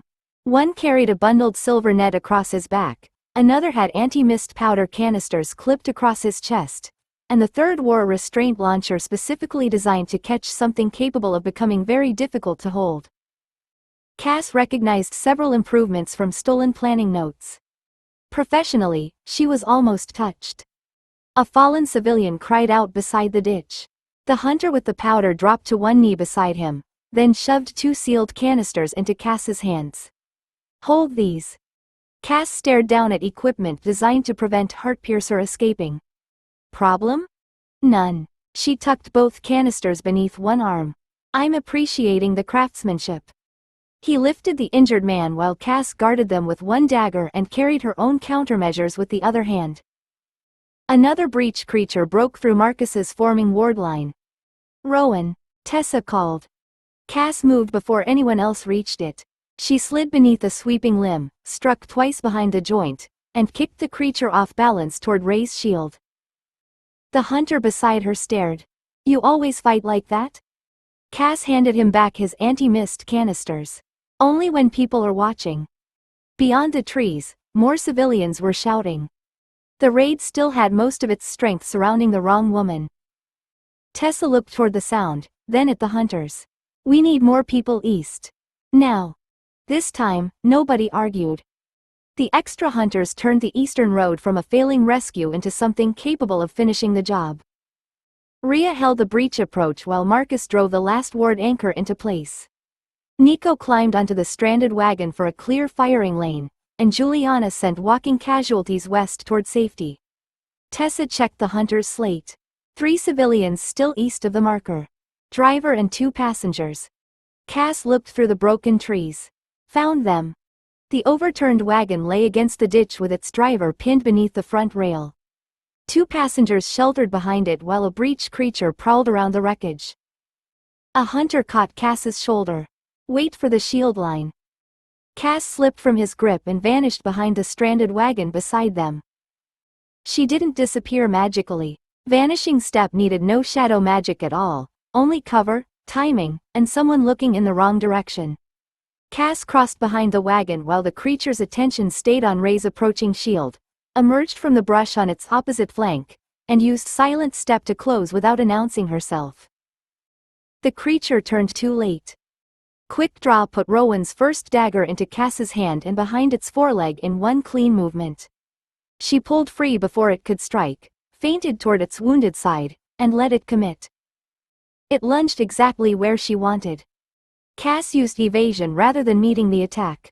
Claws caught her jacket instead of her ribs as she twisted past, leaving the creature exposed to Rhea. The shield impact turned it completely. Cass went behind it. Backstab drove her second dagger into the vulnerable seam beneath its shoulder. Opportunist made the opening considerably more valuable now that Rhea had its attention. Nico's arrow struck almost simultaneously from above. The creature collapsed. The hunter who had told Cass to wait stared at her. Rogue? Cass retrieved both daggers. Was the subtlety confusing? Rowan, Tessa called. Civilians. Cass reached the wreck and crouched beside the trapped driver. The timber rail had pinned his leg beneath the frame. She braced herself while two hunters took position opposite her. Lift on 3, one said. They raised it together, and Juliana dragged the driver clear. Marcus shouted, "Seal ready." Tessa waved everyone west. The civilians crossed first. Rhea followed last among the shield line while Cass used the wagons and ditch for cover, breaking sight whenever another creature tried to fix on her and reappearing from a different angle with entirely ordinary rogue professionalism. Once everyone cleared the anchors, Marcus activated the seal. White ward light closed across the breach. The rescued driver caught Cass's sleeve. Cass Rowan? Yes. I'm remembering that name. The settlement notice opened across her vision. Wrong target raid breach, rescue settlement complete.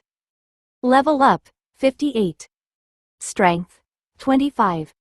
Agility, 48. Constitution, 32. Magic power, 34. Charisma, 33. HP, 200. Stamina, 190. Blood reserve, 120. Safe sunlight maximum, 700 minutes. Skill unlocked. Memory haze eye. Cass dismissed the notice. For once, every witness had seen exactly what she wanted them to see. A very competent human rogue. Cleanup left the road crowded with healers, damaged wagons, released civilians, and hunters discovering that apologizing to an elf became harder when 40 witnesses had watched the mistake. Cass stayed with her household beside Marcus's repaired ward line while statements were collected farther down the road. She called up the new skill before curiosity became unbearable. Memory haze eye. Blurs one narrow sensory detail from a recent memory. Cannot remove an event, conversation, injury, record, report, or identity fact. Cass read the description again. That's disappointingly responsible. Marcus looked over from his damage notes. How disappointing. I can blur one sensory detail. His expression brightened. So you can't make me forget repair costs. Cass dismissed the panel. Why was that your first concern? Experience. Tessa crouched beside them and opened her pack. Test it before you decide the system has personally insulted you. With whom? Nico raised one hand. I volunteer, provided I still remember volunteering afterward. That appears to be specifically protected. Marcus produced 2 spare binding ribbons from his ward kit, one blue and one green. He held up the blue ribbon. Look at this. Nico stared at it. Blue. You're certain? I remain capable of identifying colors. Cass focused on the memory rather than Nico himself. The event was too large. His conversation with Marcus remained beyond what the skill would touch. So did recognizing the ribbon, the place, and the fact that he'd been shown one. The color was smaller. Memory haze settled over that single detail. Nico blinked. Marcus lowered the ribbon. What color was it? Nico frowned. I know you showed me one. Which color? Blue. Nico hesitated. No, green? He looked irritated now. I can remember the ribbon perfectly except for that. Cass leaned closer. Do you remember volunteering? Yes. The breach? Yes. Me fighting? Unfortunately. Cass straightened. This ability has very poor ambition. Marcus looked delighted. It can't erase debts, agreements, witness statements, written records, or the fact that something happened. You're enjoying this too much. Tessa stood and brushed road dust from her trousers. That's probably why it's safe to let you have it. Farther down the road, the elf had begun explaining to a senior hunter exactly how many official complaints she intended to file. Cass looked toward the afternoon sunlight, the rescued civilians, and the hunters who now knew Cass Rowan as the rogue who had stayed for the breach. She didn't need to blur any of them. The useful mistake had already happened in full daylight. 41. Heartpiercer merchandise. Cass discovered the market had monetized her before she reached the adventurer outfitters. She and Nico had gone into Brightfall under the ordinary excuse of replacing road supplies after yesterday's breach. Cass wore the Cass Rowan version of herself openly, deep blue shirt, brown leather, hair braided differently from either Cassidy Hart or Heartpiercer, Rowan daggers at her hips, and enough midday sunlight to make the entire disguise feel almost unfair. Then she saw the masks. Cass stopped beside a stall covered in black cloth. No. Nico followed her gaze. Oh, this is excellent. It was not excellent. Half the stall had been devoted to Heartpiercer. Cheap black scarves hung beside painted half masks. Wooden practice blades were sold in pairs beneath a sign promising authentic roaming boss style. Leather wing pieces could be strapped across the shoulders for an additional charge, apparently allowing customers to become tactically useless while looking dramatic. Cass picked up a small figurine. The carved woman had enormous red wings, thigh-high boots, two swords far larger than Rowan, and breasts that appeared structurally incompatible with stealth. Cass turned it around. Who approved this? The merchant looked up from arranging charms. Popular design. She looks ridiculous. She's Heartpiercer. That doesn't answer the criticism. Nico picked up another figurine. This one has a cape. Cass stared at him. Put that down. The merchant smiled. Your friend knows quality. We've got survival charms too. Supposed to protect against blood attacks. Cass examined the stamped copper disc. Do they? No. At least you're honest. A customer beside them bought a black scarf and a pair of decorative blades. Another was trying on a wing harness while his companion complained that the left wing sat crooked. Cass looked across the display with growing offense. Does Heartpiercer receive any percentage of this? The merchant laughed. If she wants royalties, she can come ask. Nico made a thoughtful sound. Cass pointed at him. Whatever you're considering, don't. The merchant finally looked Cass over properly. His attention moved from her narrow build to the paired daggers, then back to her face. Actually, you could do a convincing Heartpiercer. Right height, right sort of face. Put you in black, loosen the hair, maybe add the wings. Nico immediately said, how much for the complete outfit? Cass turned slowly toward him. He was already reaching for his purse. Around them, 3 customers wearing different pieces of Heartpiercer's stolen appearance moved through the afternoon market. Cass had apparently become difficult to recognize because everyone else had started dressing like her. The problem became more useful once Cass started counting. 2 stalls beyond the figurines, a woman in black trousers wore a red scarf over her mouth and carried paired short swords across her back. Near the adventurer outfitter, a young man had strapped on imitation wings while examining throwing knives. A third rogue passed carrying 2 daggers and wearing enough black leather to qualify as a professional grievance. Cass watched him go. I'm becoming a fashion movement. Nico glanced around the market. You may have been one already. That's worse. They continued toward the outfitter. Cass became increasingly aware that pieces of Heartpiercer's supposed appearance were everywhere. Masks. Dark scarves. Paired weapons. Black coats cut for movement. One woman even had fake red streaks painted through her hair. A shopper leaving the outfitter slowed as she approached Cass. He looked at her face, then at the Rowan daggers. You know, you look a bit like that vampire Tessa owns. Cass's steps stopped. Nico stopped beside her. The shopper frowned harder. Heartpiercer, actually. Cass had prepared for hunters, interrogation, magical inspection, and accidental witnesses. She hadn't prepared for a stranger identifying 2 separate versions of her while she stood beneath the midday sun. Before she could answer, Another customer carrying a bundle of crossbow bolts laughed. Heartpiercer? He pointed upward. Sunlight covered the street from roofline to roofline. Then he pointed toward 3 rogues standing outside the neighboring armorer. All 3 wore black. 2 had paired blades. 1 had a red scarf tied around his upper arm. She looks like every second rogue in this market. Nico nodded gravely. All rogues look alike. Cass turned toward him. We do not. Dark clothes. Too many knives. Suspicious expressions. My shirt is blue. That's how I know you're unusual. The first shopper looked embarrassed now. Suppose I've been seeing the wanted posters too often. A 4th rogue walked past them wearing black boots, black trousers, a black fitted coat, a half mask pushed onto his forehead, and 2 daggers arranged almost exactly where Heartpiercer carried hers. Cass watched him disappear into the crowd. Nico pointed after him. See? No. Does one outfitter supply every mask in the profession? Cass looked through the open doorway.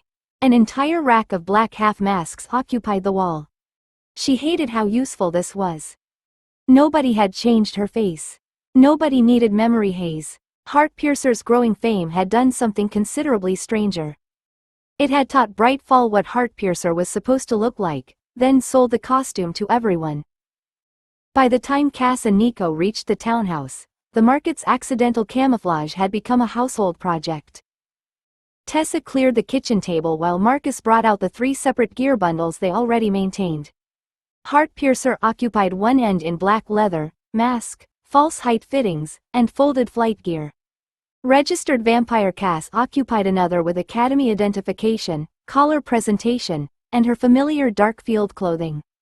Cass Rowan stood between them wearing blue and brown and discovering that everyone considered this insufficient separation. Juliana pointed at Cass's trousers. Black goes. Cass looked down. They're trousers. They're Heartpiercer trousers in daylight. They're extremely good trousers. Rhea unfolded the cream shirt Cass and Nico had bought cheaply on the way home. That's why they have to go. Cass stared at her. This is discrimination against a perfectly good color. That's the point, Rhea said. Nico sat beside Sable and began sorting the inexpensive additions. A plain brown belt, lighter boot wraps, 2 shirts, and a green traveling jacket that possessed absolutely no menace. Sable sniffed the belt. Nico moved it away. This one isn't food. Sable looked unconvinced. Tessa gathered Cass's hair and lifted it away from her shoulders.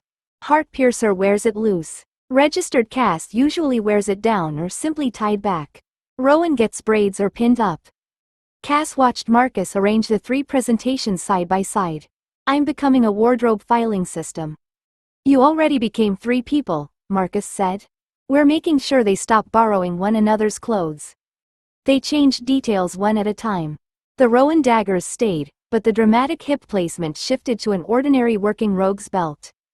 Brown boot wraps changed the lower silhouette. The cream shirt softened the dark leather, while the green jacket looked practical enough to disappear among merchants and adventurers. Juliana stepped back. Better. Cass inspected herself in the hall mirror. Braided hair. Cream and green above brown leather. Ordinary boots. Paired weapons that looked useful rather than theatrical. Nothing magical had changed. Her face remained exactly the same. That was becoming the useful part. Tessa held the black half mask beside Cass's reflection, then lowered it again. Heartpiercer belongs to black. Rowan doesn't. Cass looked from the mirror to the 3 separate piles covering the kitchen table. Yesterday, resemblance had been something to hide. Now half of Brightfall was helping them make it meaningless. Marcus was still folding the black Heartpiercer kit when someone knocked at the front door. Tessa checked through the window before opening it.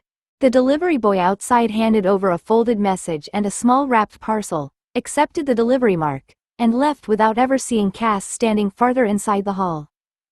Tessa brought both to the kitchen table. One is from Avara. Cass immediately abandoned the mirror. The bikini? The tailoring shop.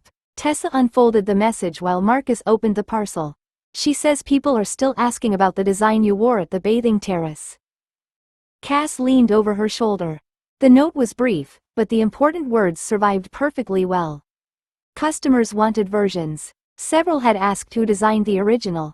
Avara wanted to discuss whether Cass would permit the pattern to be reproduced commercially. Cass read it again. They want to pay me? Possibly, Marcus said. Something wooden dropped onto the table beside the message. Cass looked down. Marcus had opened the other parcel and revealed another Heartpiercer figurine. This one carrying paired red painted blades and wearing a black scarf large enough to serve as bedding for the actual woman represented. Nico examined it. The wings are smaller. They've made my chest larger to compensate. Rhea took the figurine from him and inspected the base. There's a maker's stamp. Cass pointed at it. Excellent. We can find them. Marcus looked at her. And do what? Collect my money. You don't own the commercial identity. I am the commercial identity.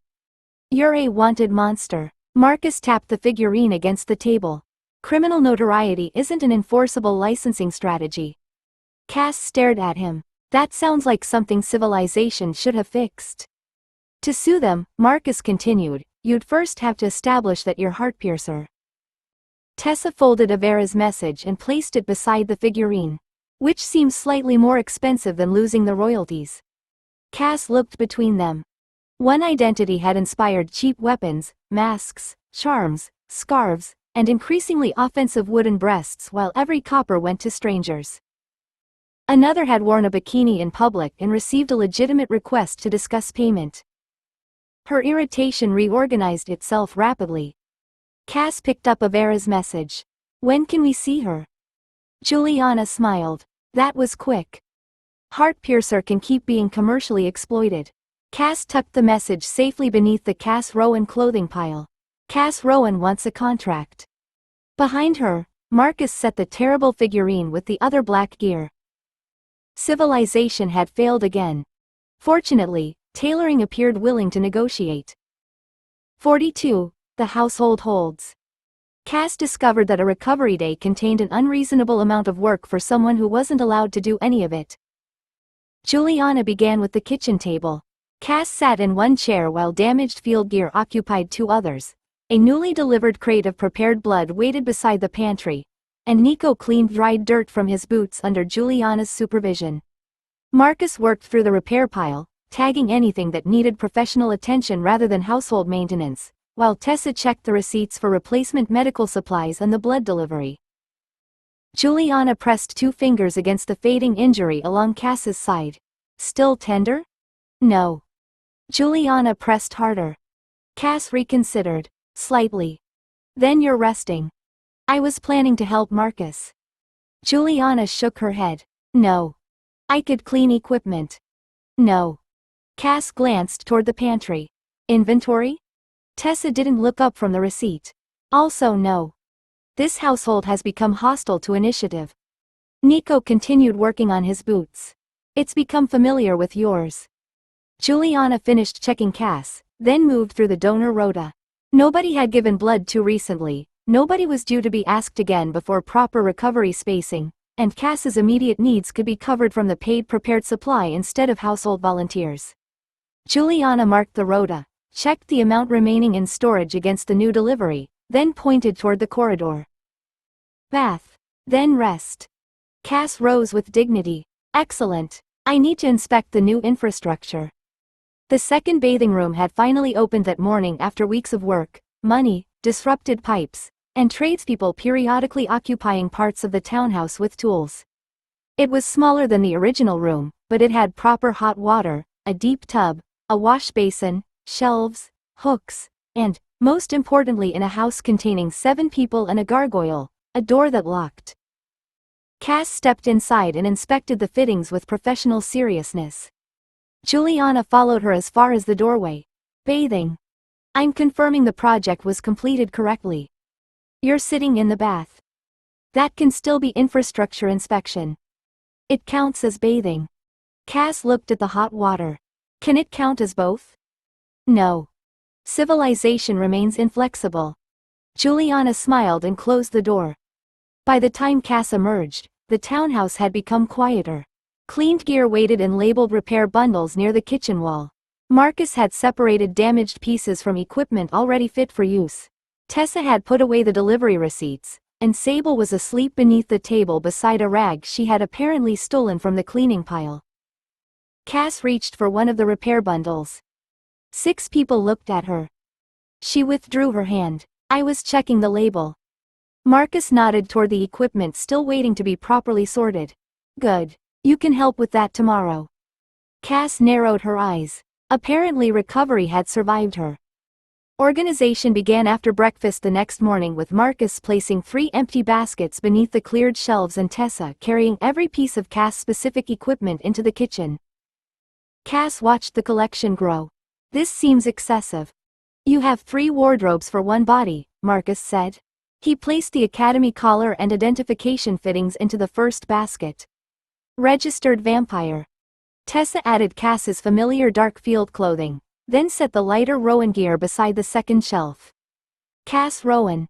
Nico lifted the folded black half mask from the remaining pile. Wanted criminal. Heartpiercer, Cass corrected. That sounded more respectable in your head, didn't it? It sounded accurate. Rhea took the mask from him and put it with the black flight gear. Juliana checked the Rowan pile for anything that had migrated from Cass's ordinary field kit, while Marcus separated belts, buckles, boot wraps, spare shirts, weapon fittings, and the smaller accessories nobody had previously considered dangerous to identity security. That was when Sable stole the red scarf. Cass saw black wings disappear beneath the table. Sable. Sable emerged on the other side carrying Heartpiercer's scarf and immediately dropped it onto the cream Rowan shirt. Everyone stopped. Marcus pointed. That. Cass retrieved the scarf. She moved a piece of cloth. She just turned Cass Rowan into someone carrying Heartpiercer's recognizable color. Tessa lifted the cream shirt and inspected it with insulting seriousness. And if this were the collar instead of a scarf, Rowan could walk into Brightfall wearing evidence that she belongs to me. Cass glanced toward the registered vampire basket. Technically I do belong to you. Not while you're pretending to be someone else. Nico crouched to recover a brown belt Sable had pushed beneath the table. You realize 2 of these shelves only exist because you keep becoming different people. I remain one person. With 3 laundry problems. Cass looked toward Marcus. Success has acquired too many shelves. Success is why we can afford shelves. They established rules. Nothing moved directly between kits without being checked first. Rowan's brown belt received its own hook instead of sharing fittings with Cass's field gear. Heartpiercer's buckles stayed wrapped with the flight equipment. The collar and academy identification pieces went into a closed box rather than lying beside ordinary clothing. Spare masks remained nowhere near Rowan's things. Sable watched every movement. Rhea pointed at her, and she doesn't get access to any of it. Sable immediately took a boot wrap. Tessa caught her before she reached the corridor. Apparently that rule requires enforcement. By midday, 3 separate presentations occupied 3 separate shelves, with every item returned to the identity that was supposed to own it.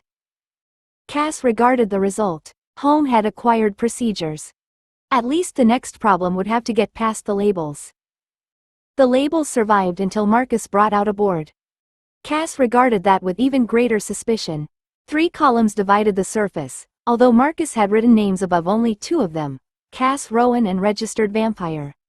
Beneath them sat copied contract notices, estimated travel blocks, and the household's existing team assignments. Tessa leaned over his shoulder. You made her into a scheduling problem.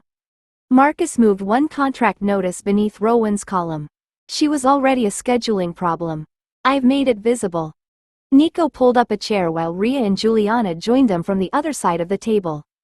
Sable settled beneath it, apparently satisfied that paper was less interesting than scarves. The problem became obvious when Tessa placed a second promising contract beneath the Registered Vampire column. Either job paid well enough to justify taking it. The household had enough people to field both teams. Cass had enough time to perform the work assigned to each identity. Marcus drew a line between the notices. And we still can't accept both.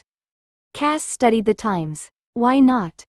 The first client expects Cass Rowan to remain visible through the end of the assignment. The second expects Tessa to arrive with her Registered Vampire before the other group's witnesses have cleared the area. I can travel fast. That's not the problem. I can change faster. That is also not the problem. Tessa tapped the overlapping blocks. People from both jobs could see you. Rowan can't leave one group and have Cassidy Hart appear nearby 5 minutes later. Rhea nodded toward the board. Especially wearing a completely different identity that supposedly wasn't there. Cass considered this. What if I'm administratively 2 women? Does that mean 2 wages? Marcus stared at her. It means twice the scheduling problem, not twice the person.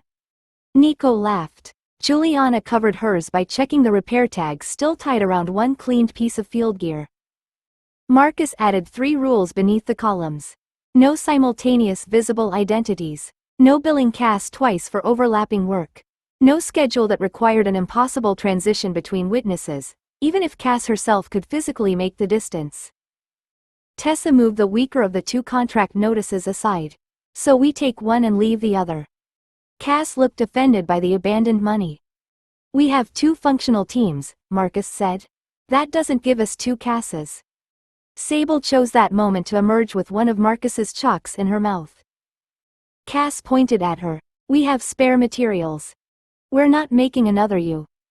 By late afternoon, the board held a workable rule for every future deployment. 2 teams could operate independently, but Cass's identities occupied one shared space on the schedule. For once, the empty space between jobs was deliberate. By evening, Marcus's deployment board had been pushed against the wall and the kitchen table had returned to being a kitchen table. Rhea divided supper while Nico fetched plates and Juliana made one final check of the donor rota before sitting down. Marcus had already marked the next few regional contracts worth reviewing, but nobody reached for them yet. Even Tessa left the papers alone. Cass occupied her usual chair with a cup of prepared blood beside her plate, supplied from the paid stock rather than anyone at the table.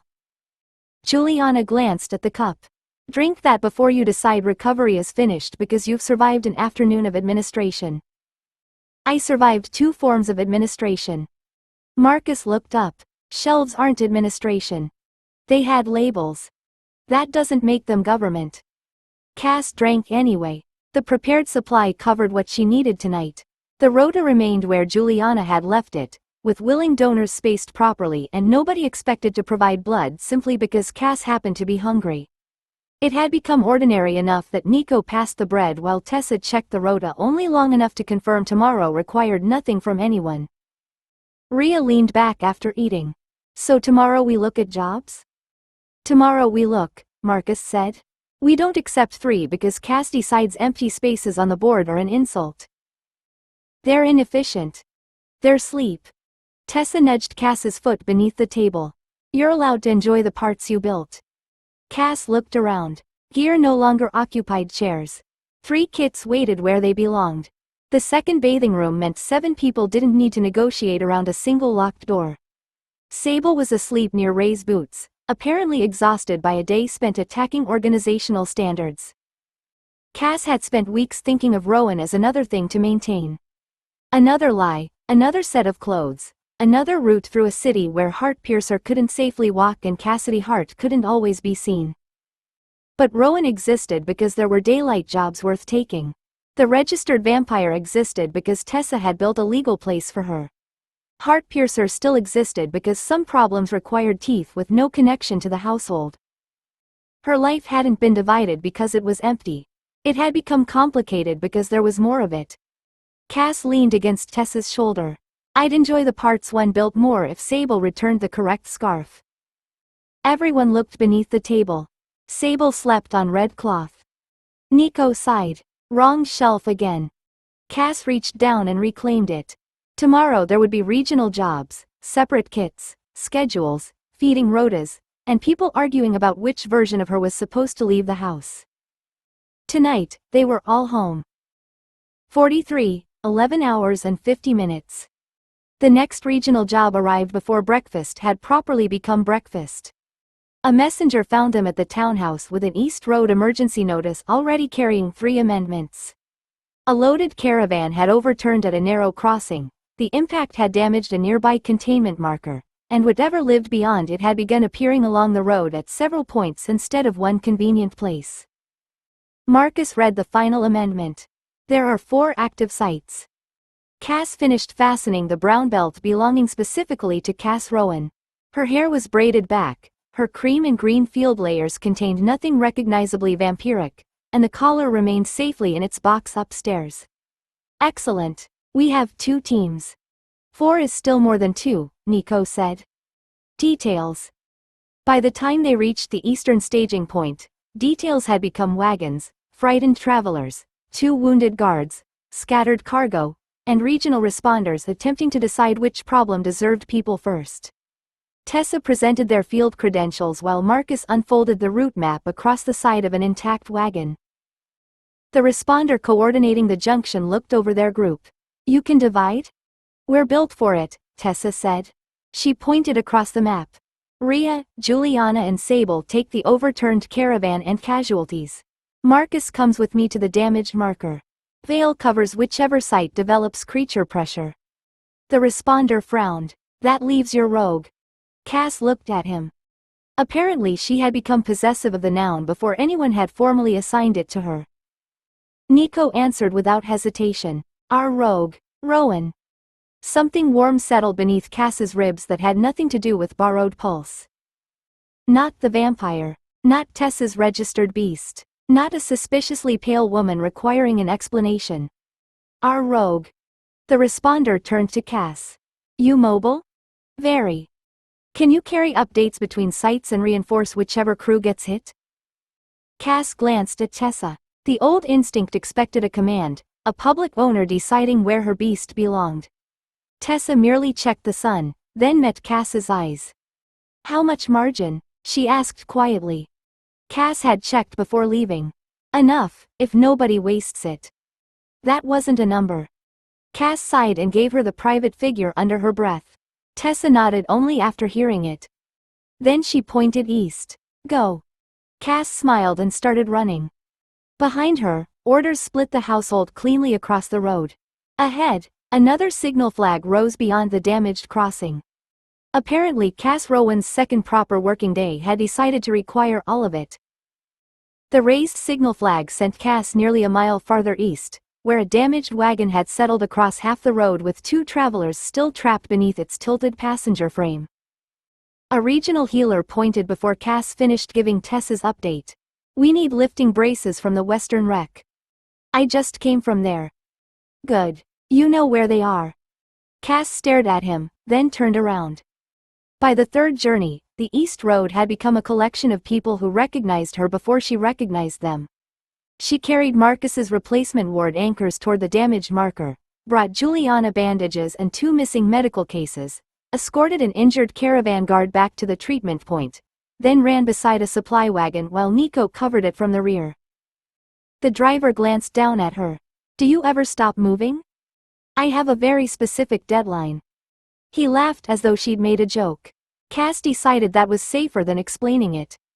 The next extraction point had acquired creatures while she was gone. 3 low, plated things had come out of the breach side scrub and were worrying at the temporary barrier protecting 6 civilians waiting for transport. Cass drew both daggers and intercepted the first before it reached the ropes. Nico's arrow struck the second behind one foreleg. Cass ducked beneath the third creature's snapping jaw, cut across the softer joint beneath its chest plate, then finished the first when it turned back toward the civilians. No blood step, no wings, no blood attacks. Cass Rowan fought like a fast human rogue because, today, that was what everyone needed her to be. When the wagon arrived, Cass helped load the injured, then started east again. Tessa caught her halfway between sights. Where are you going? Ward cart. They need another escort. Ray's team has it. The trapped wagon still needs braces. Marcus sent them. Cass stopped. Then I can reinforce the breach line. Tessa planted herself directly in her path. You can drink water, check your gear, and spend 5 minutes not personally solving the entire road. I can reach all of them fastest. That doesn't mean you do all of them. Cass looked past her toward 3 separate signal flags. Tessa followed her gaze. 2 teams, regional responders, caravan crews, and 1 rogue. Use all of them. A familiar driver passing with an empty wagon lifted a hand. Rowan. Western sights clear. Another responder shouted from farther east, "We've got the medical cart moving." Cass reluctantly lowered her daggers. Apparently the rescue was beginning to remember her name. More irritatingly, it was continuing without requiring her everywhere at once. Cass's enforced 5 minutes ended when the eastern signal changed from yellow to red. Tessa saw it at the same moment. "Now you can run." Excellent management. Cass reached the final site with Nico 30 paces behind her and found the remaining caravan trapped between the roadside breach and a ward cart that couldn't pass it. 2 wagons had already moved through. The last carried civilians, but 3 breach creatures occupied the open road while responders struggled to drag a broken axle clear. A responder pointed toward the wagon. "We need that route open before they close the breach. Once the ward team starts, nothing crosses until they finish." Cass drew her daggers. "Then start moving the civilians." The first creature charged before he could argue. Cass met it beside the wagon wheel, turned its snapping head with one dagger, and drove the other into the joint beneath its plated shoulder. Nico's arrow struck the second creature as it tried to circle behind her. "Left," he shouted. Cass moved left. Another arrow passed her shoulder and buried itself in the third creature's chest. Behind them, Rhea arrived with the extraction crew and planted her shield between the wagon and the breach. Juliana began moving the last injured passenger. Marcus and Sable reached the ward cart from the opposite direction, clearing enough wreckage for its driver to finally bring the anchors forward. Nobody needed Cass to become the entire rescue. She only had to hold her part of it. The remaining creature lunged toward the civilians. Cass intercepted it, slipped beneath one claw, and cut both rear tendons before Rhea finished it with a shield-driven strike. "Road clear," Marcus called. The ward crew moved immediately. Cass stayed beside the final wagon while the civilians climbed aboard and the breach behind them narrowed beneath layered ward light. The wagon rolled west. A distant confirmation horn sounded once, then twice. Regional rescue complete. Level up, 59. Strength, 25. Agility, 48. Constitution, 32. Magic power, 35. Charisma, 33. HP, 200. Stamina, 190. Blood reserve, 122. Safe sunlight maximum, 710 minutes. Cass dismissed the notice. The extra capacity existed. The daylight she'd already spent did not return with it. The responder beside her lowered his slate. "Cass Rowan?" Cass looked over. "You available for future regional work?" Tessa stood several steps away and said nothing. No handler answer. No cover explanation. Cass smiled. "If the pay's respectable." The responder laughed and wrote her name down. By the time the teams regrouped beneath the covered staging shelter, the road had stopped behaving like an emergency. The last civilian wagon was gone. Regional crews were collecting abandoned equipment, counting medical supplies, and arguing over which damaged carts could still travel under their own wheels. Rhea lowered herself onto a crate while Juliana checked a scrape along her forearm. Marcus returned 3 unused ward anchors to their case. Sable immediately investigated the packing straw until he moved the box beyond her reach. Cass sat beside Tessa and finally called up her panel again. Safe sunlight maximum, 710 minutes. She stared at the number.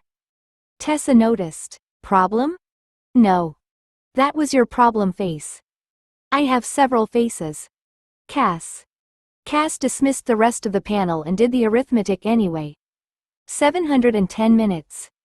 11 hours and 50 minutes. Her original calculation had been 12 hours.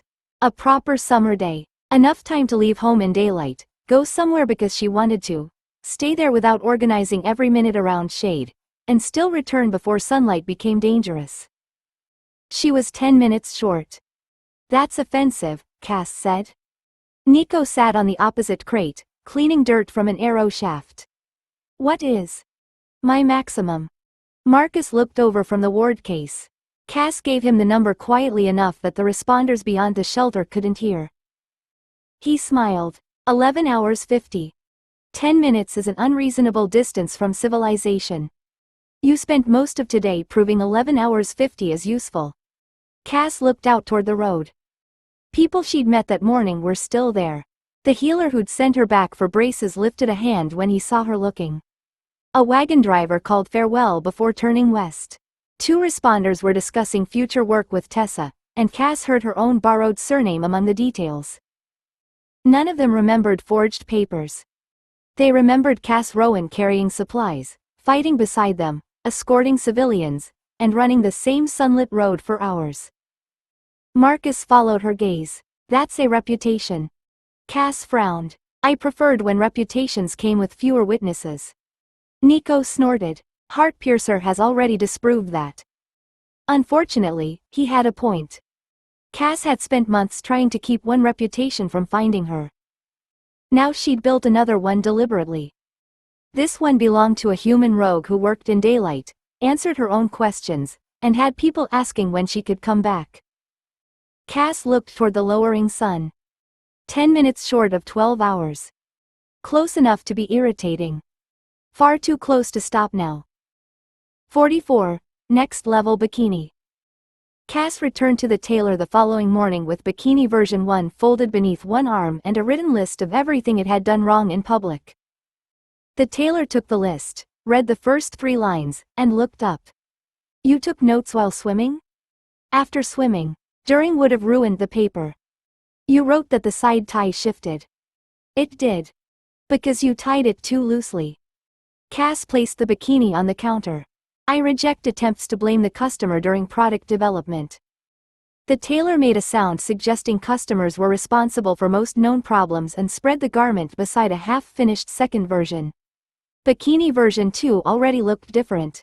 The imported cloth Cass had originally chosen had been replaced in several places with a locally woven material that stretched less when wet. The top had broader support beneath the cups, flatter seams, and ties designed to stay secure without becoming thick enough to resemble rope. Cass picked it up. Better. You haven't put it on yet. I have eyes. And customers move while wearing clothes. I also move. Yes. Frequently while I'm trying to measure you. Cass decided not to dignify that with an answer. A privacy screen occupied the rear corner. She changed, checked the fit in the standing mirror, then stepped out while the tailor circled her with pins and measuring cord. The shoulder ties held, Cass said, touching one.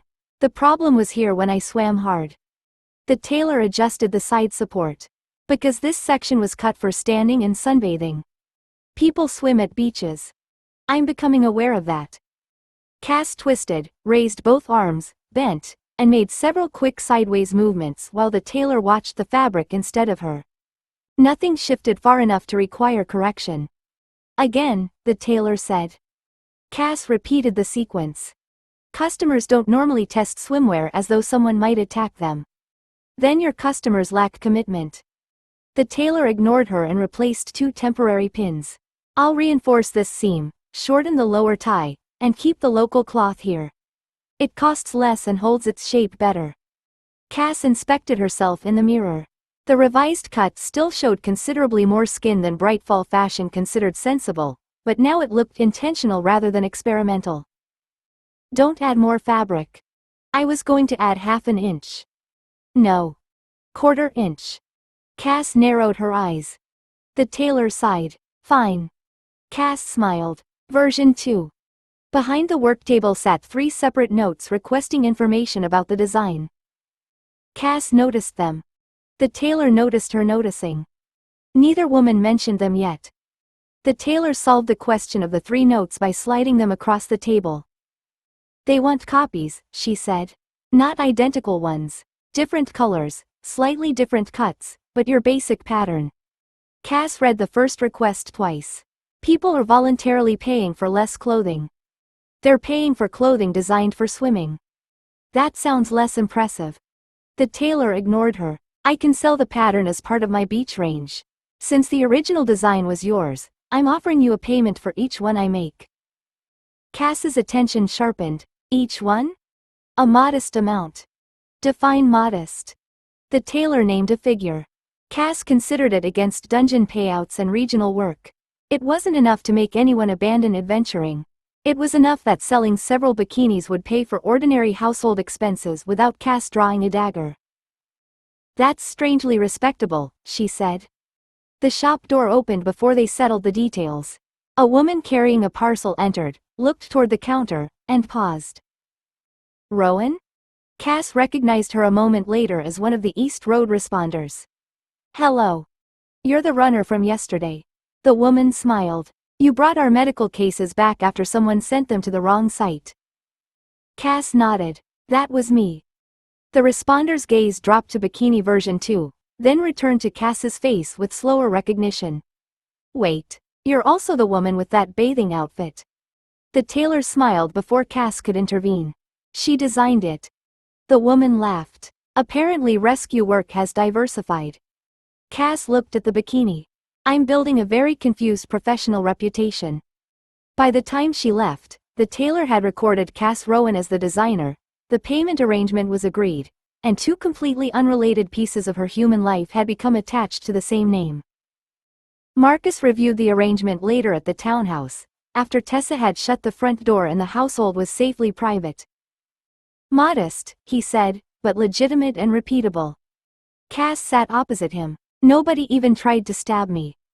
"That generally improves business." Marcus checked another figure on his account sheet, hesitated, then smiled in a way Cass immediately distrusted. "Since we're discussing income, do you want to know how much the Heartpiercer merchandise is probably making for everyone who isn't you?" Cass stared at him. Nico began laughing before Marcus gave the number. Cass listened, looked down at her entirely legitimate bikini agreement, then back at Marcus. "I hate crime." Tessa folded her arms. "That is a remarkable sentence from you." "I hate crime with poor royalty structures." Mirabelle and Dorian arrived while Marcus was still explaining why design income required its own line in the household accounts. Tessa checked the viewing slot before opening the door. Mirabelle entered carrying a covered basket, while Dorian stepped inside behind her and immediately noticed the labeled equipment racks along the wall. He stopped. "You have 3 sets now." Cass followed his gaze. Her registered vampire field clothes occupied one section. The cream, green, blue, and brown pieces belonging to Cass Rowan filled another. Heartpiercer's darker equipment remained separated behind a closed cabinet. 3 presentations, Cass said. 1 person. It's apparently cheaper than becoming triplets. Dorian examined the Rowan rack more closely. "And people know this name?" "More of them every week." Cass touched the brown belt. "Yesterday responders were calling me Rowan across the road. They know a rogue who carries supplies, fights breach creatures, and complains about being sent back for the same equipment twice." Mirabelle smiled. "That sounds very much like you." "The complaining improves authenticity." Dorian didn't smile yet. "Does anyone who knows Cassidy Hart regularly see Rowan?" "No, we keep the familiar academy people away from her. Different clothing, different working hours, different expectations. Nobody sees one identity become another." That earned a slow nod. "Good." His attention moved beyond the kitchen to the open doorway of the second bathing room. Mirabelle noticed it too. "You actually built another one." "We achieved plumbing superiority," Cass said. "You used to complain when Penny spent too long in the only bathing room. I've matured. Now I solve the problem with construction." Nico made a suspicious choking sound from the table. Then Mirabelle saw the folded parcel beside Marcus's account sheet. "What's that?" Cass reached for it. Tessa reached it first. "Tessa." Tessa handed the parcel to Mirabelle. Cass considered several appropriate punishments while her mother unfolded bikini version 2 and held up the top. Dorian's careful security discussion ended immediately. He stared at the garment. "That's finished?" "Mostly." Mirabelle examined the ties, then looked at Cass. "And people pay money for these?" "Apparently civilization can recognize quality." Dorian looked from the bikini to the second bathing room, the 3 clothing kits, and the 6 people occupying a townhouse that had once been merely somewhere Cass hid. Mirabelle folded the bikini carefully. "You've created an extraordinary amount of organization around going to the beach." Cass took it back. "Freedom requires administration." This time Dorian laughed. Cass looked around the room and realized they weren't inspecting whether she was safe anymore. They were seeing how much of a life she had managed to build. The family visit lasted another 12 peaceful minutes. Then someone hammered on the front door. Tessa reached it first. A regional messenger stood outside with 2 sealed notices and the expression of someone who'd already delivered too many of them. One bore the War College seal. The other was addressed directly to Cass Rowan. Tessa accepted both and closed the door. Cass looked at the second envelope. That's new.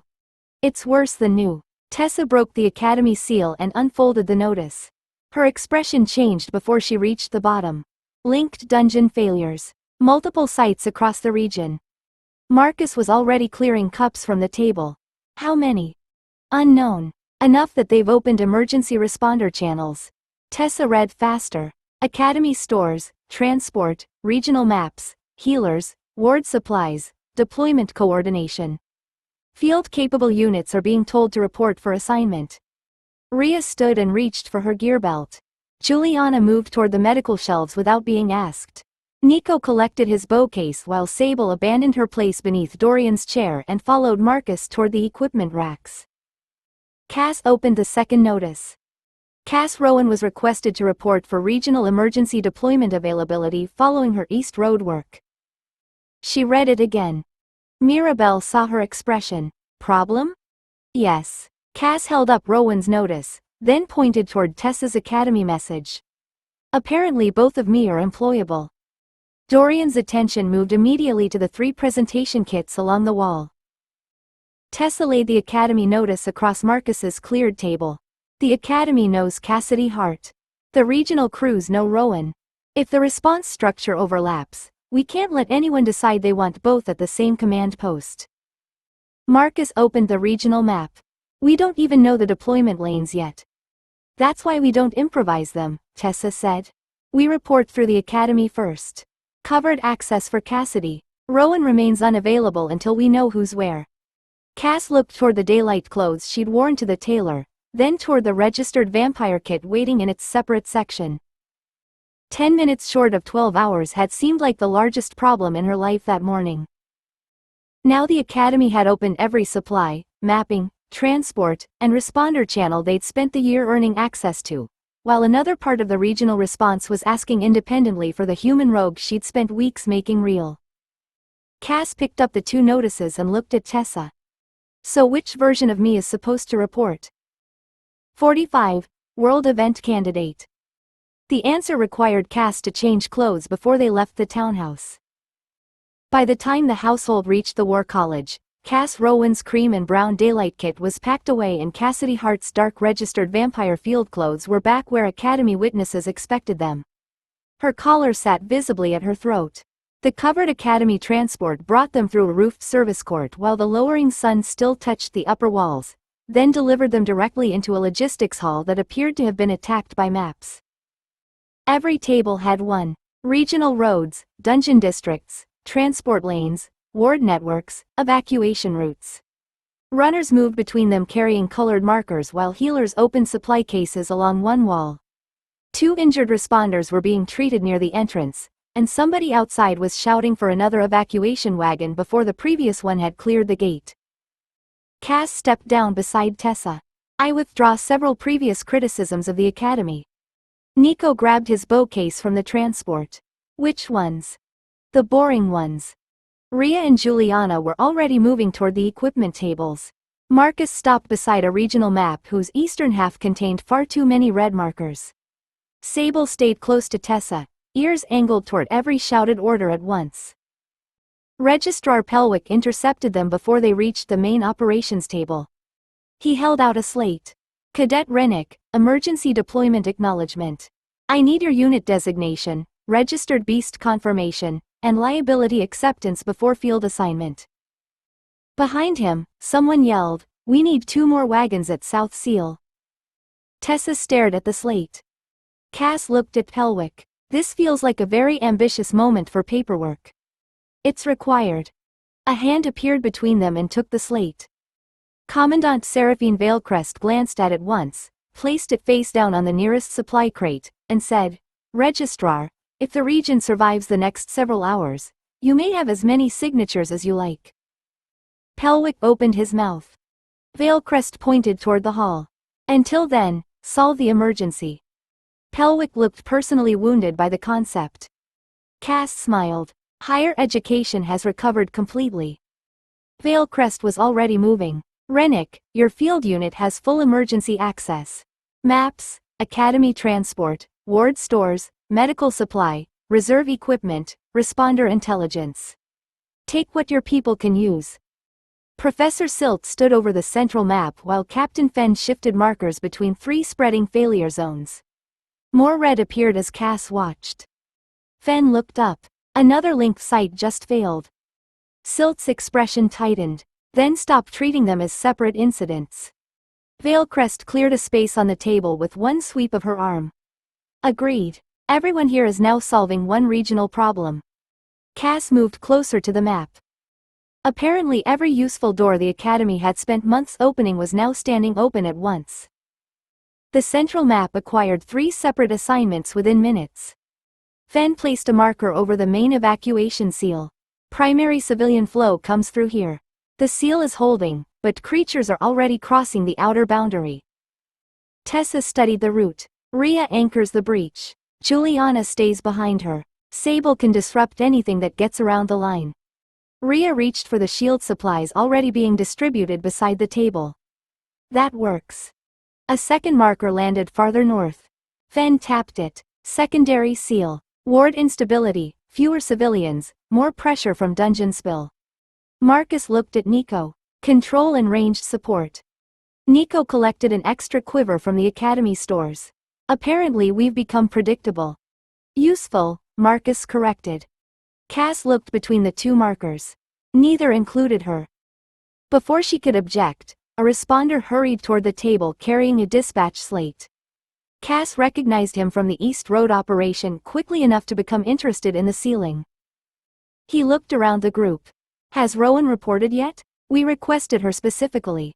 Tessa answered without hesitation. Cass, Rowan is on another assignment. The responder frowned at the map.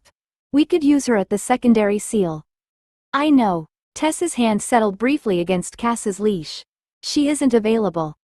The man accepted that because emergencies didn't leave much time for arguing over absent rogues.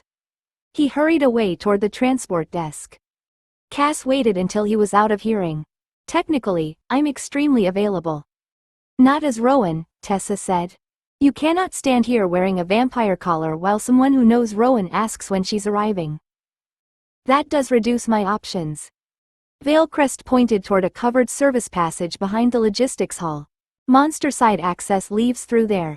It bypasses the overloaded public gates and joins the old dungeon routes beyond the Academy wards. That explained Cass's missing marker. 10 minutes later, Tessa's team boarded transport for the main seal with Rhea, Juliana, and Sable. Marcus and Nico departed separately with the responders assigned north. Nobody questioned why Tessa's registered vampire wasn't accompanying either group once Veilcrest had authorized monster route reconnaissance. At the covered passage, Tessa stopped Cass before the witnesses behind them could see anything more than handler and registered beast receiving separate orders. You don't become Rowan, she said quietly. I know. No familiar Academy faces see you change. I know. Tessa released the leash. Then go. Cass followed the roofed corridor until 2 warded doors and a descending service tunnel placed stone between her and every Academy witness. Only then did she inventory the collar, Academy visible clothing, and registered vampire presentation. Heartpiercer's darker equipment replaced it. Cass tightened her belt and looked down the unlit monster route. For once, being missing from 2 deployment rosters was exactly where she needed to be. The monster route stopped resembling an Academy service tunnel after the 3rd junction. Warped stone gave way to older dungeon passage, then to a split corridor where fresh claw marks crossed broken ward lines and 3 different kinds of footprints traveled in directions Cass was fairly certain their owners normally considered private. She heard fighting ahead, slowed, and found 2 scaled creatures forcing a larger tusked thing back through a doorway while something smaller escaped behind them carrying a bundle. Cass took the other passage. Avoiding one unnecessary fight seemed a reasonable contribution to regional stability. The route descended until the air changed and the first familiar voice called from the darkness ahead. Heartpiercer? Cass stopped. A kobold emerged beside a cracked marker stone, recognized her properly, and waved both arms toward the passage behind him. Manager. Cass closed her eyes briefly. No. You came. That doesn't improve the title. The kobold ignored her objection and hurried forward. Cass followed because creatures were moving through every adjoining corridor, some armed, some injured, and several clearly belonging to zones that shouldn't have shared a hallway. A pair of goblins pushed a handcart loaded with eggs past an ogre carrying 3 smaller monsters under one arm. Cass pointed after them. Is everyone relocating? Not choosing. That answer removed most of the humor. The kobold led her into a broad junction occupied by creatures from at least 4 separate dungeon populations. 2 local bosses stood beside a damaged boundary pillar, arguing over a map scratched directly onto the stone floor. One was an anchored boss Cass had met during the earlier territory dispute. He looked up, saw her, and immediately pointed at the map. Good. You fix it. Cass stopped beside the nearest marker. The joke has stopped improving. More creatures arrived behind him. The boss tapped a moving mark scratched through several territory boundaries. Core won't stay anchored. It moves. Every time it crosses a spawn network, it drags the network with it. Cass crouched. The scratched roots converged, separated, then converged again farther east. That's why creatures are appearing outside their zones. And why factions that normally don't meet are now sharing exits. The boss glanced toward the growing crowd. Badly. Another local boss added, the core keeps pulling toward the human seals. If it reaches them while the networks are still joined, everything arrives together. Cass studied the routes again. Main seal. Secondary seal. Monster corridors between them. The same crisis was touching all 3 lanes. She looked up. Where's the core now? The anchored boss pointed deeper into the network. Moving. Then he folded his arms. You're roaming. Cass stared at him. He stared back. Apparently this had become management. The anchored boss's explanation became worse when Cass asked how to kill the moving core. You can kill what's guarding it, he said. Core doesn't settle. Cass crouched beside the scratched map. That distinction feels deliberately unhelpful. A second boss shifted 3 stones representing the joined spawn networks. Human seals hold this side and this side. Core holds ours. Break only core, networks pull apart, then join again through open seals. Cass moved 1 stone away. The others followed it across the floor. So I can reach the problem, stab the problem, and still fail to solve the problem.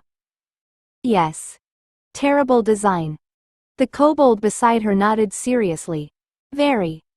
Another creature arrived carrying a small academy-marked signal plate passed down through the monster route from the nearest response junction. 3 indicators occupied its face. Main seal. Secondary seal. Core route. The first 2 were amber.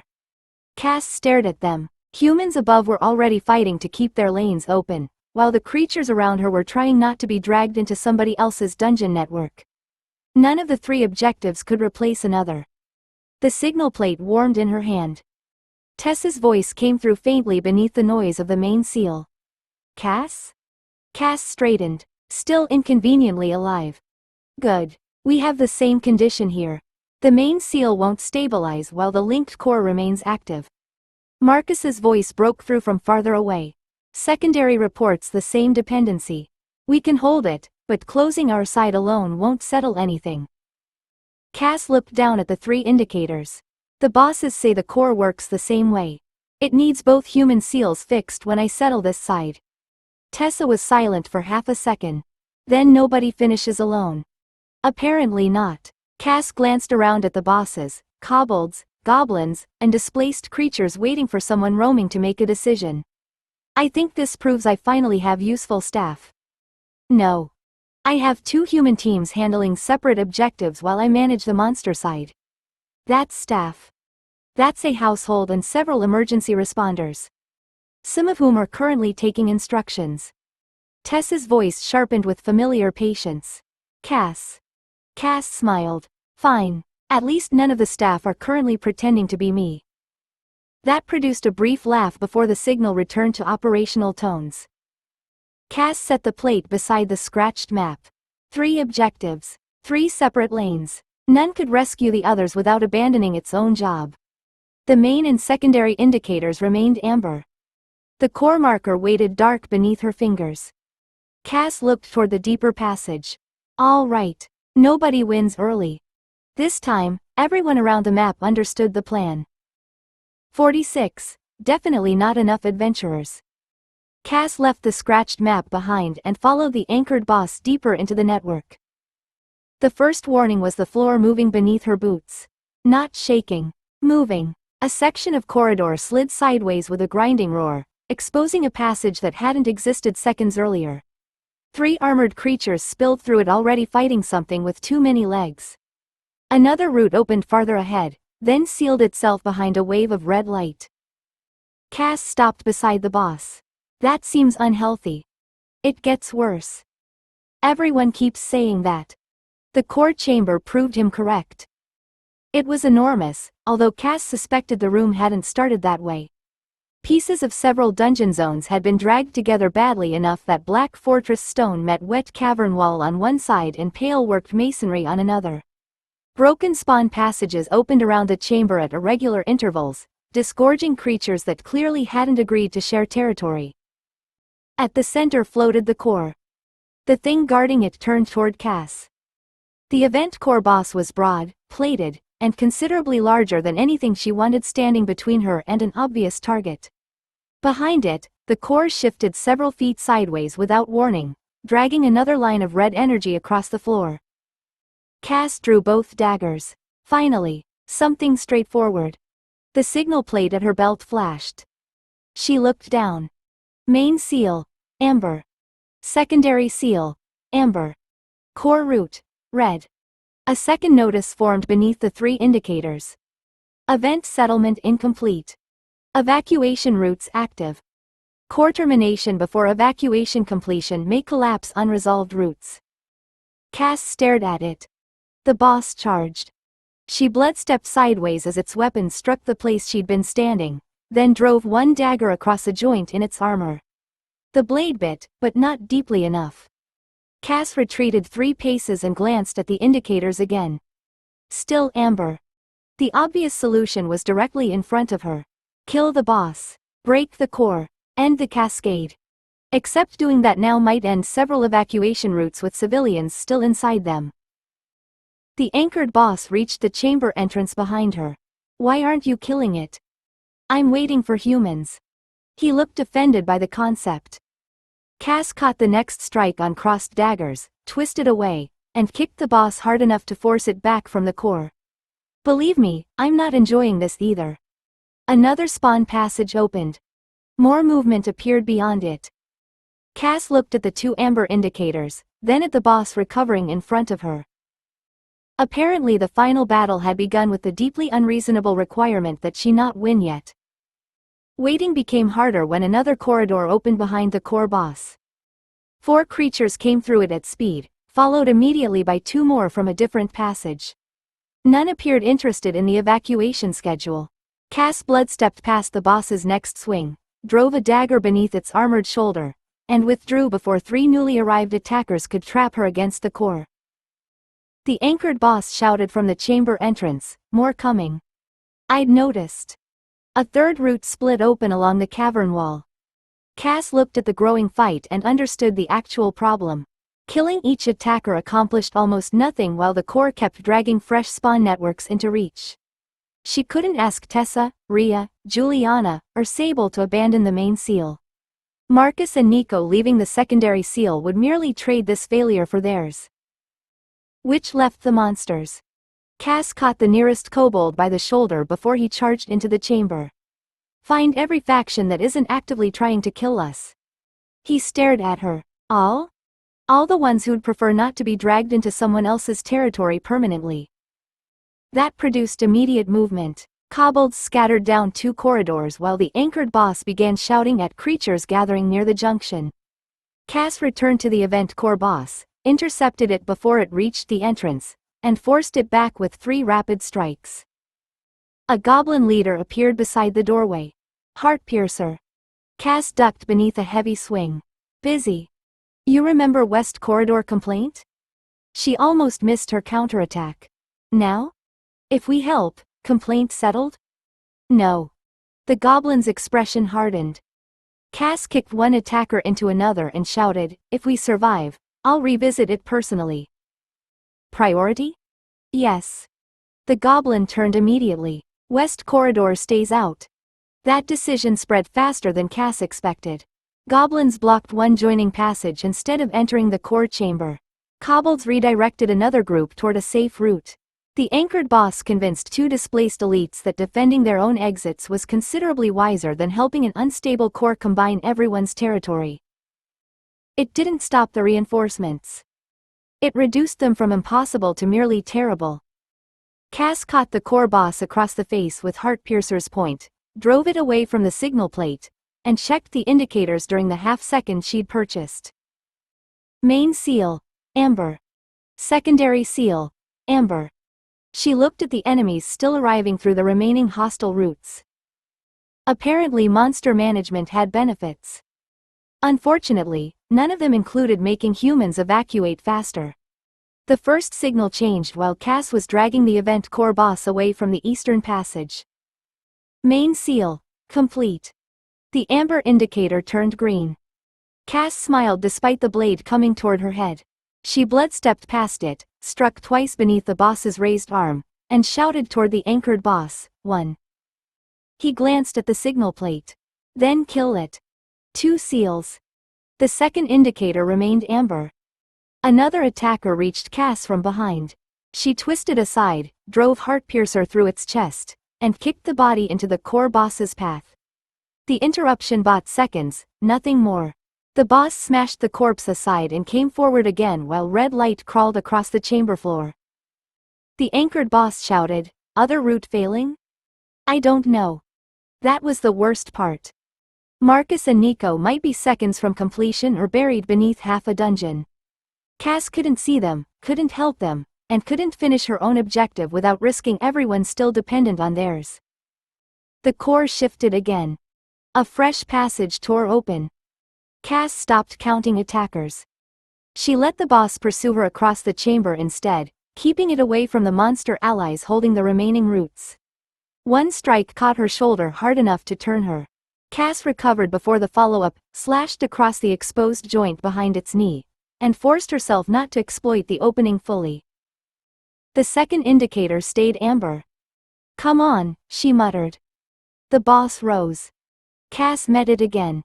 Its armor was failing now. She knew where to strike.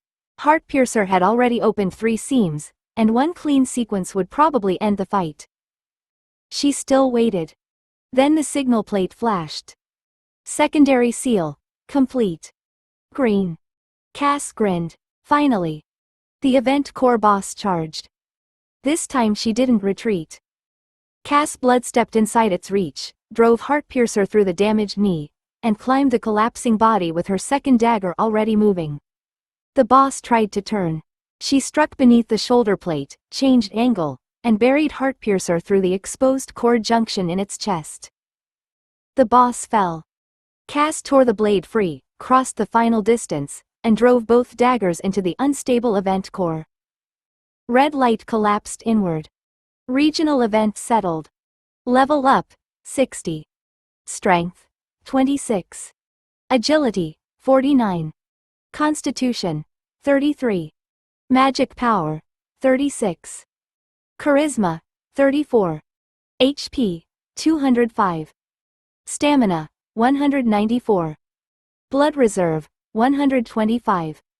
Safe sunlight maximum, 720 minutes. Around her, the joined passages began separating. The red light vanished from the chamber floor. Passages that had been forced together pulled apart with grinding stone and bursts of fading dungeon light. One goblin jumped backward as half a corridor disappeared behind him. The anchored boss watched his own roots settle into familiar stone, then looked at Cass. Fixed. Cass pulled Heartpiercer from the remains of the core. I'll add regional infrastructure to my services. The signal plate warmed at her belt before the boss could respond. Tessa's voice came through over distant shouting. Cass? Still here. Tessa exhaled audibly. Main seal stable. Civilians are clear. Secondary reports stable too. Marcus's voice followed. And before you ask, Nico is intact. I wasn't going to ask. You were going to count. Cass looked around the chamber. The surviving monster factions were already retreating toward their restored territories before anyone remembered old disagreements. Everyone on this side appears appropriately separated again. A pause followed before Tessa said, Fenn's already updating the incident file. Cass closed her eyes. Of course he is. He wants Heartpiercer contingencies revised. Apparently coordinating monster factions during a regional cascade has made the existing planning assumptions inadequate. I prevented several factions from joining the fight. Yes. That should make me less threatening. That wasn't how he interpreted it. Cass considered the injustice, then called up her system panel. Nothing had changed beneath her classification. Named roaming boss. No world boss. No world event promotion. No impressive new title invented by humans who had discovered that 40 adventurers were occasionally an opening bid. Good. Her attention dropped immediately to the number that mattered. Safe sunlight maximum. 720 minutes. Cass stopped reading. 12 hours. Not unlimited sunlight. Not immunity without consequence. The new maximum hadn't restored anything she might already have spent today, and a fresh daily window still had to wait. Tomorrow, however, contained 12 complete hours. Tessa's voice came through the signal plate again. What? Cass realized she'd spoken aloud. 12 hours. Nobody answered immediately. They didn't need an explanation. Marcus knew what the number had been when the household first started calculating daylight like money. Tessa knew about every hidden transition, every covered exit, every minute Cass Rowan had spent proving the world preferred sunlight to suspicion. Nico finally said, that sounds dangerous. Cass smiled at the settled chamber. Only to schedules. Tomorrow, the 12 hours would be hers. 47, 12 hours of trouble. Cass was dressed before dawn. That alone concerned everyone. Bikini version 2 occupied the bottom of her day bag beneath a light wrap, towel, and the small purse containing ordinary Brightfall money. Prepared blood sat in 2 sealed bottles beside it. Her Cass Rowan clothes were already on her body, with her hair arranged differently from Cassidy's usual style and neither collar nor academy identification anywhere near her throat. The collar remained upstairs. So did Heartpiercer's black gear, paired fighting kit, masks, scarves, and every other item capable of turning a pleasant morning into an identity management exercise. Marcus stood at the kitchen table with a sheet of paper. Cass pointed at it. No. I haven't said anything. You're holding arithmetic before sunrise. It's called planning. It's my day off. Juliana emerged from the pantry with another prepared bottle. Which is why I want your exposure total checked before we leave the beach. Cass looked betrayed. You're both trying to turn leisure into employment. I'm trying to stop leisure becoming skin damage, Juliana said. Marcus tapped his notes. And I want a return margin. 12 hours means 12 hours maximum, not 12 hours plus the walk home because someone decided sunset was attractive. Nico appeared in the doorway carrying Sable's lead. I'd support Cass, but I've seen her negotiate with deadlines. You're all terrible company. Rhea took the day bag from the chair and checked its weight. Prepared blood, money, towel. And bikini, Cass said. I assumed that was the important part. It is. Tessa came downstairs last, fastening one cuff as she crossed the kitchen. She looked at Marcus's calculations, Juliana's extra bottle, then at Cass waiting impatiently beside the door. No schedules, Tessa said. Cass smiled immediately. Marcus opened his mouth. No exposure accounting unless there's a problem, Tessa continued. No contract timing. No optimization. Cass reached for the latch. Tessa caught her wrist before she could open it. One rule. Cass looked back. You come home before the limit becomes damage. The humor left just enough for Cass to understand what Tessa was actually asking. Yesterday's 12 hours had been a number. Today they were going to spend it. I will. Tessa released her. Cass opened the front door. Dawn had just reached Brightfall. Pale gold touched the upper roofs while the street below remained cool and nearly empty. Cass stepped outside without a collar, without a contract, and without anyone waiting to tell her where the next emergency was. Sunrise touched her face. For once, the entire day belonged to Cass Rowan.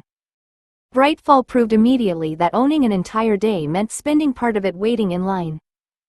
Cass discovered this at a bakery stall where the humans wanted breakfast and 14 people had apparently reached the same decision.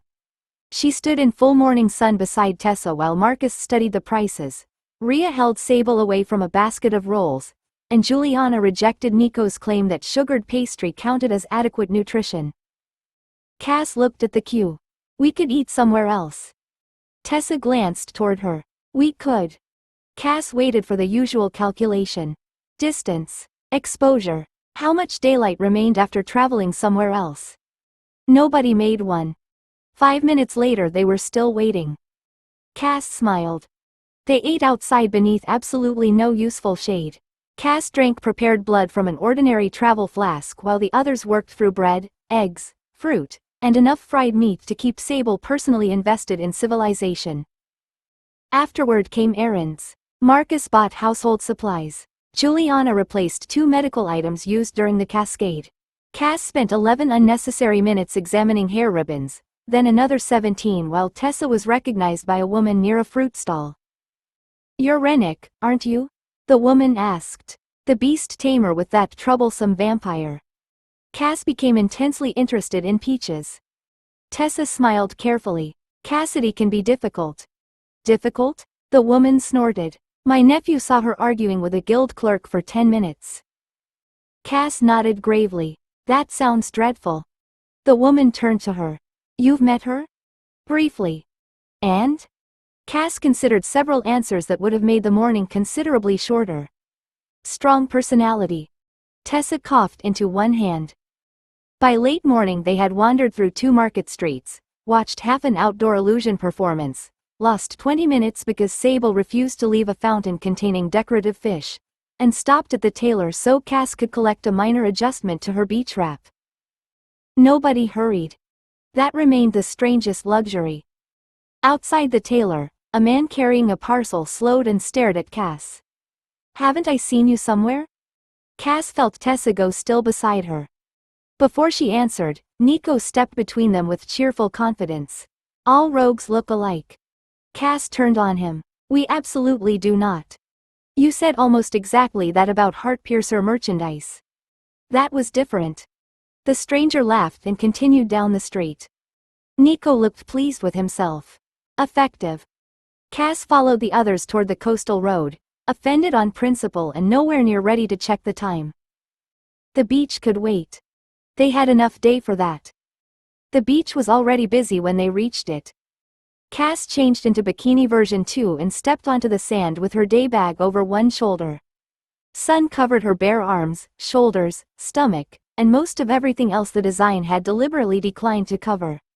Nobody shouted about vampires. Nobody reached for a weapon. A few people looked at her, but after the sea bathing terrace, being stared at for insufficient fabric barely qualified as an event. Then Cass saw the woman 3 blankets away.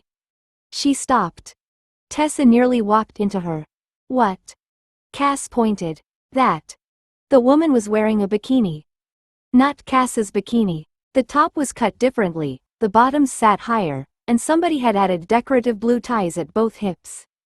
But there was no mistaking the basic design. Nico followed her finger. You've changed the world. I've improved one very specific part of it. The woman bent to pick up a towel. One side tie loosened. Cass's approval died immediately. Poorly. Tessa looked from Cass to the stranger. Don't. That knot is decorative. Cass. She's going swimming. Rhea set their towels down. Perhaps she knows how to tie it. She thinks she does. Juliana caught Cass by the wrist before she could cross the sand. You are not conducting unsolicited swimwear inspections. Cass reluctantly stayed where she was, then noticed another copy nearer the water. That one had a broader top and sensible straps, although the stitching along one edge had puckered badly enough to distort the fit. "Oh, come on." Marcus followed her gaze. "Another one?" Someone copied the pattern without understanding tension. Nico grinned. "Two women are wearing something that didn't exist here until you commissioned it." 3. Tessa nodded toward the shallows. Cass found the third and brightened. The ties were secure. The seams lay flat. The proportions actually made sense. "That one's acceptable." "You're reviewing them now?" Nico asked. "Obviously." Sable bounded toward the water before anyone could continue, forcing Marcus and Rhea after her. Juliana carried the bags toward an open patch of sand while Tessa followed, laughing. Cass remained where she was for another moment. Sun warmed her shoulders. The sea stretched bright beyond the swimmers. Around her, women she'd never met were wearing rough copies of an idea she'd once considered completely ordinary. California felt very far away. Not gone, just rebuilt differently. Cass hurried after the others before Sable could decide seawater was drinkable. She had an entire afternoon to complain about stitching. By late afternoon, Cass discovered something she hadn't included in any of her sunlight calculations. She was ready to go home. Not because her skin hurt. Not because Juliana had begun watching her for damage, or Marcus had produced an exposure total, or Tessa had announced a safety margin. Cass had swum, eaten, wandered, shopped, argued about swimwear construction, and spent enough hours doing nothing important that the beach had begun to feel pleasantly repetitive. Sable was asleep on Ray's towel. Nico had stopped swimming half an hour earlier. Marcus was reading something he'd bought in the market. Juliana had packed most of the medical supplies away without ever needing them. Tessa sat beside Cass in the sand. "You're staring." "I'm considering an alarming possibility." "That usually costs money." "I think I've had enough beach." Tessa turned fully toward her. "Are you ill?" Cass looked offended. "I'm allowed to become bored." "Historically, you've treated leaving sunlight voluntarily as a moral failure." That was when sunlight came in samples. Cass called up the private measure she deliberately avoided checking all afternoon. More than 2 hours remained. She stared at the number. They'd left at sunrise. Since then she'd had breakfast outside, crossed Brightfall without seeking shade, waited in queues, wandered through shops, watched entertainment, visited the tailor, traveled to the coast, and spent most of the afternoon half-naked beneath direct sun. An entire ordinary day. And she still had hours left. Tessa watched her expression change. "What?" Cass dismissed the display. "Nothing's wrong." "How much?" "Enough that Marcus is going to become unbearable." From farther along the blankets, Marcus looked up. "I heard my name." "You were right about the return margin." He smiled immediately. Cass pointed at him. "Don't make me regret personal growth." The household began packing without urgency. Towels were shaken clean, bottles collected, bikini version 2 disappeared beneath Cass's wrap, and Sable required 3 separate attempts before accepting that the beach was closing for her personally. At the road, Tessa fell into step beside Cass. So what? Was 12 hours enough? Cass looked back at the beach, then at Brightfall waiting beyond the coastal road. She hadn't needed 12. That was the part she'd never understood while chasing the number. Cass smiled. "It's more than enough." For ordinary life, the clock had finally stopped mattering. 48. Definitely still not a dungeon boss. The next morning, Cass was wearing a collar again. After spending an entire day as Cass Rowan, walking through Brightfall in sunlight with nobody holding a leash, returning to the War College as Cassidy Hart felt considerably more restrictive than it had 2 days earlier.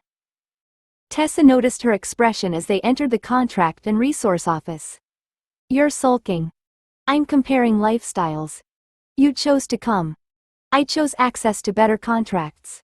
The collar was bundled into the terms. Commandant Seraphine Veilcrest waited beside a wall covered in regional maps and contract boards.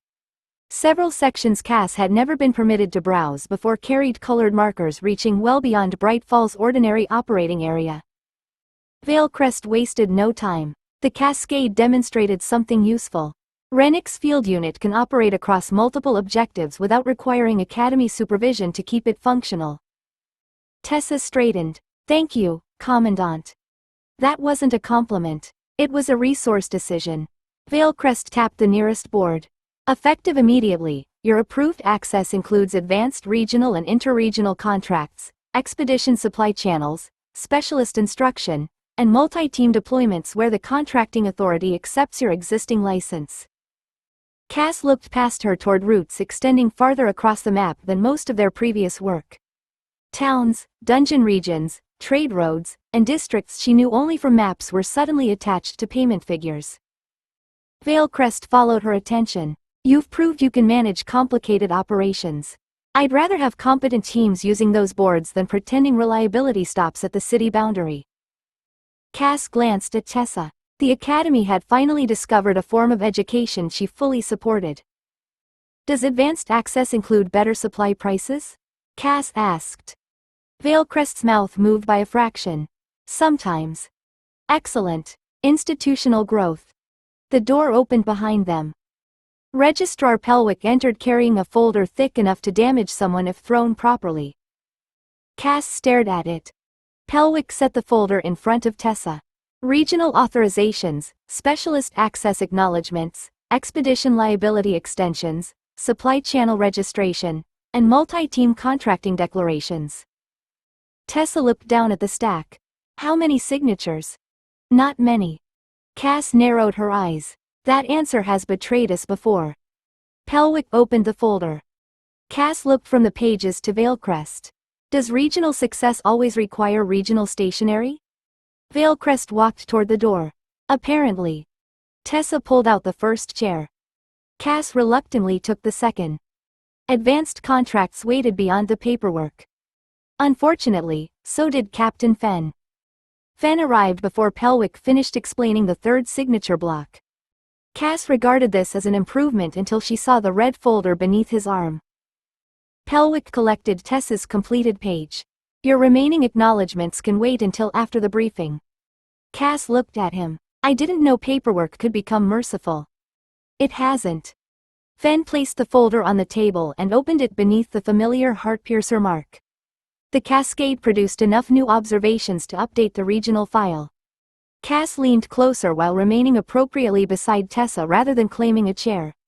The first heading survived unchanged. Regional threat. Beneath it sat another line. World boss candidate. Contingency planning only. Cass pointed. She still hasn't actually become one? No, Fenn said. That designation describes what we may need to prepare for, not what Heartpiercer is. That seems unusually sensible. Tessa touched Cass's sleeve. Behave. Fenn turned the page. The newer entries were considerably more interesting.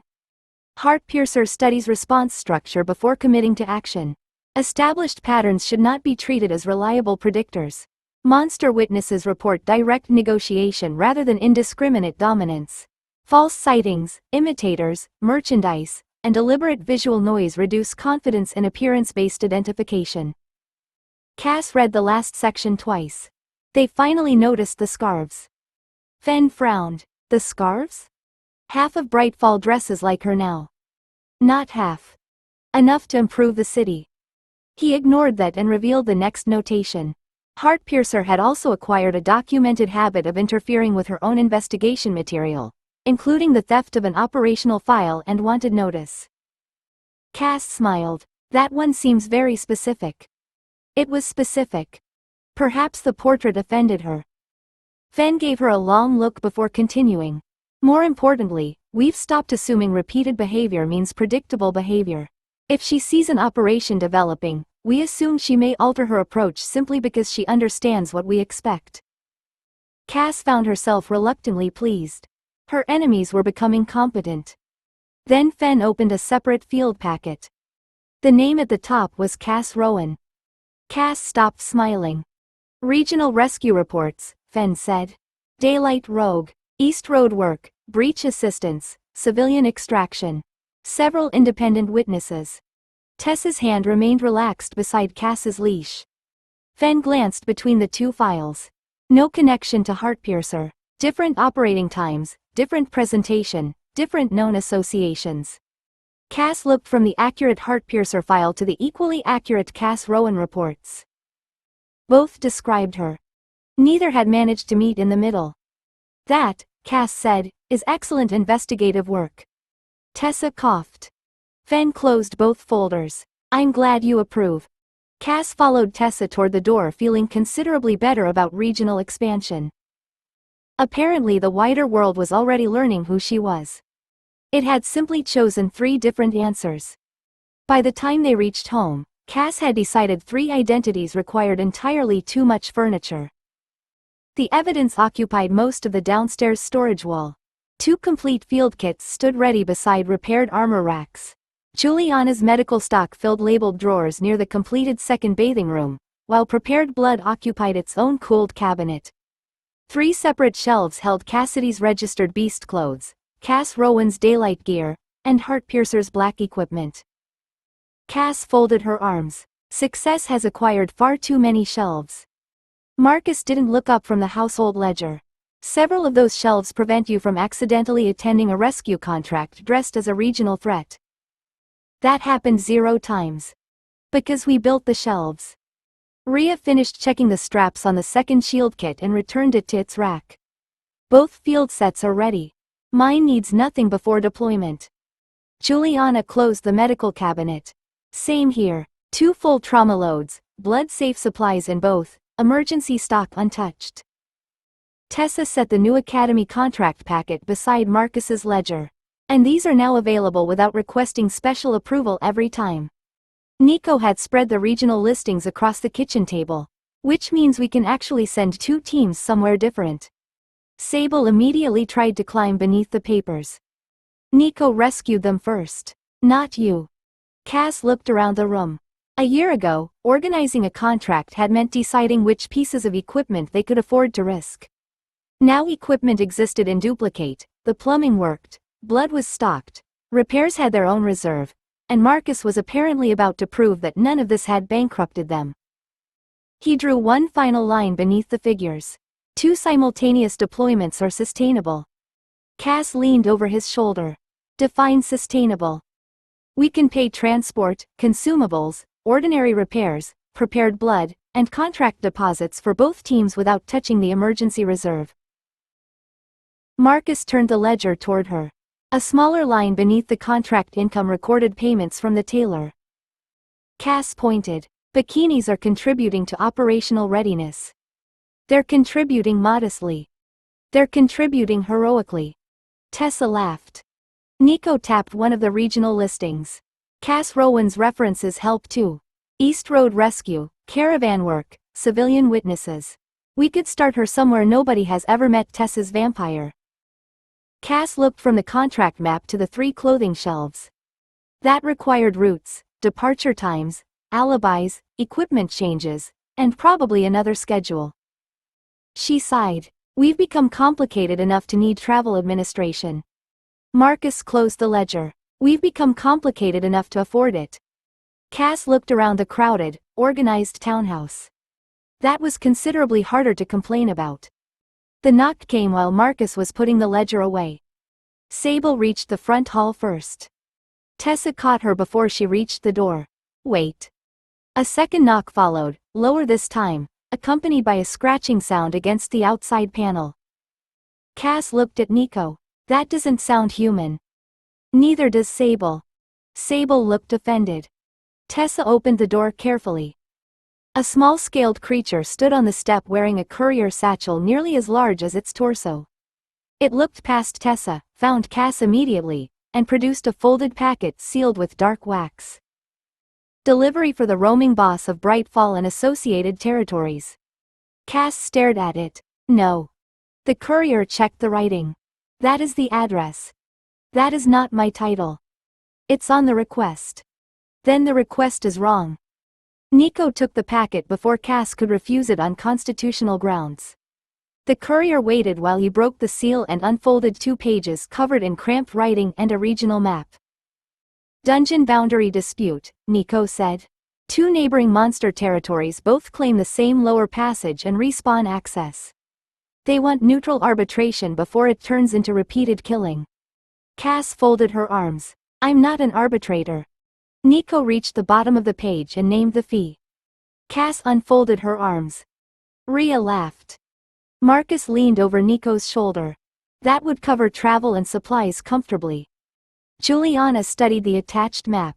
And it's outside the immediate Brightfall region. Tessa crossed to the table and pulled the Academy packet toward her. One of the newly opened regional listings marked the same area, with several contracts clustered along the road leading toward it.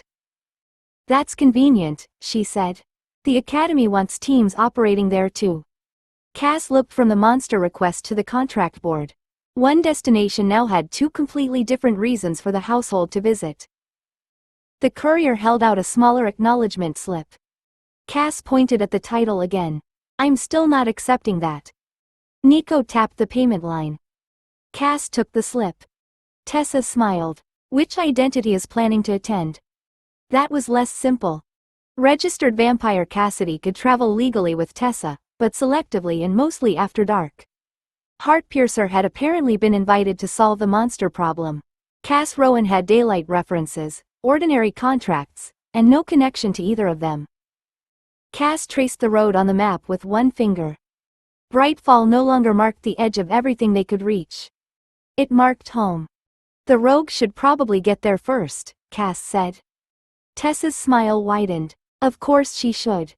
Cass signed the acknowledgement without adding the ridiculous title. Apparently being definitely not a dungeon boss now included business travel. End of Book 2.